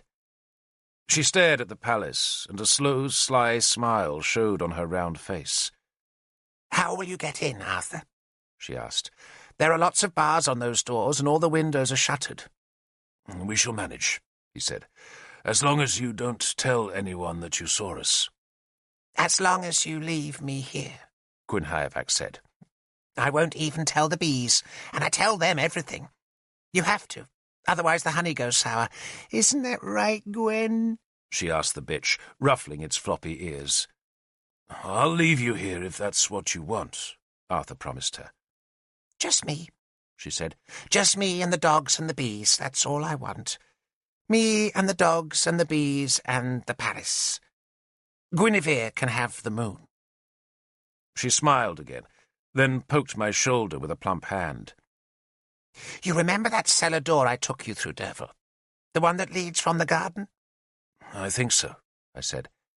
I'll make sure it's unbarred. She giggled again, anticipating some enjoyment. I'll hide in the cellar and unbar the door when they're all waiting for the moon. There are no guards there at night because the door's too thick. The guards are all in their huts or out the front. She twisted to look at Arthur. You will come? She asked anxiously. I promise, Arthur replied. Guinevere will be pleased, Gwyn Hyavac said. And so will I. She laughed and lumbered to her feet. Tonight, she said, when the moon comes plopping in. And with that, she walked away with the two hounds. She chuckled as she walked, and even danced a pair of clumsy steps. Plop! She called aloud, and the hounds frisked about her as she capered down the grassy slope. Is she mad? I asked Arthur. Bitter, I think. He watched her rotund figure go clumsily down the hill. But she'll let us in, Derval. She'll let us in. He smiled, then reached forward and picked a handful of cornflowers from the field's edge. He arranged them into a small bunch, then gave me a shy smile. For Guinevere, he explained. Tonight. At dusk, the haymakers, their work finished, came back from the fields, and the roof guards climbed down their long ladder. The braziers on the arcade were filled with fresh wood that was set alight, but I guess the fires were meant to illuminate the palace rather than to give warning of any enemy's approach. Gulls were flying to their inland roosts, and the setting sun made their wings as pink as the convolvulus entwined among the brambles. Back in the woods, Arthur pulled on his scale armour. He buckled Excalibur over the coat's gleaming shimmer of metal, then draped a black cloak about his shoulders. He rarely wore black cloaks, preferring his white, but at night the dark garment would help to conceal us. He would carry his shining helmet under the cloak to hide its lavish plume of tall white goose feathers. 10 of his horsemen would stay in the trees. Their task was to wait for the sound of Arthur's silver horn, and then to make a charge on the spearmen's sleeping huts. The big horses and their armoured riders, trampling huge and noisy out of the night, should serve to panic any guards who might interfere with our retreat.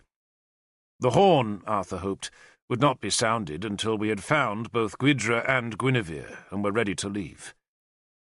The rest of us would make the long journey to the palace's western side, and from there we would creep through the shadows of the kitchen gardens to reach the cellar door. If Gwyn Hyavac failed in her promise, then we would have to go round to the front of the palace, kill the guards and break through one of the window shutters on the terrace. Once inside the palace, we were to kill every spearman we found. Nimue would come with us. When Arthur had finished speaking, she told us that Dinas and Lavain were not proper druids, not like Merlin or old Eorwith, but she warned us that the Silurian twins did possess some strange powers, and we should expect to face their wizardry. She had spent the afternoon searching the woods, and now raised a bundled cloak that seemed to twitch as she held it, and that weird sight made my men touch their spearheads. "I have things here to check their spells," she told us, "but be careful. And I want Dinas and Lavain alive, I told my men. We waited, armoured and armed, 40 men in steel and iron and leather. We waited as the sun died, and as Isis's full moon crept up from the sea like a great round silver ball. Nimue made her spells, and some of us prayed. Arthur sat silent, but watched as I took from my pouch a little tress of golden hair. I kissed the unfaded hair, held it briefly against my cheek, then tied it around Howlbane's hilt. I felt a tear roll down my face as I thought of my little one in her shadow body. But tonight, with the help of my gods, I would give my Diane her peace. I pulled on my helmet, buckled its chin strap, and threw its wolf-hair plume back across my shoulders. We flexed our stiff leather gloves, then thrust our left arms into the shield loops. We drew our swords and held them out for Nimue's touch. For a moment it looked as if Arthur wanted to say something more, but instead he just tucked his little bouquet of cornflowers into the neck of his scale armour, then nodded to Nimue, who, cloaked in black and clutching her strange bundle, led us southwards through the trees. Beyond the trees was a short meadow that sloped down to the creek's bank. We crossed the dark meadow in single file, still out of sight of the palace. Our appearance startled some hares that had been feeding in the moonlight, and they raced panicking away as we pushed through some low bushes and scrambled down a steep bank to reach the creek's shingle beach. From there we walked west, hidden from the guards on the palace's arcades by the high bank of the creek. The sea crashed and hissed to the south, its sound drowning out any noise our boots made on the shingle. I peered over the bank just once to see the sea palace poised like a great white wonder in the moonlight above the dark land. Its beauty reminded me of Innistribes, that magical city of the sea that had been ravaged and destroyed by the Franks. This place had the same ethereal beauty, for it shimmered above the dark land as though it were built from moonbeams. Once we were well to the west of the palace, we climbed the bank, helping each other up with our spear-staffs, and then followed Nimue northwards through the woods. Enough moonlight filtered through the summer leaves to light our path, but no guards challenged us. The sea's unending sound filled the night, though once a scream sounded very close by, and we all froze, then recognized the sound of a hare being killed by a weasel. We breathed our relief and walked on.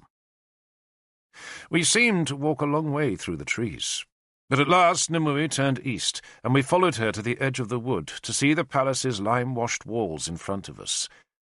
We were not far from the circular timber moonshaft that ran down into the temple, and I could see that it would still be some time before the moon was high enough in the sky to cast its light down the shaft and into the black-walled cellar. It was while we were at the edge of the wood that the singing began. At first, so soft was the singing, I thought it was the wind moaning.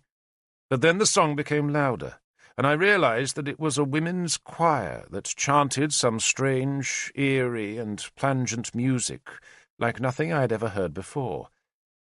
The song must have been reaching us through the moonshaft, for it sounded very far away, a ghost song, like a choir of the dead singing to us from the other world. We could hear no words, but we knew it was a sad song, for its tune slid weirdly up and down by half-notes, swelled louder, then sank into a lingering softness that melded with the distant murmur of the breaking sea. The music was very beautiful, but it made me shiver and touch my spearhead. If we had moved out of the trees then, we would have been within sight of the guards who stood on the western arcade. So we moved up the wood a few paces, and from there we could make our way towards the palace through a dappled tangle of moon-cast shadows. There was an orchard, some rows of fruit bushes, and even a high fence that protected a vegetable garden from deer and hares. We moved slowly, one at a time, and all the time that strange song soared and fell and slid and wailed. A shimmer of smoke shivered above the moon shaft, and the smell of it wafted towards us on the night's small wind. The smell was a temple smell, pungent and almost sickly. We were now within yards of the spearmen's huts. A dog began barking, then another, but no one in the huts thought the barking meant trouble, for voices just shouted for quiet, and slowly the dogs subsided, to leave only the noise of the wind in the trees, the sea's moan, and the song's eerie, thin melody.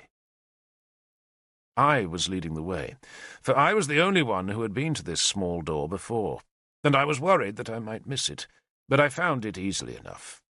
I stepped carefully down the old brick steps and pushed gently on the door. It resisted, and for a heartbeat I thought it must still be barred. But then, with a jarring squeal of a metal hinge, it swung open and drenched me in light. The cellar was lit by candles. I blinked, dazzled. Then Gwynhaievac's sibilant voice sounded. "Quick! Quick!" We filed inside. 30 big men with armour and cloaks and spears and helmets. Gwynhaivac hissed at us to be silent, then closed the door behind us and placed its heavy bar in place. "The temple's there," she whispered, pointing down a corridor of rush-light candles that had been placed to illuminate the path to the shrine's door. She was excited, and her plump face was flushed. The choir's haunting song was much quieter here, for it was muffled by the temple's inner curtains and its heavy outer door. "Where's Gwyndra?" Arthur whispered to Gwynhaivac. "In his room," Gwynhaivac said. "Are the guards?" he asked. "Just servants in the palace at night," she whispered. "Are Dinas and Lavain here?" I asked her. She smiled. "You'll see them, I promised you. You'll see them."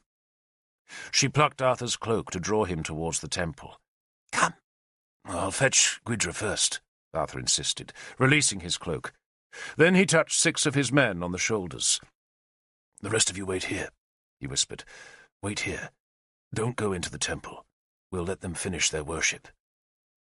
Then, treading softly, he led his 6 men across the cellar floor and up some stone steps. Gwynhaivac giggled beside me. "I said a prayer to Clud," she murmured to me, "and she will help us." "Well, good," I said. "Clud is a goddess of light, and it would be no bad thing to have her help this night." "Guinevere doesn't like Clud," Gwynhaivac said disapprovingly. "She doesn't like any of the British gods. Is the moon high?" "Not yet, but it's climbing." "Then it isn't time," Gwynhaivac said to me. "Time for what, lady?" "You'll see," she giggled. "You'll see," she said again, then shrank fearfully back as Nimue pushed through the huddle of nervous spearmen. Nimue had taken off her leather eye patch, so that the empty, shriveled socket was like a dark hole in her face, and at the sight of that horror Gwynhaivac whimpered in terror. Nimue ignored Gwynhaivac. Instead, she looked about the cellar, then sniffed like a hound seeking a scent. I could only see cobwebs and wineskins and mead jars, and I could smell only the damp odour of decay. But Nimue scented something hateful. She hissed, then spat towards the shrine. The bundle in her hand shifted slowly. None of us moved. Indeed, a kind of terror overcame us in that rush-lit cellar. Arthur was gone. We were undetected, but the sound of the singing and the stillness of the palace were both chilling. Maybe that terror was caused by a spell cast by Dinas and Lavain, or maybe it was just that everything here seemed so unnatural. We were used to wood, thatch, earth, and grass, and this dank place of brick arches and stone floors was strange and unnerving. One of my men was shaking. Nimue stroked the man's cheek to restore his courage, and then crept on her bare feet towards the temple doors. I went with her, placing my boots carefully to make no noise. I wanted to pull her back. She was plainly intent on disobeying Arthur's orders that we were to wait for the rites to finish, and I feared she would do something rash that would alert the women in the temple, and thus provoke them to screams that would bring the guards from their huts. But in my heavy, noisy boots I could not move as fast as Nimue on her bare feet, and she ignored my hoarse whisper of warning. Instead, she took hold of one of the temple's bronze door handles. She hesitated a heartbeat, then tugged the door open, and the plangent ghost song was suddenly much louder. The door's hinges had been greased, and the door opened silently onto an utter blackness. It was a darkness as complete as any I had ever seen, and was caused by the heavy curtains that hung just a few feet inside the door. I motioned for my men to stay where they were, then followed Nimue inside. I wanted to draw her back, but she resisted my hand and instead pulled the temple door closed on its greased hinges. The singing was very loud now. I could see nothing, and I could hear only the choir, but the smell of the temple was thick and nauseous. Nimue groped her hand to find me, then pulled my head down towards hers. "Eva," she breathed. "We shouldn't be here," I whispered. She ignored that. Instead, she groped and discovered the curtain, and a moment later a tiny chink of light showed as she found the curtain's edge.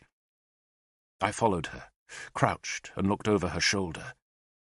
At first, so small was the gap she had made that I could see almost nothing. But then, as my eyes made out what lay beyond, I saw too much. I saw the mysteries of Isis. To make sense of that night, I had to know the story of Isis. I learned it later, but at that moment, peering over Nimue's short-cropped hair, I had no idea what the ritual signified. I knew only that Isis was a goddess, and, to many Romans, a goddess of the highest powers. I knew, too, that she was a protectress of thrones, and that explained the low black throne that still stood on its dais at the far end of the cellar, though our view of it was misted by the thick smoke that writhed and drifted through the black room as it sought to escape up the moonshaft. The smoke came from braziers, and their flames had been enriched by herbs that gave off the pungent, heady scent we had smelt from the edge of the woods. I could not see the choir that went on singing, despite the smoke, but I could see Isis's worshippers, and at first I did not believe what I saw. I did not want to believe. I could see 8 worshippers kneeling on the black stone floor, and all 8 of them were naked. Their backs were towards us, but even so I could see that some of the naked worshippers were men. No wonder Gwenhwyvar had giggled in anticipation of this moment, for she must have known that secret already. Men, Guinevere always insisted, were not allowed into the temple of Isis. But they were here this night, and I suspected on every night that the full moon cast its cold light down through the hole in the cellar's roof. The flickering brazier's flames cast their lurid light on the worshippers' backs. They were all naked. Men and women, all naked, just as Morgan had warned me so many years before.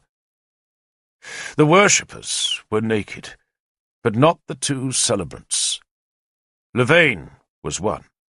He was standing to one side of the low black throne, and my soul exulted when I saw him.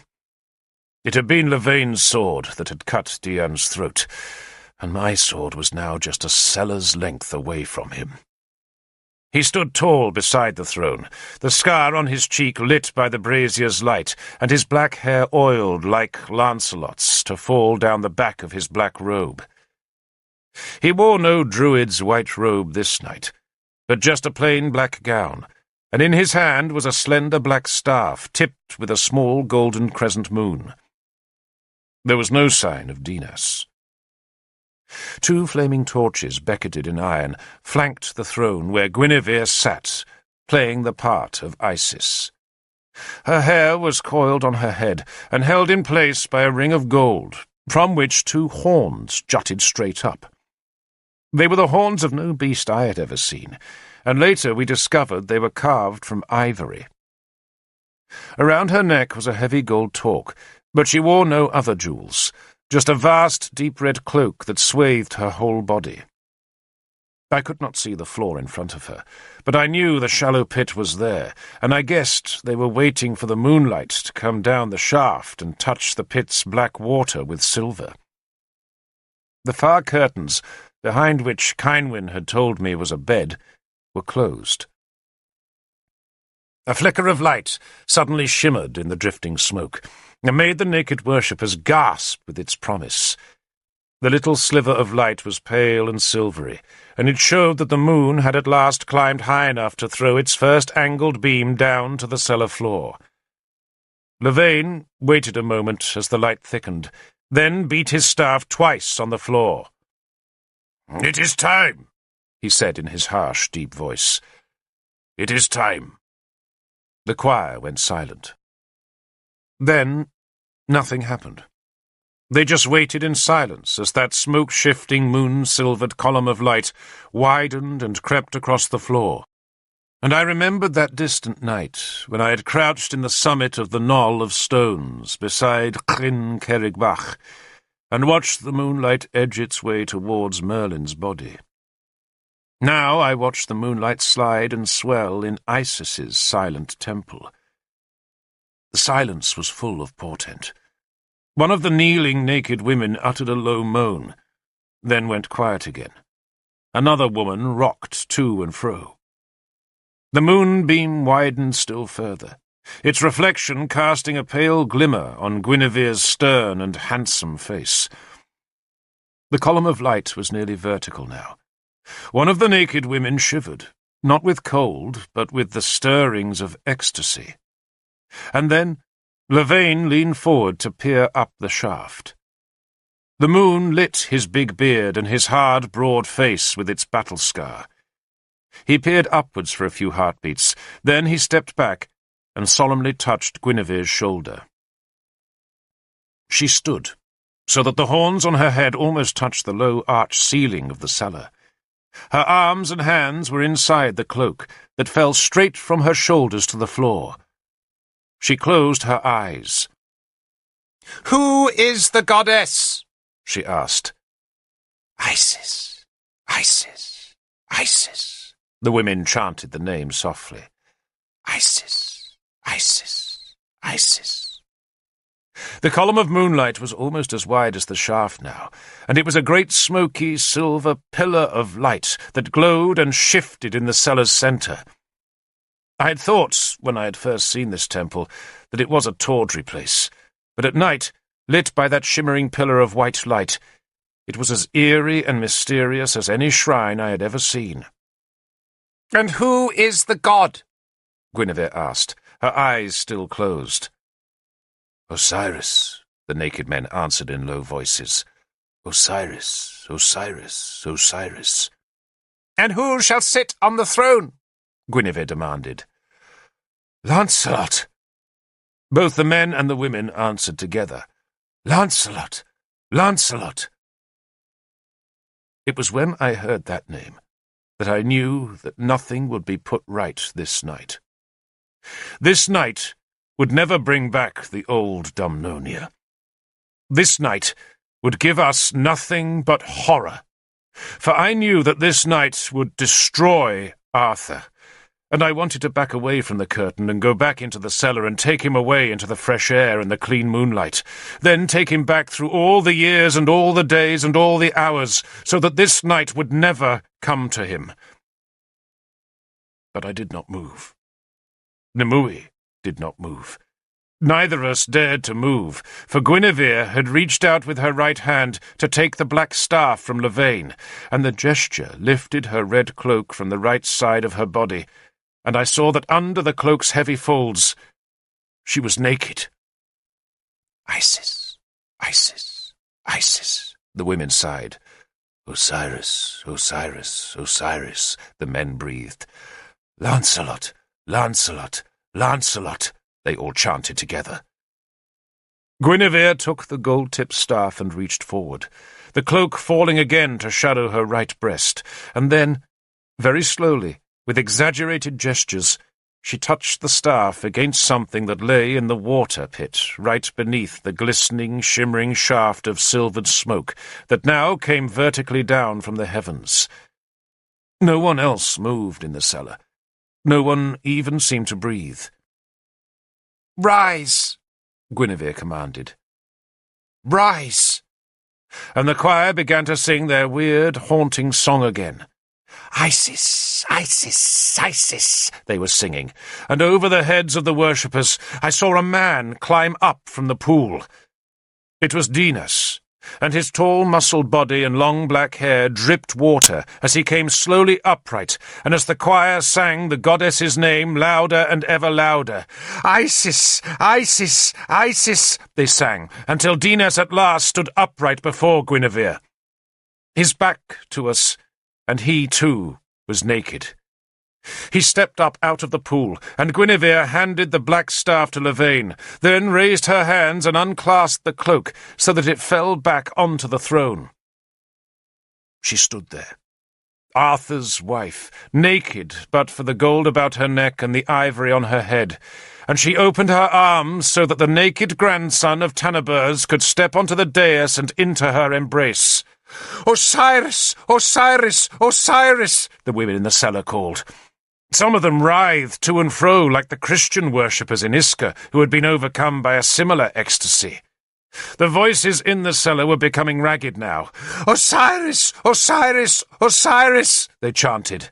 And Guinevere stepped back as the naked Dinas turned round to face the worshippers and lifted his arms in triumph. Thus he displayed his magnificent naked body, and there could be no mistaking that he was a man, nor any mistaking what he was supposed to do next, as Guinevere, her beautiful, tall, straight body made magically silver-white by the moon's shimmer in the smoke, took his right arm and led him towards the curtain that hung behind the throne. Lavaine went with them, as the women writhed in their worship and rocked backwards and forwards and called out the names of their great goddess. "Isis! Isis! Isis!" Guinevere swept the far curtain aside. I had a brief glimpse of the room beyond, and it seemed as bright as the sun. And then the ragged chanting rose to a new pitch of excitement, as the men in the temple reached for the women beside them. And it was just then that the doors behind me were thrown wide open, and Arthur, in all the glory of his war gear, stepped into the temple's lobby. "No, Lord," I said to him. "No, Lord, please." "You shouldn't be here, Derval," he spoke quietly, but in reproof. In his right hand he held the little bunch of cornflowers he had picked for Guinevere, while in his left he grasped his son's hand. "Come back out," he ordered me. But then Numui snatched the big curtain aside, and my lord's nightmare began.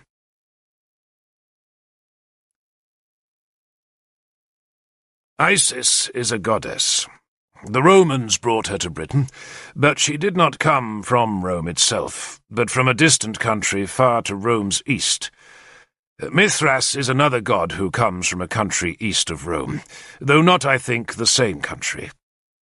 Galahad told me that half the world's religions begin in the East, where, I suspect, the men look more like Sagramor than like us. Christianity is another such faith brought from those distant lands, where, Galahad assured me, the fields grow nothing but sand, the sun shines fiercer than it ever does in Britain, and no snow ever falls. Isis came from those burning lands. She became a powerful goddess to the Romans, and many women in Britain adopted her religion that stayed on when the Romans left. It was never as popular as Christianity, for the latter threw its doors open to any who wanted to worship its god, while Isis, like Mithras, restricted her followers to those, and those alone, who had been initiated into her mysteries. In some ways, Galahad told me, Isis resembled the Holy Mother of the Christians, for she was reputed to be the perfect mother to her son Horus. But Isis also possessed powers that the Virgin Mary never claimed. Isis, to her adepts, was the goddess of life and death, of healing, and, of course, of mortal thrones. She was married, Galahad told me, to a god named Osiris. But in a war between the gods, Osiris was killed, and his body was cut into fragments that were scattered into a river. Isis found the scattered flesh and tenderly brought them together again, and then she lay with the fragments to bring her husband back to life. Osiris did live again, revived by Isis's power.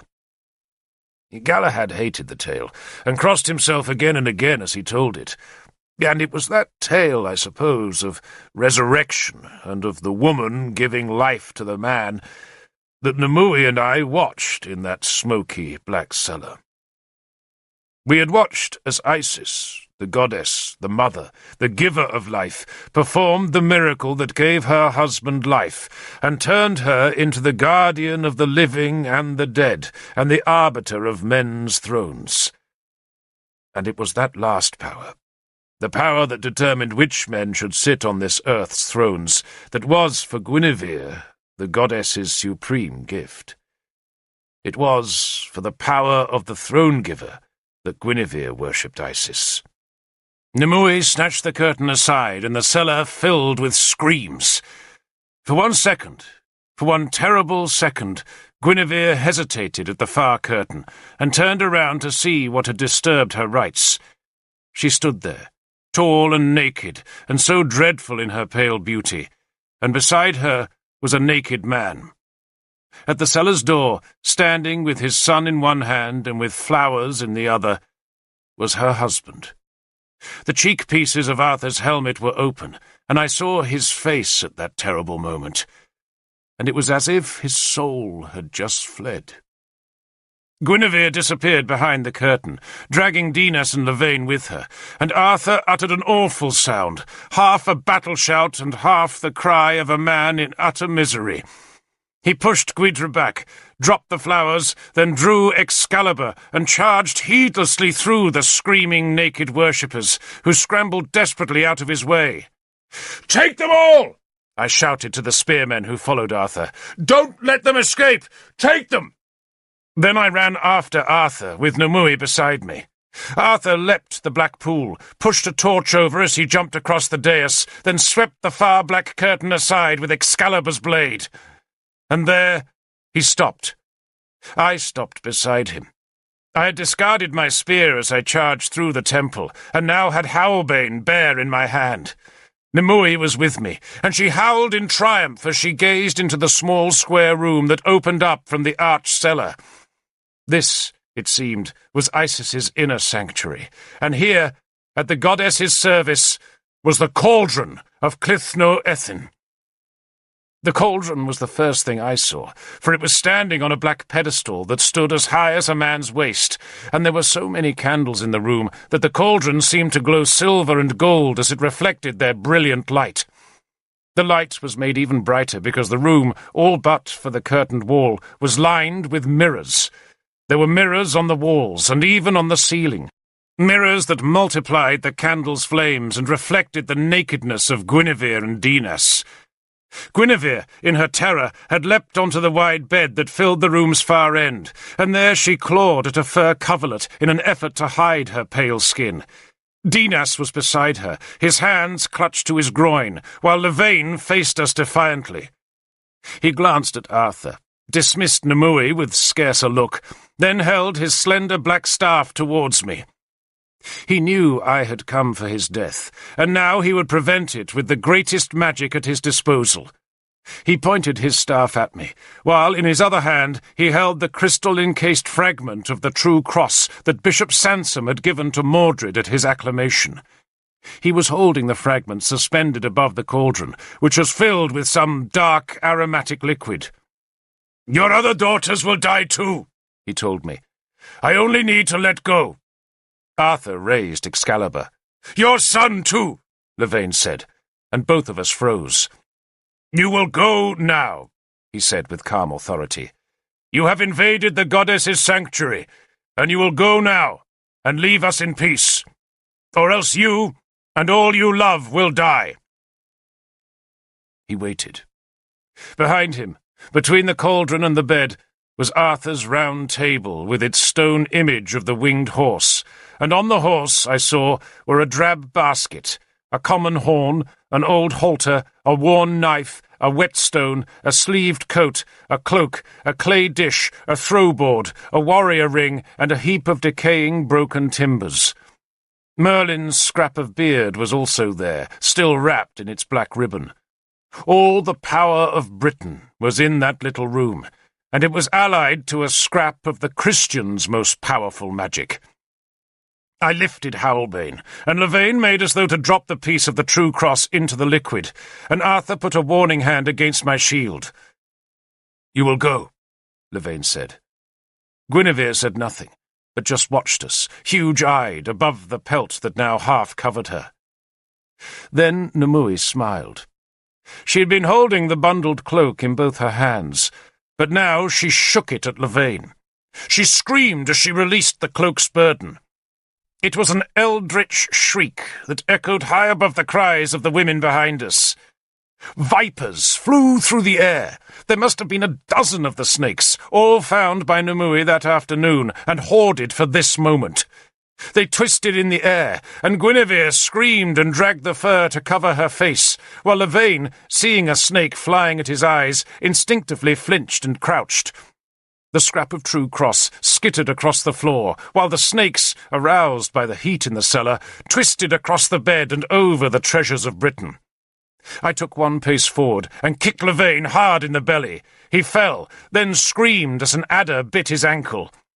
Dina shrank from the snakes on the bed, then went utterly still as Excalibur touched his throat.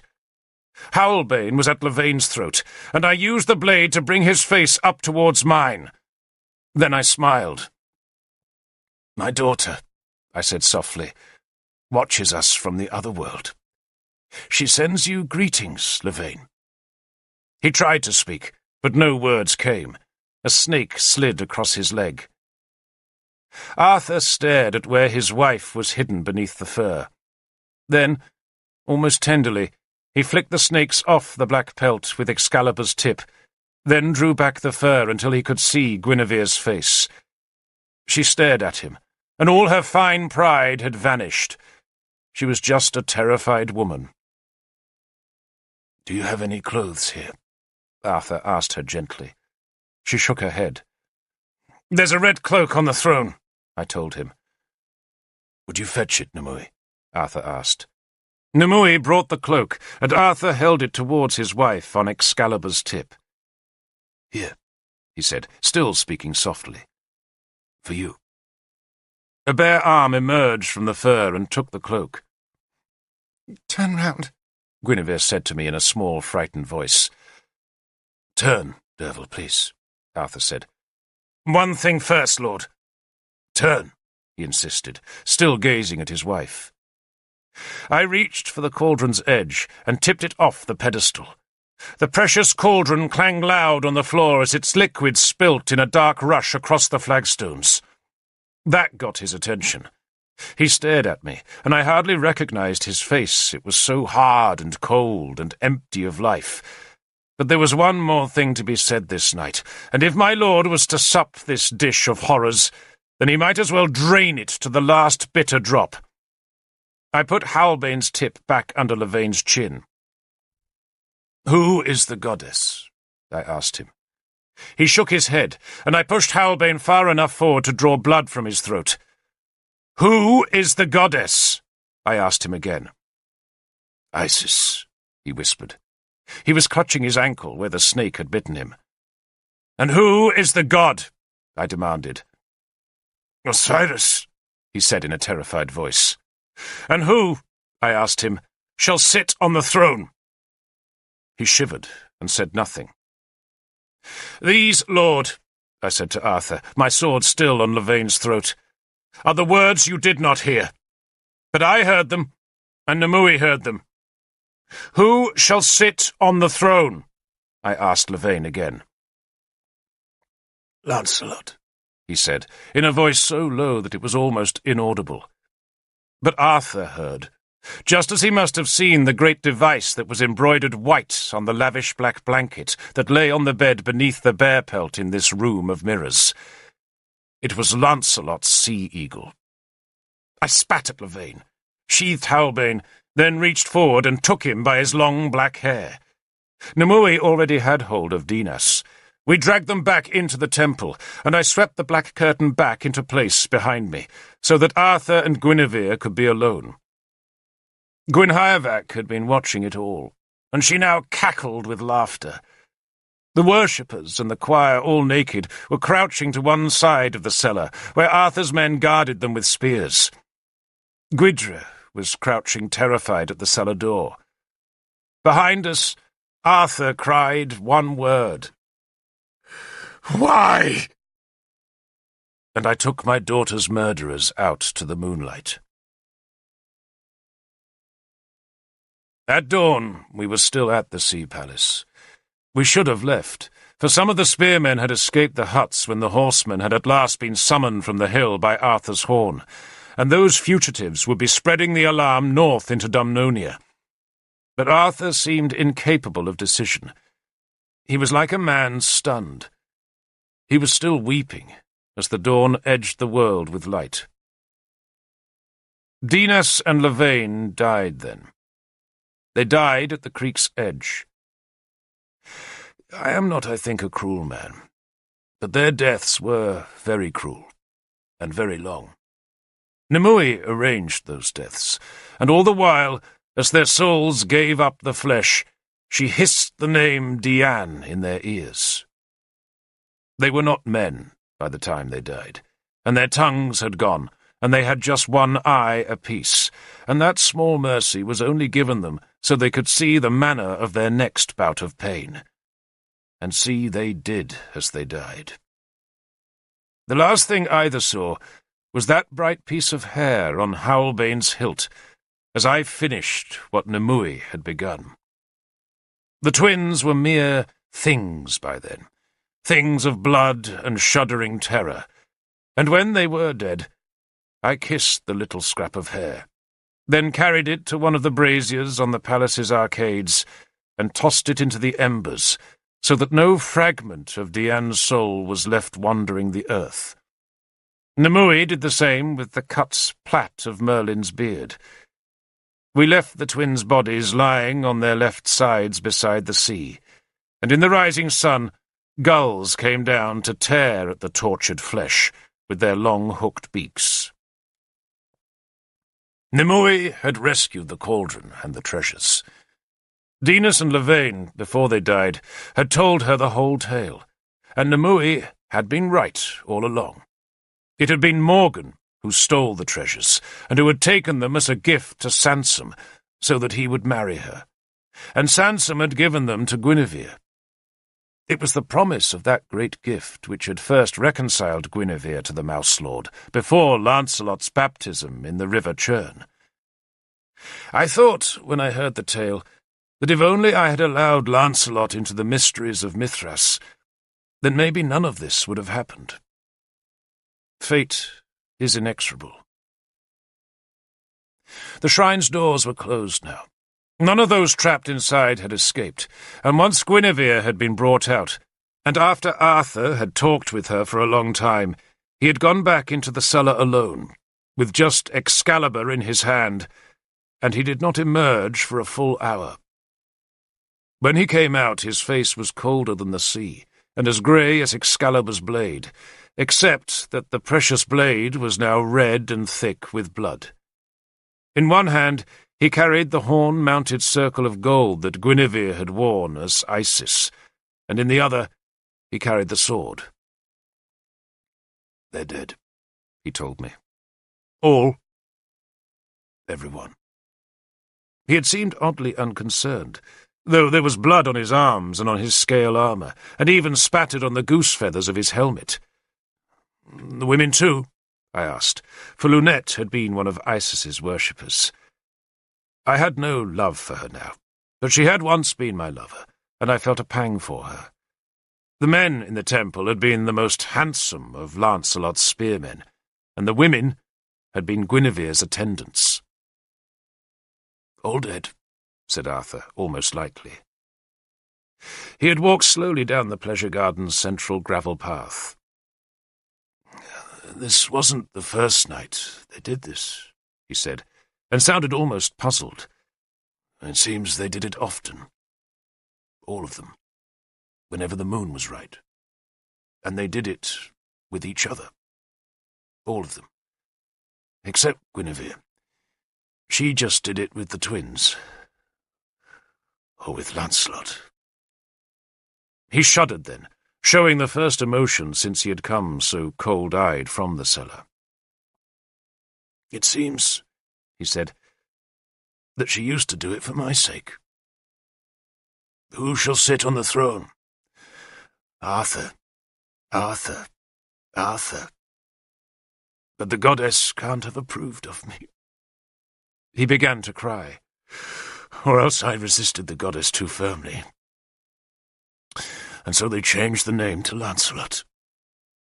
He gave the bloody sword a futile swing in the air. "Lancelot," he said in a voice filled with agony. "For years now, Derval, she's been sleeping with Lancelot. And all for religion, she says. Religion. He was usually Osiris, and she was always Isis. What else could she have been?" He reached the terrace and sat on a stone bench from where he could stare at the moon-glossed creek. "I shouldn't have killed them all," he said after a long while. "No, Lord," I said. "You shouldn't. But what else could I do? It was filth, Derval. Just filth." He began to sob then. He said something about shame, about the dead having witnessed his wife's shame and his own dishonour. And when he could say no more, he just sobbed helplessly, and I said nothing. He did not seem to care whether I stayed with him or not, but I stayed until it was time to take Dinas and Lavaine down to the sea's edge, so that Nimue could draw their souls inch by terrible inch from their bodies. And now, in a grey dawn, Arthur sat empty and exhausted above the sea. The horns lay at his feet, while his helmet and Excalibur's bare blade rested on the bench beside him. The blood on the sword had dried to a thick brown crust. "We must leave, Lord," I said, as the dawn turned the sea the colour of a spear blade. "Love," he said bitterly. I thought he had misheard me. "We must leave, Lord," I said again. "For what?" he asked. "To complete your oath." He spat, then sat in silence. The horses had been brought down from the wood, and the cauldron and the treasures of Britain were packed for their journey. The spearmen watched us and waited. "Is there any oath," he asked me bitterly, "that is unbroken? Just one?" "We must go, Lord," I told him. But he neither moved nor spoke, and so I turned on my heel. "Then we'll go without you," I said brutally. "Derval!" Arthur called, real pain in his voice. "Lord?" I turned back. He stared down at his sword and seemed surprised to see it so caked with blood. "My wife and son are in an upstairs room," he said. "Fetch them for me, will you? They can ride on the same horse, then we can go." He was struggling so hard to sound normal, to sound as if this was just another dawn. "Yes, Lord," I said. He stood, and rammed Excalibur, blood and all, into its scabbard. "Then I suppose," he said sourly, "we must remake Britain." "Yes, Lord," I said. "We must." He stared at me, and I saw he wanted to cry again. "Do you know something, Derval?" he asked me. "Tell me, Lord," I said. "My life will never be the same again, will it?" "I don't know, Lord," I said. "I just don't know." The tears spilled down his long cheeks. "I shall love her till the day I die. Every day I live I shall think of her. Every night before I sleep I will see her, and in every dawn I shall turn in my bed to find that she has gone. Every day, Derval, and every night, and every dawn, until the moment that I die." He picked up his helmet with its blood-draggled plume, left the ivory horns and walked with me. I fetched Guinevere and her son down from the bedchamber, and then we left. Gwenhwyvarch had the sea palace then. She lived in it alone, her wits wandering, and surrounded by hounds and by the gorgeous treasures that decayed all about her. She would watch from a window for Lancelot's coming, for she was sure that one day her lord would come to live with her beside the sea in her sister's palace. But her lord never did come, and the treasures were stolen, the palace crumbled, and Gwenhwyvarch died there, or so we heard. Or maybe she still lives there, waiting beside the creek for the man who never comes. We went away, and on the creek's muddy banks the gulls tore at offal. Guinevere, in a long black dress that was covered by a dark green cloak, and with her red hair combed severely back and tied with a black ribbon, rode Arthur's mare, Llanri. She sat side-saddle, gripping the saddle-bar with her right hand and keeping her left arm about the waist of her frightened and tearful son, who kept glancing at his father, who was walking doggedly behind the horse.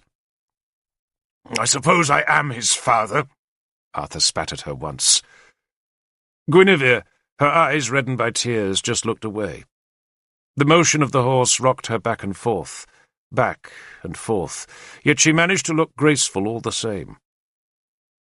"No one else, Lord Prince," she said after a long time. "No one else." Arthur walked in silence after that. He did not want my company. He wanted no company but his own misery, and so I joined Nimue at the head of the procession. The horsemen came next, then Guinevere, and my spearmen escorted the cauldron at the rear.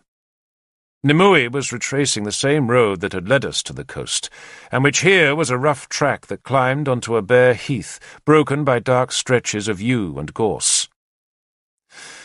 "So, Gorfethid was right," I said after a while. "Gorfethid?" Nimue asked, astonished that I should have dredged that old king's name from the past. "At Lugvale," I reminded her.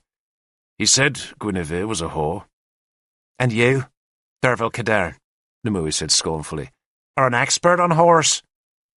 "What else is she?" I asked bitterly. "No whore," Nimue said. She gestured ahead, pointing at the wisps of smoke above the distant trees that showed where the garrison of Vindicladia were cooking their breakfasts. "We'll need to avoid them," Nimue said, and turned off the road to lead us towards a thicker belt of trees that grew to the west. I suspected the garrison had already heard that Arthur had come to the sea palace, and had no wish to confront him, but I dutifully followed Nimue, and the horsemen dutifully followed us. "What Arthur did," she said after a while, "is marry a rival instead of a companion." "A rival?" "Guinevere could rule Dumnonia as well as any man," Nimue said, "and better than most. She's cleverer than he is, and every bit as determined.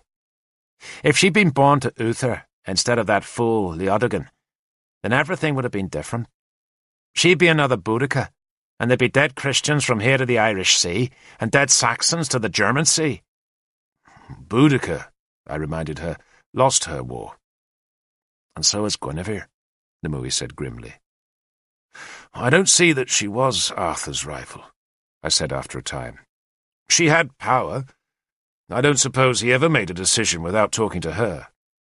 "And he talked to the council, which no woman can join," Nimue said tartly. "Put yourself in Guinevere's place, Derval. She's quicker than all of you put together, but any idea she ever had was put before a pack of dull, ponderous men. You and Bishop Emrys and that fart Kithrin, who pretends to be so judicious and fair-minded, then goes home and beats his wife and makes her watch him take a dwarf girl to their bed. Councillors! You think Dumnonia would know the difference if you all drowned?" "A king must have a council," I said indignantly. "Not if he's clever," Nimue said. "Why should he? Does Merlin have a council? Does Merlin need a room full of pompous fools to tell him what to do?" The only purpose a council serves is to make you all feel important. It does more than that, I insisted. How does a king know what his people are thinking if there's no council? Who cares what the fools think? Allow the people to think for themselves and half of them become Christians. There's a tribute to their ability to think. She spat. So just what is it that you do in council, Derval? Tell Arthur what your shepherds are saying. And Kithryn, I suppose, represents the dwarf-topping men of Dumnonia. Is that it? She laughed. The people. The people are idiots. That's why they have a king, and why the king has spearmen. Arthur, I said stoutly, has given the country good government, and he did it without using spears on the people. And look what's happened to the country, Nimue retorted. She walked in silence for a few moments. After a while, she sighed. Guinevere was right all along, Derval. Arthur should be king. She knew that. She wanted that. She would even have been happy with that.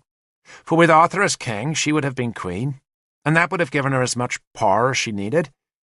But your precious Arthur wouldn't take the throne. So high-minded. All those sacred oaths. And what did he want instead? To be a farmer. To live like you in Kynwyn. The happy home, the children, laughter. She made these things sound risible. How content, she asked me, do you think Guinevere would be in that life? The very thought of it bored her. And that's all that Arthur ever wanted. She is a clever, quick-witted lady, and he wanted to turn her into a milch cow. Do you wonder she looked for other excitements? Whoredom? Don't be a fool, Derval. Am I a whore for having bedded you? Won't fool me. We had reached the trees, and Nimue turned north to walk between the ash and the tall elms. The spearmen followed us dumbly, and I think that had we led them in circles they would have followed us without protest, so astonished and numbed were we all by the night's horrors. So she broke her marriage oath, Nimue said. Do you think she's the first? Or do you think that makes her a whore? In which case, Britain's full to the rim with whores. She's no whore, Derval. She's a strong woman who was born with a quick mind and good looks, and Arthur loved the looks and wouldn't use her mind. He wouldn't let her make him king, and so she turned to that ridiculous religion of hers. And all Arthur did was tell her how happy she'd be when he could hang up Excalibur and start breeding cattle. She laughed at the thought. And because it would never occur to Arthur to be unfaithful, he never suspected it in Guinevere. The rest of us did, but not Arthur. He kept telling himself the marriage was perfect, and all the while he was miles away, and Guinevere's good looks were drawing men like flies to carrion. And they were handsome men, clever men, witty men, men who wanted power. And one was a handsome man who wanted all the power he could get. So Guinevere decided to help him. Arthur wanted a cowshed, but Lancelot wants to be High King of Britain, and Guinevere finds that a more interesting challenge than raising cows or mopping up the shit of infants. And that idiotic religion encouraged her. The arbiter of thrones, she spat. She wasn't betting Lancelot because she was a whore, you great fool. She was betting him to get her man made High King. And Dinas? I asked. Lavaine? They were her priests. They were helping her. And in some religions, Derval, men and women couple as part of worship. And why not? She kicked at a stone and watched it skitter away through a patch of bindweed. And believe me, Derval, those two were beautiful-looking men. I know, because I took that beauty away from them. But not because of what they did with Guinevere. I did it for the insult they gave Merlin, and for what they did to your daughter. She walked in silence for a few yards. Don't despise Guinevere, she told me after a while. Don't despise her for being bored. Despise her, if you must, for stealing the cauldron, and be thankful Dinas and Lavaine never unlocked its power. It worked for Guinevere, though. She bathed in it weekly, and that's why she's never aged a week. She turned as footsteps sounded behind us. It was Arthur, who was running to catch us up. He still looked dazed, but at some time in the last few moments it must have dawned on him that we had diverted from the road. "Where are we going?" he demanded. You want the garrison to see us? Nimue asked, pointing again to the smoke of their cooking fires. He said nothing, but just stared at the smoke as if he had never seen such a thing before. Nimue glanced at me and shrugged at his evident befuddlement. "If they wanted a fight," Arthur said, "they'd have been looking for us already." His eyes were red and puffy, and maybe it was my imagination, but his hair seemed greyer. "What would you do?" Arthur asked me. "If you were the enemy?" He did not mean the puny garrison at Vindocladia, but nor would he name Lancelot. "Try to trap us, Lord," I said. "How? Where?" he asked irritably. "North, yes? That's our fastest route back to friendly spearmen, and they'll know that. So we won't go north." He looked at me, and it was almost as though he did not recognize me. "We go for their throats instead, Derval," he said savagely. "Their throats, Lord. We'll go to Caer Cadern." I said nothing for a while. He was not thinking straight. Grief and anger had upset him, and I wondered how I could steer him away from this suicide. "There are 40 of us, Lord," I said quietly. "Caer Cadern," he said again, ignoring my objection. "Who holds the Caer holds Dumnonia, and who holds Dumnonia holds Britain. If you don't want to come, Derval, then go your own way. I'm going to Caer Cadern." He turned away. "Lord!" I called him back. "Dunham lies in our path." That was a major fortress, and though its garrison was doubtless depleted, it could hold more than enough spears to destroy our small force. "I would not care, Derval, if every fortress in Britain stood in our path." Arthur spat the words at me. "You do what you want, but I'm going to Caer Cadern." He walked away, shouting at the horsemen to turn westwards. I closed my eyes, convinced my lord wanted to die. Without Guinevere's love, he just wanted to die.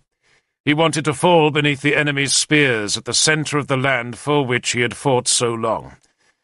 I could think of no other explanation why he would lead this small band of tired spearmen to the very heart of the rebellion, unless he wanted death beside Dumnonia's royal stone. But then a memory came to me, and I opened my eyes. "A long time ago," I told Nimue, "I talked with Eileen. She had been an Irish slave, older than Arthur, but a loving mistress to him before he met Guinevere, and Amhar and Loholt were her ungrateful sons. She still lived, graceful and grey-haired now, and presumably still under siege in Corinium. And now, standing lost in shattered Dumnonia, I heard her voice across the years. 'Just watch, Arthur,' she had told me, 'because when you think he is doomed, when everything is at its darkest, he will astonish you. He will win.' I told that now to Nimue. And she also said, I went on, that once he'd won, he would make his usual mistake of forgiving his enemies. 'Not this time,' Nimue said. 'Not this time. The fool has learned his lesson, Derval.' So what will you do?' 'What I always do,' I said. 'Go with him. To the enemy's throat. To Caer Cadern.'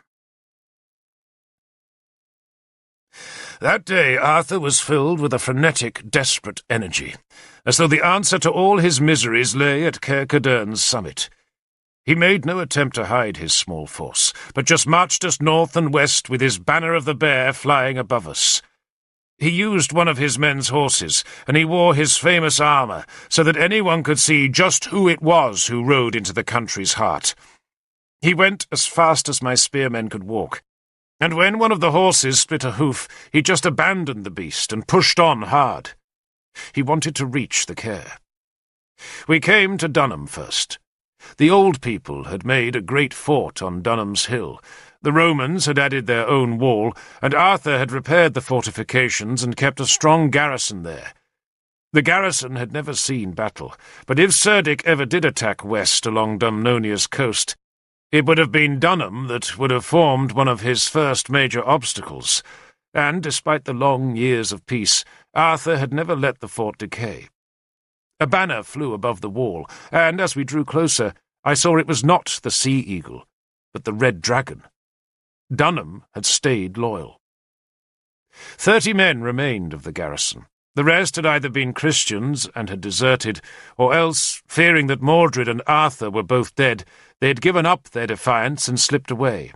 But Lanville, the garrison's commander, had clung on with his shrinking force, hoping against hope that the evil news was wrong. Now Arthur had come, Lanville led his men out of the gate, and Arthur slid from the saddle and gave the old warrior an embrace. We were 70 spears now, instead of 40, and I thought of Eileen's words. "Just when you think he's beaten," she had said, "he begins to win." Lanville walked his horse beside me, and told how Lancelot's spearmen had marched past the fort. "We couldn't stop them," he said bitterly, "and they didn't challenge us. They just tried to make me surrender. I told them I would take down Mordred's banner when Arthur ordered me to take it down, and I would not believe Arthur was dead until they brought me his head on a shield." Arthur must have said something to him about Guinevere, for Lanville, despite having once been the commander of her guard, avoided her. I told him a little of what had happened at the Sea Palace, and he shook his head sadly. "She and Lancelot were doing it in Durnavaria," he said, "in that temple she made there." "You knew that?" I asked, horrified. "I didn't know it," he said tiredly, "but I heard rumours, Derval. Only rumours, and I didn't want to know more." He spat at the road's verge. "I was there the day Lancelot came from Innistribes, and I remember the two of them couldn't keep their eyes off each other. They hid it after that, of course, and Arthur never suspected a thing. And he made it so easy for them. He trusted her, and he was never at home. He was always riding off to inspect a fort or sit in a law court." Lanville shook his head. "I don't doubt she calls it a religion, Derval. But I tell you, if that lady is in love with anyone, it's Lancelot." "I think she loves Arthur," I said. "Well, she does, maybe, but he's too straightforward for her. There's no mystery in Arthur's heart. It's all written on his face, and she's a lady who likes subtlety. I tell you, it's Lancelot who makes her heart quicken." And it was Guinevere, I thought sadly, who made Arthur's heart beat faster. I did not even dare to think what was happening to his heart now. We slept that night in the open. My men guarded Guinevere, who busied herself with Guidra. No word had been said of her fate, and none of us wanted to ask Arthur, and so we all treated her with a distant politeness. She treated us in the same manner, asked no favours, and avoided Arthur. As night fell, she told Guidra stories, but when he had gone to sleep, I saw she was rocking back and forth beside him and crying softly. Arthur saw it too. Then he began to weep, and walked away to the edge of the wide down, so that no one would see his misery. We marched again at dawn, and our road led us down into a lovely landscape that was softly lit by a sun rising into a sky cleared of cloud. This was the Dumnonia for which Arthur fought, a rich, fertile land that the gods had made so beautiful. The villages had thick thatch and deep orchards, though too many of the cottage walls were disfigured with the mark of the fish, while others had been burned. But I noticed how the Christians did not insult Arthur as they might once have done, and this made me suspect that the fever which had struck Dumnonia was already fading. Between the villages the road wound between pink bramble blossom and between meadows made gaudy with clover, daisies, buttercups, and poppies. Willow wrens and yellow hammers, the last birds to make their nests, flew with scraps of straw in their beaks, while higher, above some oaks, I saw a hawk take wing. Then realized it was no hawk, but a young cuckoo making its first flight. And that, I thought, was a good omen. For Lancelot, like the young cuckoo, only resembled a hawk, and was in truth nothing but a usurper. We stopped a few miles short of Kirkadurn at a small monastery that had been built where a sacred spring bubbled out of an oak grove. This had once been a druid shrine, and now the Christian god guarded the waters. But the god could not resist my spearmen, who, on Arthur's orders, broke down the gate of the palisade and took a dozen of the monks' brown robes. The monastery's bishop refused to take the offered payment, and just cursed Arthur instead. And Arthur, his anger ungovernable now, struck the bishop down. We left the bishop bleeding into the sacred spring and marched on west. The bishop was called Caranog, and he is now a saint. Arthur, I sometimes think, made more saints than God. We came to Kirkcudern across Pen Hill, but stopped beneath the hill's crest before we came in sight of its ramparts. Arthur chose a dozen spearmen and ordered them to cut their hair into the Christian tonsure, then don the monks' robes. Nimue did the cutting, and she put all the hair into a bag so that it would be safe. I wanted to be one of the 12, but Arthur refused. Whoever went to Kirkcudern's gate, he said, must not have a face that could be recognized. Issa submitted to the knife, grinning at me when his hair was gone from the front of his scalp. "Do I look like a Christian, Lord?"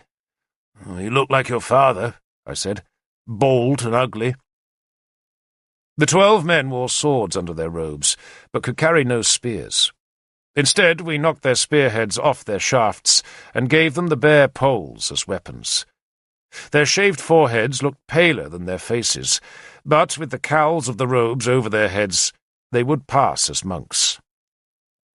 "Go," Arthur told them.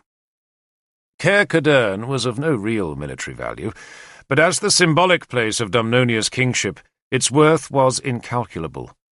For that reason alone we knew that the old fortress would be heavily guarded, and that our 12 false monks would need good luck as well as bravery if they were to trick the garrison into opening the gates. Nimue gave them a blessing, and then they scrambled over Pen's crest and filed down the hill. Maybe it was because we carried the cauldron, or maybe it was Arthur's usual luck in war, but our ruse worked. Arthur and I lay in the summit's warm grass and watched as Issa and his men slipped and stumbled down Pen Hill's precipitous western slope, crossed the wide pastures, and then climbed the steep path that led to Kirkcudern's eastern gate. They claimed to be fugitives, running from a raid by Arthur's horsemen, and their story convinced the guards, who opened the gate to them. Issa and his men killed those sentries, then snatched up the dead men's spears and shields so that they could defend the precious open gate. The Christians never forgave Arthur for that ruse either. Arthur scrambled onto Llamrai's back the moment he saw the Cair's gate was captured. "Come on!" he shouted, and his 20 horsemen kicked their beasts up over Pen's crest and so down the steep grassy slope beyond. 10 men followed Arthur up to the fort itself, while the other 10 galloped around the foot of Kirkcudern's hill to cut off the escape of any of the garrison. The rest of us followed. Lanville had charge of Guinevere, and so came more slowly. But my men ran recklessly down the escarpment, and up the Cair's stony path to where Issa and Arthur waited. The garrison, once the gate had fallen, had shown not a scrap of fight. There were 50 spearmen there, mostly maimed veterans or youngsters, but still more than enough to have held the walls against our small force.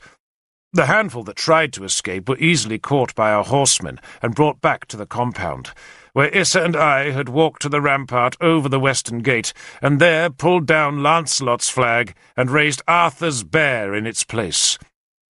Nimue burned the cut hair, then spat at the terrified monks who had been living on the Cair to supervise the building of Sansom's great church. Those monks, who showed far more defiance than the garrison's spearmen, had already dug the foundations of the church and lined them with rocks from the stone circle that had stood on the Cair's summit. They had pulled down half of the feasting hall's walls and used the timber to begin raising the church walls, which stood in the shape of a cross. "It'll burn nicely," Issa said cheerfully, rubbing his new bald patch. Guinevere and her son, denied the use of the hall, were given the largest hut on the Cair. It was home to a spearman's family, but they were turned out, and Guinevere was ordered inside. She looked at the rye-straw bedding and the cobwebs in the rafters and shuddered. Lanval put a spearman at the door, then watched as one of Arthur's horsemen dragged in the garrison's commander, who was one of the men who had tried to flee. The defeated commander was Loholt, one of Arthur's sour twin sons who had made his mother Eileen's life a misery and had ever resented their father. Now Loholt, who had found his lord in Lancelot, was dragged by the hair to where his father waited. Loholt fell to his knees. Arthur stared at him for a long time, then turned and walked away. "Father!" Loholt shouted, but Arthur ignored him. He walked to the line of prisoners. He recognized some of the men, for they had once served him, while others had come from Lancelot's old kingdom of the Belgi. Those men, 19 of them, were taken to the half-built church and there put to death. It was a harsh punishment, but Arthur was in no mood to give mercy to men who had invaded his country. He ordered my men to kill them, and they did. The monks protested, and the prisoners' wives and children screamed at us until I ordered them all to be taken to the east gate and thrown out. 31 prisoners remained, all Dumnonians, and Arthur counted down their ranks and chose 6 men. The 5th man, the 10th, the 15th, the 20th, the 25th, and the 30th. "Kill them," he ordered me coldly. And I marched the 6 men down to the church and added their corpses to the bloody pile. The rest of the captured prisoners knelt, and, one by one, kissed Arthur's sword to renew their oaths, though before each man kissed the blade, he was forced to kneel before Nimue, who branded his forehead with a spearhead that she kept fired to red heat in a cooking fire. The men were all thus marked as warriors who had rebelled against an oath-lord, and the fire scar on their foreheads meant they would be put to death if they ever proved false again. For now, their foreheads burned and hurting, they made dubious allies. But Arthur still led over 80 men, a small army.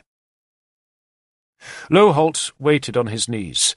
He was still very young, fresh-faced and with a skimpy beard that Arthur gripped and used to drag him to the royal stone that was all that remained of the old circle. He threw his son down by the stone. "Where is your brother?" he demanded. "With Lancelot, lord." Loholt trembled. He was terrified by the stench of burning skin. "And where is that?" "They went north, lord." Loholt looked up at his father. "Then you can join them," Arthur said, and Loholt's face showed utter relief that he was to live. "But tell me first," Arthur went on in a voice like ice, "just why you raised a hand against your father." "They said you were dead, lord." "And what did you do, son, to avenge my death?" Arthur asked, then waited for an answer, but Loholt had none. "And when you heard I was alive," Arthur went on, "why did you still oppose me?" Loholt stared up at his father's implacable face, and from somewhere he found his courage. "You were never a father to us," he said bitterly. Arthur's face was wrenched by a spasm, and I thought he was about to burst into a terrible rage. But when he spoke again, his voice was oddly calm. "Put your right hand on the stone," he ordered Loholt. Loholt believed he was to take an oath, and so he obediently placed his hand on the royal stone's centre. Then Arthur drew Excalibur, and Loholt understood what his father intended, and snatched his hand back. "No!" he shouted. "Please, no!" "Hold it there, devil," Arthur said. Loholt struggled with me, but he was no match for my strength. I slapped his face to subdue him, then bared his right arm to the elbow and forced it flat onto the stone, and there held it firm as Arthur raised the blade. Loholt was crying, "No, father, please!" But Arthur had no mercy that day.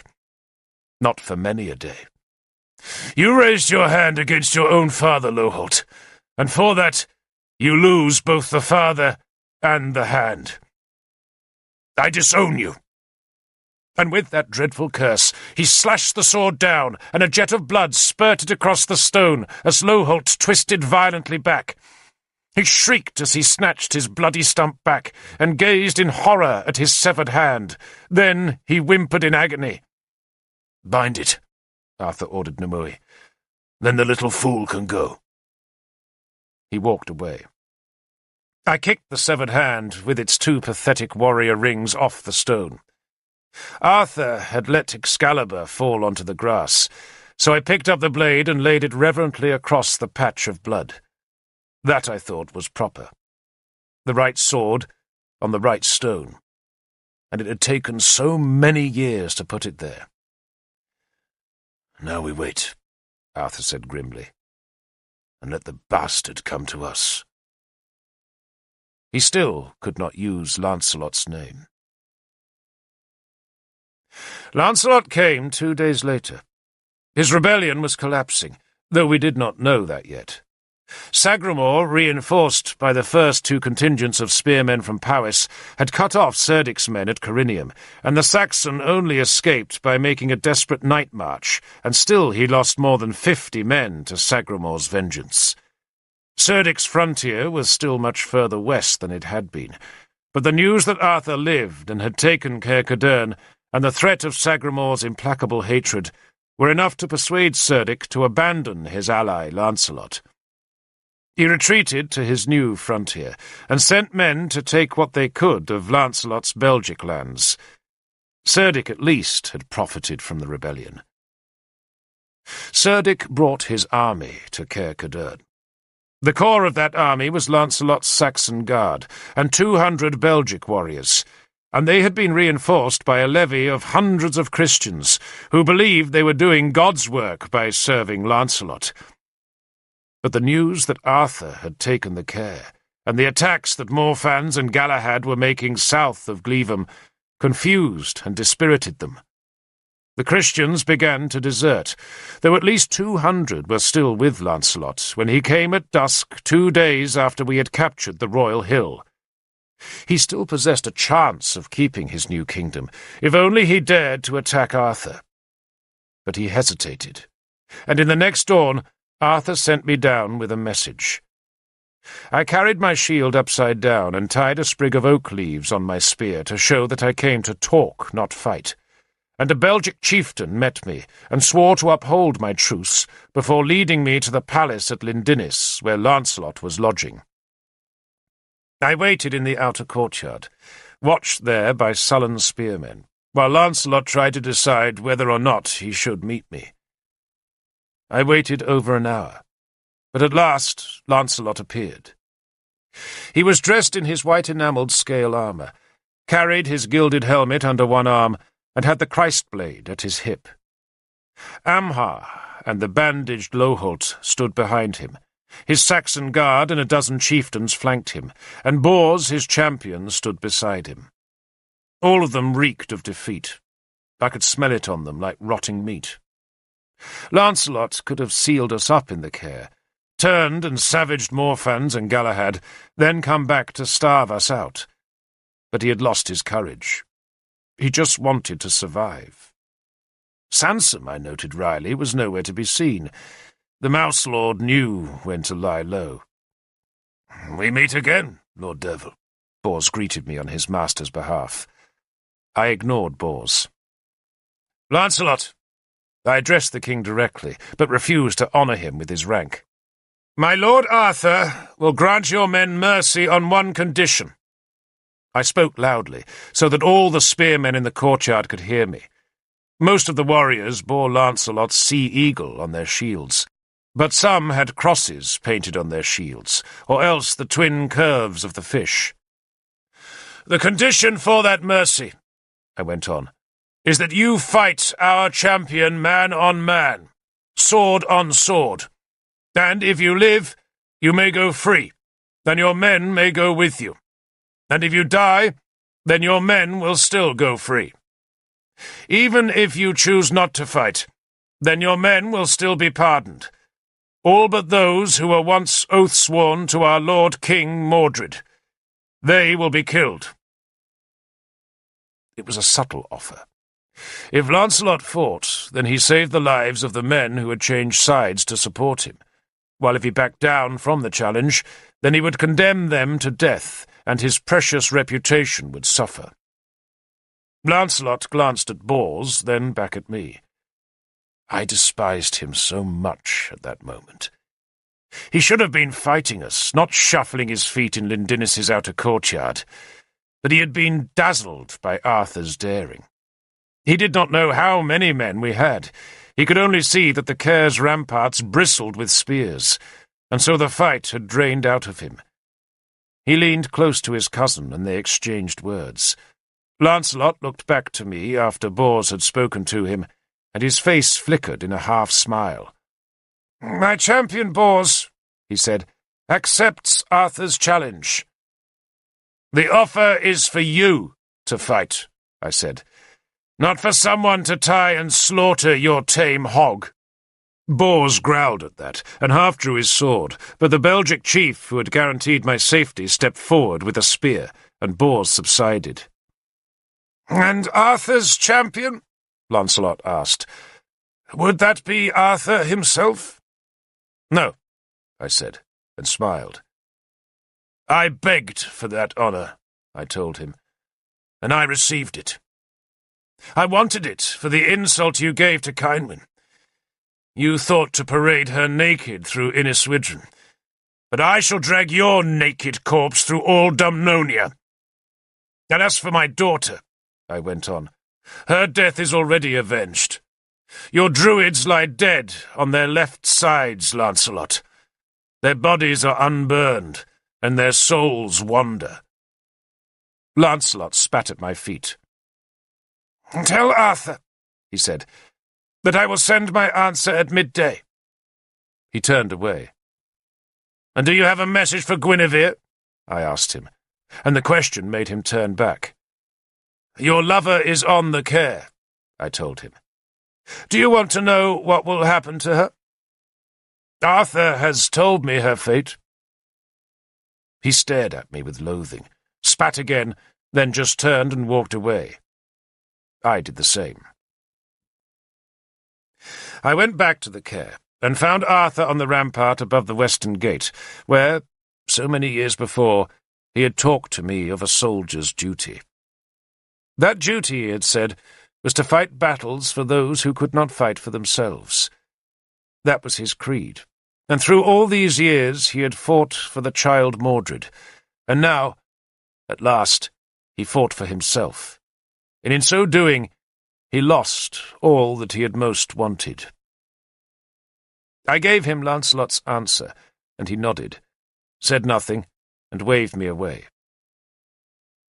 Late that morning, Guinevere sent Gwyddra to summon me. The child climbed the ramparts where I stood with my men and tugged at my cloak. "Uncle Derval?" He peered up at me wanly. "Mother wants you." He spoke fearfully, and there were tears in his eyes. I glanced at Arthur, but he was taking no interest in any of us, and so I went down the steps and walked with Gwyddra to the spearman's hut.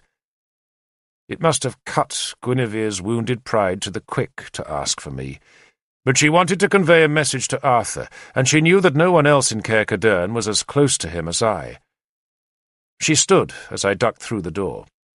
I bowed to her, then waited as she told Gwyddra to go and talk with his father. The hut was only just high enough for Guinevere to stand upright. Her face was drawn, almost haggard, but somehow that sadness gave her a luminous beauty that her usual look of pride denied her. "Nimue tells me you saw Lancelot," she said so softly that I had to lean forward to catch her words. "Yes, lady, I did." Her right hand was unconsciously fidgeting with the folds of her dress. "Did he send a message?" "None, lady." She stared at me with her huge green eyes. "Please, Derval," she said softly. "I invited him to speak, lady. He said nothing." She crumpled onto a crude bench. She was silent for a while, and I watched as a spider dropped out of the thatch and spun its thread closer and closer to her hair. I was transfixed by the insect, wondering if I should sweep it aside or just let it be. "What did you say to him?" she asked. I offered to fight him, lady, man to man, Howlbane against Christblade, and then I promised to drag his naked body through all Dumnonia." She shook her head savagely. "Fight," she said angrily. "That's all you brutes know how to do." She closed her eyes for a few seconds. "I'm sorry, Lord Devil," she said meekly. "I should not insult you. Not when I need you to ask a favour of Lord Arthur." She looked up at me, and I saw she was every bit as broken as Arthur himself. "Will you?" she begged me. "What favour, lady?" "Ask him to let me go, Devil. Tell him I will sail beyond the sea. Tell him he may keep our son, and that he is our son, and that I will go away and he will never see me or hear of me again." "I shall ask him, lady," I said. She caught the doubt in my voice and stared sadly at me. The spider had disappeared into her thick red hair. "You think he will refuse?" she asked in a small, frightened voice. "Lady," I said, "he loves you. He loves you so well that I do not think he can ever let you go." A tear showed at her eye, then spilled down her cheek. "So what will he do with me?" she asked, and I gave no answer. "What will he do, Devil?" Guinevere demanded again, with some of her old energy. "Tell me." "Lady," I said heavily, "he will put you somewhere safe, and he will keep you there, under guard." And every day I thought he would think of her, and every night he would conjure her in his dreams, and in every dawn he would turn in his bed to find that she was gone. "You will be well treated, lady," I assured her gently. "No," she wailed. She could have expected death, but this promise of imprisonment seemed even worse to her. "Tell him to let me go, Devil. Just tell him to let me go." "I shall ask him," I promised her, "but I do not think he will. I do not think he can." She was crying hard now, her head in her hands, and though I waited, she said nothing more, and so I backed out of the hut. Gwydre had found his father's company too glum, and so wanted to go back in to his mother, but I took him away and made him help me clean and resharpen Excalibur. Poor Gwydre was frightened, for he did not understand what had happened, and neither Guinevere nor Arthur was able to explain. "Your mother is very sick," I told him, "and you know that sick people sometimes have to be on their own?" I smiled at him. "Maybe you can come and live with Morwenna and Seren." "Can I?" "I think your mother and father will say yes," I said, "and I'd like that. Oh, now don't scrub the sword. Sharpen it. Long, smooth strokes. Like that." At midday I went to the western gate and watched for Lancelot's messenger, but none came. No one came. Lancelot's army was just shredding away like sand washed off a stone by rain. A few went south, and Lancelot rode with those men, and the swan's wings on his helmet showed bright and white as he went away. But most of the men came to the meadow at the foot of the Cair, and there they laid down their spears, their shields, and their swords, and then knelt in the grass for Arthur's mercy. "You've won, Lord," I said. "Yes, Devil," he said, still sitting. "It looks as if I have." His new beard, so oddly grey, made him look older. Not feebler, but older and harsher. It suited him. Above his head a stir of wind lifted the banner of the bear. I sat beside him. "The Princess Guinevere," I said, watching as the enemy's army laid down their weapons and knelt below us, "begged me to ask you a favour." He said nothing. He did not even look at me. "She wants to go away," he interrupted me. "Yes, Lord." "With her sea-eagle," he said bitterly. "She did not say that, Lord." "Where else would she go?" he asked, then turned his cold eyes on me. Did he ask for her? No, lord. He said nothing. Arthur laughed at that, but it was a cruel laugh. Poor Guinevere, he said. Poor Guinevere. He doesn't love her, does he? She was just something beautiful for him. Another mirror in which to stare at his own beauty. Oh, that must hurt her, Derval. That must hurt her. She begs you to free her, I persevered, as I had promised I would. She will leave Gwydra to you. She will go— She can make no conditions, Arthur said angrily. None. No, lord, I said. I had done my best for her, and I had failed. She will stay in Dumnonia, Arthur decreed. Yes, lord.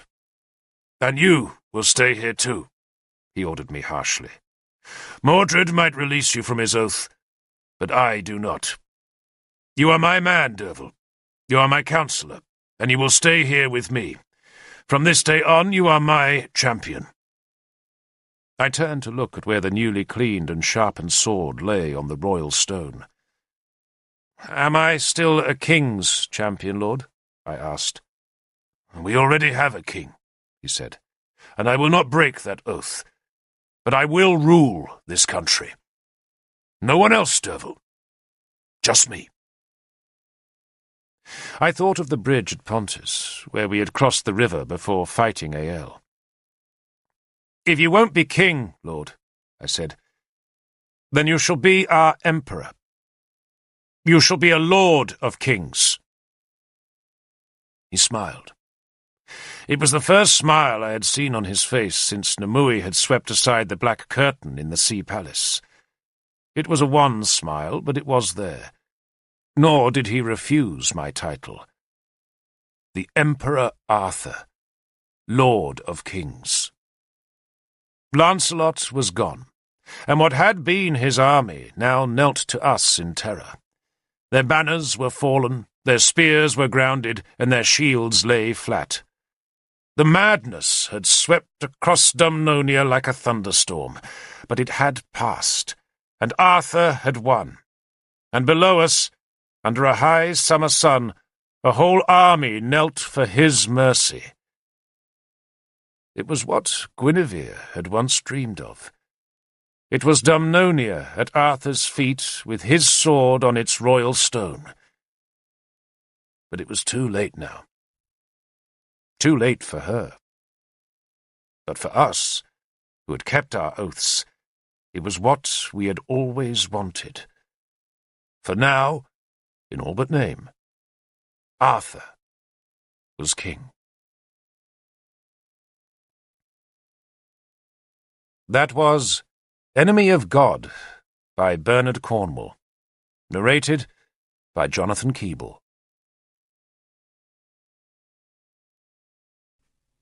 Thank you for listening to this HarperCollins audiobook. This title was recorded and produced by Greenbank Studios.